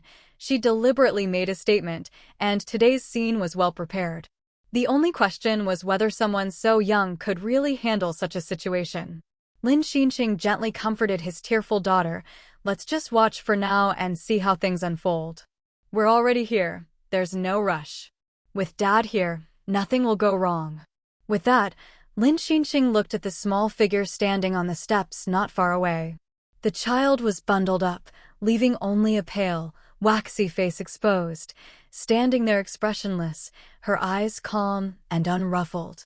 Amidst the sea of people, only that small figure stood ramrod straight, surrounded by rows of grown men, yet the impact she made was impossible to ignore. Her whole presence was composed and unflappable, facing the crowd with quiet confidence. Even Lin Xinxing was shocked. Her aura was like that of a seasoned general. As the Zhou family's daughter's shouts faded, the crowd of 500 gradually fell silent. So, his granddaughter had already become so remarkable. Zhou Xiaozheng, oh Zhou Xiaozheng, such strong genes. With a genius like Zhou Xiaozheng as a father, it's no wonder the golden child was so famous. He glanced at his daughter, tears streaming down her face, and sighed inwardly. He quietly reminded her not to draw attention. Fortunately, everyone nearby was focused on the small figure on the steps. Lin Xinxing watched as Zhou Jiao dealt with Zhou Shui as if she were playing with a monkey. Yes, after listening for so long, he knew this was Zhou Shui, the eldest daughter of the Zhou family's main branch. Just a couple of light, cutting remarks from Zhou Jiao had left the main branch utterly defeated, covering their faces and collapsing to the ground. She clearly intended to crush them. Listening to her words, so simple and direct, she tossed all the burdens back to the other side. Every sentence recounted her years of misfortune, and every sentence emphasized how hard her grandmother had worked to raise her. The onlookers whispered among themselves, consciously lowering their voices as they passed the story along. Those further back, unable to hear, anxiously circled around, trying to catch the latest from those up front. Lin Xinxing looked again at the small figure, standing so straight, using just a few words to gradually take control of the situation, steer the crowd's emotions, and manage the unfolding events. She handled the rhythm perfectly, starting gently and ending forcefully. After those 3 kowtows and her final words, she managed to extricate herself flawlessly. With her young husband's cooperation, the two worked together seamlessly, every move under their control, never losing their grip. She had won the crowd's sympathy, and her 3 kowtows and stirring words had established her moral high ground, distancing herself from the Zhou family elders, clearing her own branch's name, and preserving the family's reputation. She had thought of everything. The Zhou family had no grounds to object, and the old patriarch could only swallow his bitterness in silence. Clearly, she'd figured something out and was eager to break away from the main branch. So clever. Lin Xinxing looked at these 2 little foxes, then at the old man being put on a pedestal. He felt secretly delighted, but also a bit sorry for the old man. The old fool had really misjudged things, always saying his granddaughter was dull and obedient. Dull? She simply didn't care, so she kept quiet. If you can't even see through your own granddaughter, you're just a muddle-headed old man. Now, after a lifetime of scheming, he's been outplayed by 2 youngsters, serves him right. Did he think no one could see through his little tricks? Even Xiaozhou was applauding, and the crowd was whispering, casting knowing glances at the old man. He should just hide at home instead of embarrassing himself. Living all these years and still mistaking a dead fish's eye for a pearl, what a fool, throwing away a real pearl and only knowing how to play petty tricks. With Zhou Xiaozheng and Zhou Jiao around, what does the Zhou family have to worry about? On the way back, Lin Xinxing was restless, lost in thought, holding his daughter Lin Lishan's arm and looking at her. He couldn't quite believe she was actually Zhou Jiao's mother. Lin Xinxing ordered someone to stay behind for Xiaofei, then had everyone else get in the cars and head to the county guest house, bringing along the reluctant Lin Lishan in the front car. Seeing Lin Lishan's red eyes as she turned away, Lin Xinxing said helplessly, "Did you want to rush up there just now? Didn't you notice anything?" Lin Lishan was still angry at her father. If he hadn't held her back, she would have gone up and demanded to know how the old man could treat her Jiao Jiao like that. Her daughter had suffered so much over the years. She even wanted to tear Huang Zhaodi apart. How dare she? With such a grandfather and a mother still around, after all the things she'd sent over the years, she didn't expect gratitude, just a little kindness. But they were all ungrateful wolves. Annoyed, Lin Lishan looked up and said, "What do you mean? Notice anything? All I saw was that old man playing favorites, and that whole main branch is no good. The Zhou family is full of ingrates. Dad, just do what Jiao Jiao said and cut ties with those 5 families." Lin Xinxing shook his head helplessly. His daughter was too naive, smart, but lacking in cunning. He had to explain patiently, "If I did what you said, it wouldn't match your precious daughter's plan. We can't be too hasty. We can only give things a nudge, not make the decisions ourselves." With such a big mess today, we don't need to do anything. The township officials will have a headache. This issue touches on many aspects and will implicate a lot of people. Have you thought about that? At best, the post office will be held accountable for negligence, and the village for issuing certificates. At worst, even the township officials could be implicated, and the assets of those 5 families will all be investigated. It all depends on Zhou Jiao now. She's already thrown a stone into the water. What kind of waves it will make depends on what she wants in the end. Do you really think those people came looking for trouble on their own? They really did walk right into a trap. I'd bet this was all set up. Tomorrow is the baby's 3rd day celebration. Why did this all blow up now, not earlier or later? We just arrived today, didn't even rest before coming straight here. Now that things have happened, she'll use the gathering of friends and relatives to make it clear she has nothing to do with the Zhou family's main branch anymore. If they come, they won't be received. The relationship is over. The main branch of the Zhou family and the Zhang family are now completely cut off. She probably even guessed we'd be coming, maybe even knows her father, Zhou Xiaozheng, is still alive and on his way back, and has even been promoted. Lynn and Xiaozhou both took a deep breath. These kids are really smart, and only 17. Dad, aren't you overthinking it? She's still just a child, only 17. How could she possibly scheme like that? And the Zhang family behind her seems honest and simple too. Don't jump to conclusions. Think about your husband, Zhou Xiaozuan, and remember that she's Zhou Xiaozheng's daughter. Some people are just born exceptional.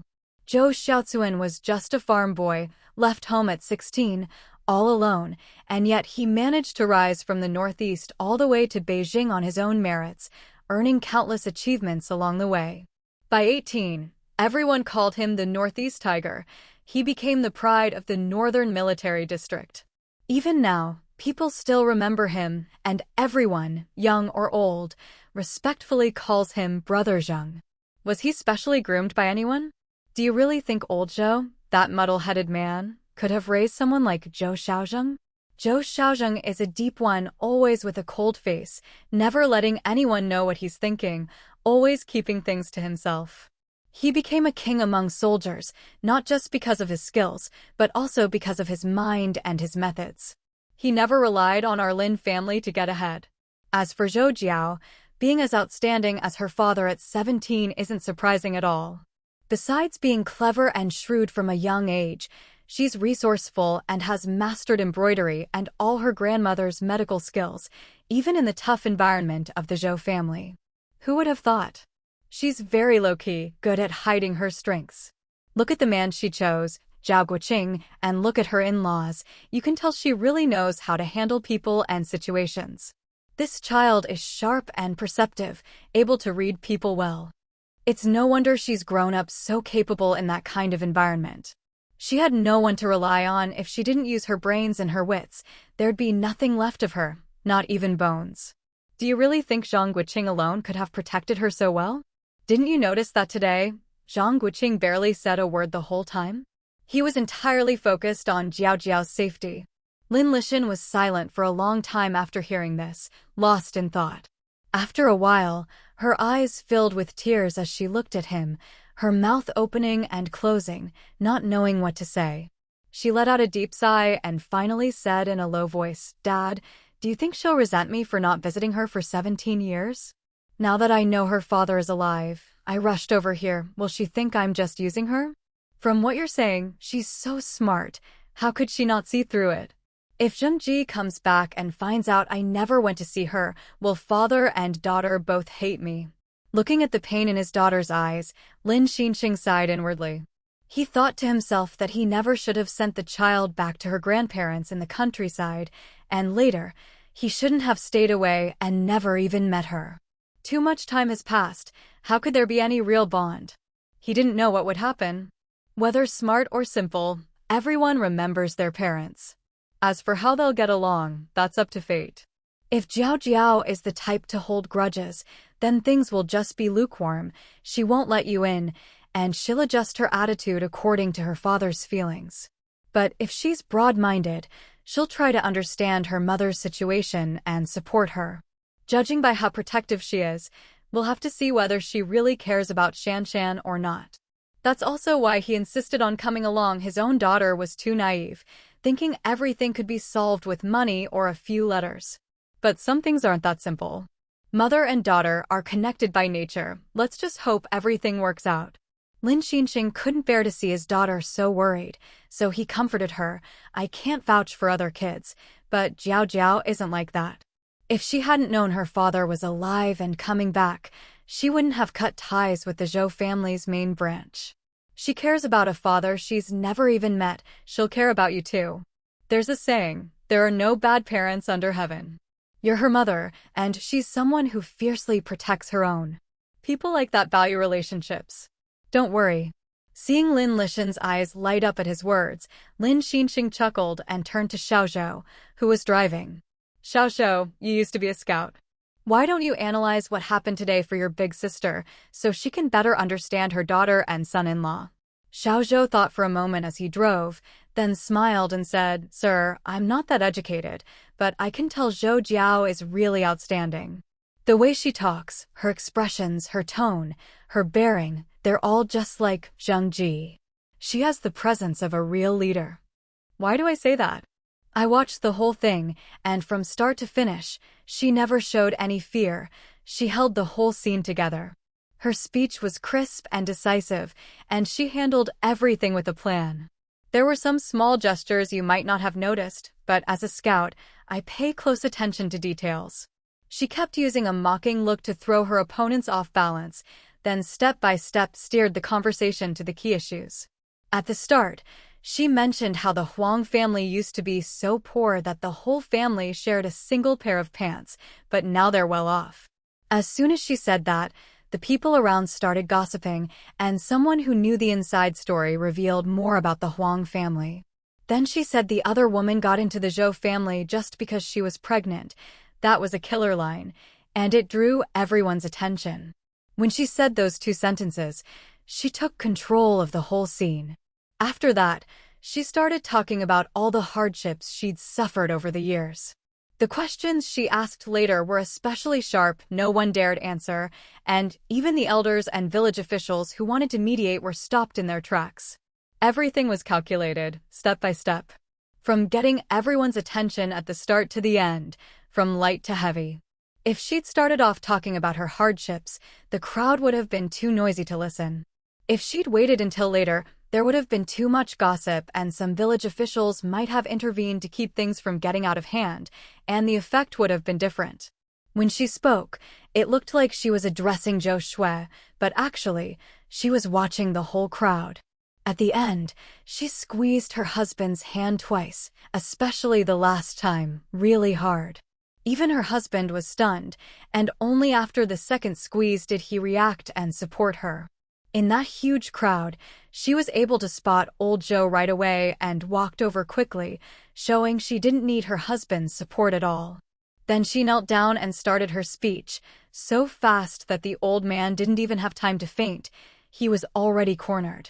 She squeezed her husband's hand again, and he immediately picked her up. Then she made another gesture, and he hurried to carry her away. The two of them worked together perfectly and got out of there in no time. At first, when she squeezed her husband's hand to get him to support her, I wondered why. She could have walked away by herself, no need for help. But then I realized it was all to cover their escape. They're quite the interesting couple. If you weren't paying attention, you'd just think the wife was weak after childbirth and the husband was anxious when he saw her collapse, pale-faced, into his arms. The Zhang family didn't notice a thing, their concern was genuine, and they all rushed into the house after her. It was hilarious, haha. When Xiaofei comes back, let's ask him if the whole family followed them out and kept a tight watch on the door. With that, Xiao Zhou burst out laughing. Lin Lishan burst out laughing when she heard this.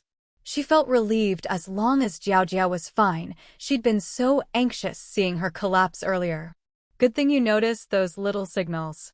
But Xiao Zhou, do you think anyone else noticed? No, I've observed carefully. Besides Xiaofei, no one else caught on. Everyone's attention was on what was being said at the time. And, big sister, you don't know your daughter is very smart, and your son-in-law is quite shrewd too. We were sitting in a rather secluded spot. When he saw us, he just raised his eyebrows slightly and clenched the hand that was supporting your daughter, but he stayed calm and acted as if nothing had happened. When we were leaving, Xiaofei used lip reading to tell me, "Jiao Jiao, they've all arrived." I guess he said it while running home. Chief, how did they figure out we'd come today? Lin Xinxing gazed out the window, listening to Xiao Zhou's analysis, which was even more detailed than what he'd seen himself. He knew Xiao Zhou was capable, and if he praised these two kids, they must be truly outstanding. But no matter how outstanding, he wasn't in the mood to think about that now. He was pondering his wife's words and what things would be like after Zhou Xiaozheng returned. Meeting Zhou Jiao and Zhang Guoqing today had been quite different from what he'd expected. The Zhang family seemed well off and upright, with a harmonious household. As for his granddaughter Zhou Jiao, she was clearly no ordinary girl. She'd probably already guessed their intentions. He wasn't as worried as his wife. Jiao Jiao wouldn't embarrass them, nor would she ever blame her mother. But as for truly letting them into her heart, that would be difficult. With her pride and temperament, most people didn't even register in her eyes, let alone her heart. She was decisive, never one to drag things out, disliked trouble, and preferred to avoid disputes. Just like Zhou Xiaozheng, she liked to rely on herself. As for his own daughter Shanshan, who knew what would happen when Zhou Xiaozheng returned. There were many reasons they hadn't visited the child all these years, but in the end, it was still their fault. Lin Xinxing said she guessed it. She mentioned that she'd received 28 parcels in the past 8 months. You didn't notice her tone at first. When there weren't many parcels, she'd say what was in each one, but when she mentioned the 28 parcels, she didn't specify the contents. She probably didn't know herself until she checked with the post office this year. As for the earliest parcels, do you really think she traced them? She just deduced it. With her cautious and steady nature, she'd definitely wonder why we suddenly changed so much. There must be something big happening, maybe even something that involves her. What would make us suddenly send so much stuff? It must be something of benefit or a major happy event. The young couple can't provide us with any benefit, so the only person closely related to her is her father. Her father is a soldier, and she's smart enough to figure that out. If something big is happening, we'd have to meet her in person. She's been pregnant these past 8 months, and with 28 parcels, if you count the due date, unless she gave birth early, her mother would definitely come before the due date to be with her. But as it happened, she gave birth early, so on the day of the 3-day celebration, her maternal family would just happen to show up. She's calculated the timing perfectly. She's certain her father Zhou Xiaozheng is still alive, and has deduced that he's coming back soon. So she has to separate the Zhou family's main and second branches before the 3-day celebration. Once Zhou Xiaozheng returns, everything will be settled. She's very protective of her father, and has planned everything out. She absolutely won't let the Zhou family drag him down. She's probably already planned the next steps for after her father returns. If I'm not mistaken, her only wish for her mother is to live a peaceful life with her father. She doesn't care about her father's position. She really doesn't care about those things. She's very proud. She made sure everything was exposed before the 3-day celebration. Before we showed up, public opinion was that she was a lone girl being bullied by a Zhou family brat, forced to sever ties. If we showed up after the celebration, and things blew up after her father returned, it would be too late. The narrative would be different, and most people sympathize with the weak. Before we appeared, she was the weak one, all alone. Once we appeared, the main branch became the weak one in everyone's eyes, and she had people backing her. But she doesn't want to rely on us. She's just like Zhou Xiaozheng, proud to the core. And did you hear her say, if my grandfather stamps his foot in Beijing, the whole city shakes 3 times? That was probably the main reason. She's afraid that if time drags on, that reputation will stick to her. She doesn't care about money or material things, but she absolutely won't let danger linger. Smart people plan ahead and always leave themselves a way out. So she used this chance to cut ties, and in front of so many people, she proved Zhou Shui wrong and refuted her. Think about what she said to old Zhou at the end. She emphasized that the Zhou family suffered because they were loyal to the cause, and her father gave his life for the country at a young age. She also kept stressing that she followed the chairman, that the Lynn family has served in the military for generations, and that the 28 parcels were her mother scraping together her cousin's shares for her, saving every penny to buy things for her. Isn't that what she said? This child is very low-key, afraid of flaunting her wealth and making others jealous. She emphasized that her grandfather's family are old revolutionaries, that she's not some golden child, just that her whole family saved up out of pity for her. This shows she's very aware of the situation and has a good political sense. Later, have Xiaofei write down everything she said today and send it to your brother and the others. Let the kids read it too. She's only 17, grew up in the countryside, only finished junior high, but her insight and strategy are impressive. Our family needs to tighten up as well. You need to think carefully about how to guide her. You and your husband only have this one child. If she were ordinary, it wouldn't matter. Is the girl old Zhou described really your daughter? After seeing her, do you believe it?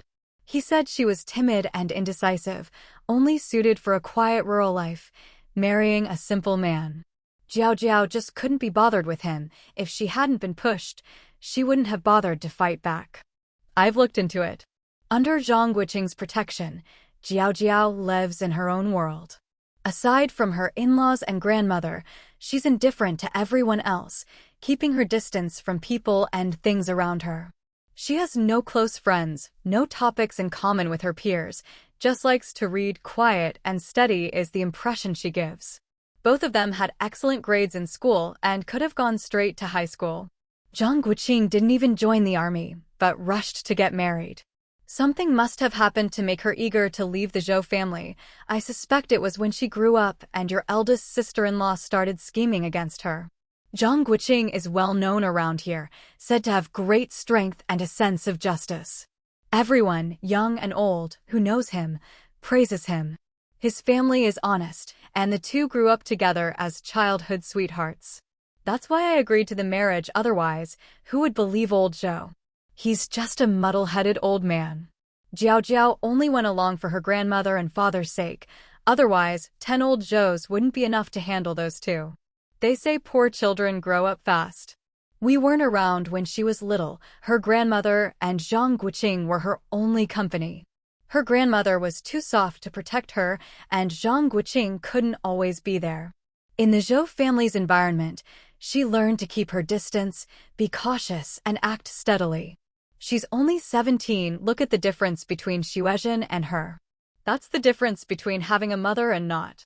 You should treat her well, not just say you love her in letters or think sending enough money is love. Nor is letting her do whatever she wants love.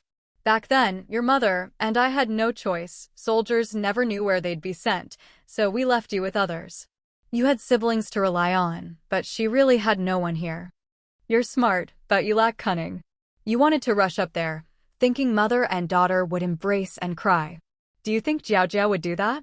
She'd probably coldly ask you to wait and get angry at your foolishness for disrupting things. With over 500 people there, even a small incident would be a big deal. She had to control the whole situation and win public sympathy. Why would you go up and mess things up? Do you know why your son-in-law stayed quiet when he saw us instead of greeting us? Because we couldn't show up otherwise. It would look like elders bullying the younger generation, like the Lin family looking down on the Zhous. Did you see any of the Zhang family speak up today? And your son-in-law only said one thing to old Zhou at the end. Do you know what that means? It means Zhou Shui came to pick a fight with Zhao Jiao, and their family is reasonable. You can come and argue, but you can't hit Zhao Jiao. The Zhang family standing around was a warning to the Zhous. If you want to fight, the Zhangs aren't afraid. After it was over and we left, the couple knew we'd been there. Why didn't anyone come after us? Strange, isn't it? You'll see, when Xiaofei comes back, he'll say Zhang Guoqing found him and sent a message. Zhao Jiao is very low-key. She doesn't want to be the center of attention. Did you hear that golden child comment? At first, I didn't get it, but then an old man said, "Oh, the golden child." Who else but the Zhou family's golden child? Everyone in town knows she's the golden child. The Zhangs are really lucky to have such a good daughter-in-law. But look, except for Jiao's clothes, which have no patches, the whole family lives simply. Even Zhang Guoqing's clothes, though not patched, are faded from washing. The Zhang family is very low-key. Later, I heard someone say the Zhangs gave 800 yuan as bride price, and the Zhous only gave a wardrobe and a few clothes as dowry. Zhou Jiao used the 800 yuan to buy a sewing machine and nothing else. If the Zhangs could give 800 yuan, do you think they're poor? You can't tell, can you? They're just discreet in everything they do. Let's drive back first, and don't say anything when we get to the county. Someone will report and put pressure. We'll have lunch, and when the crowd has dispersed in the afternoon, we'll go back in style. Daughter, when you bring things over, be careful. Your daughter said you scrimped and saved for months to send her those parcels, and that you took her cousin's shares for her. To keep up that story, be careful when you bring things. The three of them laughed in the car. Xiao was considered one of their own, so there was no need to be embarrassed. Besides, he liked Zhang Guoqing, a real soldier's material. Chief, that Zhang Guoqing is made to be a soldier. I think highly of him. Lin Xinxing shook his head. No need for him to join the army. There are already enough soldiers in the family. Jiao has suffered enough all these years. Her grandmother specifically said not to let him join the army. If the two of them come to Beijing, they can keep her grandmother company. If not, I'll ask old friends to arrange work for them here. We'll see what they say. They're not ordinary people, probably already have plans. I'll only be here for a week before heading to the Northeast Military District. Once things are arranged, I'll leave. Daughter, are you going to wait here for your husband to come back? Dad, I'm not going back so soon. I'll be in confinement for at least a month. I can't just wait here. I want to go pick him up myself and then come back together. No matter what, after more than 10 years, he has to see his parents. All right, do as you see fit. The most important thing is not to let anything happen to the child. You only have this one, so make sure she's well taken care of. There were still crowds gathered at the main gate. Too many people had shown up today, and the discussions around hadn't died down. Old Master Zhou had already left, and no one knew where Zhou Shui had gone. Zhang Guoqing glanced around and spotted a young man in military uniform. He nodded at him, signaling with his eyes to head outside. The two of them left quietly, one after the other, and slipped away to the back mountain without drawing attention. Zhang Guoqing smiled apologetically, checked that no one was around, and, seeing that the other man was sharp and straightforward, decided not to beat around the bush. Soldiers liked directness, after all. Brother, I'm guessing you're one of the comrades around Zhou Jiao's grandfather, right? Sorry I didn't greet you earlier. Too many people, too much going on. Please, put in a good word for me with the old master later. Otherwise, if he tells Jiao, she'll definitely give me a hard time. Oh? How did you know that was Zhou Jiao's grandfather? Maybe you just happened to see him. Zhang Guoqing found the soldier's stern, square-jawed face amusing. Come on, you can just tell by looking at him. He's got that natural authority, even without getting angry. Plus, he's in uniform, and those elite soldiers with him didn't look like they were just passing by. There's never been a general from these villages, and the only old revolutionary is old Master Zhou. I've never seen any of his old comrades visit. And they stood off to the side the whole time. If you weren't paying attention, you'd miss them. Fang Fei couldn't help but laugh at how quickly Zhang Guoqing had warmed up to him. Just a few minutes ago, he'd been fiercely protective of his wife, and now he was all smiles. Since you called me brother, I'll accept you as my little bro. I'm Fang Fei, a good friend of Lin Dingsheng, Zhou Jiao's eldest cousin. That guy called me from far away when he heard I was coming to check you out, just to see if you're reliable. Fang Fei gave Zhang Guoqing a friendly punch in the chest. Zhang Guoqing responded in kind. Just call me Xiao Wu, I'm the fifth in my family, so that's my nickname. How long are you staying? Let's hang out while you're here. It's hunting season in the Northeast. How about it, soldier? You know how to hunt. Fang Fei kicked at him, but Zhang Guoqing dodged easily. You're a sly one, already trying to set me up. I'm only here for a week. This was arranged half a year ago. Your grandfather can only stay in the Northeast for a week, including meetings at the military district, so he's only here for one night. Your mother-in-law wasn't scheduled to come. So that woman really is my mother-in-law? She doesn't look like Zhao Jiao at all, and she's not as pretty. I only caught a glimpse, but I was suspicious. But I guess she must be my mother-in-law. Feng Fei couldn't help but smack him on the head, seeing his "my wife is the prettiest in the world" expression. You're such a wife guy. Yeah, your wife's the prettiest. She takes after her grandmother, and she's got the same poise. By now, the two were walking with their arms around each other's shoulders. Male friendships were different from women's. When you hit it off, you really hit it off. You just haven't met the right person yet. Anyway, let's not talk about that. Let's go in the back way and hang out at my place for a bit. Not now. Let's wait until the old master comes this afternoon, then go together. I still need to report back to your grandfather about what happened. Someone from the township just took him away. But you and your wife, you two are really something. Feng Fei gave him a big thumbs up. Zhang Guoqing shook his head helplessly. What can we do? All that stuff is long gone.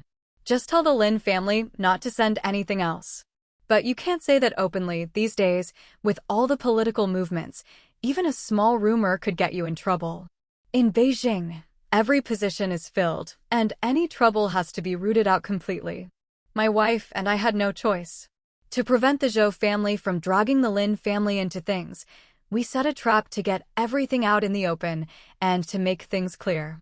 Who knows what the future holds? You have to do what you have to do. You've probably heard the rumors. People say Zhou Jiao is a golden child, supporting 5 families and making 5 villages rich. All of Zhao Jiao's things were sent by the Lin family, which could be a problem in the eyes of some. So we figured it's best to break the connection between the Lin and Zhou families. We can't let this drag on because of us. Besides, that family treats us worse than strangers. You're a smart guy, so I'm not worried. What Zhao Jiao said today has already shut a lot of people up, and things will be easier for you too from now on. You and your wife are a perfect match. But tell me honestly, did you know the Lin family was coming? Brother, I wouldn't tell anyone else, but since you're treating me as a brother, I'll be straight with you. No one else knew, just the two of us guessed that the Lin family would most likely show up tomorrow for my son's 3-day celebration. Didn't expect them to come so soon. I thought her mom might come, but didn't expect the old master himself. Zhang Guoqing figured it was okay to say this much. Feng Fei felt half the weight in his heart lift. Zhang's analysis matched his own, and he was honest about it, no secrets between brothers. He already liked Zhang Guoqing, but still felt the need to give him a reminder. Xiao Wu, let me tell you something. If the old master arranges a job for you, don't be shy about it. Your grandmother isn't in good health, and she specifically told him not to force you to join the army unless you want to. She said Zhao Jiao has suffered enough, and you two should live however you want. In the Lin family, the old lady has the final say. The old master is totally henpecked. Their family is easy to get along with, except for your second uncle and aunt, who grew up together in the same compound and didn't have an arranged marriage like other families. That's rare in the compound. As for your mother-in-law, your grandfather had 4 kids. Except for your youngest aunt, who grew up with your grandmother, the rest were fostered out to local families and only brought back when they were older. Your grandfather likes her the most. She looks the most like him, too. She's a bit stubborn, has a good temper, but is a bit of a spendthrift. Can't hold on to money. I've heard Shengli and his brother say she's still got a girlish heart. She fell for Zhao Jiao's dad because he was good-looking. She's all about love first.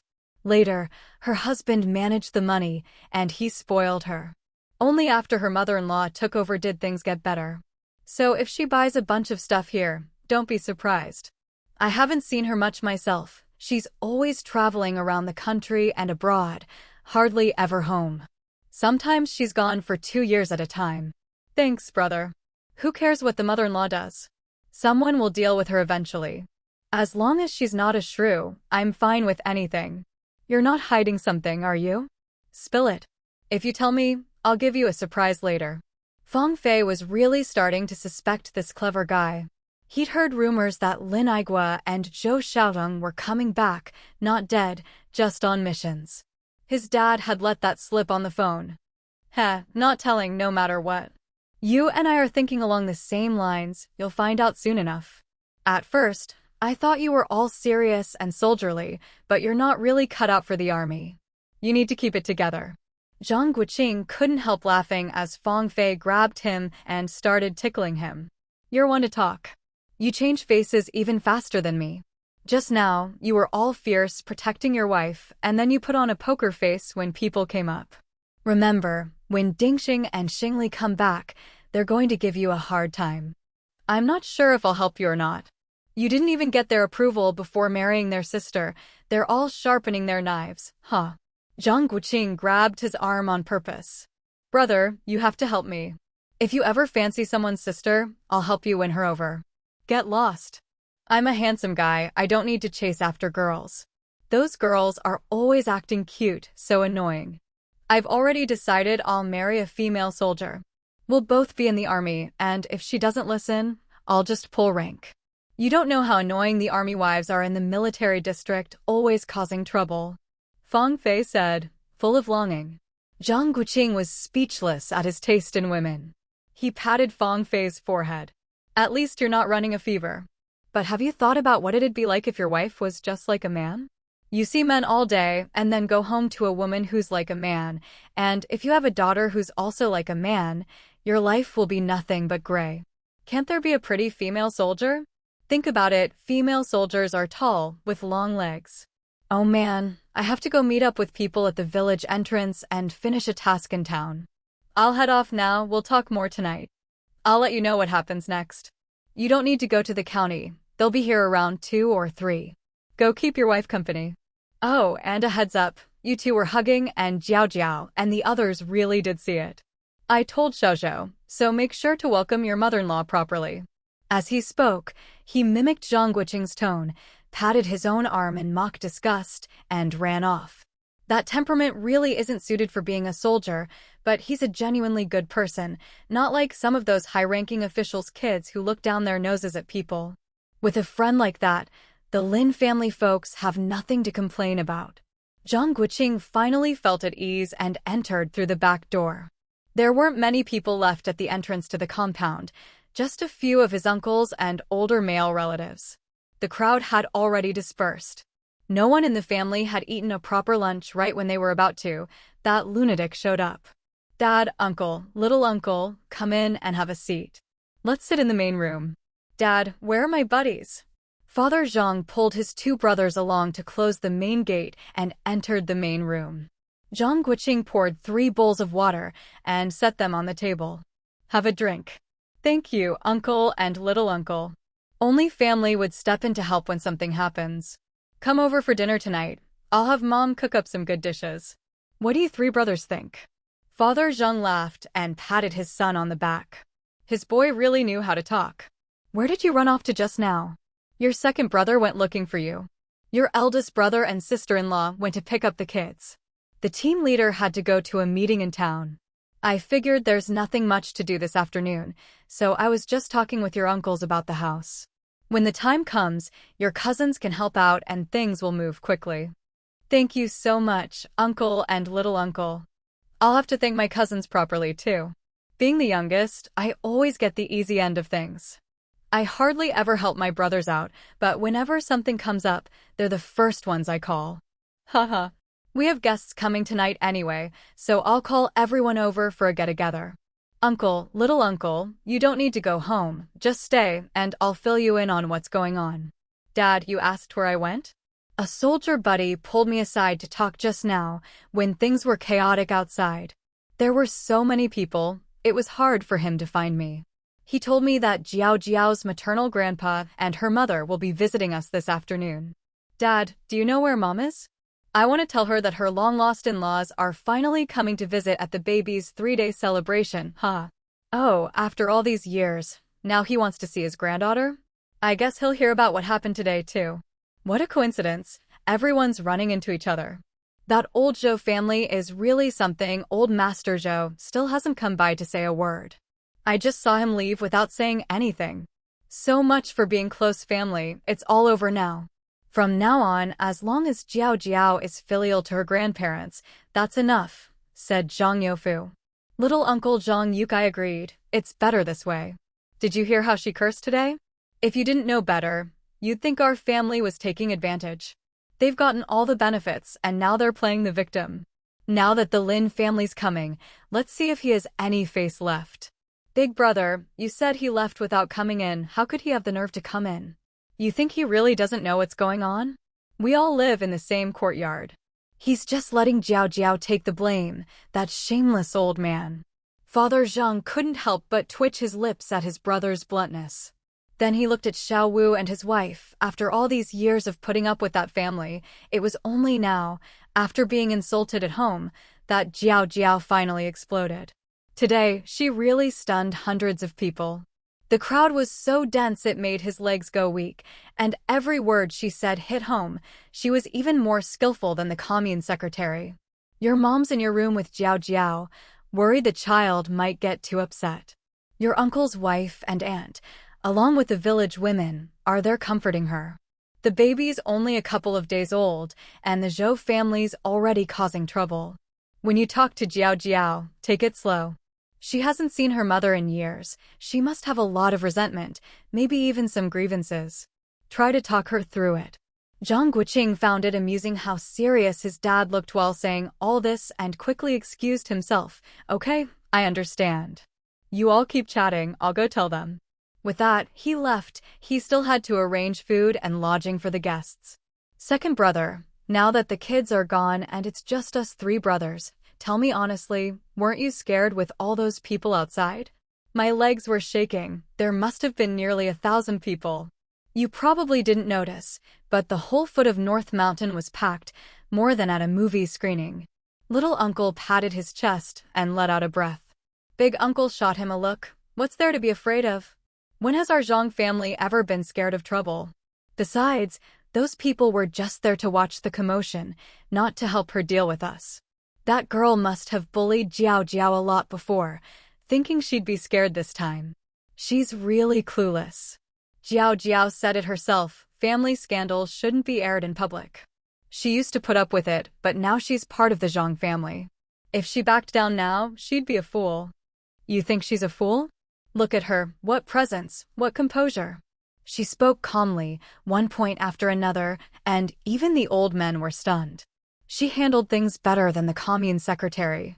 Who doesn't say the poor child's had a tough life and the Zhou family is heartless? People say she's kind and righteous. I say Zhou Xiaozhang's blood isn't bad. Father Zhang lit his pipe and took a few puffs. Honestly, I was worried too.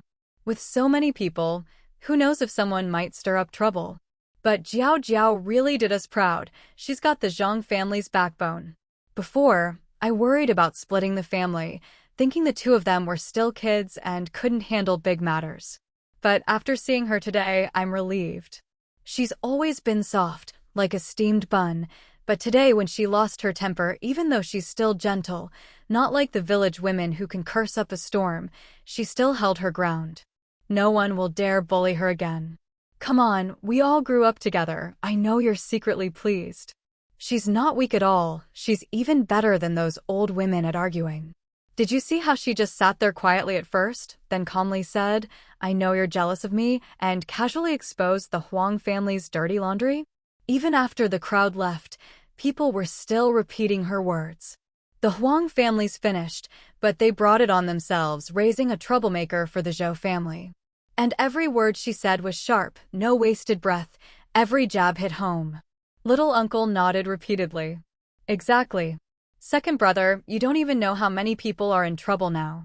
Chuanming's dad told me that just based on what Zhao Jiao said today, the Zhou village team leader will be dismissed, the post office supervisor is done for, even the Wang family's team leader can't keep his job, and the Huang family will definitely be dealt with.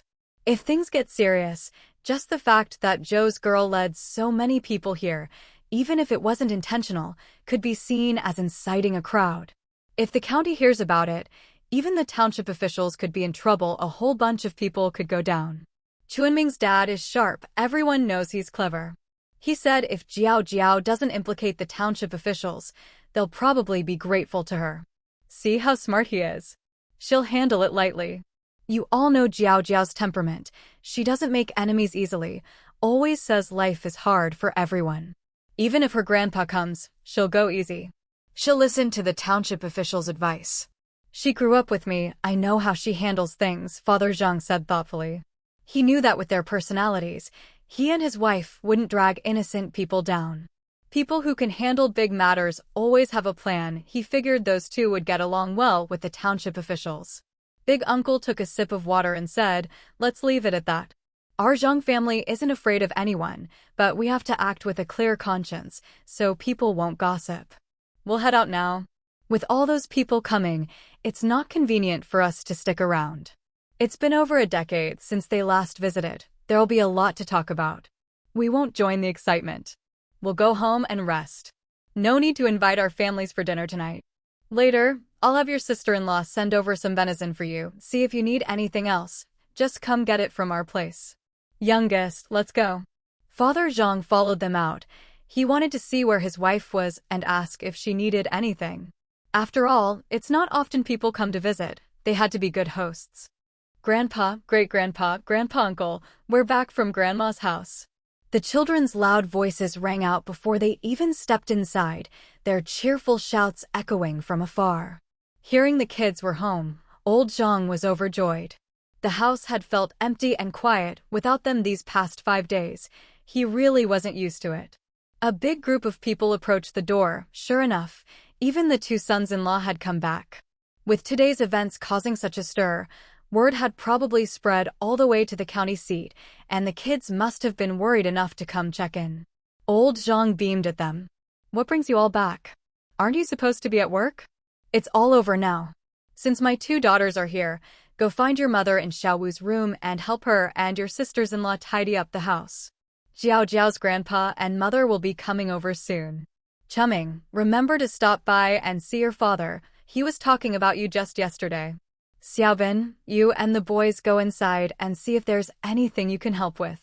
With that, old Zhang ambled off after Uncle Zhang to fetch some roe deer meat from his house.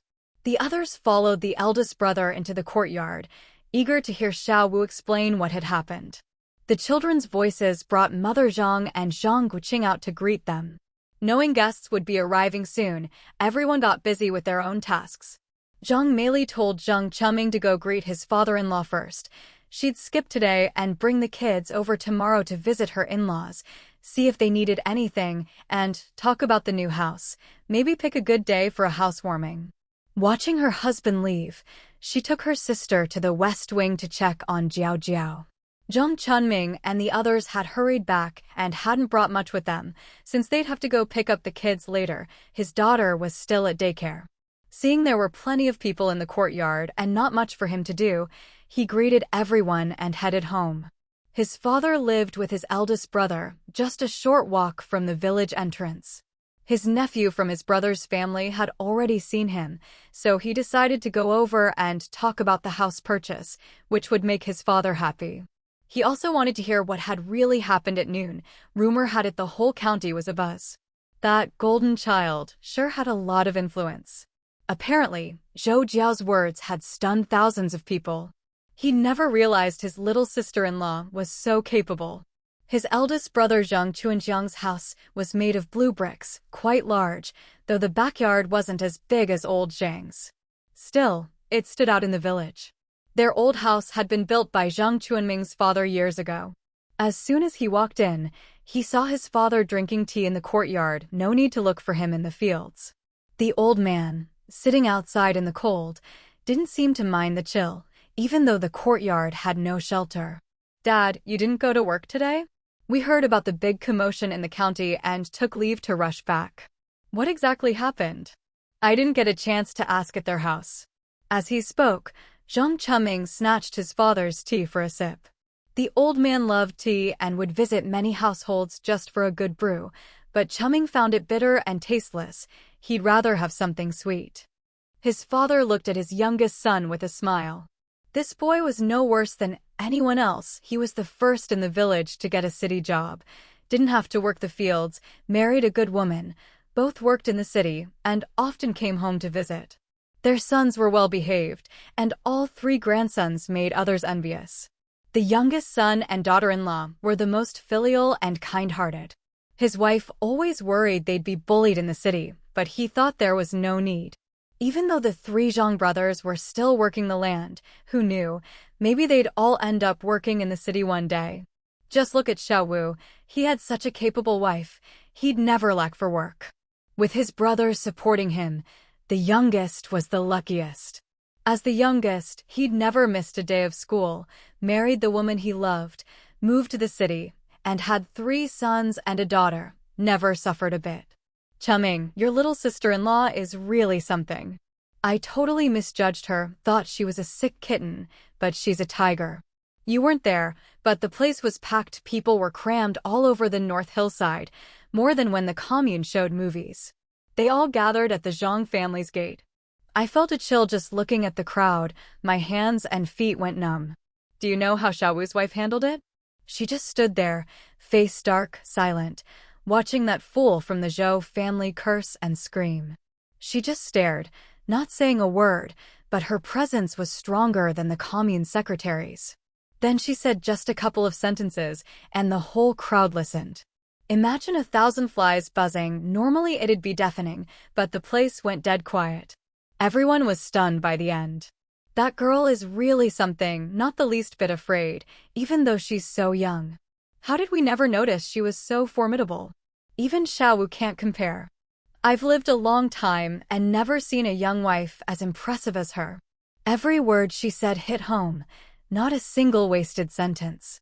She said she never learned to curse and her upbringing wouldn't allow it.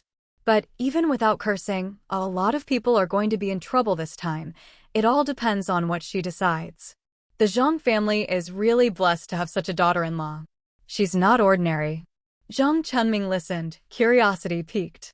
Dad, you know Jiao Jiao's grandpa and mother are coming over? You're right, once they arrive, a lot of people are going to be in trouble. I just heard they'd be coming this afternoon. I always knew she was capable, otherwise, why would Xiao Wu give up his spot in the army for her? My brother-in-law seems easygoing, but he's actually pretty proud and stubborn. Only Jiao Jiao can talk sense into him. The old man kicked him in exasperation, poking him with a finger. You blockhead, you're missing my point. How would I know her grandparents are coming? What I mean is, if she goes easy on them this time, the whole township will owe her a favor. It's a good deal. As for that army spot, others might want it, but Xiao Wu and his wife don't care. Xiao Wu's too clever to join the army, he doesn't need it.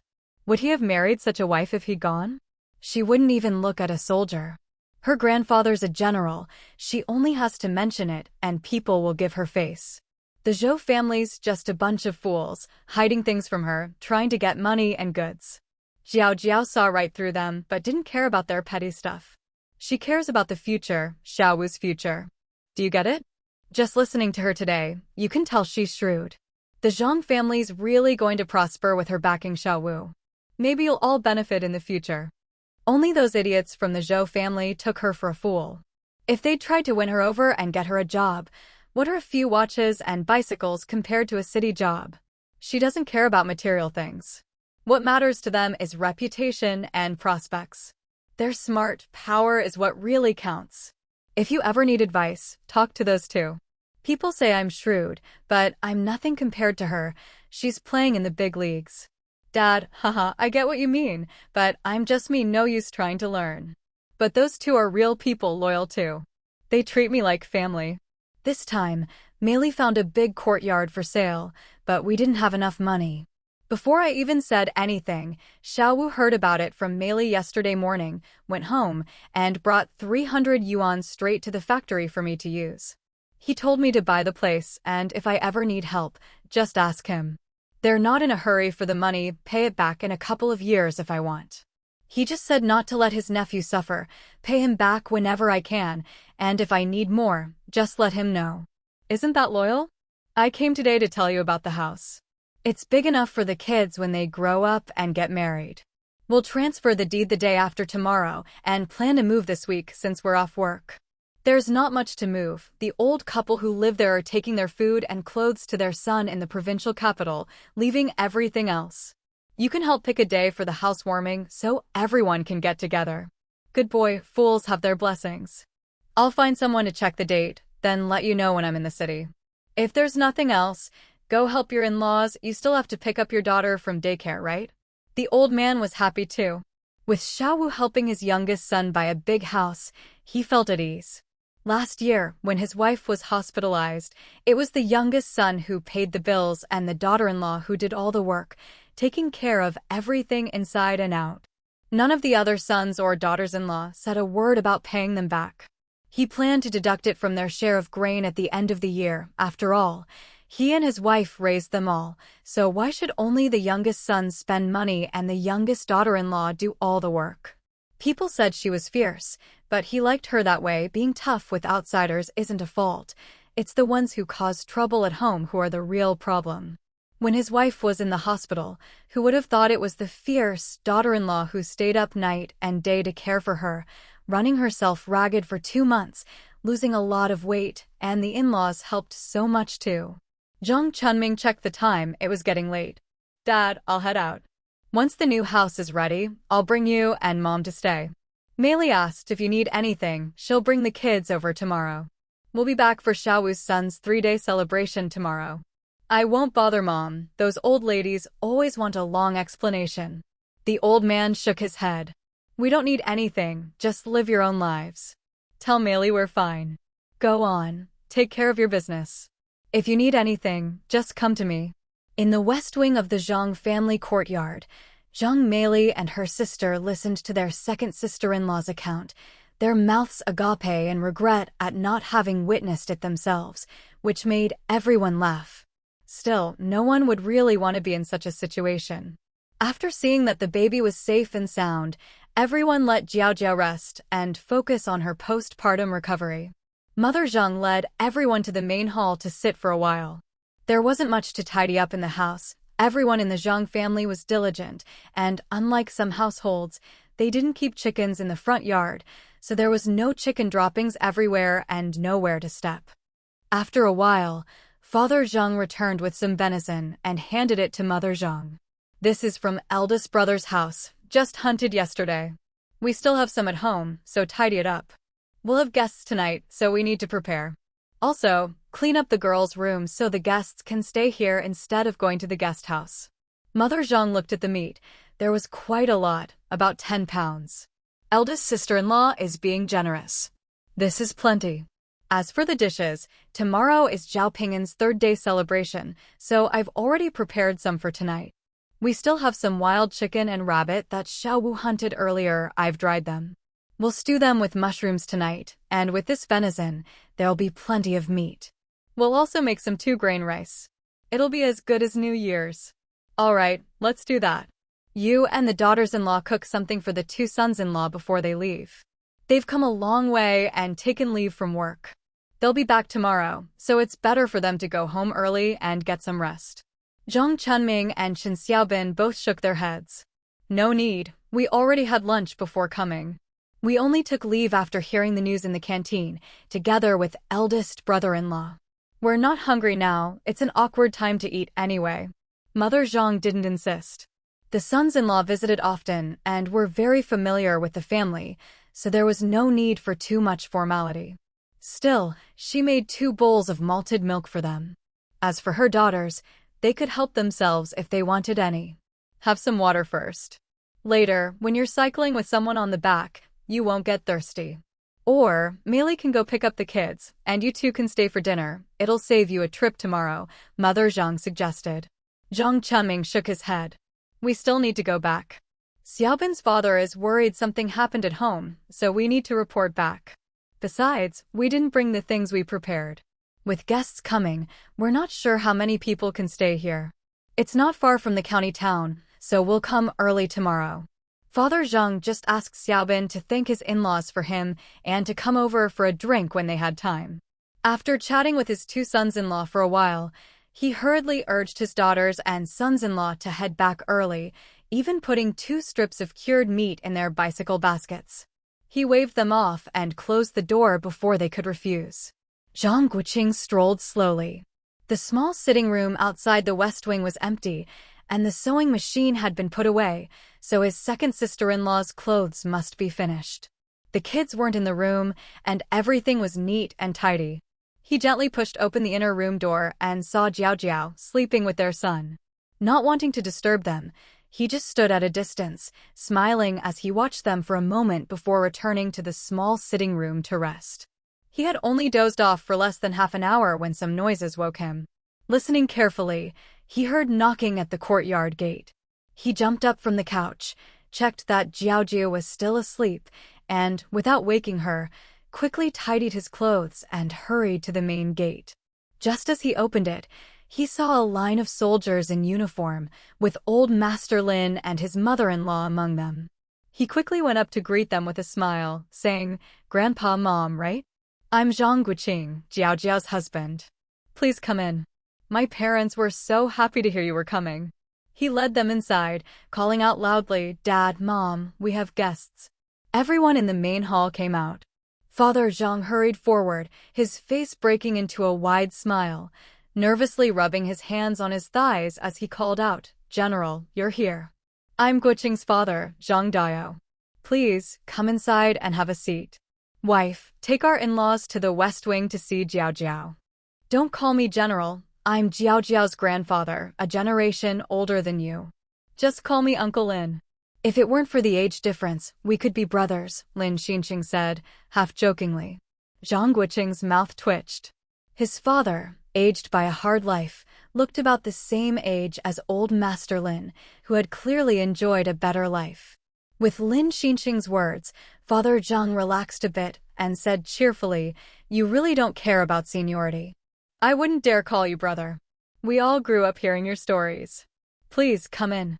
Zhang Guoqing interrupted, "Mom, you and my mother-in-law go to the main hall. I'll wrap Zhao Jiao in a quilt and bring her over so Grandpa can talk to her too." Xiao Zhou came over and said, "Guoqing, where should we put the things Grandpa brought? Let's move them in now while there aren't too many people around. Don't look at me, get your two brothers to help." Zhang Guoqing smiled, "Just put them in the small sitting room. Too many eyes in the main hall." He called his brothers to help with the things, then went into the inner room of the West Wing. He gently woke Zhou Jiao, helped her put on a coat, wrapped Ping'an in a quilt, and carried them both princess-style to the main hall. "Honey, now I really feel your strength." "You're so strong," Zhou Jiao said. Zhang Guoqing warned her, "Zhao Jiao, don't be surprised when you see Grandpa. He looks a lot like our old man." Once inside, he set her down on the kang. Lin Lishan had been waiting eagerly to see her daughter since entering the courtyard. Now, finally seeing her, she couldn't stop the tears from flowing. Looking at her daughter's face, so much like her own, with big eyes and brows like her father's, Lin Lishan wiped her face hard with a handkerchief, too choked up to approach, just staring at her, oblivious to everyone else. Lin Xinqing, knowing his daughter's temperament, stepped forward to take the baby, his big hands a bit clumsy. Zhang Guoqing hovered nearby, worried his son would wake and cry, watching closely. "All right, stop hovering. I've raised 4 kids, I know how to hold a baby," Lin Xinqing said, exasperated. Lin Lishan wiped her tears again. Mother Zhang, seeing her so emotional, quickly pulled her to sit on the king. The mother and daughter just looked at each other, not saying a word. Zhou Jiao didn't know how to start a conversation. Seeing her mother crying nonstop was irritating. She'd always disliked people acting like pitiful white lotuses, but this was her own mother, so she had to hold back her impatience. Judging by her mother's demeanor, if she raised her voice, her mother might just faint from grief. Zhou Jiao gave her a slight smile, but still couldn't bring herself to call her Mom. The woman before her didn't look much over 30, naturally beautiful, not much older than Zhou Jiao's previous life. Though a bit thin and haggard, she was well cared for, a sign of a life without material worries. Aside from the military uniform, her shoes, watch, and handbag were all high quality, a sign of wealth. Probably the only thing missing in her life was her husband, whose fate was unknown. Her manner and expression were still as innocent as a young girl's. To have remained single for 17 years, if not for the Lin family's support, she would have been taken advantage of long ago. Looking at her, Zhou Jiao truly believed this mother couldn't protect her. She was too straightforward, easy to read. She was a fortunate woman, protected by her parents as a girl, by her husband after marriage, and by her family again after that. With her background, no one dared cross her at work. Lin Lishan, completely unaware, let Zhang's mother pull her down to sit. She looked at her daughter in front of her, scooted a little closer to Zhou Jiao, glanced at her face and, seeing no sign of displeasure, edged even closer. Beside her, Zhang's mother watched Lin Lishan inch forward again and again, but said nothing, just glanced at her son, Zhang Guoqing. Zhang Guoqing saw his mother looking at him expectantly and shook his head slightly. He didn't want to intervene. He also wanted to see what Zhou Jiao thought. Some things can't be concluded just by analyzing a few letters or words. Many feelings depend on fate and can't be forced. He respected his wife's attitude and felt for her hardships. In both her lives, Zhou Jiao had suffered greatly as a child and endured much injustice. Parental love was a luxury for her. In her past life, she hadn't given up hope on her parents at first, but later she became disheartened. For her, fatherly and motherly love were too hard to come by. She often said she was fated to have little connection with her parents and no close relatives to rely on. Lin Lishan gathered her courage, reached out with trembling hands, and gently held her daughter's thin, bony hand. Tears dripped onto it. She took a deep breath, looked up at her daughter's sallow face, and, holding back her heartache and tears, asked softly, "Jiao Jiao, my Jiao Jiao, you've grown so big, and I haven't come to see you. I let you suffer so much. Mom is sorry. It's all my fault. I shouldn't have given birth to you, making you feel as if you have no mother at all. I shouldn't have done that. If your father could see you now, how heartbroken would he be? How could I face him? Jiao Jiao, you must hate me, don't you? It's all my fault. I didn't take care of you, let you suffer so much at such a young age. How could they treat my daughter like this? They all said you were doing well. Is this what they call well? How could they treat you like this? It's all because your mother was foolish, all because I didn't come to see you. If I had come, they wouldn't have dared. My Jiao Jiao, I'm sorry. I shouldn't have listened to your grandfather. None of the Zhou family are good people, none of them. Even if you hate me, I won't blame you. It's all my fault as your mother. Why did I go looking for your father? Why? Even our only daughter almost couldn't survive. Why didn't I find a way to see you, even just once? That would have been better than seeing you suffer like this." With that, Lin Lishan bowed her head and sobbed uncontrollably. Zhou Jiao sighed. Did she dare to hate her? The tears were about to flood the whole hall. She wondered how her mother got through it when her father was reported dead.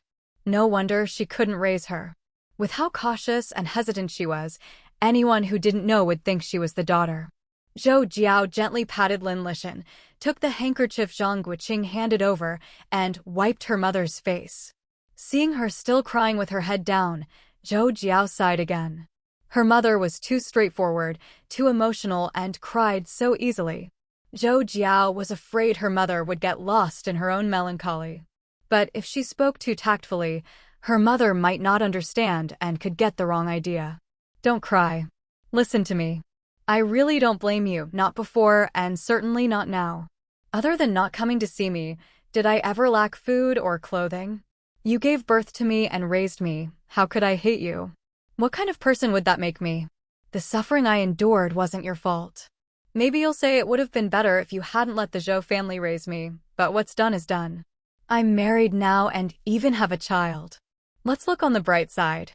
If you want to talk about resentment, when I was little, before I turned 10, I did resent you. In the Zhou family, they all said you didn't want me, that I'd brought bad luck and caused my father's death. Even my grandparents didn't defend me. I resented you then. I didn't care about food or clothes, but seeing other kids pampered by their mothers, able to be spoiled, I did resent you. I missed you so much then, even if I had to go hungry or wear rags, I just wanted to be with you. Even if you hated me for my father's death, I would have behaved and not made you angry, because you were all I had left. With my father gone, I only had you. I thought that when I grew up, learned some skills, I could go find you and tell you I could support myself, that you wouldn't have to send money. I just wanted to be with you because you were all I had. When I finally turned 10, I couldn't stand the Zhou family anymore. Missing you was one thing, but I also saw through their words. I learned a lot on my own, how to treat illnesses, how to embroider, ways to make money. I thought I could go find you. I swallowed my pride and tried every day to get Grandpa to let me call you.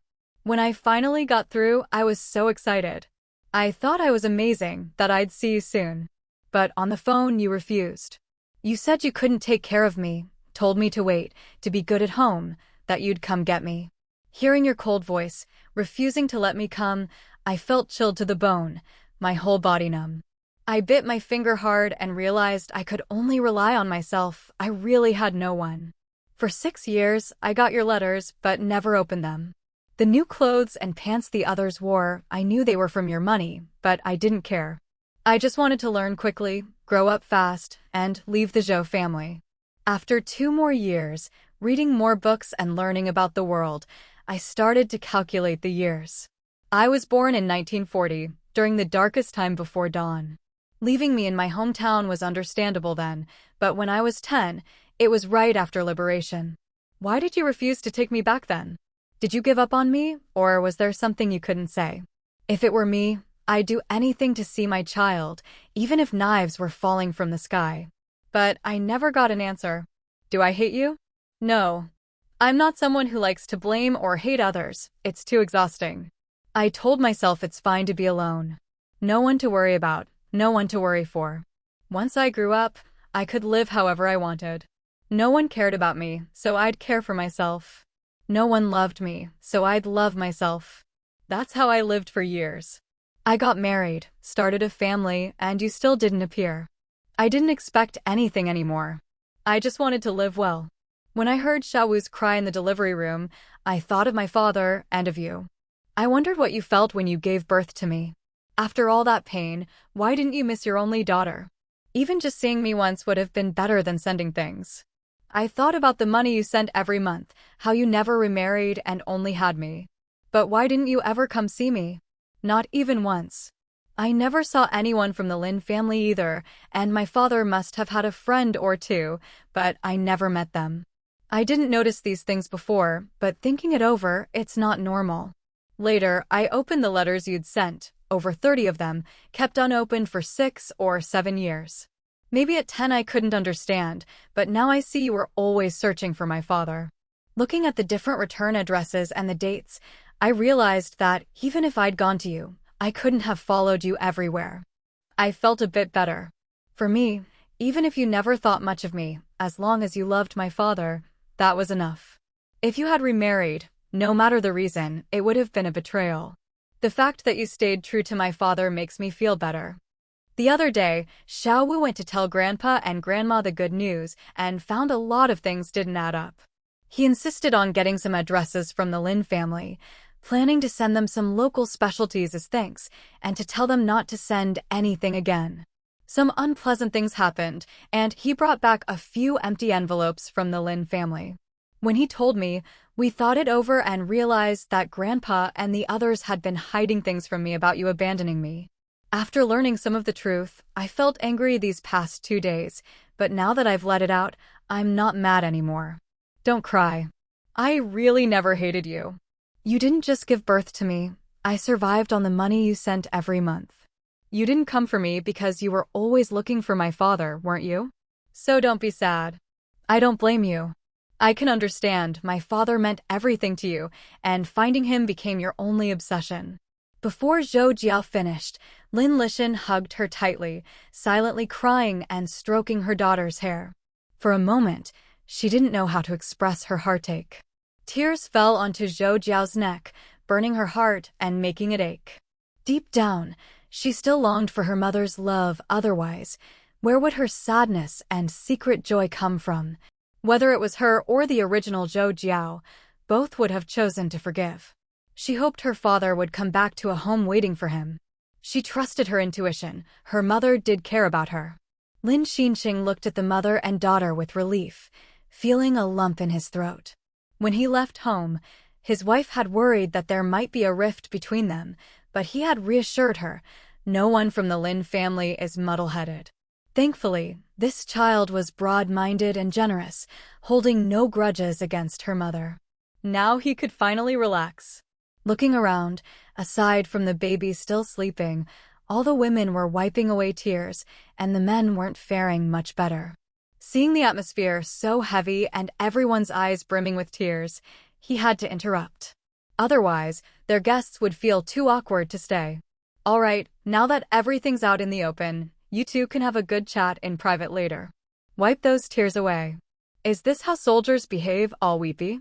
Zhou Jiao, Grandpa happened to have a mission in the northern military district this time, so I came to see you. Now I see your husband's family is honest and kind, your parents-in-law treat you like their own daughter, and you and your sisters-in-law are as close as real sisters. You should treat the elders well and get along with your family. I have to say, old Zhou finally did something right for once. That muddle-headed man is muddle-headed no matter what he does. Zhou Jiao couldn't help but laugh, looking at her grandfather who was so much like old Master Zhang. She didn't feel the slightest bit of unfamiliarity. In her previous life, even children would cry at the sight of old Master Zhang, but he had treated her like his own granddaughter. Now, looking at Grandpa Lynn, it was as if she was seeing her own grandfather. As long as he had no ulterior motives, she would treat him with sincerity. Seeing Zhou Jiao's calm and unresentful gaze, Lin Xinxing nodded to himself and explained, Grandpa owes you an apology for letting you suffer in the Zhou family. When your father first had his accident, and your eldest uncle too, your mother lost her two closest family members and nearly broke down. Your grandmother couldn't bear it and was hospitalized. Your eldest uncle's two children were just toddlers, and your aunt collapsed as well. Your second uncle's whole family was out of town, and the house was in chaos, all relying on your 15 or 16-year-old youngest aunt to manage. It was in these circumstances that your paternal grandparents came. At the time, I really had no choice. Besides the family matters, I had to lead troops into battle. Your grandparents insisted you had to return to your father's hometown, saying no one could care for you here and times were too chaotic. The Lin family already had two young children to look after and couldn't manage you as well. I was worried your grandfather, who didn't get along with your father, might not treat you well, but I trusted your grandmother. She's a good person. Your grandfather agreed to all my conditions and took you away. We agreed that once things settled down, you'd be sent back to Beijing, where you'd settle down and start your own family. I didn't let them transfer your household registration, just to prevent them from taking over the courtyard house your father left you. As for your father's compensation money, your grandfather wrote me a note, promising it was yours and no one else could touch it. As long as you were in your father's hometown, whether your mother recovered or not, we'd send money for your support. Before you turned 5, we corresponded many times. He said you were doing well and got along lovingly with your cousins. I asked him several times to send me a photo, and finally, when you were almost 10, I received your first picture. When you turned 10 and called your mother saying you wanted to find her, she called me in tears, saying you'd surely sneak off to Beijing and wouldn't be able to find her since she wasn't there. She asked me to send someone to fetch you or you might really get lost. I immediately sent an urgent telegram to your grandfather, telling him to keep an eye on you until someone came. It was just after liberation, and I was extremely busy, with no one trustworthy to send. I planned to come to the northern military district myself and bring you back, but before I could, your grandfather sent a long letter saying you'd changed your mind and wanted to stay and study in your hometown. He said with your father gone, you were the only child left, and he couldn't bear to let you go. He worried about you, saying your mother was always away for work, and even if you went to Beijing, you couldn't be with her. He wanted you to finish middle school there, and when you were older and more mature, and they were too old to care for you, you could return to Beijing for high school and university, and then settle down and start your own family. I read that letter over and over, tried calling your mother several times, but couldn't reach her. I discussed it with your grandmother, and in the end, we agreed. Still, I wasn't at ease, worried he might be lying and you'd sneak away. A 10-year-old can't really be considered an adult, no matter how mature. Your mother had asked me to look after you, so I asked someone passing through Zhou Jiao village to check on you secretly. Later, a comrade called to say you were fine, and I finally relaxed. When food coupons came out in 1955, your mother got anxious, saying your household registration was still in Beijing and you had to come back, since you were about to finish middle school and could continue with high school in Beijing. You were old enough to look after yourself, even if she wasn't there. Your courtyard house also needed you to renew the lease. Both your mother and I wrote to your grandfather explaining and planned for your mother to fetch you as soon as you graduated. Your grandfather replied that he'd discuss it with you, and if you agreed, there'd be no need for anyone to fetch you. He'd send you to Beijing himself. Your mother was so happy she bought lots of gifts to send to your grandfather. But just a few months later, your grandfather wrote back saying you were getting married and refused to change his mind even when pressed. You'd grown up together with the other party and were very close, so he had no choice but to agree.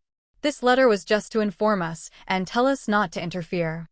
He said you were old enough and there might be some special circumstances, so it was better to let you marry early. At the time, I couldn't reach your mother and didn't know what special circumstances your grandfather was referring to. It wasn't something we could talk about openly, so I had someone quietly look into Zhang Guoqing's background. I heard he was a good person. There was nothing I could do. You hadn't grown up by my side, so I couldn't stop the marriage. Even my own 2 daughters chose their own husbands. I could only wait for your mother to return and discuss it then. When your mother came back from abroad, your grandfather wrote to say your wedding date was already set, and by the time we saw the letter, it had already happened. Your mother was furious, saying your grandfather did it on purpose and should have sent a telegram. None of us expected the wedding to be so rushed. We thought even if you insisted on marrying, you'd need your household registration book to get a marriage certificate, which would mean a trip to Beijing, and we could ask you about it then. We were all stunned when we heard the news. Later, your grandmother comforted your mother, saying you'd already graduated from middle school, your mother sent money every month, and you could always borrow money for a train ticket if you didn't want to get married. You could have run back to Beijing anytime. You'd all agreed you'd return after graduation, so maybe we're just very close to your fiancé and afraid of being separated.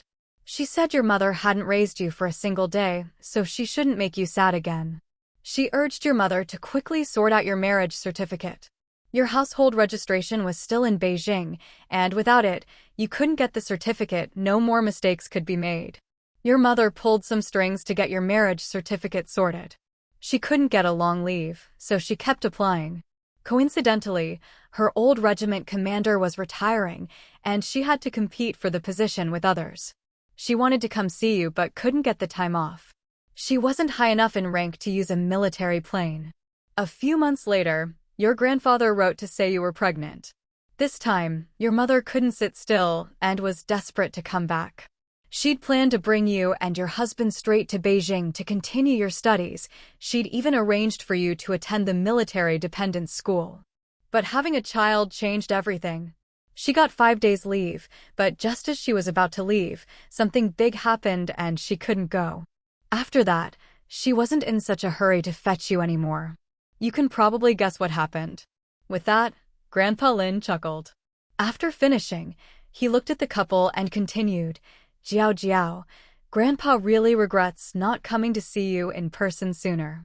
If I had, I would have realized you were nothing like what your grandfather described in his letters. I believe you're a good child. Maybe there were other reasons you married Zhang Guoqing back then, but you're both good kids. Grandpa trusts his own judgment, and I'm very glad to have such an outstanding granddaughter. After listening, Zhou Jiao smiled and said to the old man, Grandpa, I'm really happy too. I grew up on your stories. It's because I have such a good grandpa that I've received so much kindness and care, and most importantly, I've always had someone backing me up, so I could stand tall. We're real family, so there's no need to be so polite. I've heard everything you said, and I won't blame my mother. She's had a hard time. Now that I'm a mother myself, I can understand her. So many things just happened to separate us for all these years. But my mom is still my mom. She gave birth to me, raised me, and spent 17 years searching for my dad, waiting for him all alone. That's more than enough for me to respect her and be moved by her. There are many kinds of motherly love in this world.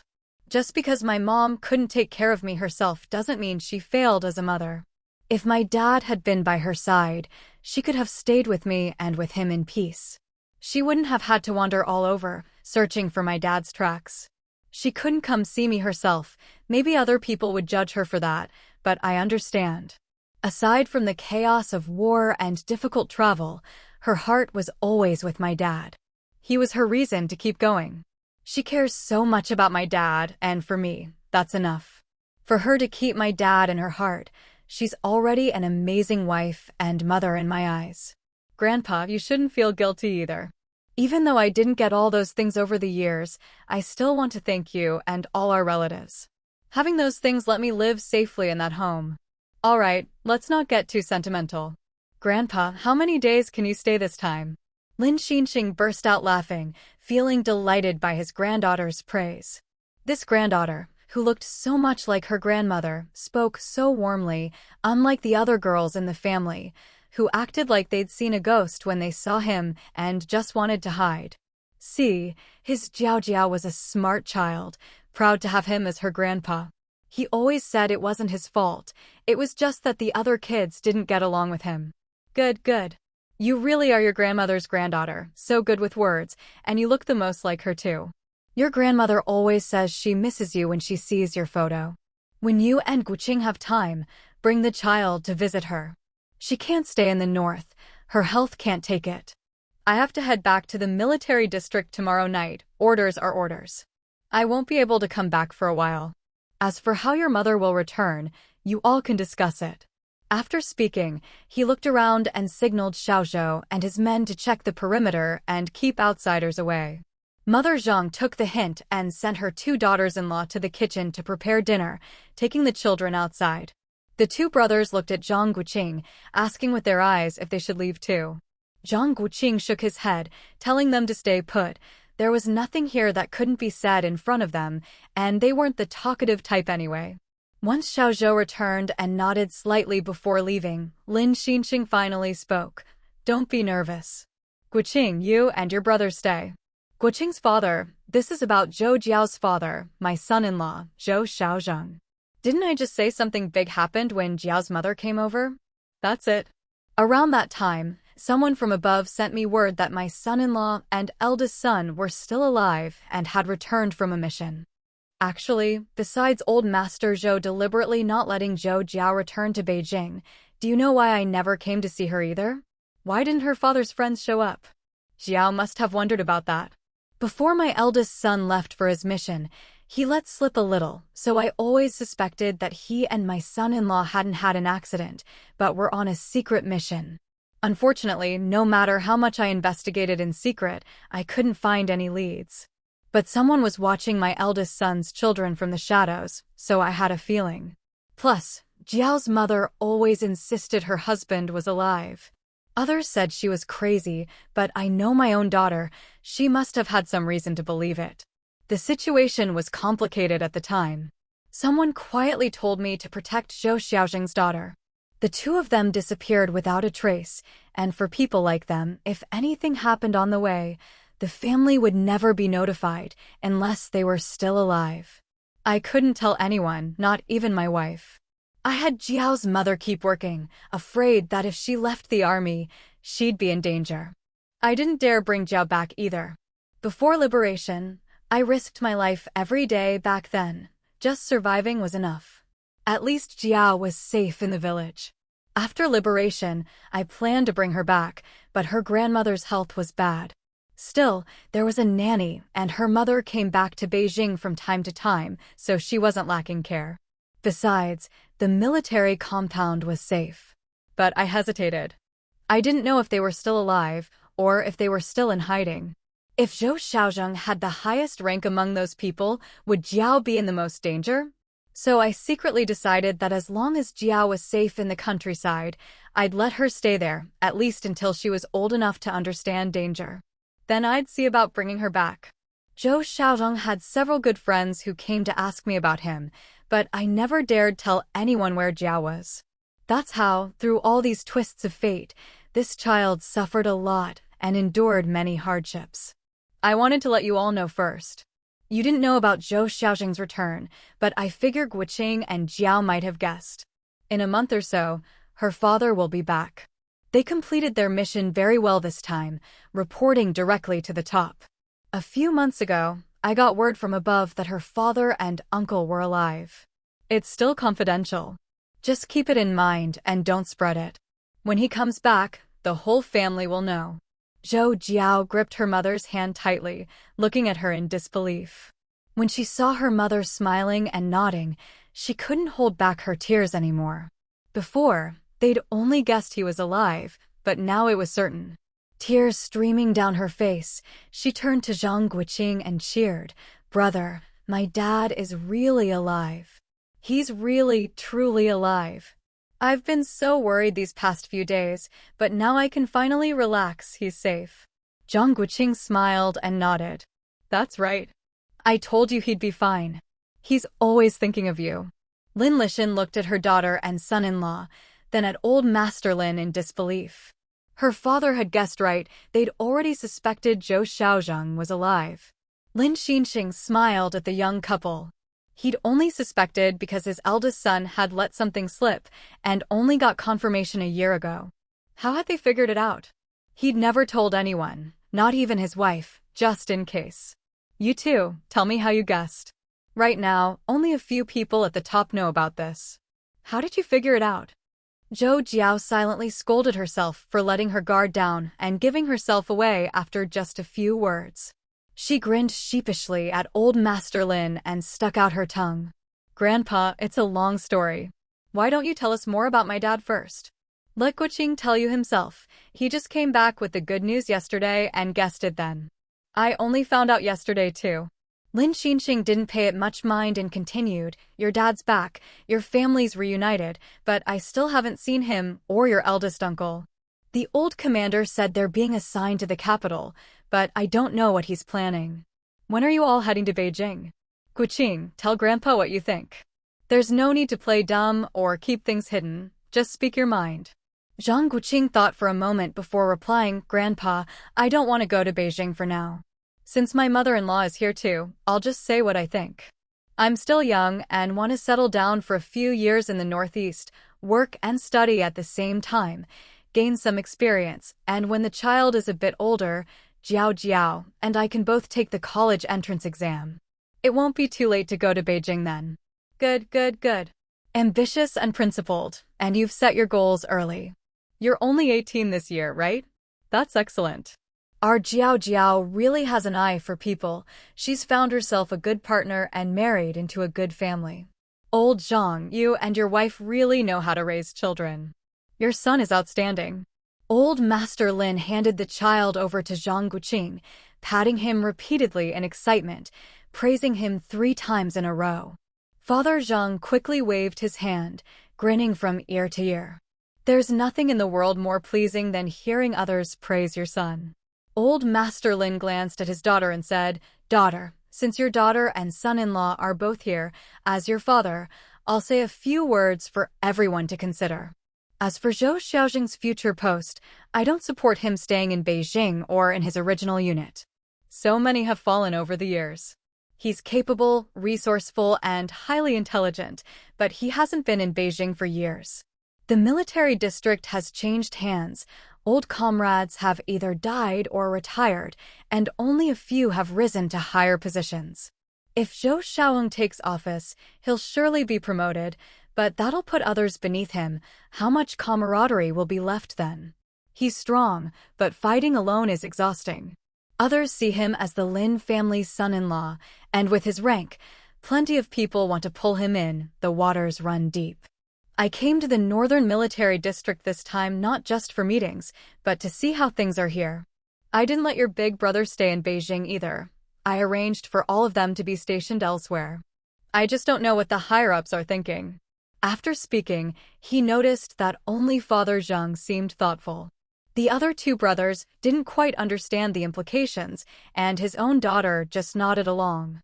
He saw that Zhou Jiao looked calm, but her fingers were tapping on the Kong bed, showing she was thinking things through. "Jiao, tell Grandpa what you think. If your dad stays in Beijing, whether you live in the compound or your courtyard house, you'll be living in style. Your house in Beijing is huge, and your mom put a lot of effort into decorating it. It's beautiful.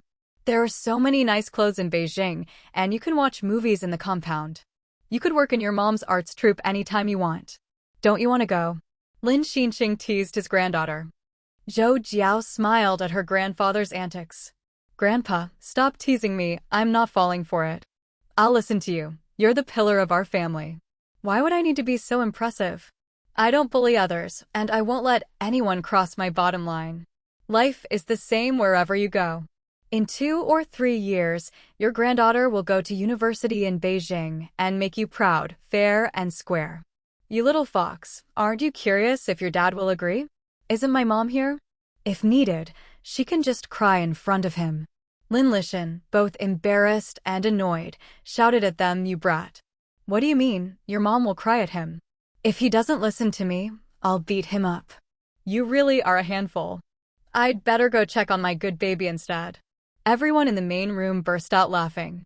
With this kind of banter between grandparents and grandchild and mother and daughter, the initial awkwardness was gone. No one felt these people were high and mighty, they were just like any ordinary family.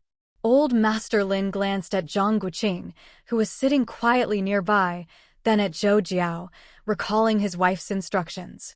Besides studying, do you two have any other plans? You're not really planning to just stay in the village, working for work points, are you?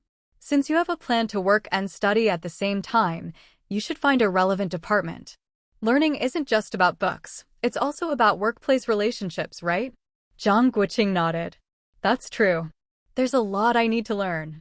The child is still young, and we have 2 or 3 years of breathing room. We want to make the most of this time to improve ourselves. I still hope you'll join the army. Our family has always taken that path, and we know a lot of people in the system. Your grandma doesn't want you to enlist, though. She told me before I left not to force you. She said Jiao has had a tough enough time already, and from now on, you two should do whatever you want. I agreed, but it's a pity, you're cut out for the military. So, have you decided where you want to work? Zhang Guoqing looked around and said, "The County Armed Forces Department. Things are still in the works, nothing's certain yet." Lin Xinxing nodded approvingly. At least it's related to the military. That department is good. You'll get to see how the government and military coordinate and how departments are managed. It's cross-disciplinary, and you'll get familiar with both systems. Don't rush to pull strings just yet. Tomorrow, bring a change of clothes and come with me to the Northern Military District to meet some of my old subordinates. Your mom can take care of Jiao for a few days. Zhang Guoqing knew this was about introducing him to connections. He hesitated but didn't refuse. He didn't care much about networking in the provincial capital, he didn't need it now, and when he did, he'd repay any favors. Mostly, he was considering Old Master Lin's feelings. If someone ever needed Old Master Lin's help, he didn't want to get dragged into it. He'd build his own network in the future. Still, following the old man would give him a close look at how things worked, and he could share information with his father-in-law when he returned. Will this affect you, Grandpa? Affect me? Nonsense. I'm just taking my grandson-in-law to visit old friends. What's the problem? Don't worry. With me around, no one will dare touch you. All right, then I'll go with you and broaden my horizons. If there's anything I should know, just tell me. Zhang Guoqing nodded. The old man was a straightforward, impatient military type, best to just listen and do as he said. Old Master Lin nodded. He wanted to take him out to meet people, seeing more, experiencing more, would broaden his horizons and keep him from being stuck in a small place. This kid was sharp, resourceful, capable, and mature for his age, never showing his emotions. Most importantly, he and Jiao had a good relationship, and she could keep him in check. Daughter, take Jiao back to rest and help her get her things together. I'll stay here and chat with old Zhang and the others. Old Master Lin saw Zhou Jiao was about to doze off. After all the excitement at lunch, she was tired. He found it amusing. If it were anyone else, being taken out to network would have them thrilled, but she clearly didn't care and was already bored enough to fall asleep. Zhang Guoqing wrapped his wife and son in a quilt and carried them back to the West Wing. Lin Lishan followed closely behind, carefully observing the place where her daughter lived as she walked. From the main hall, she noticed the courtyard was spotless, everything arranged neatly, and even the ground was thoughtfully paved with a gravel path leading to the rooms.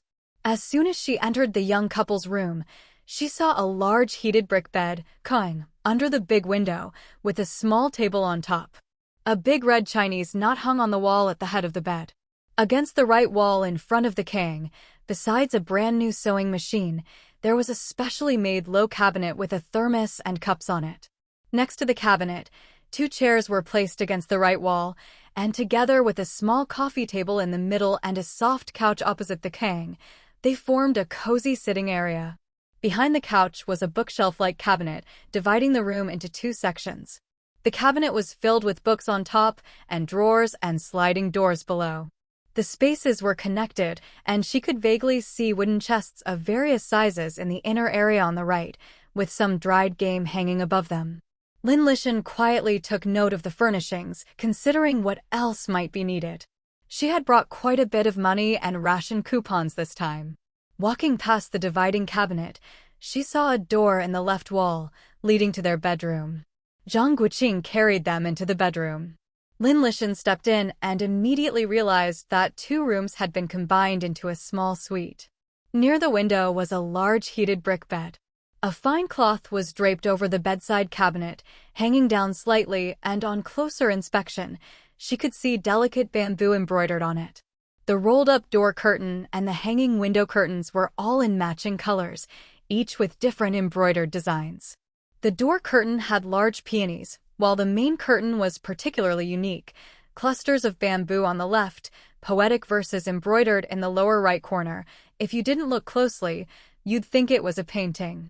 Less than 2 meters from the king, against the right wall, was a specially made 1.5-meter desk with open books and writing materials on it. Directly opposite the king was a row of wardrobes. Beside them, 3 wooden chests were neatly arranged. From the king, the wardrobes and chests looked orderly, and the vase on the chest contained lifelike fabric flowers. The spacious, bright bedroom was decorated with fabric crafts in many details, exuding elegance, warmth, and joy. The room smelled fresh, with a hint of baby's milk, but none of the unpleasant odors one might expect from a child. Zhang Guoqing noticed his mother-in-law standing by the king, lost in thought, and reminded her, "Mom, you and Zhou Jiao should sit on the king and have a good chat. Don't rush to sleep yet. Dinner will be ready soon." Lynn nodded. Seeing Zhou Jiao about to lie down, she hurried over, carefully pulled the quilt over her, took the baby and placed him by her side. Looking at her daughter's sallow, thin face, her own expression twisted with worry, she pulled Zhang Guoqing into the outer room. "Jiao Jiao, you rest first. If you need anything, just call for me. I'll organize our things. Let Guoqing take the food to the kitchen, and we'll decide together what to give away." "Okay, Mom, just do as you see fit. They're not picky people. My mother-in-law and father-in-law are easy to get along with," Zhou Jiao managed to say before falling asleep. The small sitting room outside was piled high with things. Earlier, Zhang Guoqing had been carrying Zhou Jiao and hadn't looked closely, but now that he had a moment, he realized half the room, even the couch, was covered. What was going on? Did his mother-in-law prepare all this herself, or was it from the Lin family? He rather liked his simple-minded mother-in-law. She seemed straightforward and pure. It was clear her only worry was that Zhao Jiao wouldn't talk to her. When Zhao Jiao called her a great wife and mother, she had beamed with joy. Earlier, when Grandpa Lin was explaining, she was so afraid Zhou Jiao wouldn't believe him that her expression kept changing. Whenever the old man mentioned her, she'd nod along. But when he suggested he suspected her father was alive, but didn't dare say so, she glared at him, her eyes full of accusation. She was a child raised in an ivory tower, just as Fang Fei said, a girl at heart. Luckily, the Lin family protected her, otherwise, the Zhou family would have picked her clean. If Jiao Jiao was a book, her mother was a glass of water, clear and transparent, as innocent as a child. Before meeting her, he had looked down on such women, who could let their daughter go 17 years without seeing her. He couldn't feel any fondness. But the reality was baffling. Such a woman was perfect as a daughter or wife, but just not fit to be a mother. She lacked maturity and a sense of responsibility. Thinking of his mother-in-law, he was reminded of Professor Yang's wife, an excellent spouse who took care of her husband in every way, but was negligent with their 2 children. If she was interested, she'd dote on them. If not, she wouldn't even cook if they were starving, just give them money. Everything else was left to the nanny. If the kids got sick, she'd just cry, not even knowing to take them to the hospital. But could you say she didn't love her children? Every time Zhang Guoqing saw her playing with them, he could feel her affection.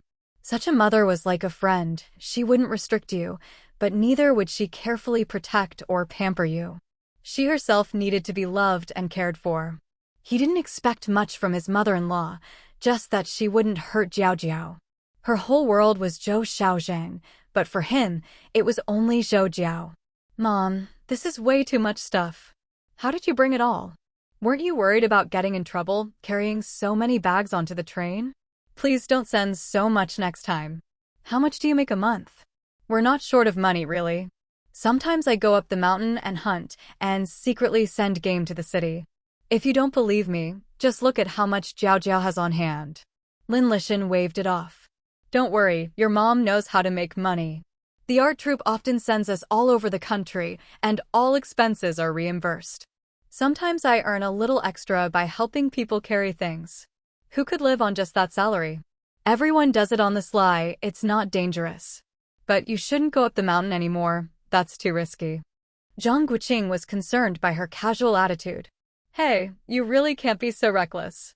Don't get involved in speculative trading. What if something happens? I have money. When Dad comes back, if your salary isn't enough, we'll make up the difference. Buy whatever you want, just please, don't do this anymore. Lynn laughed, lowering her voice. Didn't expect to enjoy my daughter and son-in-law's filial piety so soon. Let me tell you a secret, don't tell anyone but Zhao Jiao. I have assets overseas, nobody knows, not even your dad. Things are strict now, but I have chances to go abroad with the troupe. So I'm not short of money, trust me. I'm not stupid. As for the monthly remittance, that's based on my old salary. I've had several raises since then, and I keep the extra with your grandma. You and Zhao Jiao just use it as you like. Our family really isn't short of money. Zhang Guoqing was at a loss for words. His mother-in-law was really something else. She claimed she wouldn't tell anyone, but then she turned around and told her son-in-law the first time they met. What kind of logic was that? She wouldn't tell her own husband, but she'd confide in a son-in-law she'd just met. Wasn't she worried about trusting the wrong person? No wonder his father-in-law must have had headaches back in the day. Here we go again. You're being careless. These things should be kept hidden in your heart. Next time, don't say them out loud. I'm your son-in-law and this is the first time we've met. You're really too trusting. What if you ran into someone with bad intentions? Silly child, I trust my daughter's judgment. Even your grandpa praised you. I'm good at reading people. One look and I can tell if someone's good or bad. That old man from the Zhou family, you can tell right away he's no good, but your grandpa didn't believe me. Well, now he knows, Lynn said proudly. Zhang Guoqing was even more speechless. If you knew old Zhou wasn't a good person, how could you be at ease letting your daughter grow up in his house? Is this love or hate for your daughter? Even if you wanted to say something, you shouldn't say it to me or Zhou Jiao, right? If you ran into someone petty, they'd hate you for life. You're just lucky Zhou Jiao is so easygoing. Yes, Mom, you're just as sharp as Zhao Jiao. You can tell good from bad at a glance. Oh my, Mom, why did you bring all that rice and flour? That stuff is heavy. Zhang Guoqing didn't even know what to say anymore. He finally understood what Feng Fei meant when he said a mother-in-law always has a young girl's heart. She really was like a big kid who never grew up. Thinking about his previous mother-in-law, the difference was like night and day. One was always pinching pennies from him, the other was always giving. It made him want to laugh and cry at the same time. Your grandpa said everything else is easy to get in the countryside, but rice and flour are scarce. Besides, if people ask about all the stuff, just say it's clothes and bedding. You're strong, so you can carry the food to your mother.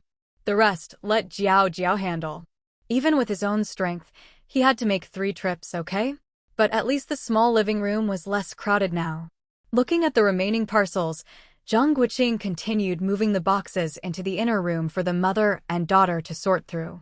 Seeing the mother and daughter laughing and hugging, he felt genuinely happy. Putting aside the Lynn family, Zhou Jiao could finally get along with her mother and fall into her embrace. His Jiao was kind and gentle, never one to hold grudges, always able to see things from others' perspectives. She should have been a beloved princess, cherished by her parents, but in both her lives she had suffered so much at a young age. In her past life, Zhou Jiao never said anything, but the lack of parental love was always her deepest regret. It was like how he felt now, having his parents, he felt grounded. No matter where he went, he would unconsciously think of his parents, his wife, and his child. Parental love is different from the love between husband and wife. It's selfless, so selfless that it made him realize that in his past life, what he wanted and longed for most was family affection. When his grandfather passed away after their brief time together, the pain of that bond made him want to lose himself in grief. It was only the arrival of new life that snapped him out of it. A spouse and children make a family, but only with parents is it truly complete. That's the home he cherished, the one that motivated him to work hard. He wanted to make his father happy and free of regrets, and his mother proud and never sad. He was like a little kid in kindergarten, eager to show off a red flower to his parents, childish, but deeply moved in his heart, grateful to heaven for giving him the best parents in the world. In the kitchen, looking at the cellar full of rice, flour, oil, cured meat, and dried fish, the women of the family looked at each other in astonishment. What was going on? They'd never seen a guest bring so much stuff. Instead of feeling pleased, they felt a bit embarrassed, as if they'd failed as hosts. It wasn't until Zhang Guoqing, missing his mother, went to the kitchen to check on her that Mrs. Zhang snapped out of it. Mrs. Zhang looked around to make sure no one else was there before saying, "Xiao Wu, why did your mother-in-law bring so much stuff? Isn't your grandpa only staying a few days and leaving tomorrow? She can't possibly eat that much herself. How can we accept this? Did you try to refuse? Why did you carry it all to the cellar yourself? What will people think?" Zhang Guoqing looked at his mother, feeling a pang of tenderness. That was his mother, no surprise, no greed, only worried that he might be looked down on in the future. Seeing how lost his mother and sister-in-law looked, he quickly reassured them, "Mom, sister-in-law, don't worry. I know what I'm doing. I'll be filial to her in the future. Besides, you didn't see, the outer room of the West Wing was piled high with stuff. With so many people coming and going, it didn't look good. My mother-in-law asked me to bring the food to the kitchen for you. I guess she doesn't really know how to cook." I moved the rest of the boxes into the inner room for them to look through. Seeing his mother still frowning, he smiled and pulled her aside. "Mom, don't worry. When they go back, I'll prepare some local specialties for her to take home. You know your son, I won't take advantage of others, and I won't let anyone take advantage of me." Lin Juhua, who had seen a bit of the world, was still surprised at how much stuff had been brought over. She thought it was all for Jiao, but didn't expect her to hand it all over to her mother-in-law so generously. Lin Juhua sighed. "Now I understand why people call her the Golden Doll. She really is. I saw them moving things earlier for soldiers plus the 2 men in the family, 6 people in total and 2 cars to bring it all." Huang Suilon glanced at her mother-in-law, then at her sisters-in-law, and finally at Xiao Wu, and added, "We really owe them a big favor this time. Xiao Wu, see what local specialties we have, pack up as much as you can, and ask around to see who else has some. Send it all back with her grandpa to Beijing. I have money on hand, and if it's not enough, we'll chip in." Lin Juhua nodded. "I don't have much money, but if you need help, just let me know. I'll have my husband prepare some things too. Mom, however much you prepare, I won't be jealous." Now I see that our little sister-in-law's personality really takes after her mother. Mrs. Zhang and the others all laughed. This was the first time the second daughter-in-law wasn't calculating and was willing to be generous. She was usually so careful, always afraid of being taken advantage of. Zhang Guoqing smiled and nodded. "All right, I'll listen to you too. No need to send things to the elders directly, just mail parcels to them. Several families can send some. That'll settle old debts. I have money for now, and if it's not enough, I'll ask you later. Of course, he wouldn't really let his brothers pay, but their good intentions were enough. Mom, let's have a good meal tonight. Life will only get better from here. Grandpa wants me to go with him to the military district tomorrow to meet his old friends. See, they're helping me make connections. They don't treat us like outsiders. You should treat them like family too, no need to be nervous. All right, then go and make a good impression. See a bit of the world. Okay, don't hang around the kitchen, go chat with them. We'll take care of things here. Later, I'll properly thank our in-laws, Mrs. Zhang said, straightening his collar and smoothing out the wrinkles before pushing him out. Watching him walk into the main room, she turned around and cheerfully instructed, Jihua, you're on cooking duty. Suilan, help out. Tonight, we'll use the dishes we already have at home, but make extra rice. There are a few soldiers here, and they eat a lot. We can't let our guests go hungry. Make 2 pots of rice. I'll make more steamed buns, and if there are leftovers, we'll eat them for breakfast. We have pork, so I'll make sauerkraut buns. I'll have Shizi call your aunt and younger aunt over to help. Luckily, we have a big pot and a big kitchen, otherwise we'd be overwhelmed. In the bedroom of the side wing, the atmosphere was warm and cozy. Lynn was smiling as she hugged her daughter. She had just finished telling Zhou Jiao what Zhang Guoqing had said, describing his expressions as she spoke. Lynn gently stroked her daughter's head. Now that her daughter was in her arms, she couldn't help but feel regret for missing out on so much of her growing up. In the blink of an eye, her little girl had become someone else's wife. Zhao Jiao, the reason I'm telling you all this is so you know how lucky he is to have married you. My daughter is talented and beautiful, and you even have your own savings. You're not some helpless orphan. If it weren't for fate's twists and turns, you should be sitting in a bright classroom right now. You deserve to be cherished and loved by him. I know you're smarter than me, but being smart doesn't matter for a woman. What matters most is the man behind her. Before anything happened to your father, everyone envied me. They praised me to my face and behind my back.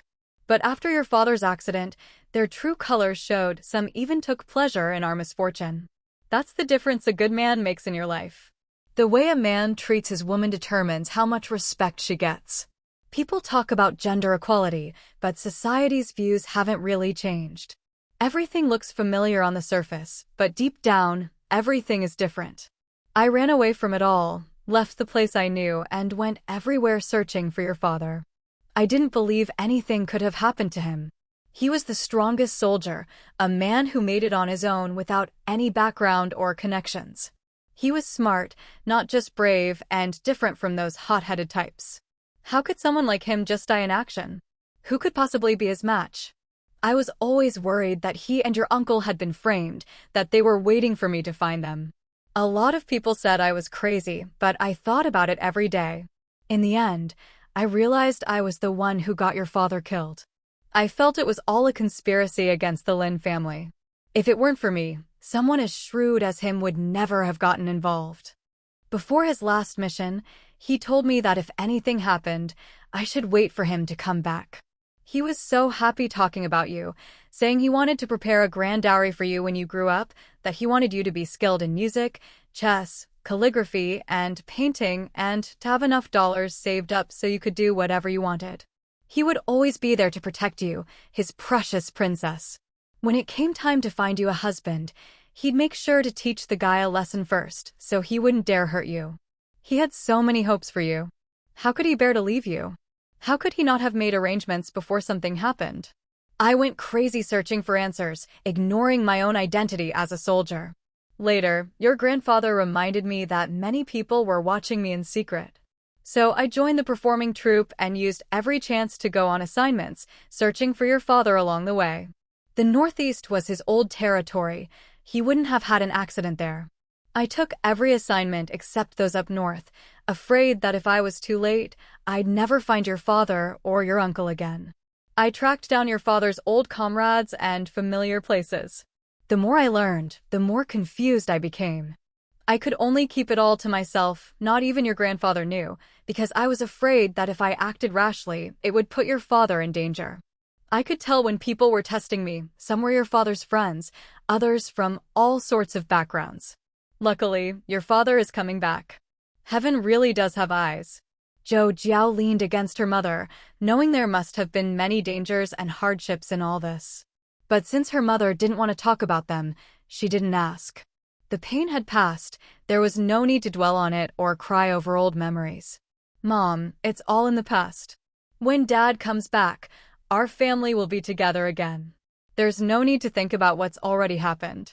In the future, you'll also be a talented, beautiful woman with a good man by your side. Haha.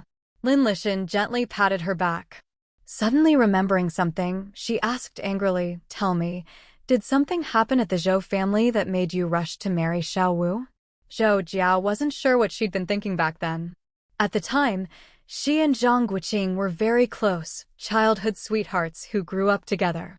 Back then, he was her only choice.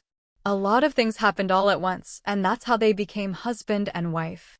Unlike the time travel novels she'd read before, both of them felt that they were truly themselves, not someone else. Sometimes she wondered if her past life had just been a dream, and now she'd woken up. Snapping back to the present, Zhou Jiao remembered the anger and worry she'd felt when she first discovered the plot against her. She'd racked her brains to protect herself, and after she got married, she thought back on those days and smiled, saying, "How should I put it? A lot of things just came together, and in a certain moment, I made my decision."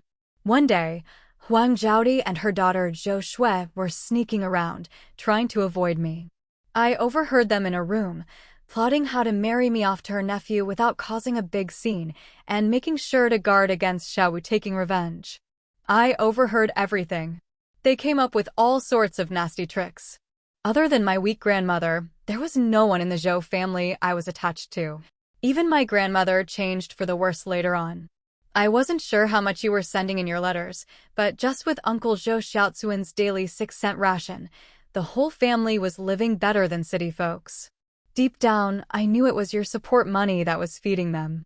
Then my grandmother's health started failing, and I could see she was getting worse. I began to worry that they'd try to marry me off to the Huang family before she passed away. While taking care of her, I was also looking for a way out. Just then, Zhang Guoqing got a spot to join the army, thanks to Zhao Dashan. When I was exhausted and desperate for a solution, he came to tell me he'd turned it down. He'd told his family he wasn't going to enlist. I was so angry. Why would he give up such a good chance to leave? He could have gone to military school later. It's so hard to get into high school and college. He looked at me for a long time and then said, "If I leave, who will be with you? If I leave and end up like your dad, who will truly care for you? Who will always be there for you?" Right then, I decided to marry him. It was the best choice. We grew up together. He always protected me, and whatever he did, he always thought of me. That's what childhood sweethearts are, right? If I ever got married, it would be to him. I know him as well as I know myself. This just happened a little earlier than I expected. And I could finally get away from the Zhou family.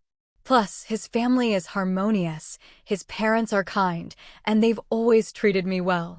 Most importantly, after a year of marriage, we could live on our own. So I asked Xiaowu to go home and talk to his parents. If they agreed, we'd have a matchmaker come and propose. The next day, Xiaowu told me the matchmaker would be coming soon. After I got back to the Zhou family, I thought it over and went to talk to Grandma. I told her I wanted to marry Zhang Guoqing, otherwise I'd go find Grandpa myself. My household registration was in Beijing, my food rations too, and I didn't plan to come back.